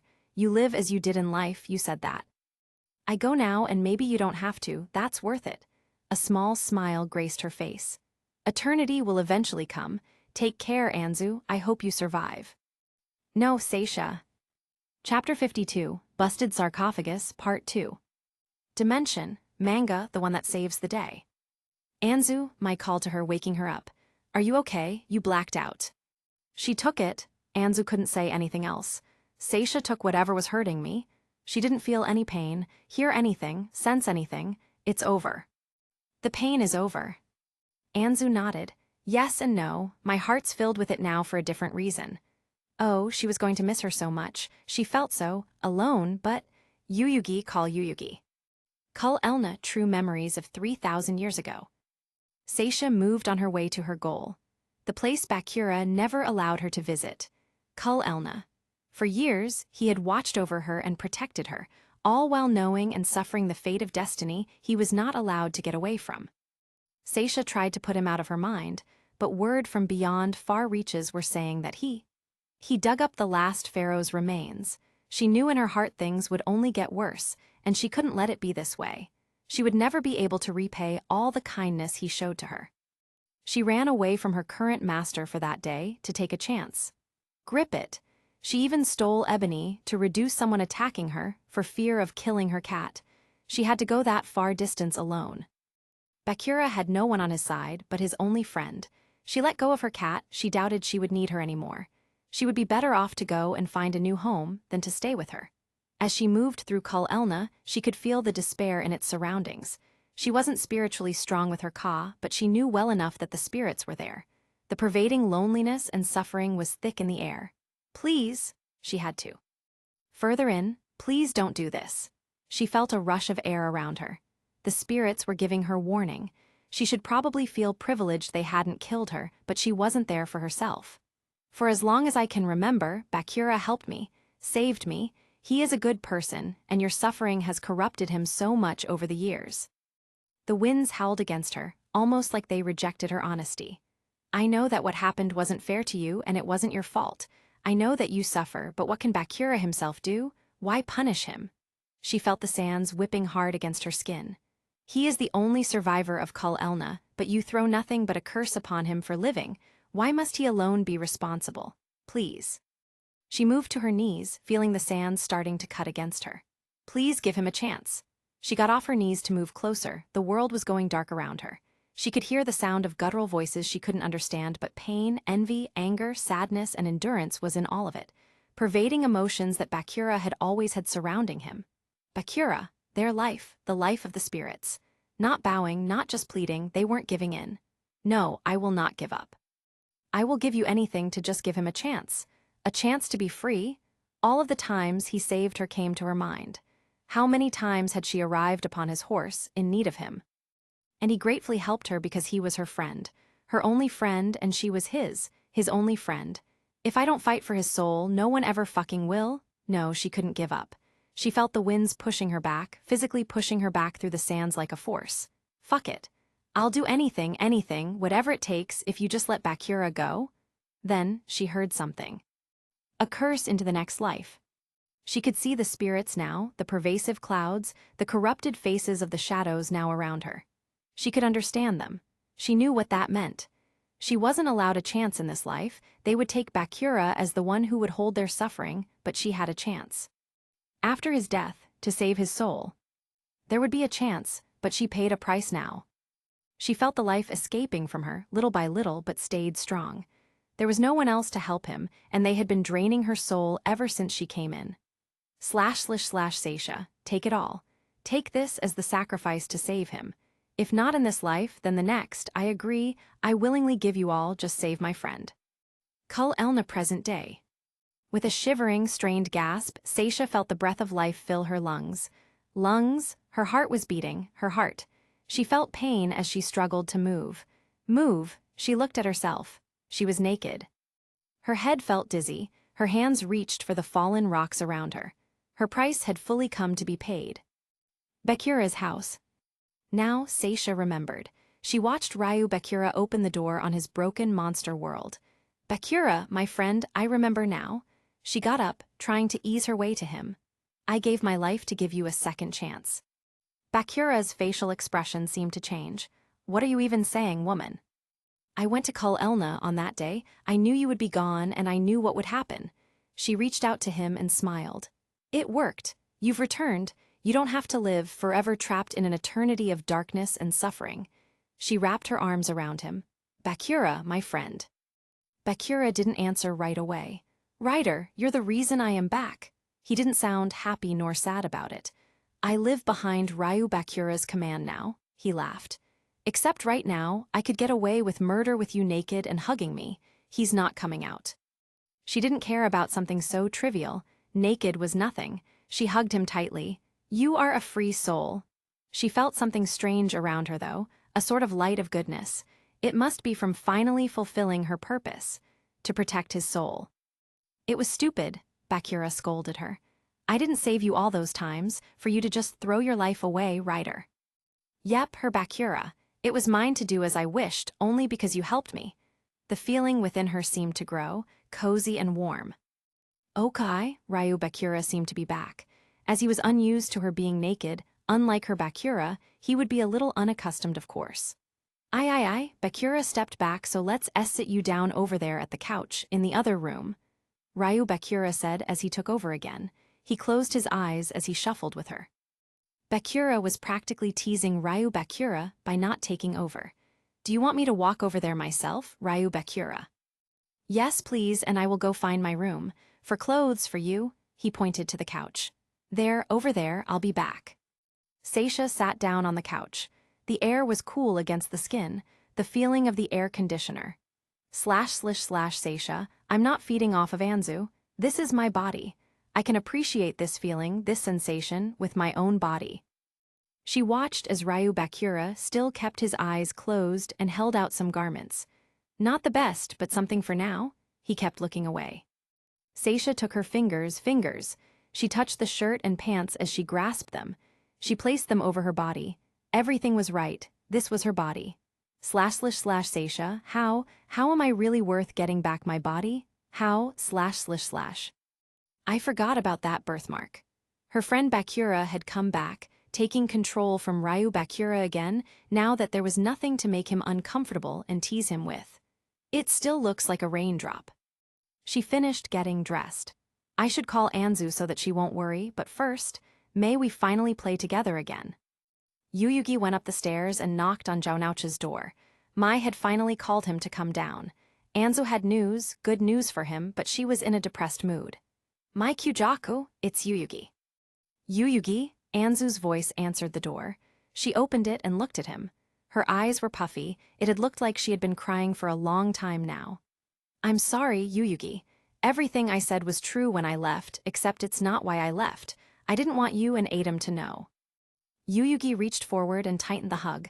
No matter what she said, he already forgave her. What happened? Yuyugi, now her voice sounded hoarse. Mai answered the door next. Might as well come in, we need to have a little conversation. Chapter 53, Busted Sarcophagus, Part 3. Dimension, manga, the one that saves the day. Yuyugi sat down on the couch with Anzu.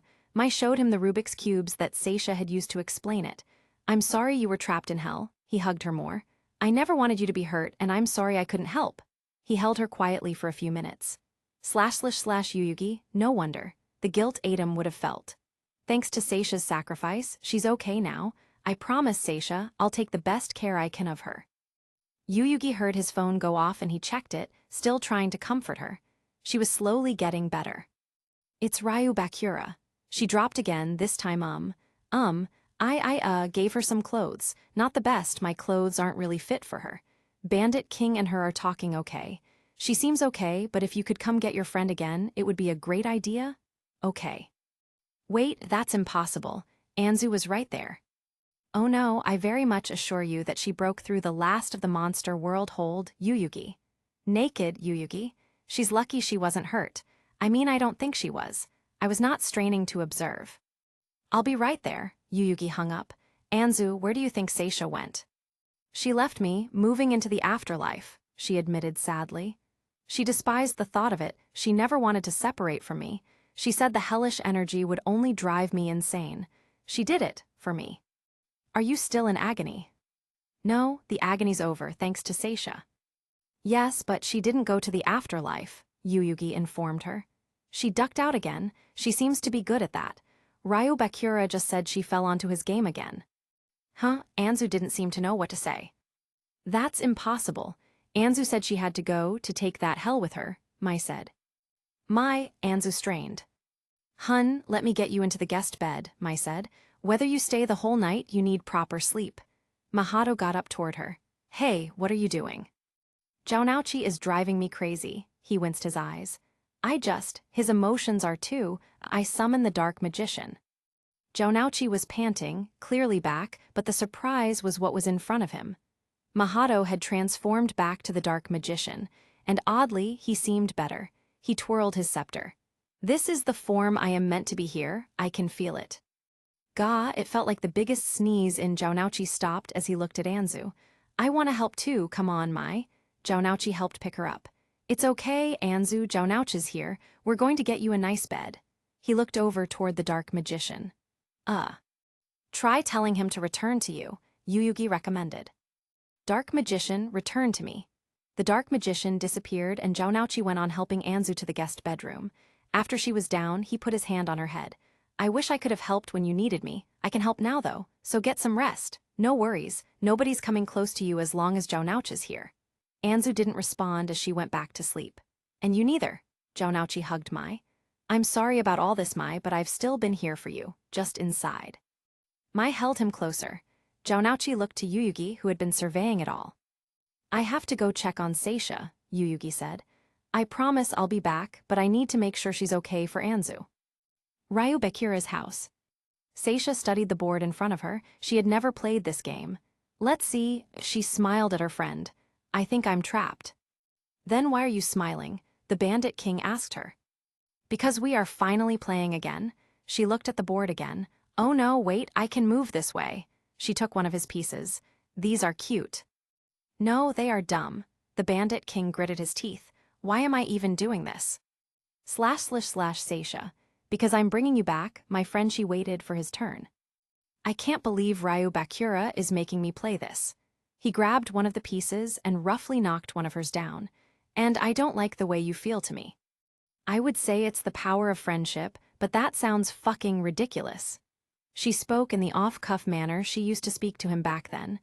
Stop being a right bastard and be gentle with the pieces. You almost broke it. I don't see a move yet. You can go.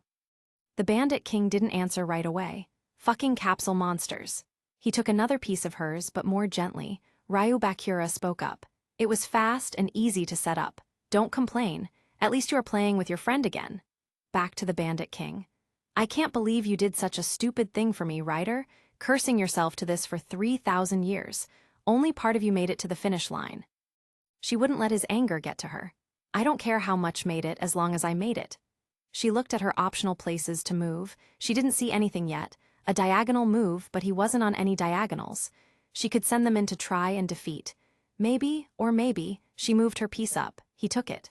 Nice game. Care for another one? Do you have Connect 4? I'm tops at Connect 4. I do have Gamoku, Ryu Bakura said, taking over. I will go and get that. Oh, there was a knock at the door. That is probably Yuyugi. When the door opened, she saw Yuyugi standing there. He seemed to be examining her appearance, the game board, and Bakura. I did say she showed up in nothing, Ryu Bakura said. You can. He distorted his face somewhat. Not take her home, she isn't Anzu Mazaki. Get out of my area, her friend of course. Yuyugi didn't move. Seisha, hello, he waved nervously. Interesting, you are like Anzu. She cleaned up the game board. Ryu Bakura had more capsule monsters he would set up in a bit. Is Anzu okay? Did you tell her I am okay? Yes, his voice sounded funny. You took part of that energy from her. It was tearing Anzu up inside, she said. She was in agony, now she's not in pain anymore. The girl will be fine, so fuck off. Her friend's voice, he was still in control. Is there anything you know that could explain what happened? Yuyugi asked. Do you remember the day you died yet? She didn't respond, as she hunted in some kind of box. She was an idiot, Bakura finished for her. She went to call Elna. //Yuyugi. A normal person in such a dangerous area as Cull Elna back then, //. What happened? I gave everything for Bakura, she said as she brought out a capsule monster. It wasn't enough to spare him then. She smiled at Bakura. But it is now. Do you want a 3 or do you want an unknown cute monster? She held up 2 capsule eggs, hiding the number behind one of them with her thumb playfully. Ryu Bakura clearly took over, smiling toward her and then at Yuyugi. She is the reason he is here today, unattached to Zork. She sacrificed herself to save her friend. That's why he has to play with her. I know if she's done this much, she can turn him for good. As much as he whines, I don't feel the evil I used to anymore. It's not there. //Yuyugi, self-sacrifice for his afterlife. That wasn't even life. The souls that suffered would not release him in life. Even with a live sacrifice, their pain was too great. Yet somehow, they must have known that one day they would be freed. Bakura had been trapped in the ring, with Zork still attached, still suffering. Wow, Yuyugi remarked. You sacrificed yourself for Bakura's soul. I'll take the damn level 3, Bakura griped at her. Good call, she revealed the other egg. The cute one was a 2. She brought out 2 more eggs. Now, the dinosaur one or the one labeled 2. Yuyugi smiled, rough around the edges, but she had a good heart. Please, feel free to stay at the game shop with Anzu. I know she'd appreciate it. I will. It wasn't even a question. Thank you for the offer, Yuyugi. Yes, but I am watching her for tonight, Ryu Bakura said. Sorry, I want them to catch up, but I'll drop her off first thing in the morning. That sounds great. She should catch up with her old friend. //Yuyugi, time to return back to Anzu and let her know. Domino Museum earlier. A crush of sound the likes of which he'd never heard lit up, cracking alongside him, shattering and breaking. Adam gasped for air as he looked around him. It took a couple of minutes to adjust to what had happened, seeing the jars on the ground and a busted sarcophagus. The old wrappings around him, mostly ripped, and his nude body. He had his body back. He moved out of the exhibit and to another area to grab any kind of clothes for now. Chapter 54, Cursed Millennium Necklace, Part 1. Dimension, anime, the one that pays to save the day. It's been a little while since we switched to the anime, so a brief summary so far. Masaka was a card that had a cat friend in the ties of friendship. The card only existed in the anime. She left the game arena but shared a soul with Anzu. Mai is marrying Skezy, so Joey tried to free her from his grasp. Skezy suspected things and is sending him and Mai to save Taya. Taya was kidnapped, but Adam couldn't help because Yugi wasn't near her. He casted himself as some kind of sacrifice, along with Masika, to use the monsters again. Also, Kaiba had been visited by the goddesses years ago, but forgot. He and Serenity share moments, trying to figure out the connection they felt to each other. Serenity remembered and took off. Why Yugi? Yugi woke up to a room, a familiar room he had not seen in ages. Young, innocent, it now had some other things inside of it too, like his new games. Last time that happened without the Millennium Puzzle, it was Shaddy using the Millennium Key to check his mind in Duelist Kingdom. Shaddy was gone now too. Yugi, why am I here? / why could he possibly be there? Maybe it was just a dream, maybe he was dreaming of the past. Sure, that was possible.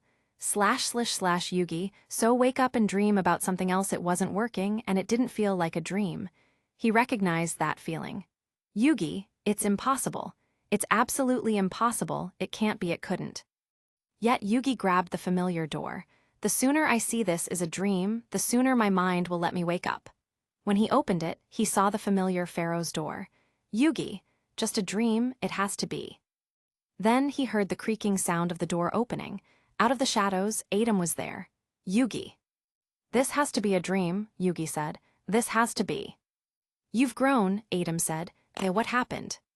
What happened? I'm dreaming is what's happening, Yugi said. Because this can't be real, you moved on. I was supposed to. Adam looked confused. We dueled, I lost, then I was right back here. What? No, you've been gone for years, Yugi said. He looked at himself. He still looked the same. It's been some time, you found peace. What happened? Adam didn't look like he knew any better than Yugi. This can't be. As many times as you say it, Adam said, a sad dissonance within his voice. It must be. I have not been allowed to leave. But you did, I know you did. You were gone, you weren't here at all. Yugi lived, he went on with his own life. There was no one else inside of him anymore. Then I must have found peace, but it's been interrupted. Adam looked around himself. This looks like the puzzle, Yugi, yet it doesn't feel the same. That's because it can't be. All the Millennium items fell into a huge pit, trapped in a crumbled up. Yugi stopped. He wasn't making Adam feel any better. He had lost his memories of being in the afterlife and he was brought back there. Nothing ever happened without a reason. Sorry, I thought it was over. It was supposed to be over. Yugi learned to go on without him. He even proved it by dueling Adam, so why? There must be something bigger than us, Adam said. Affecting destiny once again. I know you can carry on without me, Yugi. Then why are you here again? Domino City Museum. Adam opened his eyes in a gasp. He realized he was standing straight up in something. A coffin? No. A tomb. He looked outward and saw Ishizu Ishtar along with Merrick and Odeon. They each bent down toward him, while Ishizu started the greeting. Welcome, Pharaoh, Ishizu said to him. On this day, you were ordained to be given life. Life, Adam stepped out of the open tomb. He had regal Egyptian clothes on, no doubt from them. What is happening? The last thing I remembered was being beaten by Yugi, going through a door to the afterlife, and then I woke up once again with Yugi.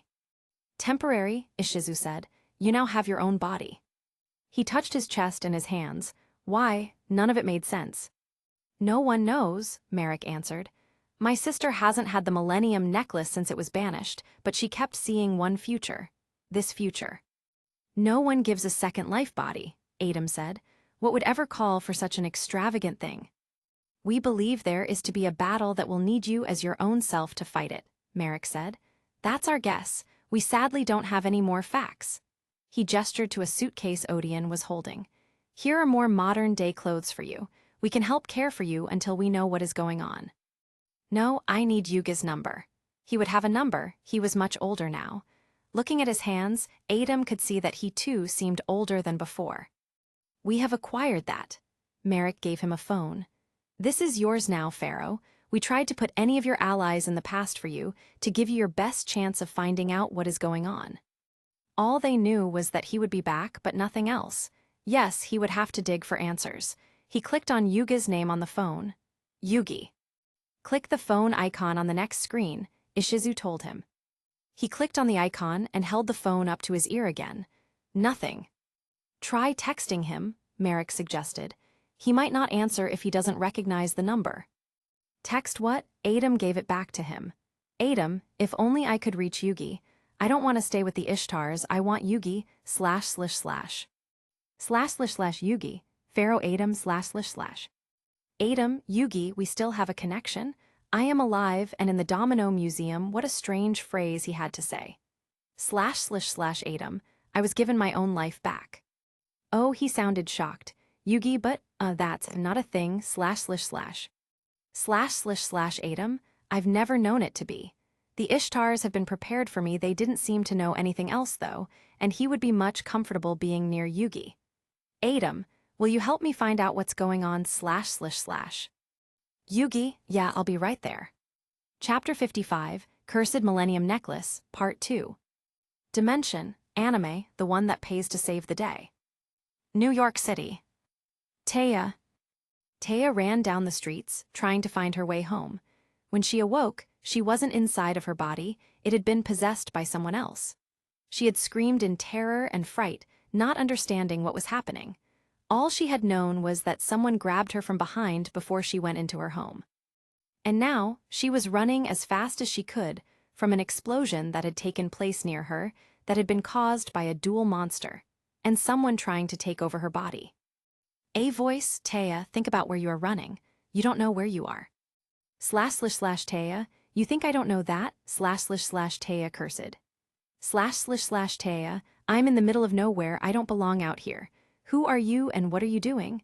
I have a real problem with people trying to take over my body, I don't like it, //. A voice, I know, which is why I have tried to never interact. I was sent here within you years ago, I have never caused you harm. // Taya, no brainwashing, how can I believe you // A voice, you went through releasing the pharaoh. You went through your graduation. You have lived as a dancer in New York. I have not influenced you in any way since that day you were nabbed in the alley. // Taya, so it was real. I didn't dream it, //. A voice, no, I didn't want them to hurt you. You've shown nothing but compassion for others. What little thoughts were crossing over, I completely stopped. Most days, I don't even look out. Look out of where? Taya asked. A voice, your soul. Taya inched around the corner, checking her directions. You know me so well and I know nothing about you. For years, you kept silent, and now you pop up to ruin my life. A voice, I saved you, Taya, but it came at a great cost. // Taya. Fine, but who are you and what are you doing inside of me? // A voice, you met me once. Well, we never officially spoke. It was brief, but you must have felt a close connection to my situation. You were there when I ran toward my cat, Ebony, trapped in a card. Next thing I knew, my soul was within you. Destiny must have meant us to be together, but I did not want to frighten you. Card, you're the card that petted the kitty, the Massacre card. / Massacre. I should not be surprised that on one random day, you remembered a name of a spirit that you never even spoke to. You connected for some reason. / Taya, well, I didn't mean to, so go away. Taya moved around another corner. Her surroundings still weren't familiar. Her phone was gone. / Taya, what to do? Sorry, I didn't mean to say that. Think that. This is tough. / Massacre, left Taya. Do not interact with any cars coming down the street. A dark alley wasn't any better. I don't know where I am, no one's around, and I need a phone. / Massacre. Taya, your heart is racing, you need to calm down to think logically. / Taya, you can calm down, you're dead already. Oh, / Taya hit her head. She felt terrible. / Taya, I didn't mean it, I'm sorry. / Massacre, yes, you did. You have every right to be angry. I stayed within you without a word when you hardly knew me. So, come in and meet me. I will watch for you. What? Come in where? Taya soul room. This is, where am I? Taya looked around herself, nowhere near her dank and dark surroundings. I've been taken to some kind of room. It looked strangely familiar. She picked up her old dancing shoes that were on the floor. What were they doing there? Seeing a door beside herself, she opened it and looked outward, a hall with another door. This place is crazy. Where am I? She opened the second door. And yelled in surprise as she saw herself. Another me. Quiet, reserved, she had sat in the middle of the floor. It was her, yet not. The clothes were of a blue dress with red bows attached. //Taya, oh no, that's Masaka's dress. Impossible. I'm in my own head, //. Masaka, I have seen many impossible things. //Taya, she can still hear me and hear too, it doesn't matter if I speak out loud. Taya looked around. Where am I and why are you really here? //Taya, did she really used to look like me, //. I am Masaka. Normally, not a name I would refer to myself as. The woman stood up and moved around. It is the last thing I should have called myself. Only destiny knows why I chose to reveal my true name to Mokuba. However, it is fitting you should know my real name, Taya Gardner. //Taya, she knows my name, you're Masaka, Taya said to her. //Taya, she looks like me now instead of Cecilia Pegasus. Like Adam appeared as Yugi. Does this mean, // how? I don't have any millennium item like Yugi did, you can't be here. Destiny always gets its way, no matter how much you rebel. You don't have to wear a millennium item if the gods want you to connect with it. Oh, just say it so casually, Taya shouted. She covered her ears. No, I shouldn't yell, you did nothing wrong and you even saved me. Don't be frightened, Masaka said gently. I can see outside of here. You are safe, but after all this time, you deserve to meet with me face to face. Yeah, that was good of her. Taya really wanted to see who was controlling her, but Taya began to feel awful. I don't feel so good. I do not either, Masaka said. //Taya, I never told her to creep into my soul, I never said it was open for business. She has been here for years without a word to me. We cannot hide our words from each other in here. Verbal or thought, in or out, not anymore. It is a tied connection or none, and now that you know of me, none will be too scary for you anymore. //Taya, I see that I'm sorry. //Taya, I'm not. You shouldn't be here. Taya covered her face. I know you can hear those thoughts, so I am sorry, I just don't know what to do now. You feel like you've had your soul invaded by someone you don't know. It's not a welcoming sensation. You feel blame and fault for it, even though you wanted to help that day you saw me. It's not hard to understand. I was human once too.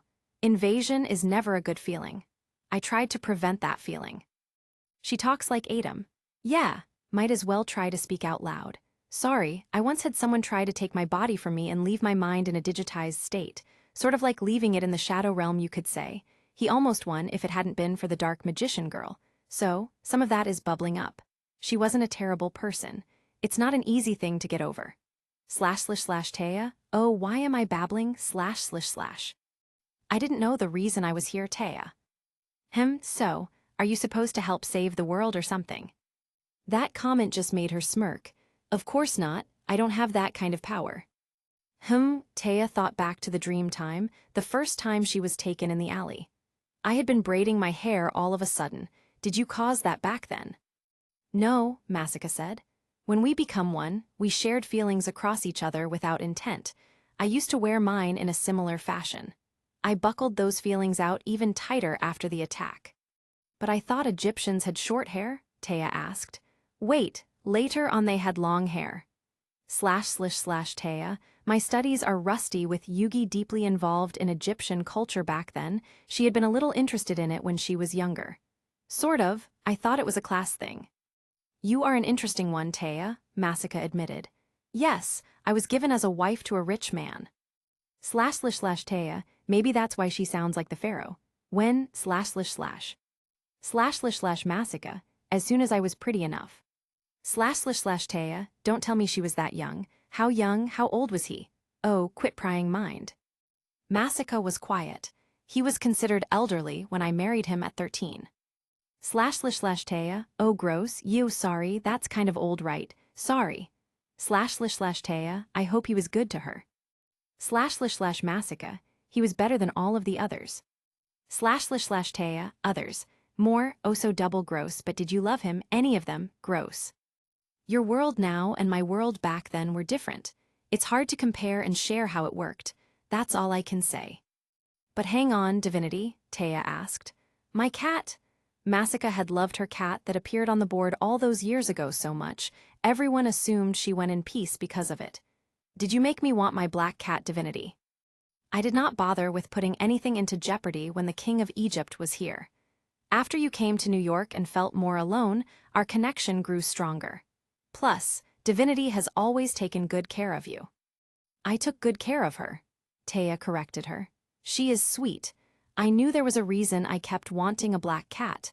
Even when things got hard and I had her for a little while, I kept sharing my food until I could get cat food. Egyptian cats help to make our lives safe, keeping away pestilence. For not living in my time, your home has suffered in similar ways. //Taya. Oh come on, it was a mouse just one time. Chapter 56, Cursed Millennium Necklace, Part 3. Dimension, anime, the one that pays to save the day. Outside her body again. Taya opened her eyes. She was in the middle of the darkness again. That really did help, Masika, thanks. She started to take off, a little less scared. It would have been a dead giveaway if my cat had an Egyptian name. Then again? Actually, probably not. I never would have guessed this outcome. //Masika. Taya, there is something you should know. I didn't save you easily. I know, you had to use a monster, Taya said. It tore up that block. I'm guessing my coworker won't be coming back tomorrow. //Masika. He is dead. //Taya. Maiming him would have been right. Who knew what he would have done but killing //. //Masika. The deed is done. That is not the concern though. It's how I did it. I made a decision, and I don't know what the consequences will be for my actions. I summoned the dark magician with your card. My cards are all fake, just pretty cards to remember my friends, Taya said, crossing a street. She noticed a building she saw once. //Masika. Only to your official Earth battles. Your card was still in the image of the dark magician. Although it paled in comparison to the power I could have called forth from the original stone tablets, although it was in fact quite glittery and shiny, in which I have to say they were pretty, and it worked just as well as your official cards. //Taya, never mind the pharaoh statement. This spirit is really wordy and branches off into different subjects once you talk to her long enough, the dark magician? Taya asked. The environment was becoming clearer. She knew where she'd been. That's what caused the destruction. //Masika. It's not the first time I have summoned to protect you. In the alley years ago, I summoned flame swordsmen. There were no consequences that could befall on you. Are you kidding? I could be imprisoned, Taya said, making it clear. Please don't do that. //Masika. You haven't seen the big picture, Taya. //. //Taya. Jail and murder wasn't the big picture. //. //Masika. Well, let me try again.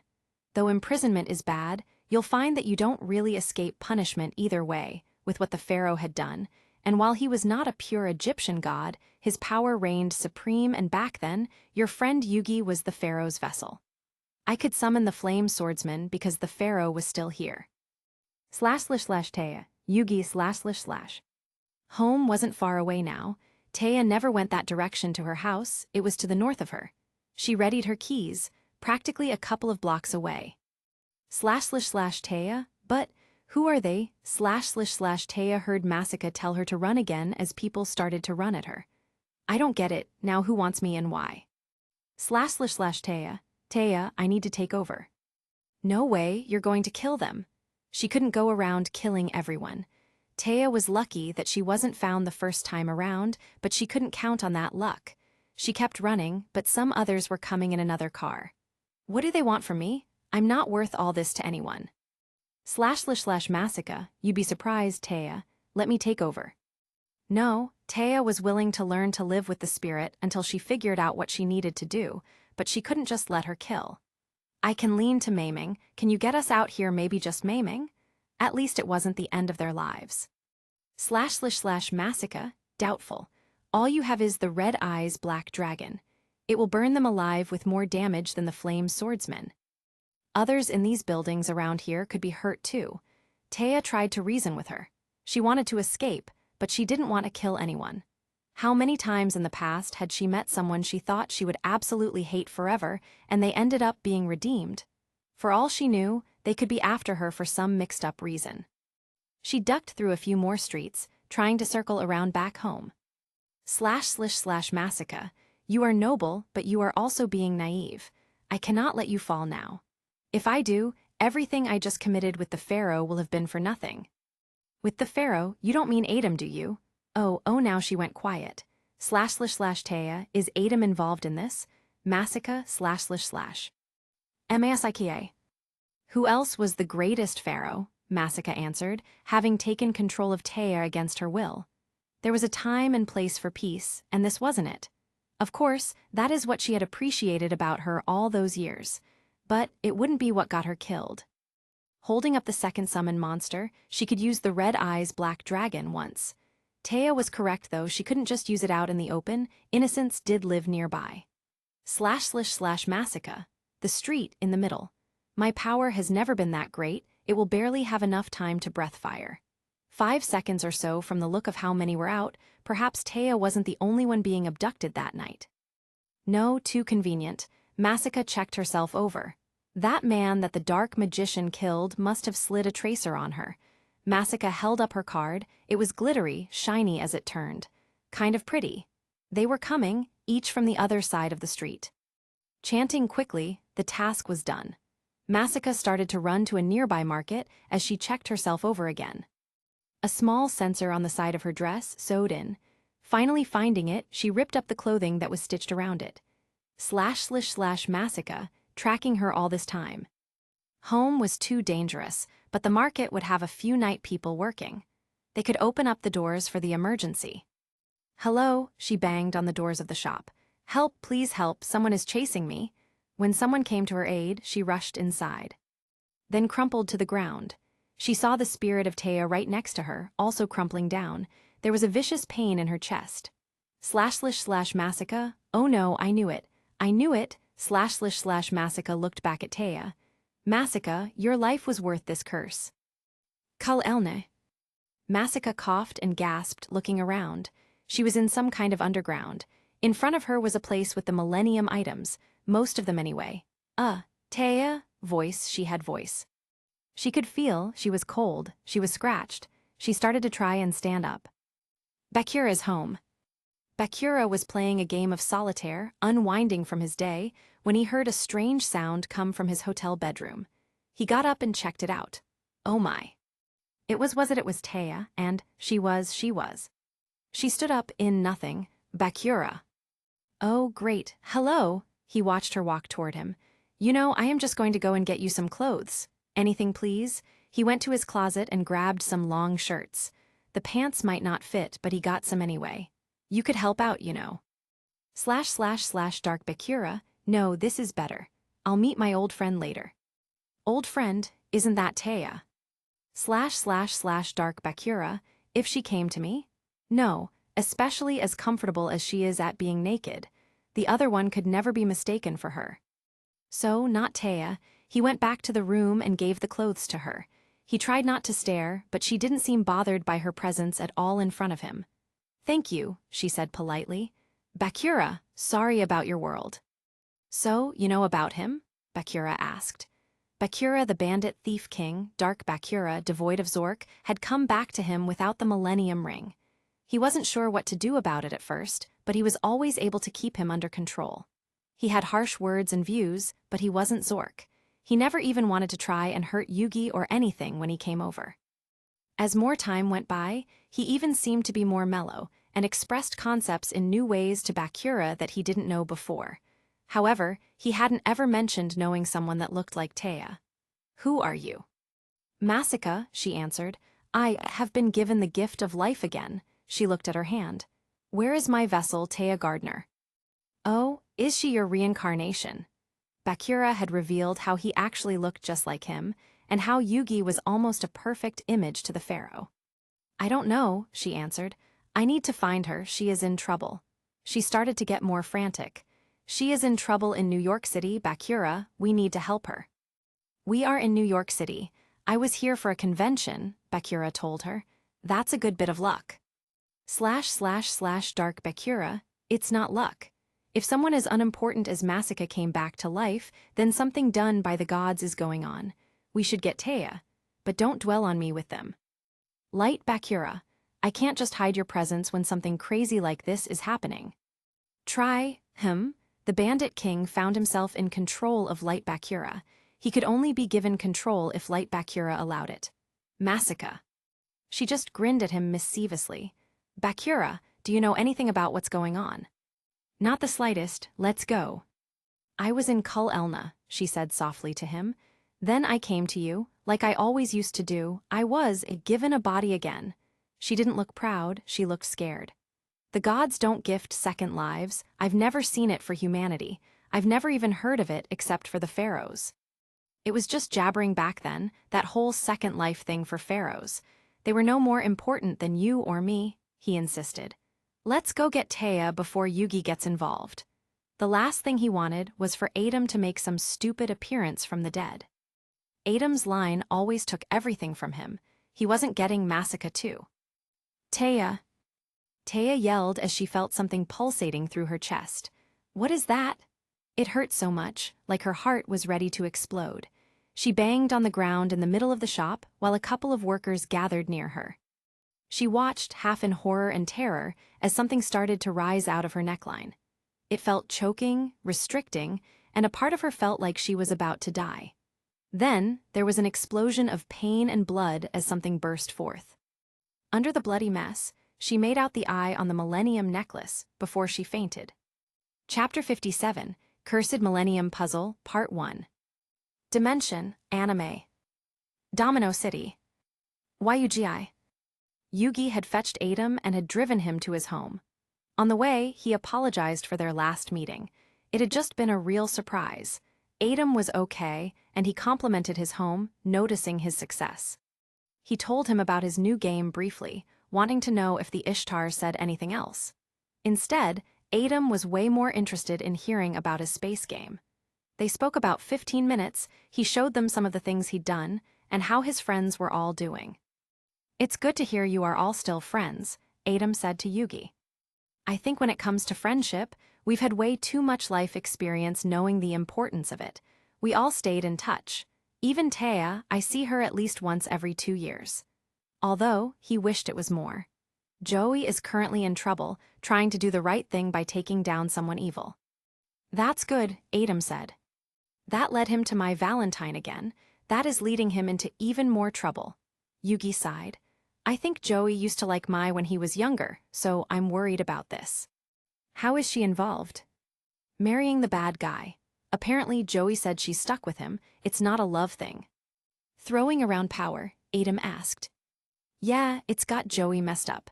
I agreed to help for a little while. I didn't know you were coming too. I will help however I can to either situation, Adam volunteered. Yugi took him toward one of his favorite rooms, his game room. It was about as big as the game shop itself. He settled down into some chairs and started to play some older games with Adam. Not duel monsters, just random games he loved to play that came out after Adam left. Adam was just as intrigued. It was one thing they both always loved. Games. Do you still play with Bakura too? Oh, yep. Every 3 months he makes a big campaign for his role-playing games. He became a game designer too. Sometimes, I even get to beta test new ideas for his games, and sometimes I let him test out some of my ideas. Sounds fun. Adam moved a piece. It's good to see your life turned out well. This body being gifted back though, I am worried about it. We've saved the world more than once, Yugi said. The Bandit King, Leviathan, Merrick. There wasn't any kind of conversation about this ever being possible. We were trying to get you back to the afterlife. This shouldn't be possible. Adam didn't know about it. This may be temporary. You think you'll head back to the afterlife after you do whatever it is you do? Yugi asked. Or are you joining him again? I don't know. He hoped not. I would hate to interrupt your life again. Yugi paused. It wasn't bad. He moved his own piece. Well, at least that was a good sign. You would have to turn the filter up though, a lot for certain things, like last time. If push came to shove, I remember the filter levels, Adam promised. He waited for a response from Yugi, but it didn't come. Yugi didn't look so good. Yugi was feeling extreme pain, enough that it pulled him straight away from the game. He got out of his chair and walked a couple of steps. He heard Adam yell out for him as something burst out of his chest. Then he started to heal and the pain went away, probably due to Adam's power. Yugi opened his eyes and viewed what was on his chest.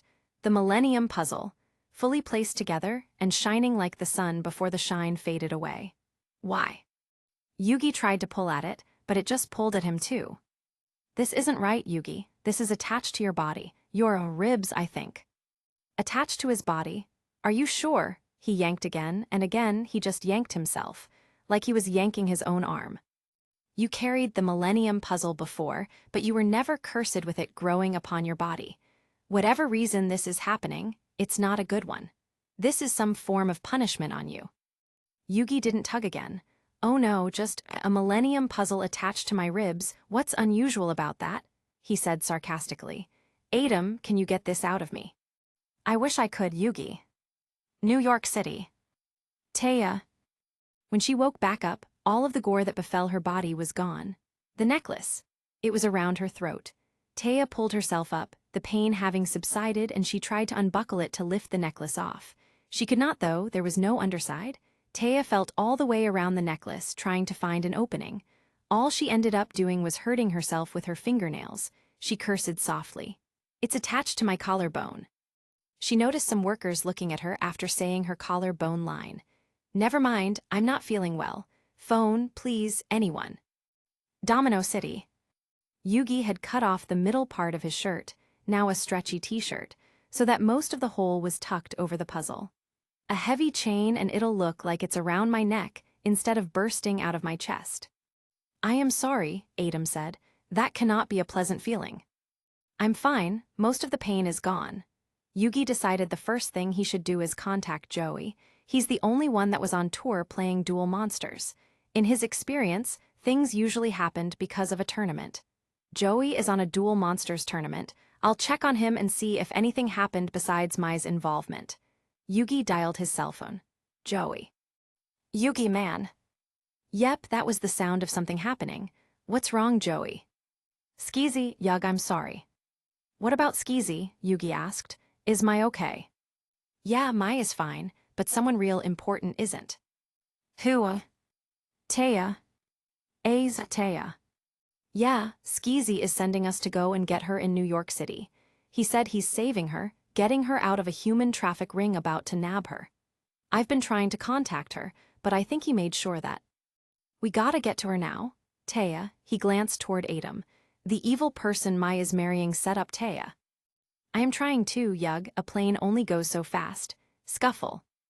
Yugi, this is Mai. Joey's so upset he almost dropped the phone. He's right, it's Skezy. He doesn't even know Joey's trying dumb stuff. I've been friends with her for a good 3 years again. He's just trying to make sure I know not to run. We're leaving out of here and heading to the airport. Chances are good she'll be fine as long as another scuffle. Mai's daydreaming. She hasn't talked to Skezy like he did to me on the phone. He said we'll never see her alive again if I screw things up for him, and if I somehow magically do find her, he'll have it so she'll wish she was dead. Scuffle. It's just hogwash to hold me near him. I'm sure she'll be fine, Scuffle. Those were his words. Yug, this is no game. Yugi trembled. His hands could barely hold the cell phone. Taya. Joey, how could, why did you have to get involved in something that was none of your business? He dropped to his knees. Taya, his friend, his first crush. So far away, yet she was still so close to his heart. He could hear Adam getting to the bottom of the details. Adam took over the phone because right now, Yugi couldn't handle it. Taya. Chapter 58, Cursed Millennium Puzzle, Part 2. Dimension, Anime. Adam took the phone, taking over the conversation. Yugi needed time, things were getting serious. He didn't want to reveal himself over the phone and get bogged down with questions from Joey, so he pretended to be Yugi for now. What does Skezy have to do with Egyptian items? I have my puzzle back, none of this can be coincidence. Adam didn't want to yell at Joey, but he wasn't getting enough information. Taya was in trouble, big trouble. This couldn't be a coincidence, this must be part of the reason he was sent back. If he could figure it out, he should be able to get her out. Joey, think about it very hard, there must be something, anything. Adam, Taya, I have never let anything hurt any of my friends before and I will not fail now, ///. True, Yugi was clearly older. Time had passed by, but it still didn't matter. Taya was his friend too, and he wouldn't let anything happen to her. Joey couldn't add much, swearing Skezy was the last kind of guy that would mess with anything Egyptian. He'd look into it more was all he could promise, but they arrived at the airport and he had to go. Adam hung up. Do you know anyone near her, Yugi? Think. Then the phone rang again. Adam didn't answer, he didn't know the number. Yugi, this may be important. When he gave the phone to Yugi, he had a deep feeling they were about to get some answers. New York City. Future vision in Domino City. Taya smiled at Yugi, the strange millennium necklace still attached to her collarbone. To anyone else, they would assume she was just wearing it around her neck. Yugi looked like he did in the present, it wasn't any kind of a memory in her head. He didn't wear his school uniform, opting for a nice blue shirt with a tie. He looked professional, but the fact he was wearing the puzzle around his neck couldn't be denied. They were both inside the game shop, behind a display case filled with all of the cards Yugi's grandpa had once sold. What do you think, the greatest pharaoh? End future vision. Taya touched the millennium necklace on her collarbone. //Taya, I don't know what that had been. The puzzle? The conversation? The greatest pharaoh? No, I don't care about seeing the future, stop it. // she didn't want to know the future.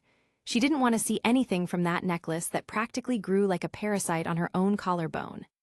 She hated to bother Yugi, but she needed help and Masika had seemed to leave her. Now there was no one to talk to or help her out. All she had was the phone. She couldn't get through, she gave it a few minutes and tried again. The second time, she couldn't get through. // Masika, are you okay, Taya? // Oh, Masika, Bakura. Both of them were at the window, thank goodness. She went toward the window, letting the employees know those were her friends. They came into the store. Even though she didn't know Masika, she had to steal a hug from someone. That was so intense. Masika. It's okay, I am here now. Masika seemed to accept her hug graciously. I had gone to Bakura for help. He happened to be visiting New York City. I could still sense and hear you, Taya. Thanks, Bakura, Taya thanked him. She backed away a little and showed off the millennium necklace. I don't know what to do about this. I tried to call Yugi, but his phone was busy. You don't need Yugi, Light Bakura said to her. He isn't going to be of any help, he doesn't have a puzzle anymore. Nothing has happened to him ever since Pharaoh left. He opened his shirt and showed the millennium ring digging into him. I'm afraid this is our problem. It was digging into his skin the same way. I also have a spirit. Not Zork, but the Bandit King, but before Zork, Light Bakura started to reason. Bandit King Bakura. Don't worry, Masika assured her. For one, Light Bakura is in charge of him. For two, I went to his monster for safety. I was friends with Dark Bakura in ancient Egypt, and before the curse completely took him over, he helped save me many times with his monster tied to me. When it became too much, it broke. She smiled. He is my friend again. Light Bakura, Dark Bakura. Light is in reference to the modern-day version of Bakura, Masika told her.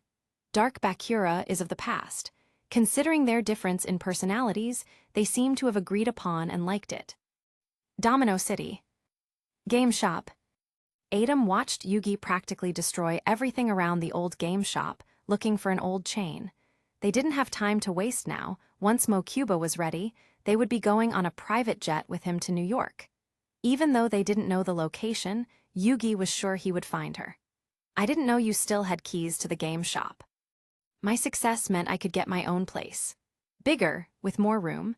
Grandpa still owns and lives in the game shop, but I don't want to wake him up until I know what's going on, Yugi admitted. He was really hoping he could find the right kind of chain for the puzzle there. Grab it and go instead of wasting time to look at a store. Adam watched him try to put the chains on. They looked extremely heavy. Yugi was right, they were not the same kind as before. That will not take long to hurt Yugi. I can't just walk around with this hanging out of my shirt, Yugi reminded him. Unfortunately, all of the old chains were just not the same either. I have to get to New York and talk to her, face to face. None of these are going to work though. The puzzle was already heavy, chains were making it worse. We need to go to the closest store. Yugi grabbed his keys and headed back outside to his car. He opened it with a click and got in. Adam got in the car with him. Yugi wasn't very talkative through most of the way. Adam could understand. Yugi didn't put the puzzle together and choose to stay with Adam while they made their way through the world together. He was forced, stuck to the puzzle with his own body. Like a punishment. The worry over Taya was no less terrifying. Yugi was not in the mood to be chatting with an ancient pharaoh, friend or not. His mind was completely obsessed over Taya. Hardware section. Thank goodness for hardware stores. Yugi picked up a rope that looked heavy but was extremely light. It was about as heavy as he needed to make it look secure without weighing him down. Problem 1 figured out. Out of multiple, Adam said, we should hurry. Yugi took the rope, paid for it, and went to his home. He'd have to fix it before Mokuba came for him to go to New York. Yugi placed his rope around his neck after it was all fixed up. Rope inserted through the top, and no one can tell I'm a freak of nature with a puzzle growing out of my chest. Now to Mokuba's. Adam had been quieter. Adam, Yugi looked over at the spirit. I'm sorry if I haven't been welcoming, I'm just worried. The pharaoh was limited to the present world knowledge of what he could pick up from Yugi. What could this Skezy want with her? Yugi didn't answer at first. Adam tried something stronger. What do you fear this Skezy is going to do? You told me Joey was after him and that he's evil. What has he done? Damn it, Adam, Yugi cursed at him. The thought and fear was too strong. Yugi's hands were trembling on the wheel. We will get to her, Yugi. Then, we will make sure no one ever hurts Taya. I swear it on the blood of Egypt that runs through me. No one would hurt Taya. No one ever did. Adam had blocked several attempts of others hurting Taya, and he wouldn't be thwarted now. A good friend, the crush of Yugi. Taya would never be sacrificed to evil. It will not happen. / Yugi. If anything happens, I'll find them and kill them. Nothing Yugi would verbally say, but a sense he couldn't block. Right from the heart. Adam, yes we would, Yugi, / Chapter 59, The Cursed Millennium Puzzle, Part 3. Dimension, anime, the one that pays to save the day. New York. Bakura's hotel room was a decent size. He had even brought a compact-size game of Monster World with him. Once she got in, she was ready to call Yugi to see what he thought of what was happening. Only thing was, Bakura, do you have Yugi's number? It was programmed in my phone. She could remember some of the numbers, but not all of them. Unfortunately, she just didn't stay as in touch as she should have to remember the number from the top of her head. We don't need to do that right away, Masika said to her. I'm sure he has his own life to deal with. We are the ones with this problem. We don't need to bother the pharaoh's vessel yet. Masika really wasn't eager for her to call Yugi. I have to call him. If anyone knew what was going on, it'd be him. No, he wouldn't. I would, Masika answered. I reached out for help when I saved you. This curse is because of me. I was supposed to pay half the sacrifice. I didn't expect to be given a body and have this happen to you. A curse? Oh, Taya looked toward Bakura. You didn't have anything to do with Bakura. Destiny, I guess, Light Bakura answered. I've had my spirit for years, not just tonight. I know how you feel, Taya, he said with empathy. I was so scared at first when I knew he came back. He promised not to mess with me or even talk with me unless I asked him about something. For a whole year, he stayed dead quiet. I slowly started to recognize him the second year, and by the third, I felt fine even sharing my body if I had to. Oh, she understood now. Masika was responsible for it. Yugi wouldn't know anything. Still, I'd just like to call him Still, just real quick. Bakura brought out his phone with a smile. I think that's a nice idea. I have Yugi's number in here. I think the spirits are scowling though. Adam wasn't their favorite. Yeah, she could see that. It's just Yugi, not Adam. Still, I wouldn't get into it about the spirits yet, Bakura said. Not unless they need to be involved. You don't want to know what being shouted out by them is like, trust me.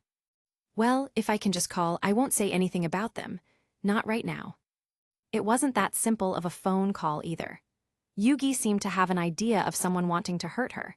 He gave her information of someone to stay with, and that he was already on his way to her. She agreed, made the connection to the associate of Mokuba, and they left Bakura's hotel room. New York City. Yugi. He says she's in the guest house back there, Mokuba said to Yugi and Adam as he got on his phone. They had got off the jet and went straight to his business associate.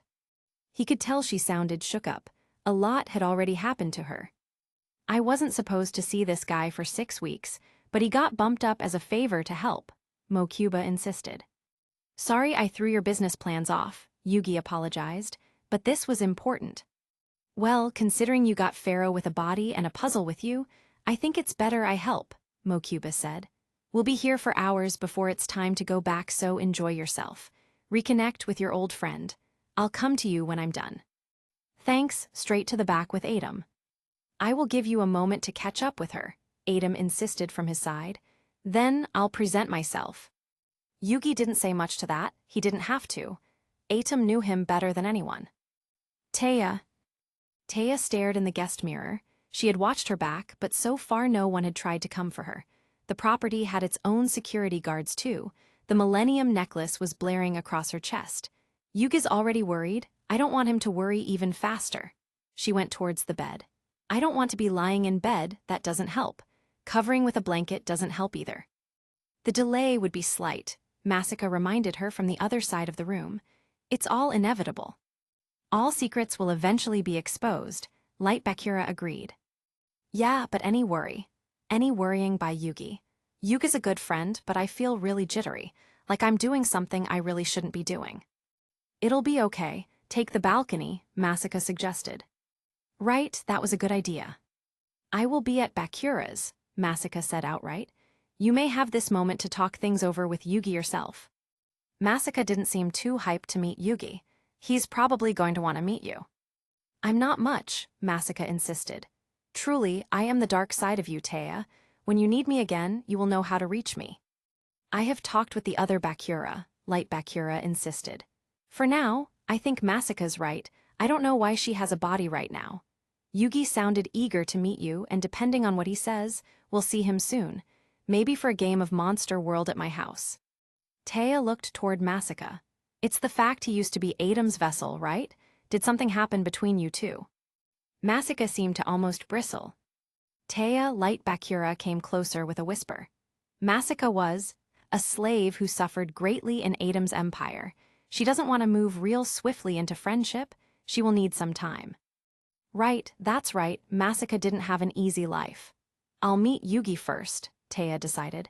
You guys can stay back here. It's just, she couldn't explain it. She never even knew Masika had been with her, but now, I feel like I'm going to really miss you if you leave, Masika. Masika gave her a small bow of her head. I know, it is a very strange feeling inside, isn't it?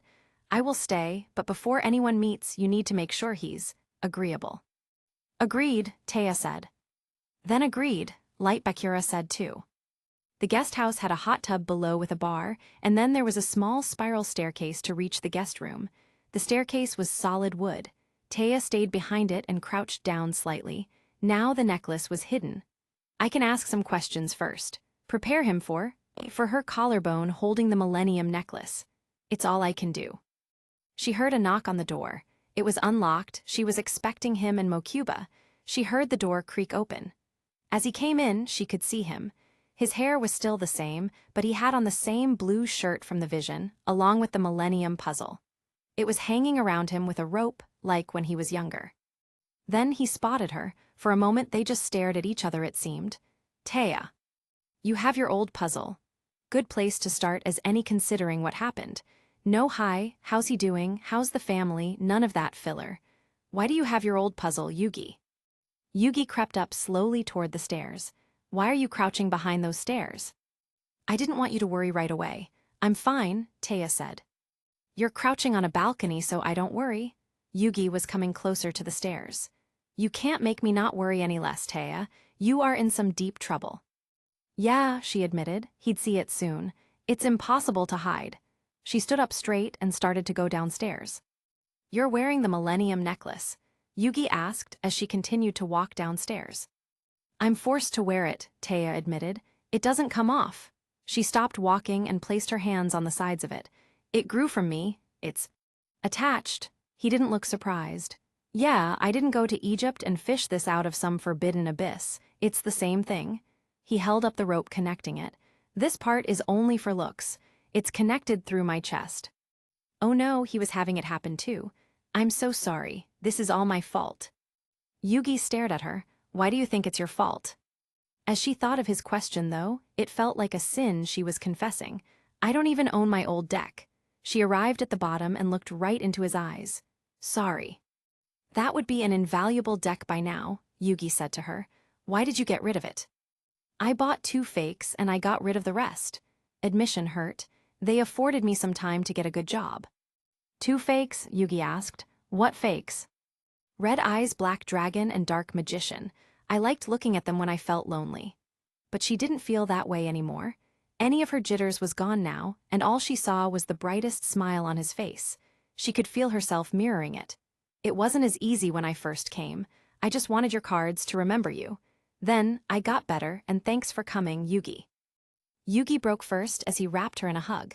I couldn't just leave you in danger, no matter how far away you were. Sweet Yugi, so do you know what's going on? That expression, classic Yugi, he never could keep a poker face like Adam did. ///Taya, Yugi's hiding stuff just like I am, they were playing a delicate game of secrets. ///Taya, reveal that card, Yugi, ///.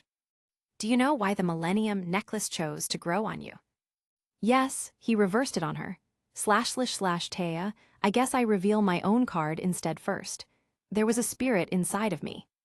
What? Yugi was of course shocked. Since when and how? Her name is Masika, and she came from that card that was Kaiba's. She was tied to the other card, the ties of friendship. It turned out to be a cat. You didn't see it, you were with Rebecca Hawkins at the time. Easy. ///Taya, am I still jealous over that? /// She didn't go into the afterlife with her cat though, she came into me instead. He asked her why she didn't tell him about it before, and she went into how she didn't know. She even told him about the dream she once had about being nabbed in the alley, not being a dream like they thought. Yugi's hand on the stairpost of the balcony was visibly shivering. Rage or fright, she didn't know. So this spirit, Yugi sounded like he was trying to keep his voice level. That hid inside you for years without one word. What happened with her? Who's after me? Her turn for a question. She isn't fond of them, Yugi, and she went through really great lengths against me to keep them away. So tell me. How great of lengths? Yugi asked her. No, I want to know this, Yugi. Who is after me? Yugi gestured to her necklace. I came straight over here from hours away, and I find you trapped with a millennium item. We can move on to these people after you tell us more about this spirit. Us, he said us, oh no. Oh yes. Yugi moved back down the stairs and to the door. A look-alike to Yugi, even the same age as Yugi. Adam is back. Chapter 60, The Cursed Millennium Puzzle, Part 4. It is good to see you again, Taya. He was being polite, but he wanted to know about Masika right away too. If a spirit that is hiding inside of you has answers, I want them. Now. Oh great, of course he jumped to that. Adam. Yes, hello, he said awkwardly as he moved toward the staircase with Yugi. I have no memories of what happened after Yugi beat me. We believe that no one is allowed to remember the afterlife if they find a way back here. //Taya. Masika, you didn't, you brought Adam back. Boy, you are lucky you are not with me right now. //. What did she do, Taya? Adam demanded. I must know. Yugi and you are obviously being punished, and I need to know why. She was my spirit, but now she's got her own body. What? Yugi and Adam asked at the same time. She left with Light Bakura. I mean Bakura, Taya said. Bakura has a spirit back with him, but it's not Zork. I did say that, right? Yeah, neither Yugi or Adam looked happy at her. Yeah, better not tell them she was just back there yet. She didn't want to stick around. She's not exactly a huge fan of Adam. She was a really good friend of the past Bakura. A fan or not, Adam insisted. Bodies aren't granted without reason. I need to talk with this spirit. Yeah, if Adam opened up at that tempo with a friend, he wasn't going to open up well with Masika. They'll head back, and they won't have a choice but to meet you eventually, she said. But if you want Masika to listen and tell you anything, then you need to be really nice. Neither Yugi or Adam looked pleased with that statement. Taya, Yugi sounded like he was trying to be polite. You have a cursed necklace that grew from your collarbone, I'm wearing the puzzle from my ribs, and a spirit has been hiding in you for years without a single word to you about it, who also picked up a body. No one gets bodies, Adam said a little rougher than Yugi. No one gets second chances at life like that, Taya. It is absurd for me to fathom a reason to give a pharaoh another body, but someone who has no stake in the past personally except befriending Bakura? She has done something, I'm sure of it. //Taya, it was for me though. They are going to grill her over me, / I'm sorry you're both in a bitter mood, she answered back roughly, but it wasn't just her fault and now I'm glad she split. She crossed her arms. She created the curse to save me, but now she's scared of what her pharaoh will do to her, so she left to where she thought it was safe. What a meeting. 2 years since she'd seen Yugi, a long time since Adam, and this is how they had to act. But / Taya, I saw her eyes and her reaction. She knew it would be this way. Okay, sorry. Yugi still sounded bitter, but he was trying to be smoother. So, you know. She made some kind of, they were going to have to meet soon. She put her hands on her hips. You too, she pointed at both of them. You are going to deal with me if you are too hard on her, and don't expect me to easily just leave somewhere to figure things out if you are. Just like that, Yugi and Adam had the same reaction. Both were wide-eyed and practically pushed themselves to the wall. Yes, it was all just frustration. We will hear her out, we won't pass blame. Right, Adam? Then she is here. Yeah, Adam didn't act afraid of her actions as he pulled back away from the wall. I will not curse her or come near to her very fast, but I must know what is going on, Taya, and how it can be fixed. You better keep that promise, Taya agreed. ATM. Adam watched as Taya opened the door. Beside it was someone who looked like her that started to bow. What did you do? This was obviously the spirit that also received a body. Nice, be nice. Stop bowing, stand up and answer me this question. What happened to us? Masika stood up in front of him.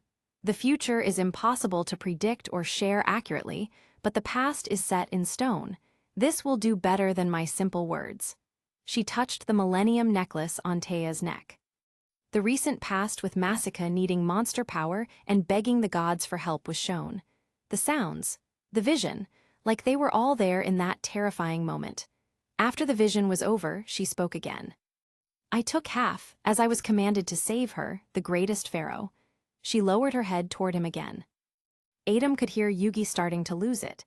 He himself did not like the trip. Adam, someone wasn't after Taya, someone would have had Taya. / with her connection to his Egyptian time, Masika had been able to reach someone who wasn't a god but cared for Taya's well-being. / Adam, obviously. That was me while she had been begging for help from the Egyptian gods she used to pray to in life. Adam was no god though, and even if he did reach out to help last time, it would be with Yugi's body. Adam, Yugi wasn't near her, it took hours to get there. It would have been too late, I understand now. He had granted the permission to use the monsters again, to save Taya, without all of the innocent sacrifices it had taken in the past. You never said a word about them actually capturing you, Yugi yelled at Taya terrified. Are you okay? Are you hurt? I would never allow it. Adam would never leave Taya to face a terrible situation. I involved the spirit Masika into this. What did you do for that power, Adam? Many sacrifices would have recreated the power, but if one were only a spirit, I imagine the price would be different. I don't know the price, Yugi, but whatever it had been, it was one that needed 2 spirits to grant. Adam looked at the puzzle attached to Yugi's chest. Cursed items on those that were vessels. But bodies for the spirits, Yugi questioned. This puzzle, Adam looked toward Yugi and Taya. I don't think only Masika and I are paying it. It's some kind of punishment to pay the price. I don't care, it was the right decision and I blame no one, Yugi declared. You followed your heart, Pharaoh, and so did she. If I didn't, Masika wouldn't have been able to use the power without many innocent sacrifices. Adam backed away slightly. I couldn't bring back the horror of the past. I am sorry, Yugi. Can you be redeemed, Adam? Can we get out of this bind? I have no means to remember, Adam said gently to Masika, knowing she was the only reason Taya was safe. No wonder Taya was so fiercely sided with her. Is there more to this? If you know, speak up. I know nothing more except that dark and light Bakura is in the next room over, greatest pharaoh, she answered. Light Bakura peeked out after hearing that. Hello. Bakura, Yugi sounded very surprised. What are you doing here? Masika came to me after getting her body, he said. He's got the thief Bakura with him, Taya said, not holding any secret from them. He isn't Zork though, and Light Bakura says he can control him. He has for years. Light Bakura rubbed the back of his head. Yes, I didn't want you to worry. Yeah, Yugi wasn't impressed. You should have said something. He didn't want me to. I really can control him, I've been with him for years, Light Bakura insisted. Sorry for hiding it. Anyhow, Dark Bakura knew Masaka, and Taya still has a connection to Masaka. Yugi sighed. Does anyone know what the punishment is or for how long? Masaka couldn't answer, she didn't know. Something that needs spirits to bodies and vessels to cursed millennium items. Adam glanced toward Bakura, Masaka, Taya, and then Yugi. Whatever it is far from over. As he said that, they watched a black cat move by them. Adam and Masaka kept their eyes on it while the others didn't pay much mind. It was probably the owners. Jumped in through a window. Chapter 61, The Cursed Millennium Puzzle, Part 5. Dimension, anime, the one that pays to save the day. Masaikie. Ebony, this random black cat rubbing upon her had the same Ankh design, just like her lovely passed-on cat. She picked it up and felt the same comfort Ebony used to give her. That same velvet feel, that same kind of purr. ///Masaka. Taya, this is Ebony, my cat from ancient Egypt. Taya looked toward Masaka. //Taya, from ancient Egypt? Are you sure? //. Masaka. Yes, my cat that had once been in the card Yugi Muto had brought. She placed her back down and watched as Ebony moved toward. The greatest pharaoh. He was watching as it came closer, and she relived her past briefly. Ebony was heading toward him once again, flicking her tail. She went over the few steps to try and grab her. Don't bother the greatest pharaoh. The cat, the greatest pharaoh, spoke. It has an ankh on it. Masaka grabbed her and brought her back over. She stood behind Bakura with Ebony. What was your position in ancient Egypt? The greatest pharaoh spoke to her. Speaking to her, nothing. You must have some position. The greatest pharaoh continued to show Masaka favor for conversation. She honestly wished he wouldn't. She honestly wished Mokuba hadn't shared her damn real name with everyone too. Leave her alone. Dark Bakura's voice was deeper. That was the sound of her old friend. She didn't know you, she knew me. How? The greatest pharaoh asked him. She was just an old friend, Dark Bakura said again. Leave her be. Oh no, the greatest pharaoh was ascending up the steps all the way more towards her. Why did she grab the cat? He demanded of Bakura. It's her cat, Taya spoke up toward him. That's the same cat that came from the Ties of Friendship card. Then that's more proof she wasn't no one, the greatest pharaoh declared. //Masaka. I am not lying to him, I am no one important, Taya //. Yugi, Light Bakura's weaker voice sounded out. The spirit is better, but maybe you could help with something? He's very angry right now. Adam, Yugi said to the pharaoh. I don't know if anyone has the answers, but Taya is glaring at you again. I'm not doing anything, the greatest pharaoh assured his vessel Yugi. I am trying to speak civilly. She is the one who is hiding with the cat. She wasn't anyone, Taya said to the greatest pharaoh. She was a wife, stuck with a bunch of husbands her whole life and a bunch of kids since like 11. She put some firmness in her age. She was just a spirit trapped in a card that went to me. There must be some kind of significance. That cat has an ankh on it. He tried to move toward Ebony again. //Masaka. Taya, I don't want him bothering my cat. I mean, oh, that was completely rude, but he was the one who killed Ebony, //. What? Taya actually spoke out loud. //Taya, are you serious? On accident, //. Masaka. He was busy fighting a monster with a god. He trampled it with his horse in his rage. Cats are pretty significant in Egypt, Taya said to the greatest pharaoh. Right. Right, the greatest pharaoh agreed. No one dared to hurt a cat. Well, you did. Taya gestured toward Masaka. You killed that cat when you were chasing a monster. That's why Masaka really isn't letting you near it. He seemed quite surprised. I killed a black cat. I'm sure it was an accident, Yugi assured her. Adam would never really hurt your cat, we just want to see it. I am sorry, the greatest pharaoh said to her. I am sorry that in whatever haste I was in, I ended the life of that cat. I promise I will not hurt it. A cat from ancient Egypt does not just appear suddenly without reason. You have a body. I have a body. That cat is now here. Seeing it wouldn't do any good, but she couldn't disobey the pharaoh, Masika let Ebony go again. Ebony eagerly went over toward Adam and encircled his legs, purring against him, as if she understood that he was sorry for ending her life in such a dreadful way. The greatest pharaoh bent down and she jumped into his arms. He stood back up and held her, looking at her decorative ankh.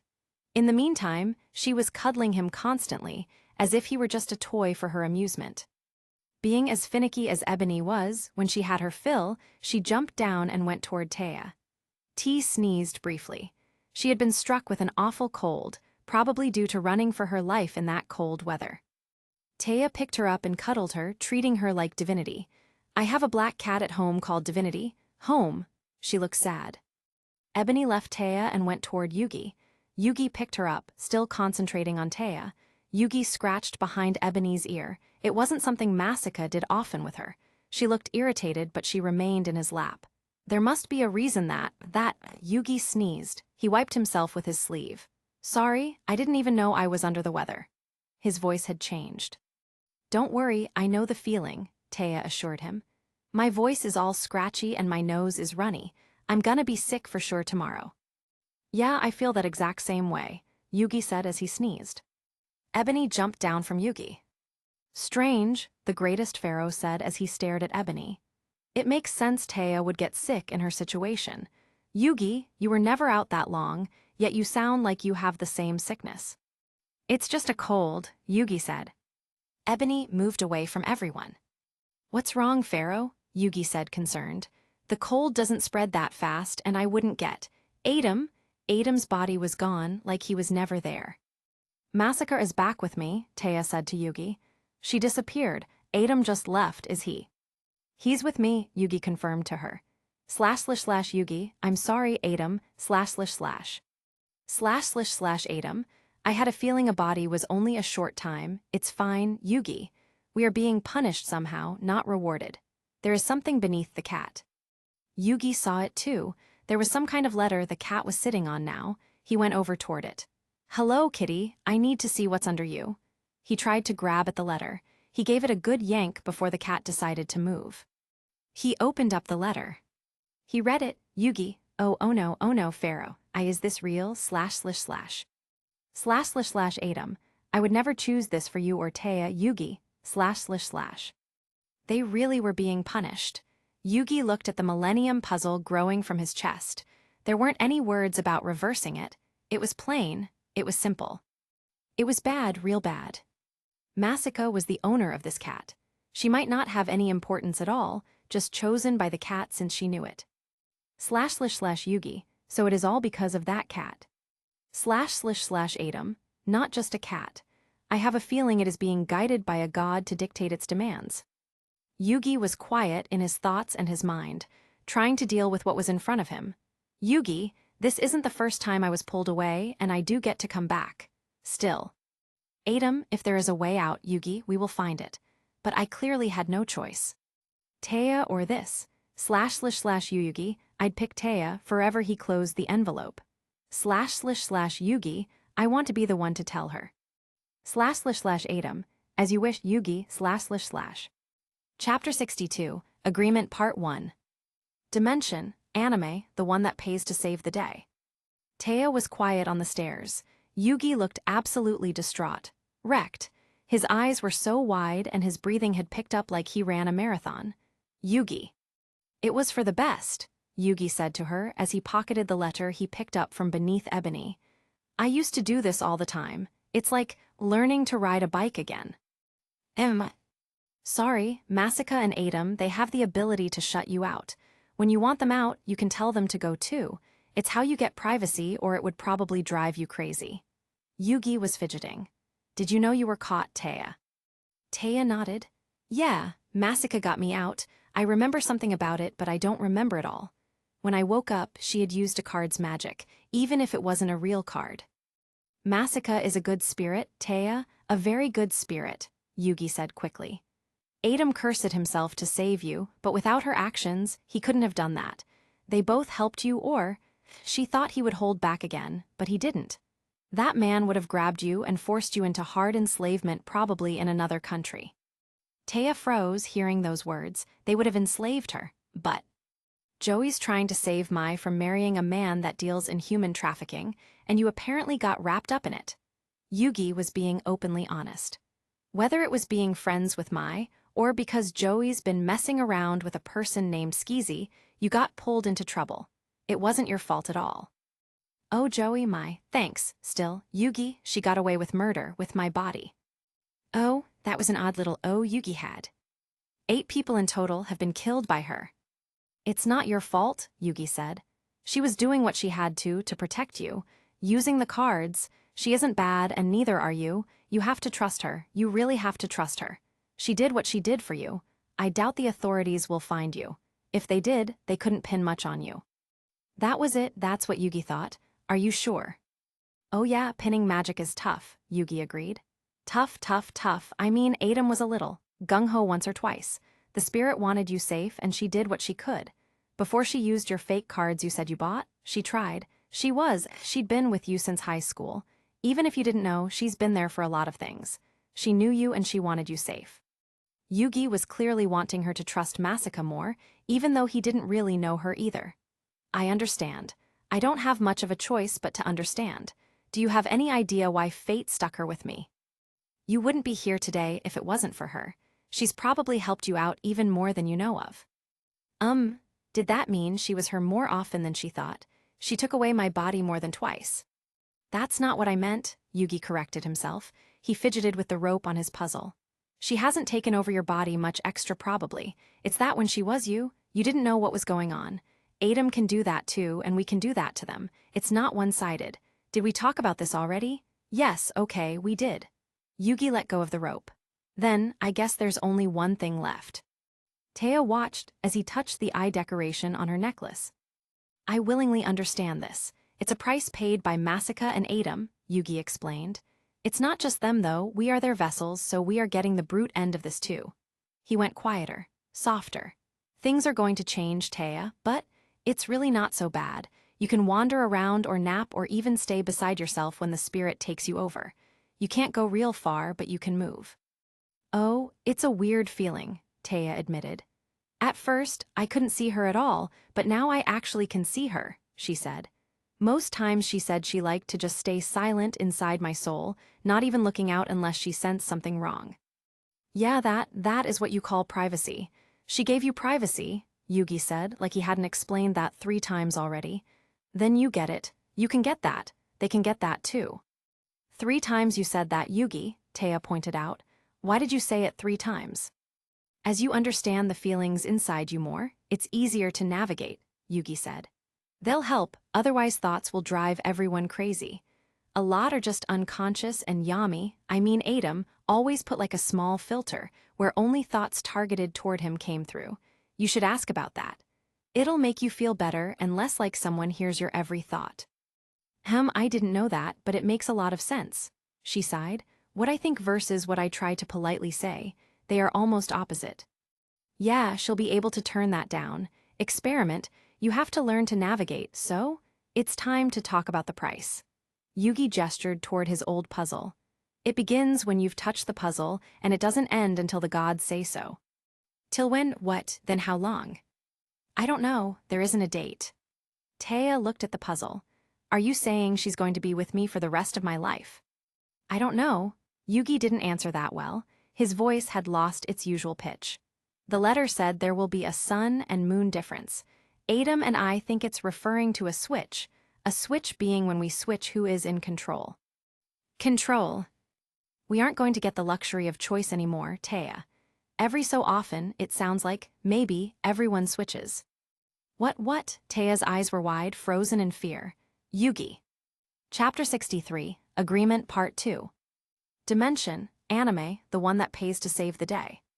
Your spirit isn't any extra happy about it, trust me. Adam didn't like to completely take charge for long, it really is a punishment. But it had to be done, Taya. Why? Taya asked. I'm losing my body. Half of my control for what? For how long? What did they do? What did Masaka do?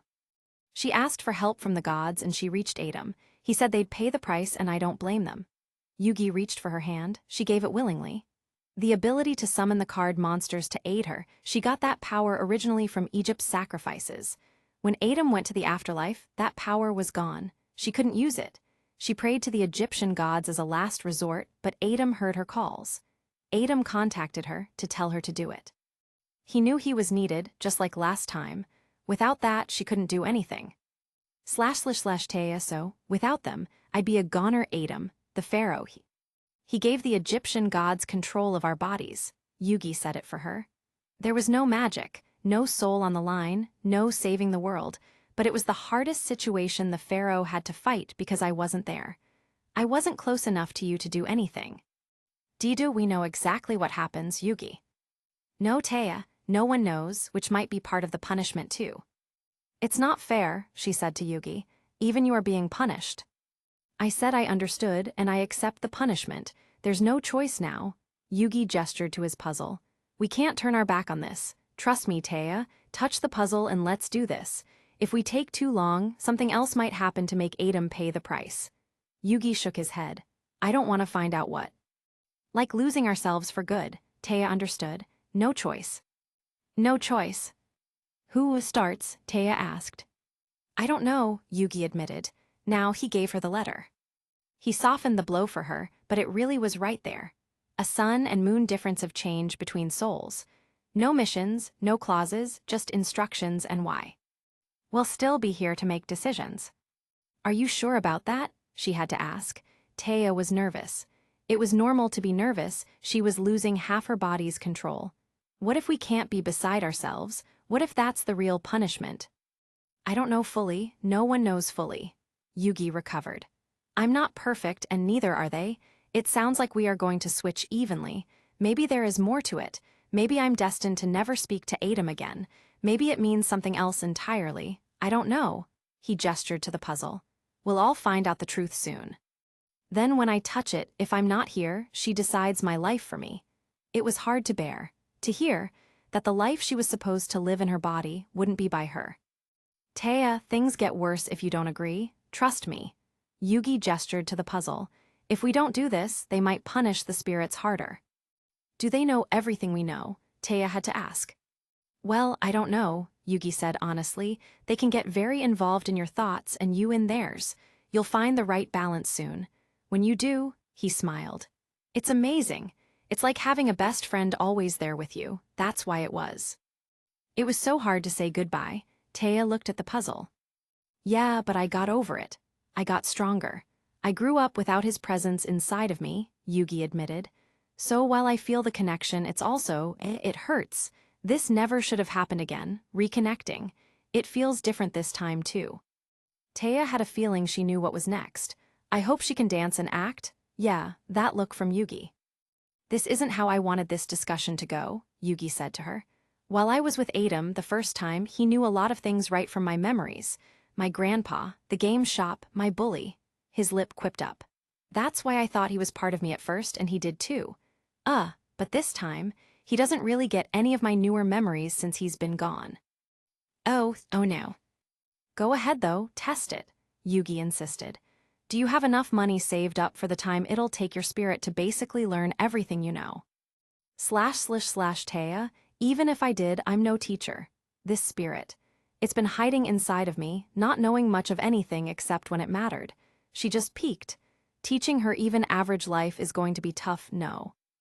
Yeah, I don't think Adam is going to be moving dynamically through all the classes I had to learn to create my games since he wasn't there, Yugi said. I had to learn a lot. I couldn't just write a game down on paper and get Mokuba to produce it, you know? He moved his hand behind his head. I'm sure I can teach him one day, but it won't be easy. I have enough that I can keep my head above water until then. But I can help you too. That'd be nice, but that's a lot of charity. She didn't feel right about that. Yugi had made that kind of success. He would be able to last years off his savings if he had to. I could use the help, but I don't want you to provide everything, she answered. It's not like I'm Mrs. Yugi Muto. Yugi sort of zoned out for a second. He had a goofy look on his face. I don't mind, he shook his hands out. Taking care of you, it's only right you didn't ask for this to happen. Besides, who needs wife status for that anyhow? True, she admitted. Even if I did marry, I'd still want to do my own thing. Run her own life, make her own money. What do you think Masika could do? Wait, the dream, the future that she had seen? ///Taya, I called Yugi the greatest pharaoh. I would never say that. Masika had called Adam the greatest pharaoh, though. It was Masika in that dream. Maybe the game shop is the future. Yugi looked confused. The game shop. The necklace? Taya touched it lightly. Even though it's inside of me, it actually works too. I saw a vision of me and you in the game shop, just like this. I had the necklace. You even had the puzzle, like now again, she said. Except I called you the greatest pharaoh. The greatest pharaoh? Yugi looked around like he was trying to think. That's what Masika called Adam. Yeah, Taya agreed. It didn't make much sense at first, but if... The game shop. Yugi's confusion brightened to a huge smile. That would be a bright idea. I know how to run the game shop. It was my legacy. Well, Grandpa wants to pass it down to me. I didn't really need it. I want it though, but... You already make enough from your games, Taya said. Much more than the game shop could provide. Yeah, but I still really love it, and I loved the game shop growing up. Yugi smiled at her. The business wouldn't be as hard to learn. Grandpa and I could show you and the spirits. I'll teach you, and Grandpa can teach when I'm not around. Then, when we are all learned up with that, we can start working on teaching the spirits the other things they need to learn so we can run our own personal lives again. Taya smiled, trying to make this transition easier. Yugi, I'd be honored to work with you. But, Adam, the pharaoh and Masika, running the game shop, was it really the future? Sure, why not? If Adam could handle the Great Leviathan, I'm sure he can handle taking cash and paying bills. Yugi cracked a smile. Our lives are screwed right now, Taya, and we need to make do how we can until we find a way out of it. Isn't. How could she ask? There were monsters and enemies out there, but there was always a way to win. Isn't there something out there that we could just dig up and maybe give to the gods or something instead? Adam and I will be scouring for any kind of clues to end all of this. But I don't know how long this will take, Taya. What should we even look into? How to get your body back after a pharaoh wills it away to gods. I don't think that title will be on a bookshelf. Crazy. //Taya, we went through so much. We stopped so many things. Do you think Adam can settle down into such a simple life after everything he's been through? He doesn't get a choice. As long as he's in me, he's not going to fight me on it. Besides, what else are you going to do that the spirits know? Yugi asked. All they seem to know is cards and games. Cards? Yeah. I guess the other choice is learning tournaments with Joey. Joey? Going with Joey? No way, I don't want her to be going with Joey. Taya is wonderful. Joey is wonderful. If they know how wonderful they are and then he's there with her all the time and no one else, then no. Joey can't have Taya //. You don't want to do that. Go with Joey on his duel's end? He held up his hand like he didn't even want her to think about what he said. It'd be dragging him down. He's involved with my things. It's dangerous around him. Being with me won't be bad, Yugi promised. The game shop thing won't last forever. It's just a way to start with the spirits in our lives. You'll eventually get back to New York with Masika having learned your skills. Look, it's called taking a break from the spotlight. This is a big life changer, Taya. Yeah, because it takes my life, she responded. Well, without it, you wouldn't have a life worth living. I hope Masika sealed herself away. When you have these bad thoughts, it's best not to explode in front of them. I can't believe I cursed at him again, Taya said. Just walking home because my car wasn't working. Adam was at peace and I messed it all up. I remember Adam when you were gone from him and he had to be you alone. He felt such guilt about the Orichalcos, Yugi. He didn't enjoy having your body all to himself. It was pretty apparent that most times. Even when he was in control, most times I was right there with him, Yugi finished. He smiled with a degree of empathy. Never thought I'd get so close up in this kind of topic with you, Taya. //Taya, there would be no reason to before. No one understood until they had a spirit with them. Taya looked at the puzzle. As soon as I touch it, so will this be like the countdown of when we change? She looked at her watch. 2:56. I don't know. If it's a whole sun and a whole day, or if it's half the time split between the sun and moon in the sky, there's just no telling. Not until we do it. Yep, do it with me, Taya. As soon as he said it, his face lit up bright and he put his hands up, waving them in a defensive motion. I mean the change, do the change. Of course you did, Yugi. She tried not to laugh. At least it broke the tension for a bit. Taya, okay, no more putting it off. Taya reached toward the puzzle. Taya, Yugi's right, it's just taking a break. Learning this new life I need to lead right now. It's not forever. She touched his puzzle. It shined beneath her hand. Chapter 64, Metal Bird of Death, Part 1. Dimension, anime, the one that pays to save the day. Adam looked toward the puzzle. I've been removed and I can't feel the way back in. Yugi. Yugi. I can still hear you. Yugi was right next to him. His spurt could clearly be seen. Can you leave though? The situation was hard enough. He hoped he did not steal all of Yugi's privacy. That had been important for each of them. Yugi, yeah, I feel normal, like I could come back and forth.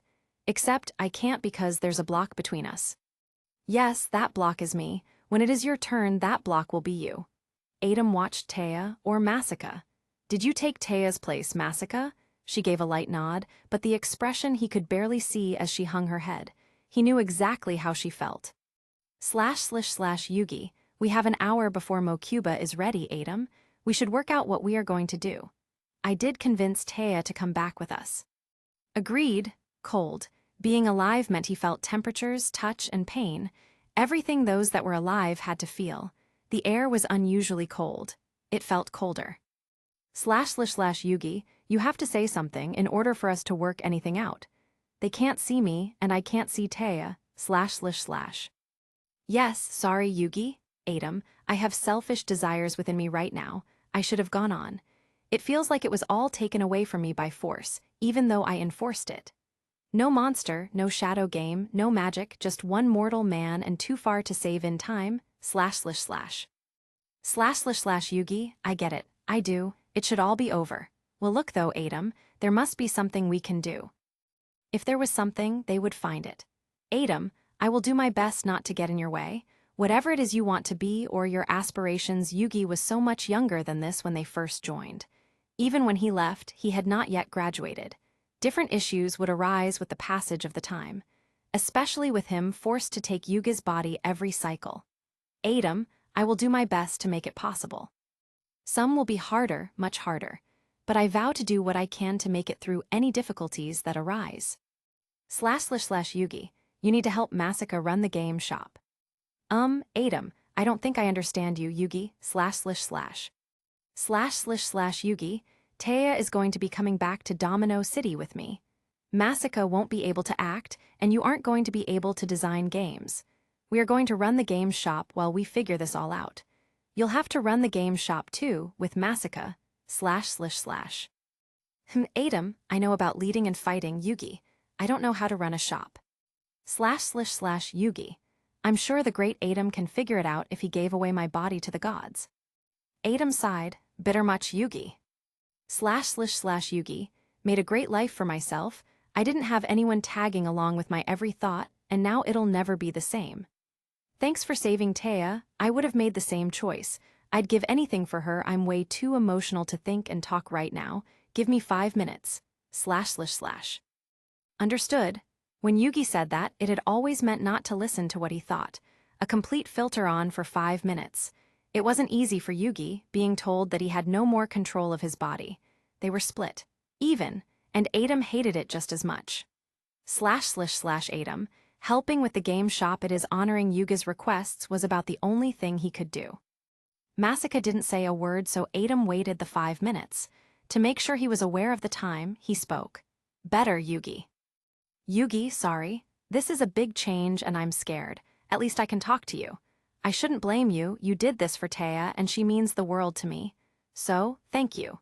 Anyway, Taya's skills aren't going to be something Masaka knows. She's going to be in real trouble, so she'll need something different. And we are there to help her.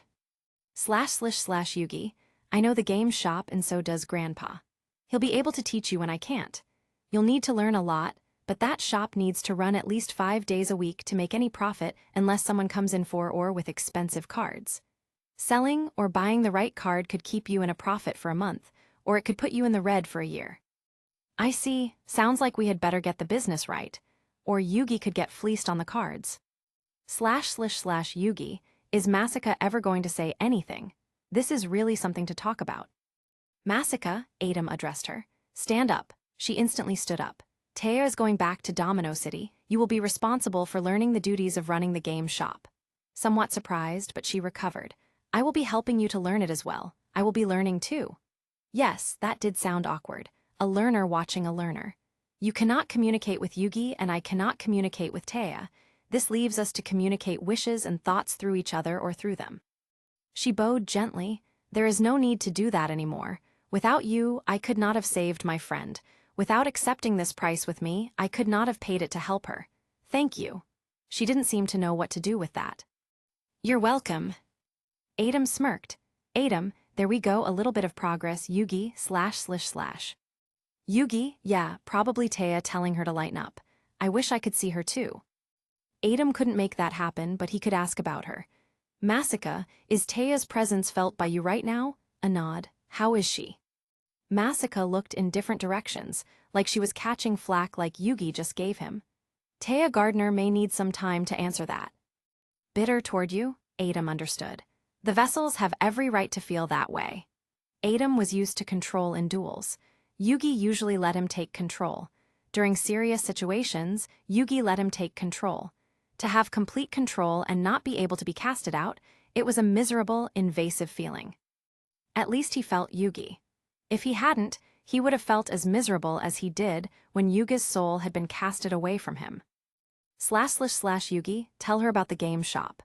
Just the game shop, I'll tell Taya more when I'm ready to. Don't forget you have half our bodies so you need to take half responsibility. Shower. Eat 3 times a day if you can. Change your clothes each day. Comb hair. Oh, and teeth, you have to brush every day really. Cavities are a pain, and if you make dishes, you do them. And you should have dishes if you are eating right. //Adam, got it Yugi //Masaka. Her attention was drawn to him again. We need to be careful to follow daily rules. Showering, teeth, eating, dishes, understand? A nod. Anything else, Yugi? //Yugi, no, except to wait for Mokuba. He doesn't know you lost your body, and Taya is now someone else too, so be patient with him. As Yugi said that, Mokuba walked through the door. Are you ready, Yugi? Hi Taya, you look well. There's also more company. Taya. Chapter 65, Metal Bird of Death, Part 2. Dimension, anime, the one that pays to save the day. Adam watched as Joey dashed up the stairs, grabbed Masaka, and swung her around in his arms. Joey, there's something I must tell you. That is not Taya, that is a spirit named Masaka who helped to save her. Huh? Joey let her go. Masaka clearly felt a little off course as she backed all the way upstairs toward Ryu Bakura. A spirit? You gotta be kidding, Yug, there's no way a spirit possessed Taya. She don't mess around with nothing. Is this supposed to be a joke? Masaka, Mokuba looked toward Masaka, she bent down slightly with a smile. Masaka, he basically did the same thing except without the swing. You're okay. I'm here, she said, holding him quite dearly. You have grown, Mokuba, I am glad to see you again. How have you been? Damn, you ain't kidding, Yug, Joey shouldered him. A spirit possessed her, that's crazy. At least it's a good spirit and she's okay. Adam wanted to hold his ears, as Joey suddenly shouted next to him. Yo Mai, come say hi, everything seems okay. Adam ignored the ringing in his ears. Hey Taya, we were worried. Mai came over and noticed Mokuba just staying in her arms in an embrace. Okay, that's a little peculiar. Taya's sharing a spirit kind of like Yugi once did. Adam felt another playful shove from Joey. Crazy, huh? Ain't got the deets yet except that she helped save Taya. That's all I need. Oh wait, it's not. Janauchi strolled toward Masaka as well. Taya can hear me in there, right? Masaka nodded. Good. Then he shouted right next to her. You're bringing your butt out of New York. This is hotspot number 1 for Skezy, so get your shit together, we are busting out of here. He crossed his arms. That's final, and Joey said so. Oh, please. Mai went up the stairs and pushed Joey away slightly. Playfully, you can't be here right now, Taya. It's dangerous thanks to my fiancé being a little overprotective of me. You can go ahead and come on our tournaments until we figure something out. She snapped her fingers. Stay near me, and Skezy will stay away. He just wants me. //Yugi. No. I do not want her at tournaments, Adam. Speak up because Joey is not going to be with her alone. //. Adam. Huh, am I missing something? Yugi. //. Yugi. He isn't getting her. Adam. Getting her. //. Yugi. He's not getting his hands on her to make a two-girl dream squad. She isn't for that, she isn't like that, and I will wring his throat if he ever decides to. //. She is coming to Domino City to work on the game shop, Joey. Simple and done. Adam often didn't point out to thoughts that would create expressive creativeness the wrong way. It was his fault, not Yugi's. Nothing was his, they were Yugi's private thoughts. Nothing Yugi even spouted was probably true, but stemmed in jealousy, love, fear, and nature. Adam always had the same issues. Private thoughts weren't always kind, well-mannered, or perfect. Even the innocent weren't completely innocent, or they would not be human. Often scrambled, only the most well-defined reached Adam, but this was a new adjustment. He adjusted the thought barrier even higher to filter. You are coming back to Domino City, Mokuba finally let her go. Sorry. No worries, Mokuba, she responded. Yes, we are coming back. Great, that's fine, just stay out of Skezy's way, Joey said, his usual warning flare. Let's book it out of here. Mokuba's letting us ride with you all too, which'll be great because then I can go see my sis. Oh yeah? Joey moved toward Masika. Oh yeah, and hi, Joey Wheeler. Thanks for helping out Taya. She isn't the only spirit who is back. Adam was trying to convey he was not Yugi. Quite a lot has changed, Joey. I am not Yugi either. Joey looked at him oddly. No way. He looked at the Millennium Puzzle. Okay, so I obviously noticed the jewelry on Taya comes with a spirit, but you moved on. It can't be you. Adam noticed Joey's gaze. He knew who he had been. He gave a slight nod. I'm afraid it is me, Joey, and things only get darker. Darker? Joey was on edge again. Things always get dark with you. Give me a second to catch up, huh? Joey pulled back some. That was the hardest day for everybody, but it was over. You were at peace, Pharaoh. The hell are you back for? Yes, Adam agreed. It's a long story. Yugi and I are one again, the same as Masika and Taya. He quelled his worry quickly away. Yugi and I are one, but we are no longer afforded the luxury of when we change from each other. No control, so. My look toward Masika. Same with you, Masika nodded. So they only live, what, half their lives? //Adam. And we are forced to live the other half. Adam watched, as those words triggered Mokuba to hug Masika again. Thank you for helping, Mokuba told her. You're more than welcome to come back. Everyone is. We'll go to Taya's place to get whatever you need, and then we'll go. Wait, Masika added. We are working something out. Masika reached in her pockets and pulled out the wallet. She looked at the credentials. She put it back away. Can we go now? Joey asked. I mean, we got Kaiba Corp, a freaking pharaoh, so this'll be the last time you'd go home for anything. Ask her what she wants so we can get going. No, Joey. Mai nodded toward Masika. Don't rush Taya and don't make her do anything. If she doesn't want to go back to her apartment too, then forget it. Yeah, but documents resumes. Pictures of friends, computer. Joey, just drop it. Mai was aggressive toward him, no playfulness in the manner. Stop trying to play the budding hero. I hate that in a guy. Sure, but when Skezy uses that as an excuse for what happened to Taya, it's fine, huh? Joey yelled at her. I'm not fighting with him over this. It keeps her safe, Mai said. Skezy let me come because he trusts me. He let me come with you for the same reason. I'm marrying him, so just drop it. I'm used to getting the short end of the stick. It's freaking marriage, Mai. It's my friend's safety, Joey, she reminded him. Drop it. Just do whatever Masika says. There isn't anything pressing except for her cat, Divinity. Taya wants to go with Joey and Mai to get her, Masika said, although she didn't look happy about it. Yeah, okay, Joey agreed. Sounds great. We'll go get this, Divinity. I don't mind. You can even stay with me if you want until the game shop is ready for you. The thought barrier was higher, but Adam could hear the consistent muttering. Yugi was having a subconscious, involuntary fit. //Adam. Yes, I know, I will tell him. Relax, I believe Yugi will take care of them from this point forward, Adam said. This is an unusual predicament. No one knows for sure what will happen, and I think it's a good idea to stay together for now. Being away from Mai is a better idea too. I don't know about that, Bakura decided to speak up. I can't. Stop getting the bandit to stop cursing about that decision. Bakura, what decision? The decision to take Masaka with you. He is very adamant she does not go with you or my Valentine, Ryu Bakura said. Very adamant. He rubbed his ear. He was probably getting yelled out very loudly by him. Mai looked at Masaka. If Skezy wanted her away from me, he wouldn't give me the chance to get her and protect her. Even with the connection turned up, Adam turned it up even higher, making it even harder for Yuga's thoughts to reach. We will get things figured out. This is something spirits and vessels must work out in our own way. He noticed Joey's look toward him. What is it, Joey? So, like this thing, Joey asked him. For how long really? How'd Yugi get the puzzle back and how'd Taya get the new jewelry?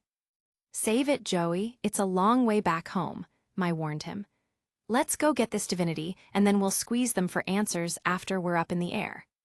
//Yugi, why is Bakura throwing such a fuss? Why can't she just come with us? Why is she going with Mai and Joey now? //Adam, they brought a rental car, Yugi.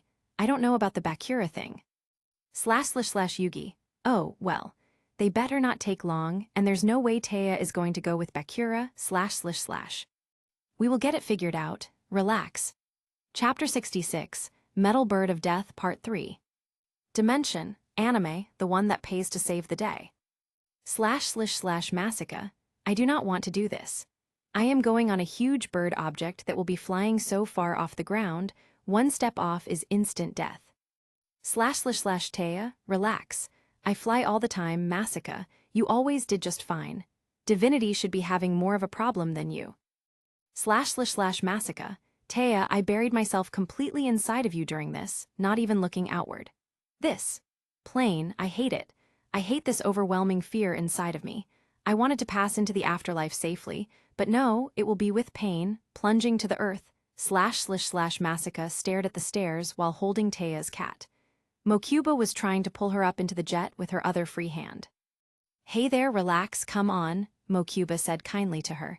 It's not going to hurt you. Didn't you go through this before? What's wrong? She was buried too deep. The greatest pharaoh stood beside her. You barely broke the surface within Taya, even I could not sense you, Masaka. Now you are in complete control. I know what you are feeling, being alive. It's not easy to get used to it. Feeling fears, anxieties, even speaking and walking is hard. The fears we felt in life are even more amplified. But I know you can do this. Take Mokuba's hand and be brave. Masaka watched as Joey just patted the greatest pharaoh's shoulder, hard. Yep, that's Yami confirmed, Joey said out loud. Nobody else gives speeches like that. //Masaka, the amount of disrespect for the king of Egypt, //. //Taya, yeah, that's Joey. He treats everyone equal, Masaka. As much as it feels wrong, Joey is right. Treat Adam like you would treat me or Mokuba or anyone else. //Masaka, I am not prostrating in front of the king of Egypt, the greatest pharaoh, and I have exchanged words. Isn't that enough? Where's Bakura, //. //Taya, don't worry about Bakura, you can see your friend later, but you aren't staying with him. You are going to be running a shop with Yugi and Adam and me. Get over it. Treat Adam like a regular guy and he's easy to get along with. I know you can. When you were in the game, you weren't speaking Egyptian. When you introduced yourself to me, you weren't speaking Egyptian. Maybe you tried to stay deeper, but you can't tell me that things didn't change. //Masaka, fine, yes, I have modernized myself a little. I still don't feel, as you would say, I should rub shoulders with the frickin' pharaoh. //Taya, life goes on, you said it yourself. Life changed a bunch in the few years I ran it. //Masaka, Taya, you don't understand what it's like being near him. Take the highest celebrity you have ever known, and take that excitement and add absolute fear to it. //Taya, I know you don't think of Adam as a friend, but we are sharing bodies, and I do. //Masaka, well, I am not very adamant about being near the greatest pharaoh. One wrong word to a pharaoh sent people to death in my time. If they were having a bad day, many people could die. We should go with Bakura, he protects us. //Taya, I'm sure Adam didn't do that. Maybe the people around the pharaoh. You know, like businesses today, so? Don't think of Adam like this evil person. He even saved me, knowing there would be a bad punishment, Masika. He's a friend. HMPH. //Taya, I know he hurt your cat. //Masika, he stampeded over it with a horse. Is that what you call hurt? //. Taya, I know, I am sorry. That shouldn't set a precedent of how you get along with him though, it was an accident. Even your cat seemed to forgive him. I promise he won't hurt you. You could be good friends. //Masika, I am friends with Bakura, and I know from your words what transpired between them. I highly doubt I can be in the elite that stayed by the pharaoh. //Taya, well, you are going to be running a business together, so get over your fear. Just take it as a nice honor if you have to, but don't cower. //Masika, I don't cower. Bakura would never forgive me if I did such a thing to Pharaoh Adam. I respect, I do not cower. //Taya, there you see, you said his name. //Masika, his name is the greatest Pharaoh Adam. I was speaking formally with you though, not him. Anzu, his name is different in different company. //. //Masika, ooh, my goodness, yes. //Taya, yeah, I'm guessing Bakura never called him that. //Masika, that fucker would never call him anything honorable. //Taya, Masika, //. //Masika, what //. //Taya, you cursed. //Masika, so //. Taya, I didn't picture you as a cursor, that's all. But, I guess, Bakura was your friend, is your friend. Anyhow, I can imagine how much it's changed in your time, but I have a request. //Taya, I want you to call him Adam instead of greatest pharaoh. In fact, I want you to tell Yugi to make that request of everybody. You can't run a shop with someone saying, hey, pharaoh, how much is this card? //Masika, I cannot connect with the greatest pharaoh's vessel. //Taya, no, you have to tell Adam to tell Yugi my request. //Masika, have you been drinking out of the wrong side of the Nile River? //Masika picked up one foot and reached for Mokuba's hand. //Masika, ending my life on a gigantic metal bird of death, although she couldn't just disobey Taya either. What could she do? Masika held onto Mokuba's hand as she arrived on board. She sat down. The longer she was inside that body, in control, the worse she felt, feeling. She gave divinity to Mokuba and stared straight. //Masika, just don't think about where we are.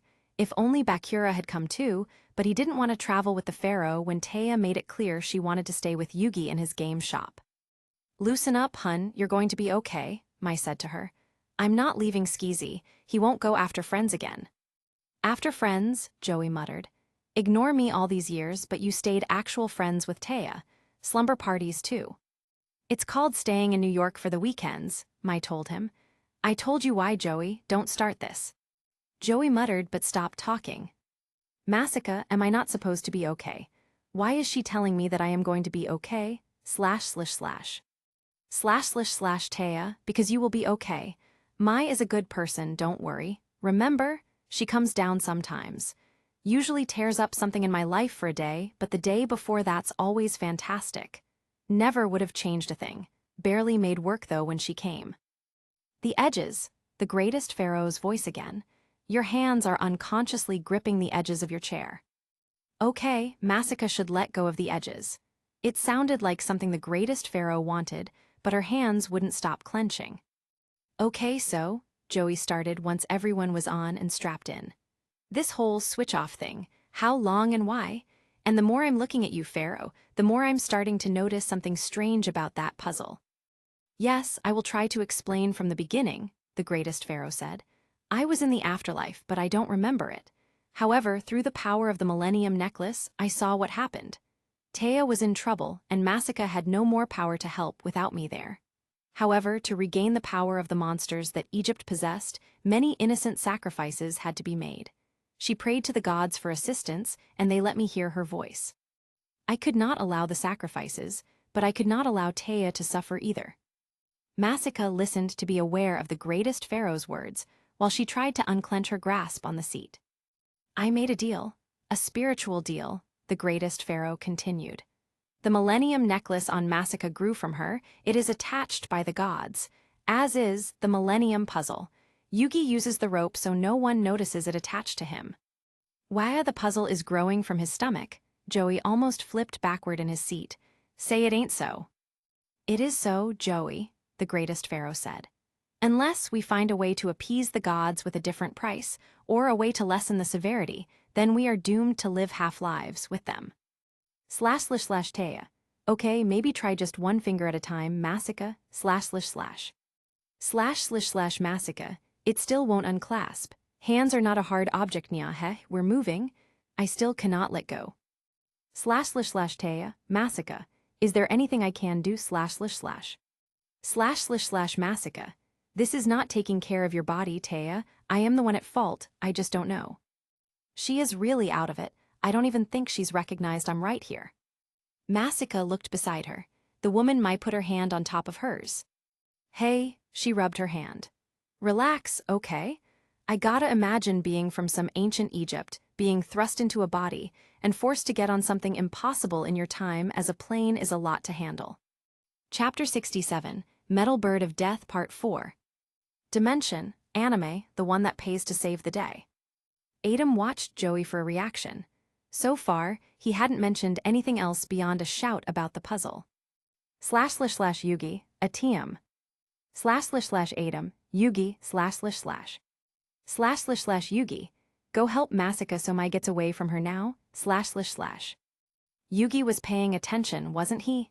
Adam, I just told Joey that a puzzle grew out of your body and you've been cursed to live a half-life. Aren't you interested in his reaction more? Advice? Suggestions? He can sometimes be very smart. //Yugi, if she and Taya feel more comfortable with Mai, then she'll want to go with Mai or Joey. You don't get it. Joey said Mai even stayed for weekends with Taya. She's comfortable with Mai, and she's the only thing missing in my life. This could be my last chance, //. Adam understood. Yugi's friendship with Taya was extremely delicate. He got up and over to the other side. The jet had decent seating, although not many. Joey would say something in his own time about the situation. Adam watched Masika, but she only seemed to clam up more, sensing his presence now. She presented herself straight and kept everything under control, except her hands. Mai, may I sit there so I can talk to her and calm her down? Be my guest if you want to try. Mai stood up and went to another seat. Adam tried to think of what to say. The rest of her body was trying to be good, but the hands would not let go. His presence near her was never relaxing. //Adam, I don't know what to try, Yugi. I believe I make her worse, not better. She sees me almost like a god, I stress her out. //Yugi, I don't know, take her hand. Say, there. Something, Adam. Even if it doesn't work, if they see we are affectionate, maybe they'll feel better with us. Hey, Masika, Mokuba came around the corner. I heard you weren't doing so well. I am fine, Mokuba, Masika said. Only a small problem. It's a long way back home, so that small problem is a big problem. Mokuba examined her hands. He rubbed them. There, Masika. //Adam. She hasn't loosened up a single bit. Masika was no ordinary human being. She was a spirit, and she had kept herself hidden deeply inside Taya. Too deep. Taya is not the only one who will be getting a crash course in a double spirit bond, Yugi. Be patient, he watched as Joey came round the corner. So, like for Yugi's whole life, he doesn't own his body any more than you do. Joey was coming to terms with what he said. Same with Taya's ghost friend. Unless we figure out something, then we gotta figure out something, 'cause that ain't no way to live. He looked at Masika and Mokuba. What up with the Masika hands? //Yugi. Pharaoh, please try something, //. I am handling her. Adam had already told him that. You're handling her? Joey looked disgusted and mocked him. Nice job, great Pharaoh, on the handling, 'cause you suck at it. Joey touched her other hand. Hey, loosen up or you're gonna lose your own fingers there. //Yugi. Joey is touching her hand, //. The stimulus from Yugi was incredibly high. It felt like he was yelling right into his ear. Adam moved Joey's hand away. That will not do, Joey. I said I am handling it. Oh, you guys. Mokuba sighed and undid Masika's seatbelt. He took her hand. Stand up and move around from here to there. Then, when you sit down, maybe you'll feel better. Adam watched as Mokuba managed to get her to stand up and walk. Adam, it was a joint try, / Yugi was far from happy. / Adam, I'm sorry to disappoint you. I will try to get her to get along with me, but this won't happen overnight.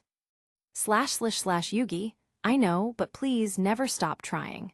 The closer you are to Masaka, the better things can be between me and Taya.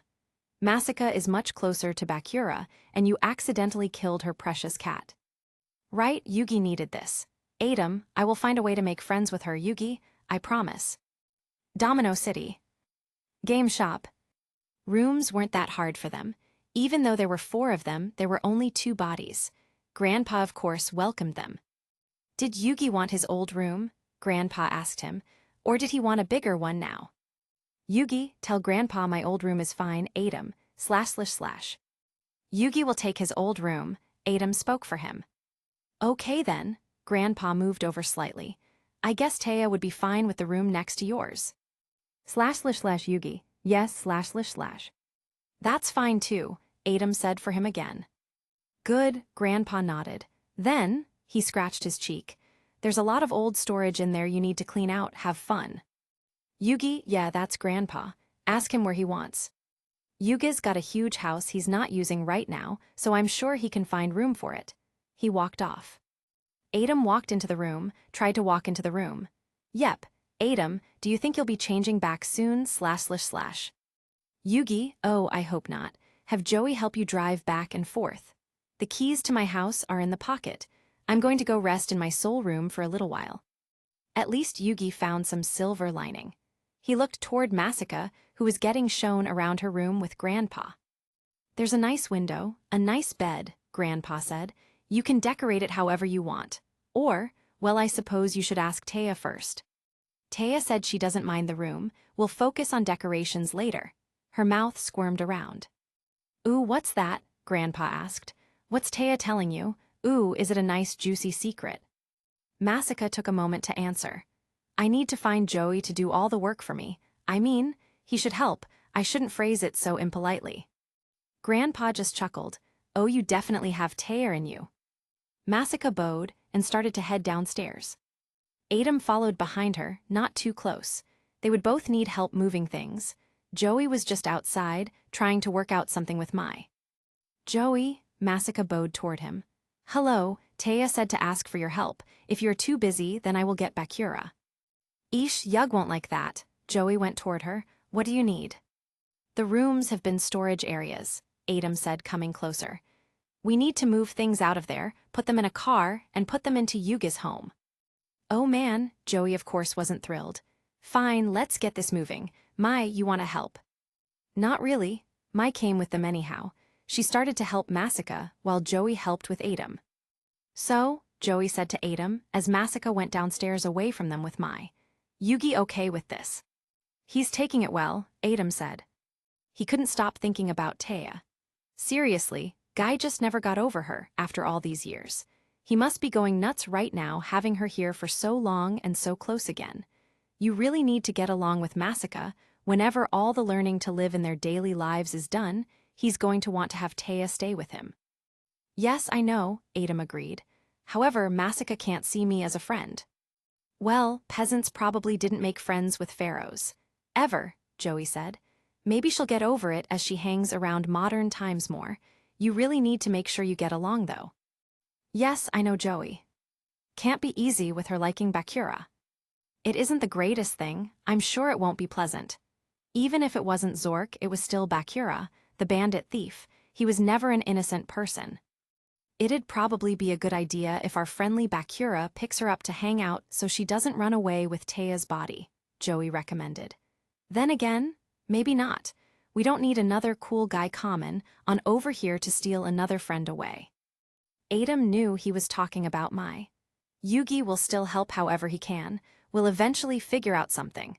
We won't leave Mai in that predicament, Joey. You probably have a lot in common. It shouldn't be too hard to get to be friends. Joey didn't stick around the subject line of Mai. You died in ancient Egypt. She died in ancient Egypt. You like games? She probably likes at least one game. Good point. Playing a game could break the ice. It could also strengthen the ice. It depends on the game we played. Yeah, just try something. Whether he goes to New York or she stays in Domino City, they gotta get a real strong connection to decide that kind of thing. He drifted off as they moved closer to Mai and Masaka. Be sure to tell me when Yugi gets back. You sure those are the keys in the front pocket?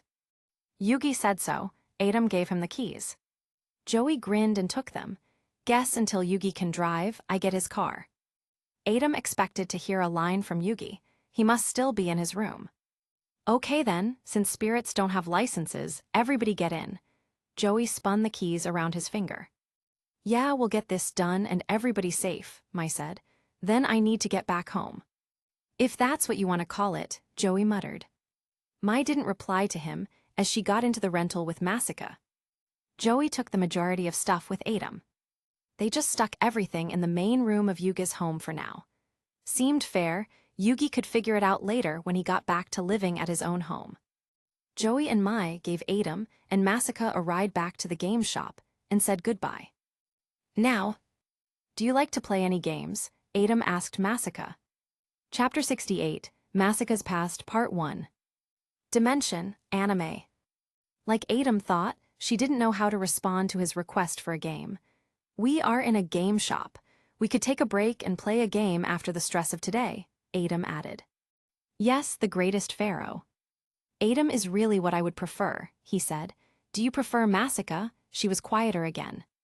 Yes, the greatest pharaoh, Adam. Oh, this wouldn't be easy. He went around to find a game that wouldn't be too competitive, something simple. Ah, strange game to be hanging around. He bent down to grab it, noticing Ebony was on top of it. Yes, very correct game. Ebony, Masaka noticed her too as her cat jumped off the game and went over toward her. She rubbed up against her leg. Here is an interesting game. Adam held it up. Connect 4. He went over and set it up, explaining the simple concept. While Grandpa was away, as well as Yugi and Taya, he could try and get to know Masaka. They didn't talk much while they played, but Adam could tell Masaka was enjoying the game. She was watching the sides very intently. While she was watching the game, Adam noticed her cat kept rubbing up on her stomach and chest while they played. That cat truly loved her, or loved attention. Yes, him killing it was definitely a hindrance, but he had to get her past that. Masaka gently petted it a certain way, from the head to halfway down the body, as she held her game piece. Adam watched as the front door opened. It was no customer, it was Mokuba. Mokuba, Masaka called to him. Hello. You're playing a game with the pharaoh? Mokuba asked as he came over. Connect 4. He just kind of looked strangely at Adam. A simple game to break the ice between us, Adam said. We might be here for some time before we figure out a way from this punishment. It's better if we know each other. Oh, Mokuba seemed to understand that. So. Mokuba shifted around. Can I steal her for a little bit? What do you need with Masaka? It's personal, Mokuba said. I don't think that's a good idea yet, Adam informed him. We still don't know how long it will be before we switch back. Oh, do you hear Yugi right now? I did before. It had been some time since Yugi chimed in again. It would be harder to catch him in the soul room. He turned down every single filter so he could hear him. Yugi, still nothing? He should be getting blasted with Yugi's thoughts. Masaka, can you reach Taya? Masaka concentrated, her eyes darted around. She isn't speaking to me. Did she stay in the soul room, or had she been talking to you? Oh, we spoke. She looked at the watch she was wearing. She scolded me a few minutes ago. Scolded? About what? Pharaoh, she does not wish for me to call you the greatest pharaoh. Perfect. That's fine. I really do prefer to be on first-name terms only. Simply the name Adam works better. Yet, she still didn't look very comfortable with that. I know that my role in ancient Egypt was much different than yours, Masaka.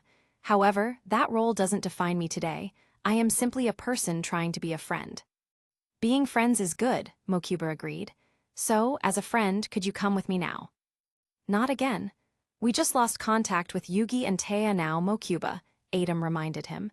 It would be better to wait and see when they return. Fine, Mokuba groaned. I'll wait. Masaka, can you call me next time you're here, though? He gave her a phone. That's your new Kaiba phone. The number in there is just to me.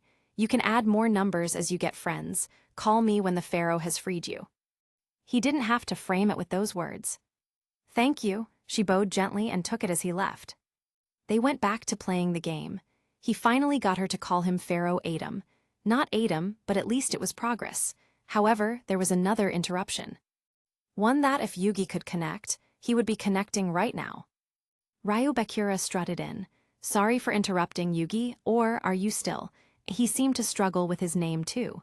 Pharaoh should work, right? Sorry. I am still Adam, Adam answered him. Sorry, no Yugi yet, then you must still be Masaka. He looked toward her.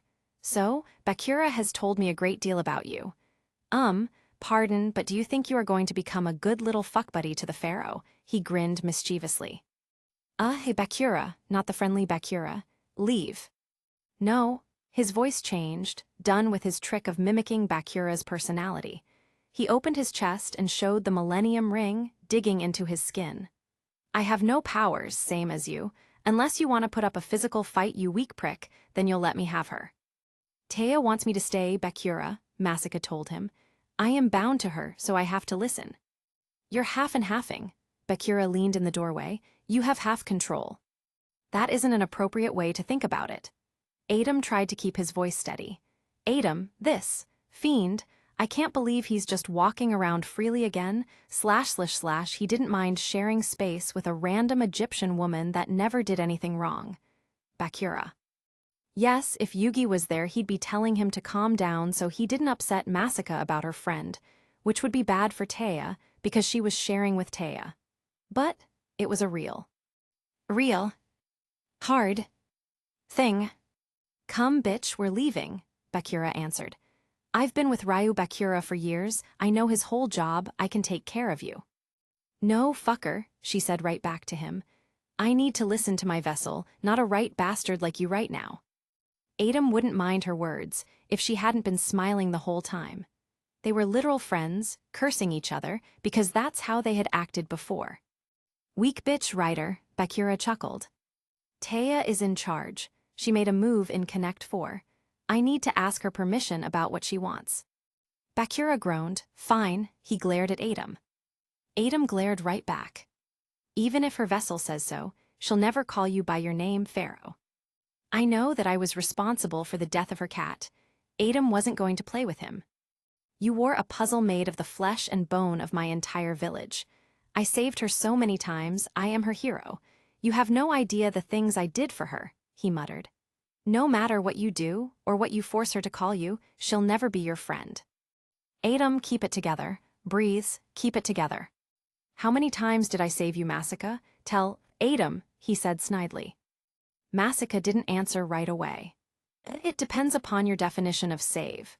If you mean how many times you physically saved my life, I would say 3. However, if you're also counting the times you helped free me from terrible husbands which may have ended my life or made death more appealing, then it would be a lot.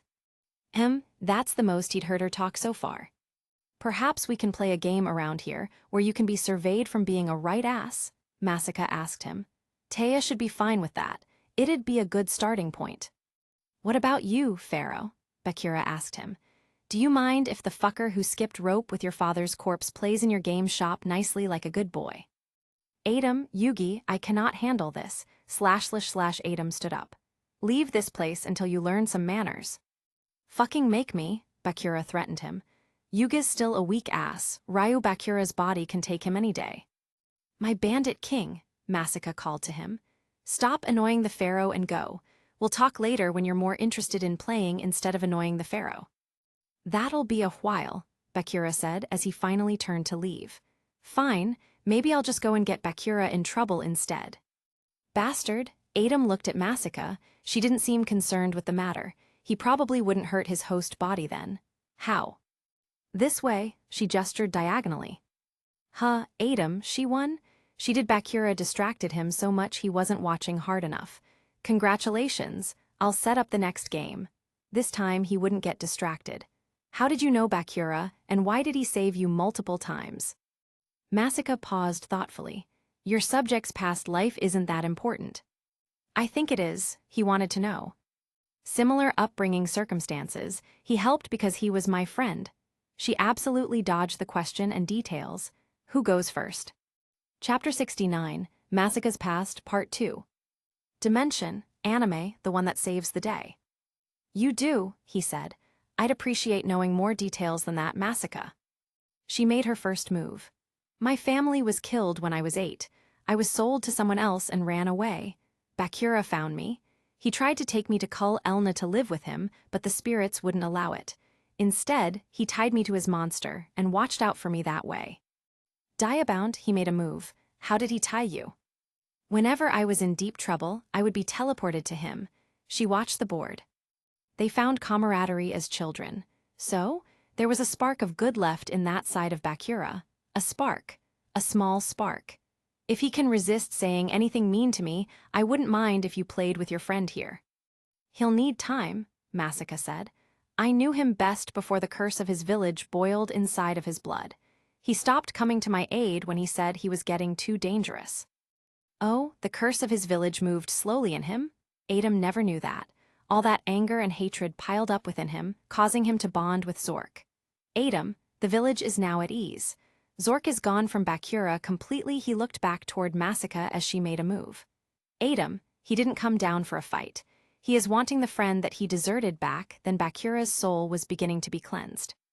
Ryu Bakura was right, he wasn't really a threat. The test will be to see how he respects Ryu Bakura's body now that he has control. Would he hurt it or abuse it in a way his vessel wouldn't like? He played several more games with Masuka. Now that he could concentrate, he won all but one. The first one, however, she would eventually win against him. She herself was very good at that game. He asked her about her experiences in her time since she had her full memory. She shared some, not going into much detail. It was clear ancient Egypt wasn't as kind to her. When he got the nerve to ask how she passed on, though, things turned. I respect the almighty pharaoh, she said as she released the catch to let the pieces fall, but I find it a great offense to ask about the end of one's life. I know that you were the owner of Ebony, but I wondered if your death had anything to do with your chosen place as well. He tried to explain it. She lifted her eyes toward him without lifting anything else. A disturbing look came across her eyes. Even though she had obeyed him, this was something that she couldn't seem to do. Okay, did you look like Taya when you were alive? Yes, all but the hair, she answered. I kept mine in braids and curls or I shaved it off, depending on the husband at the time. She made the first move of the new game. Adam, there is a block of ice between us. More than just getting used to being friends with a past pharaoh, was there something else Bakura knew about how she died? Adam, that block, it must be that I would appreciate knowing what is keeping you distant from me. You are the greatest pharaoh, I am but a humble servant to you. False. No, you are using that as an excuse. You are a very good actress. He smirked. If you had absolute respect for your pharaoh, you wouldn't have cursed it in my presence. Yep, there it had been. She started to relax, almost in defeat. Ebony came out of the card. Do you remember who was supposed to come out of the ties of friendship? Oh, it had to do with the ties of friendship card. A daughter. Yes, Yugi even dated Rebecca to get the ties of friendship for it. You used people to summon the monsters. When a monster was defeated, the summoner was too. You and your daughter were used to summon? Impossible. The Millennium items allowed the closest to me to summon. I would have no need of that. She stubbornly put in a piece. You're right, it's just the pathetic, puny mind of your subject. She remembers ancient Egypt, but no, she must be wrong about her death. Your move, the greatest of all the greats, Pharaoh Adam. Oh, you are a very good actress. This whole time he had thought she just couldn't call him by his first name. Adam, the longer the name, the more foul she has actually been to me. Her version of cursing, without being accused of anything, to stay in good manners with her host. She wasn't afraid or frightened of him, she hated him. Why would I use you when I had Millennium items at my disposal? I don't know, she said firmly. I have no idea what things a pharaoh thinks about. Your Millennium items were strong but not perfect. You only had so many, yet there were so many disposable subjects. That attitude, who did you raise? Heba and I were in charge of your dark magician. She held up the fake dark magician Taya had. You're right, though, it must all be in my head. It was absolute instinct that I knew how to summon from a picture. Came with the position as spirit with Taya, right, the greatest pharaoh Adam. That, if I did have need of a summoner, that wasn't one with a millennium item, I'm sure I wouldn't have chosen a wife and child. He made a move. You didn't see, she said hoarsely as she put the card back away. Just like you couldn't see an innocent, small cat in the way. Adam, she might have something. I cannot always win. I cannot always be right. That was something he needed to remember. Maybe she was onto something about why she was chosen. Are we done yet? She clenched her teeth together. Do you feel like you tried to be friendly enough today? She glared at him. You have to be friendly to your past lowly subject, Pharaoh. There's no choice. This past slave spirit is trapped with Taya, the one woman your Yugi self always loved and still can't get over years later. Oh no, you don't get to decide anymore. She threw in another piece. You're stuck running a peasant little game shop with a spirit slave and her cat.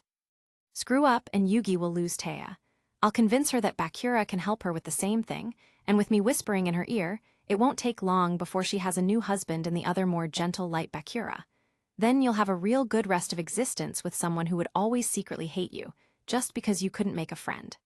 She emptied the playing board and let the pieces smash on the table. Is that about right? The greatest pharaoh of all the greatest great pharaohs, Adam. Adam watched her stand up. I will stay peacefully here. You do not need to try to be friends with me. I will learn the way the game shop works, however. I will also give it my all to learn from Taya, so that she does not have to give up on her dream of dancing in New York. In the end, whether it is the game shop in Domino City or dancing in New York, her wish is what I will listen to. Not yours, not Yugi's. No one but this vessel's own wishes will dictate my actions. Anything else, and I will convince her to go to that sweet light Bakura. Adam folded his hands together. Adam, okay, every friendship is different. This one will prove quite a challenge. Oh, don't look like that, she complained to him. That was not a challenge I just set upon you, the greatest pharaoh. I tolerate you. I do not need to be a friend. She groaned with a mocking sound. Adam. Chapter 70, Massacre's Past, Part 3. Dimension, anime, the one that pays to save the day. //Yugi, Adam //. Adam, Yugi, oh thank goodness. //Yugi, I lost contact with you, I got worried. How were things while I was gone, //. Adam, bad. Masaka believes I killed more than her cat. //Yugi, oh no, who else, //. Adam, her and her child Heba. //Yugi, you would never do that. Adam, she swears it happened with her being a summoner. I told her that I had others who had millennium items to help summon monsters, but she believes it. I tried to play some Connect 4. She isn't what we believed, Yugi. She isn't a shy subject, and Bakura came to see her. Yugi, is Ryu Bakura in control, //. Adam, no, he wasn't. He wanted to bother me, but he was mainly here to take Masaka away. He was her friend, Yugi, and I don't mean lightly. He saved her life at least 3 times, and he helped her out of dangerous situations multiple times. Yugi, the Bandit King, //. Adam, yes, Yugi was quiet. Adam knew what he feared, so he spoke again. Adam, she won't leave the game shop, even with everything she believes. She is loyal to Taya, however. She is fond of the idea of her ending with the light Bakura, //. Yugi, Ryu. She wants to hook Taya up with Ryu Bakura, //. Adam, I know, Yugi, // they had a long way to go with everything. Whatever it takes, we really need to prove it wasn't you. Yugi looked toward Taya. Oh, are we back? Taya smiled. Yes. She looked toward the windows and then checked her watch. 2:56 p.m. to 8:56 p.m. We couldn't communicate for 3 hours between that. Yeah, Yugi noticed that too. 6 hours, no body. 3 of those 6, no communication. From 3:00 to 9:00, I can't control myself. Taya looked at herself. Thank you for not hurting my body. That's not right, sorry, Masaka. Thank you for taking care of it. Oh, she was talking to Masaka. Really? Taya looked delighted.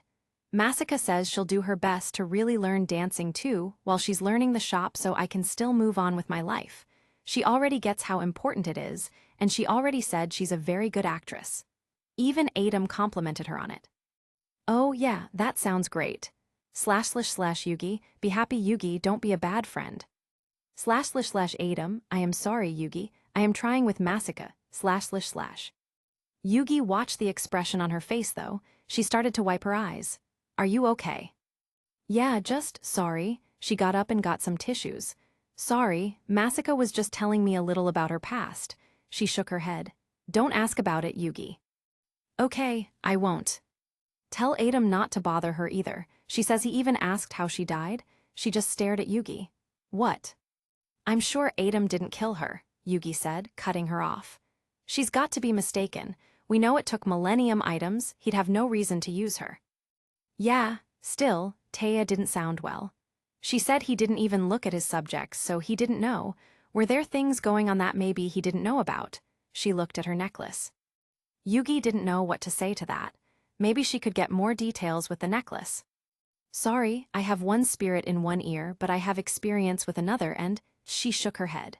Sorry, I'll talk with you later, Yugi. I'd like to find my room and talk things out with Masika for a little while. Yeah, sure, no problem, Yugi assured her. Take your time. Maybe she'd see something different if she looked into the past moment to clear things up. Taya's room. Taya touched the necklace after asking Masika if she could try to see the moment. She just couldn't believe it was Adam. He never hurt anyone that didn't deserve it. Maybe others around him did in the name of him, but not him. That is Heba, the modern-day Masika said from her side. Masika came over with the younger-looking Mokuba in the vision. She looked nervous. There were other people in front of her as well. An old man, a young woman, they all looked terrified. Those are the sacrifices before me. Taya watched as the young woman went up and started chanting. A card rose in front of her. She didn't know the card, but it started to fight. Where is Adam? She looked around. Adam isn't here, Masika. The woman's card was withdrawn and she backed away quickly, heading away. The older man came up now and started chanting. Taya moved around to try and see Adam. There's no one here in charge at all. Who is battling cards with you? I don't know, we were just told to be followers for Pharaoh. Well, he isn't here. Someone lied to you. She tried to see anyone on the other side that was also controlling cards. This doesn't feel right. She watched the battle of the older man chanting and the card he summoned. The card won and the older man moved away. Taya watched as Masika nervously approached with Heba. You will be the chosen for Pharaoh, someone that she didn't recognize said to Masika. Chosen for Pharaoh. Chosen isn't follower to Pharaoh, Masika. Isn't it the same thing, Taya? Maybe Egyptian to English translation? Follower is someone who needs to follow someone's lead. Chosen is when you are. Okay, that's a terrible definition. Let me try again. A follower would follow the actual pharaoh's wishes. Being chosen for the pharaoh doesn't mean that you are following his wishes. It just means you'll be like, beside him, maybe. Okay, so being the chosen wasn't something the pharaoh selected himself. Yeah, pretty close. Taya watched as Masika summoned the dark magician. Someone made you play this game, and Pharaoh isn't even around and... That was it, Taya touched the necklace. Masika, it never showed your death. It never even showed the dark magician losing. / Masika, I saw that. I remember what happened, but the necklace kicked us out. Why was I told chosen instead of follower, / I don't know, but Adam wasn't anywhere near there. That was worrying. I couldn't see anything but the cards and you from the distance. / Masika, the game was so great in size, each summoner just watched in front of them. That's all that mattered. I don't think so. Taya took a deep breath, knowing Masika wouldn't like what she wanted to do. Can we show Yugi and Adam? / Masika, what? No, it's my death, it's private. It's not for gazing for a past fucking pharaoh's sadistic pleasure, / I don't think it's your death. Having more people look at the scene could really help. They're really good at puzzles, Taya tried to convince her. I don't think that's how you died. / Masika. Then how did I die, and why can't I remember a thing after the dark magician's summoning, / Please, / Masika. No, it's bad enough you are making us stay near the pharaoh and his vessel, / Ooh, Bakura was your friend, right? I'm sure this is super important, Taya said.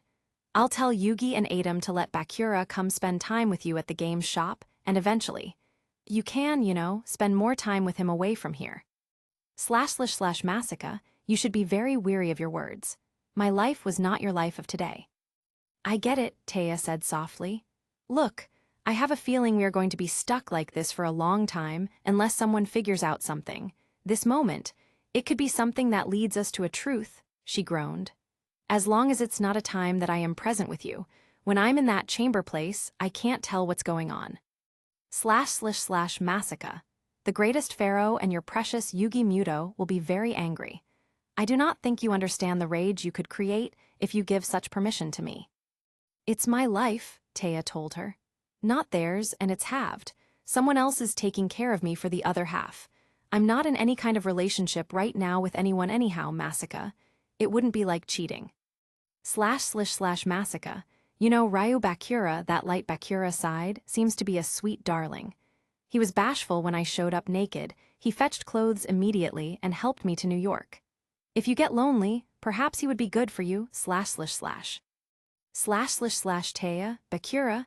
I don't know. I guess it would be really convenient if we both had the same body for a boyfriend, // Taya laughed. I can't believe I just said that. I don't really know Bakura that well.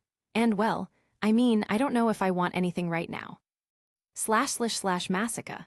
So, you'll let me do whatever I like with my friend Bakura if I let you show Yugi and Pharaoh Adam the scene? Is that the deal you are trying to impress upon me, //. Taya, it would be fair of you, Masika. Present or not, this is still my body. I'm trusting you with it, especially when you do leave the game shop. Don't get yourself killed. // Masika, Bakura would never hurt me. We aren't starting with you leaving, though. I want him to come over several times before you two attempt anything, Taya said clearly. Is that fair? I don't believe there is a real choice, but I am not choosing this right now. We are just starting this strange phase.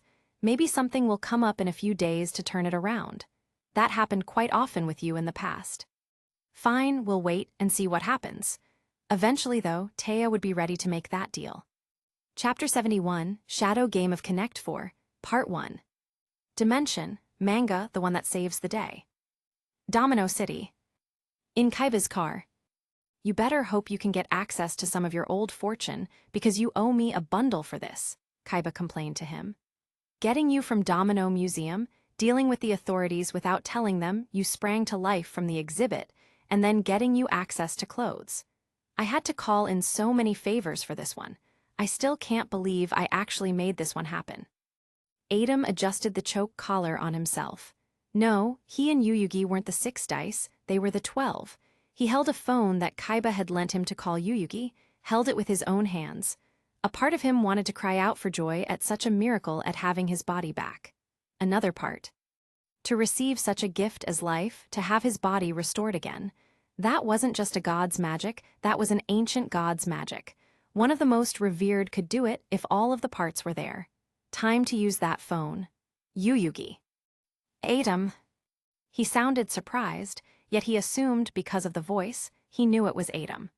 I seem to have dropped into my old self in Domino Museum's revisited exhibit. Are you okay? Yes, I'm with Kaiba. I needed his connections to get me out safely, Adam said. Where are you? Are you at the game shop? I'm heading back to Anzu. Seisha also came back to life, Yugi informed him. Not only him, but Seisha, the one whom everyone calls the mere commoner, now has her life back too. Yugi, you and all of your friends should be very prepared. I don't believe this is a fight of cards or something with only one villain. This will not be an easy battle. Very, very few are granted what Seisha and I have been given back. Very few. I imagine so, Yugi said. Very few, Adam repeated again. Legends mostly. Adam, Yugi sounded off. There was something that happened with Anzu. She told me that she believed we cursed her, and she ran off with Mai. What? But it was a lie, he said quickly. To make us back off. I don't know how to explain it right, but Seisha took the extra energy in her that was going to kill her. She was supposed to die, but instead she got her body back. Oh no, corrupted souls, Adam understood. I must have came back at a tender moment. He didn't know when he arrived back, but if Yuyugi had been involved with Anzu, then that meant Seisha was present. I am so sorry, Yuyugi. Anzu is okay now, Yuyugi said. Seisha took it away somehow. Oh, still, the pressure grows within. How close had she gone to becoming insane? He had to ask. Yuyugi, stay very close to Anzu from now on. There could be serious repercussions on her. He'd never even known of a case that survived. You might consider marrying her and putting her at complete ease. Oh, I'd do that in a heartbeat, but I've barely managed to keep her in Japan with me. Even that might not last long. Then try your best. I'll meet you at the game shop soon. What about her? When I went to Bakura's to see Seisha, I found out how she died. She sacrificed herself in Kul Elna to save his eternal soul. So, is she here then to turn Bakura to our side? Because she looked like Anzu. She is Anzu. Adam understood it already. If there was a corruption of individuals who couldn't separate, there is trouble. There was trouble. That means she is the other side of Anzu, like you are a side of me. However, it does not mean they are the same. We aren't the same. Right, they definitely aren't the same. I am almost back to Anzu. She's at Jonouch's house. I'll get her and get home. See you soon, Adam. Literally. See you. Adam hung up. Adam did not wish to confide in Kaiba, but it had to be that way. As much as Kaiba opposed him in Yuyugi's time, no matter how cruel he had been, it was because of Kaiba's strength in his beliefs to continue after him that he was there. Oh, Kaiba smirked. So this other ancient spirit took a power source that spun during a quadruple sex session? Ooh, I know who she is now. He did. Kaiba, how can you know Seisha? From ancient Egypt. The afterlife affected me a little. He didn't say any more about it. I do remember some things, and I especially remember prophecies with you that never came true, tends to stick around on the mind. So, I know who she is in the little drama of life happening right now. Fine, who is she? There was a well-known prophecy about a light goddess who had the power of a new god by the greatest pharaoh. Kaiba actually laughed. She's got your power, when you came down in the middle of an intense Anzu Yuyugi puzzle. He dribbled his fingers against the steering wheel like he was enjoying himself. That's why you were able to switch with Yuyugi again. Sex is a big thing with Egyptian gods, remember. Wait, hang on, that's my power. Seisha had his power. Not just your power, you were switching with Yuyugi again. She just started switching with Anzu. Kaiba was enjoying himself way too much. I get it now.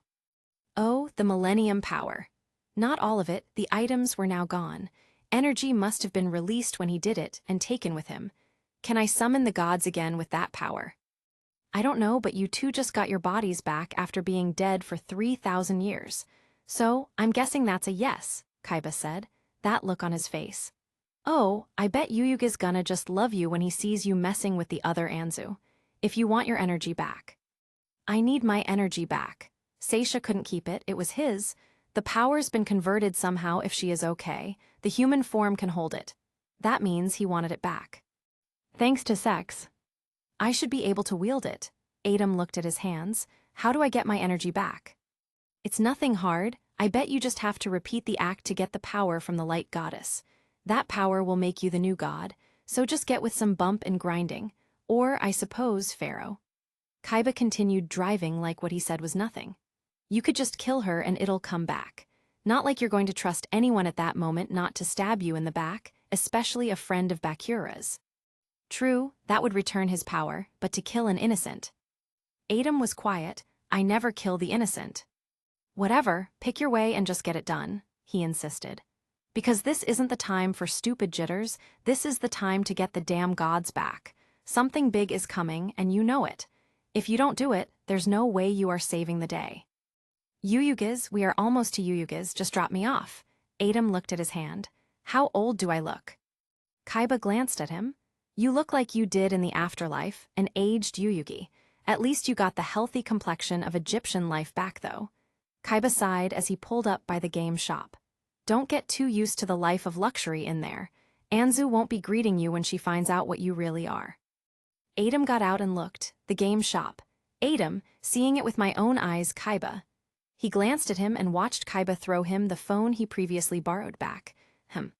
Kaiba stuck his head out of the car to look back. Not every action is going to be a "you would do it" action now. If the end is coming, it's gonna get brutal. You really need to be pharaoh. Maybe that's why it was optional, Kaiba suggested. Maybe they don't know if you've got the guts to do what's necessary. If she has your powers, you know how to get them back. Don't dawdle. He stuck his head back in his car. Go and kill her. Adam felt a small jerk inside. The event, to call everything out like this. Even Kaiba knew something was about to shake the world. He watched Kaiba's blue Ferrari take off as he went to the front door. Killing was not the first option.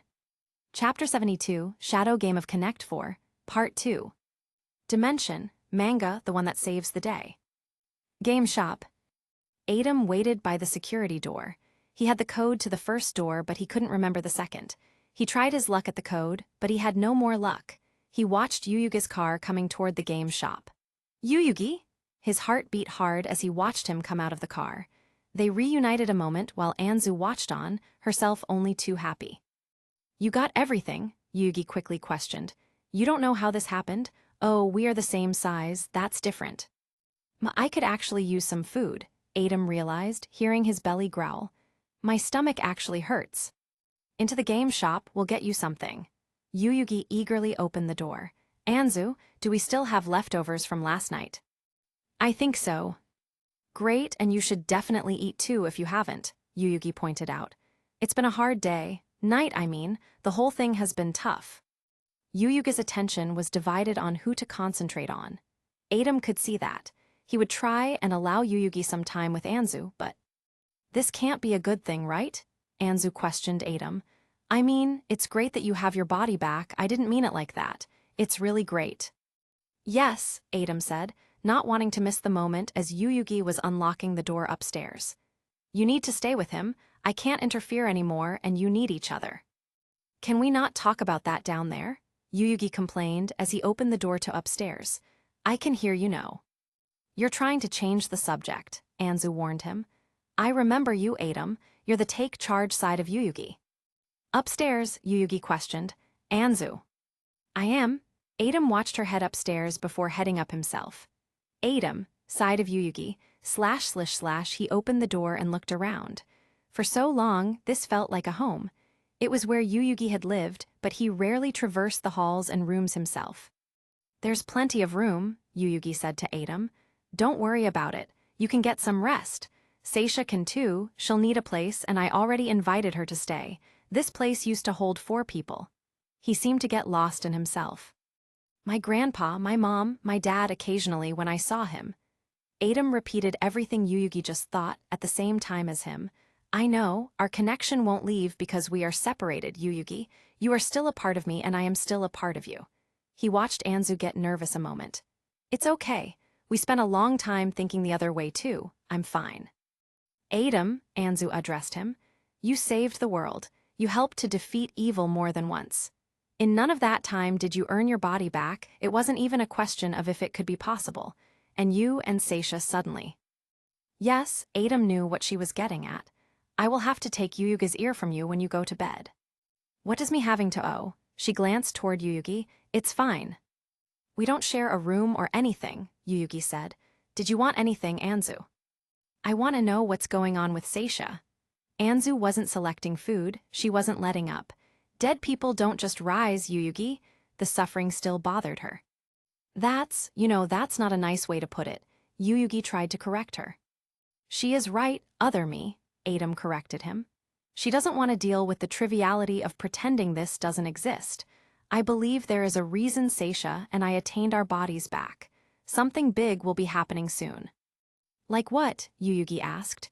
What could happen? You got rid of the curse of the Millennium items, so what else is there? He needed to discuss it with Yuyugi first, not Anzu. We should talk as Anzu sleeps. You're trying to get me out of the room. Anzu was suspicious. What's going on with Seisha? She's going to stay with Bakura for the night, Yuyugi told her, with a sound like he'd already told her several times. I promise, first thing tomorrow, we will go and see her if Ryu Bakura doesn't bring her back early enough. Anzu still looked jittery. She was insistent like her old self, but she was not coping well. The power that followed, it was intense. There were many danger signs he could see, even her attention seeming to dart all over the place whenever she heard a simple noise. Adam looked toward Yuyugi. //Adam, is it okay if I hug Anzu, Yuyugi? / like he thought. Yuyugi wasn't surprised he could hear him without words. They were still connected and it would never leave them. He went over to Anzu and stole a hug. She almost seemed to not care, very unlike her. I know you worry of Seisha because of what you endured. I assure you she isn't in pain, she is happy. Too happy to call for long, but she will. She is finding a friendship she lost thousands of years ago, but she will come back to you. Now she was starting to cling back. Adam looked toward Yuyugi. / Adam, listen Yuyugi, she was holding millennium power. Not an item, the power of all the items from the afterlife. If Seisha hadn't taken it, she would have died a brutal death from the intensity of it. I could have done nothing but softened it. He heard an inaudible gag from him. Adam, the pain has ceased from dealing with that raw power, but just watch her. Now more than ever, you need to remember your friendship. All of them. Beyond the circle of your deep friendships. Show her, remind her how many people she once had. / Yuyugi, yes, I promise, I'll call everyone I can think of, beyond the circle. That would include. Atogi, he wasn't really her close friend. / Adam, direct or indirect, anyone who comes will remind her of a community of support. Honda, Jaunouchi, Mai, you, me, Seisha, and Shizuka should just be the base. / Yuyugi, so should we have a party or something? / Connect with them quickly and we will figure it out, other me, Adam said. Meanwhile, I believe this is your cue. Yuyugi went over to Anzu. It's okay, I'll get you to bed. She didn't seem to fight with him about the issue. Even a worse sign, Anzu was a natural hard-headed friend. Yuyugi had stayed with Anzu longer, no surprise, so Adam ate leftovers he found. Yuyugi was still gone, so later he followed his body's calling again. As he got up from the couch, he heard Yuyugi a short distance away. / Yuyugi, do you know if it's all gone? / Yuyugi came around the corner. She's still not herself. The soul is a complicated thing. While we can feel our connection, I had no way of knowing about the spirit of the ring when I first met Ryu Bakura, Adam reminded him. Even Seisha, she had laid dormant all that time. To stay with Anzu, she must have even survived in my memory world somehow, without leaving her, buried so deep. He shook his head. I'm sorry, Yuyugi, there is no way to see what is going on inside. As long as she is handling it, Yuyugi said. What do you think is coming, Adam? I don't know, but Anzu is right to be worried. Adam sighed. Adam, too much power, enormous power, is gathering on the side of good on Earth. If Seisha turns Bakura, you are right, even he may be on our side this time. All of it together is a sign that good is going to be fighting a dangerous evil in at least equal strength. You're right, it is going to be something big, Yuyugi agreed, but we have to concentrate on what we know for now. He touched his head. I just wish I could know about just a little future, just Anzu's. The future is so up in the air. Anzu is important, but for the moment, we have to have a discussion about Seisha. Adam told him of the prophecy Kaiba had once known. She might be this light goddess, Yuyugi. She has millennium power that came back from the afterlife. I have to get it back. Anzu couldn't handle that power, and you are in a mortal body too now, Yuyugi warned him. How do you know you can handle it? I've dealt with strong power. It's been my weapon ever since I lived in that puzzle. Lived. This was optional, Yuyugi. I still don't know why, none of it. He looked at his chest where the puzzle should be laying. I should have figured this out by now. I need that power. He took a deep breath. I have to get it back. I have to tackle that light. Adam, I don't like this. Yuyugi took a step back. You don't even know Seisha. I don't either. She was inside of Anzu. Only Anzu knows her.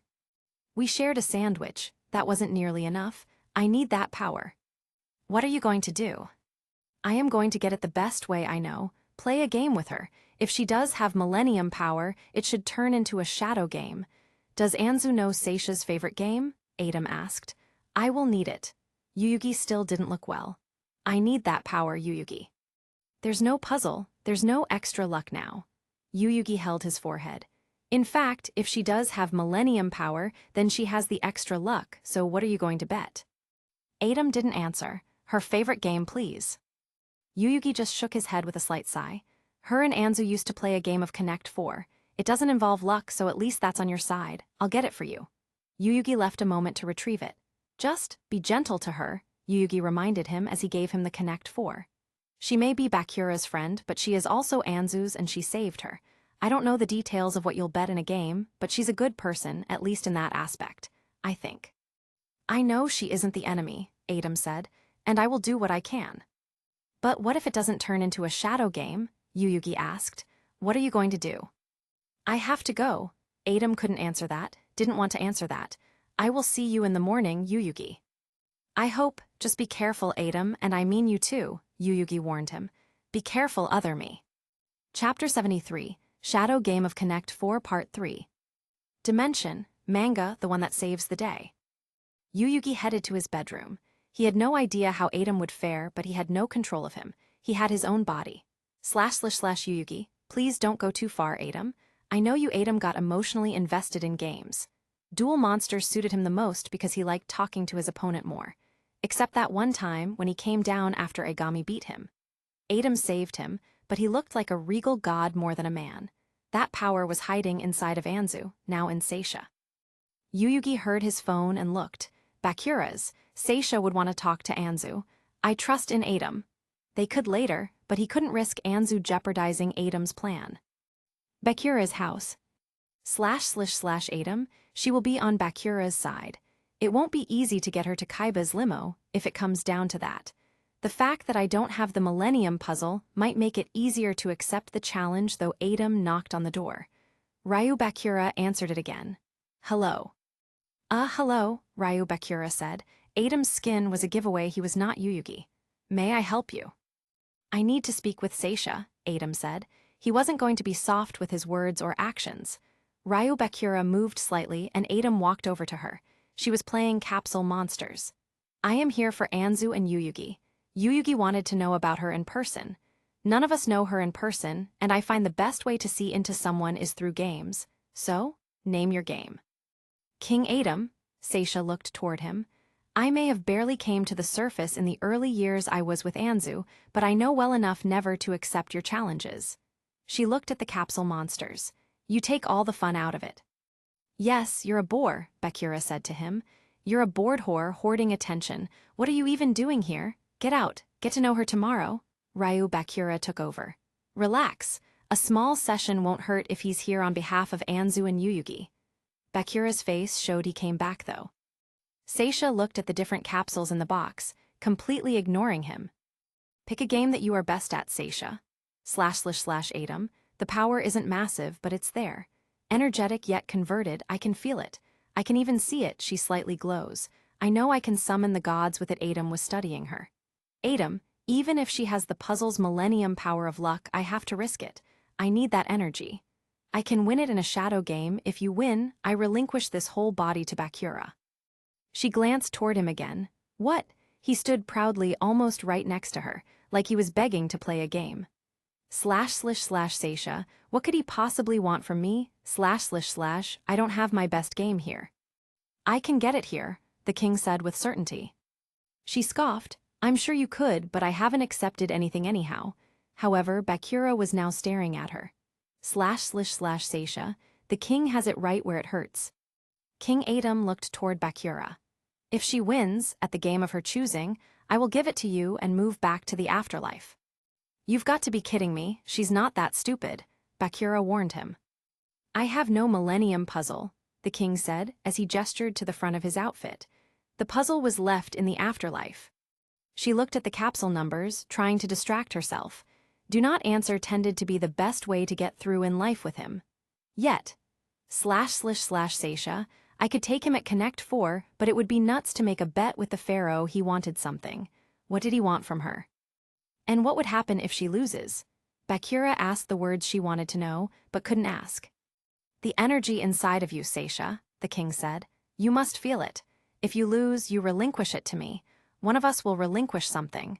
You, your energy, or me, my body. No, that's not an even trade, she said. A body is worth more than some energy. I don't care what the energy is. What else would you win?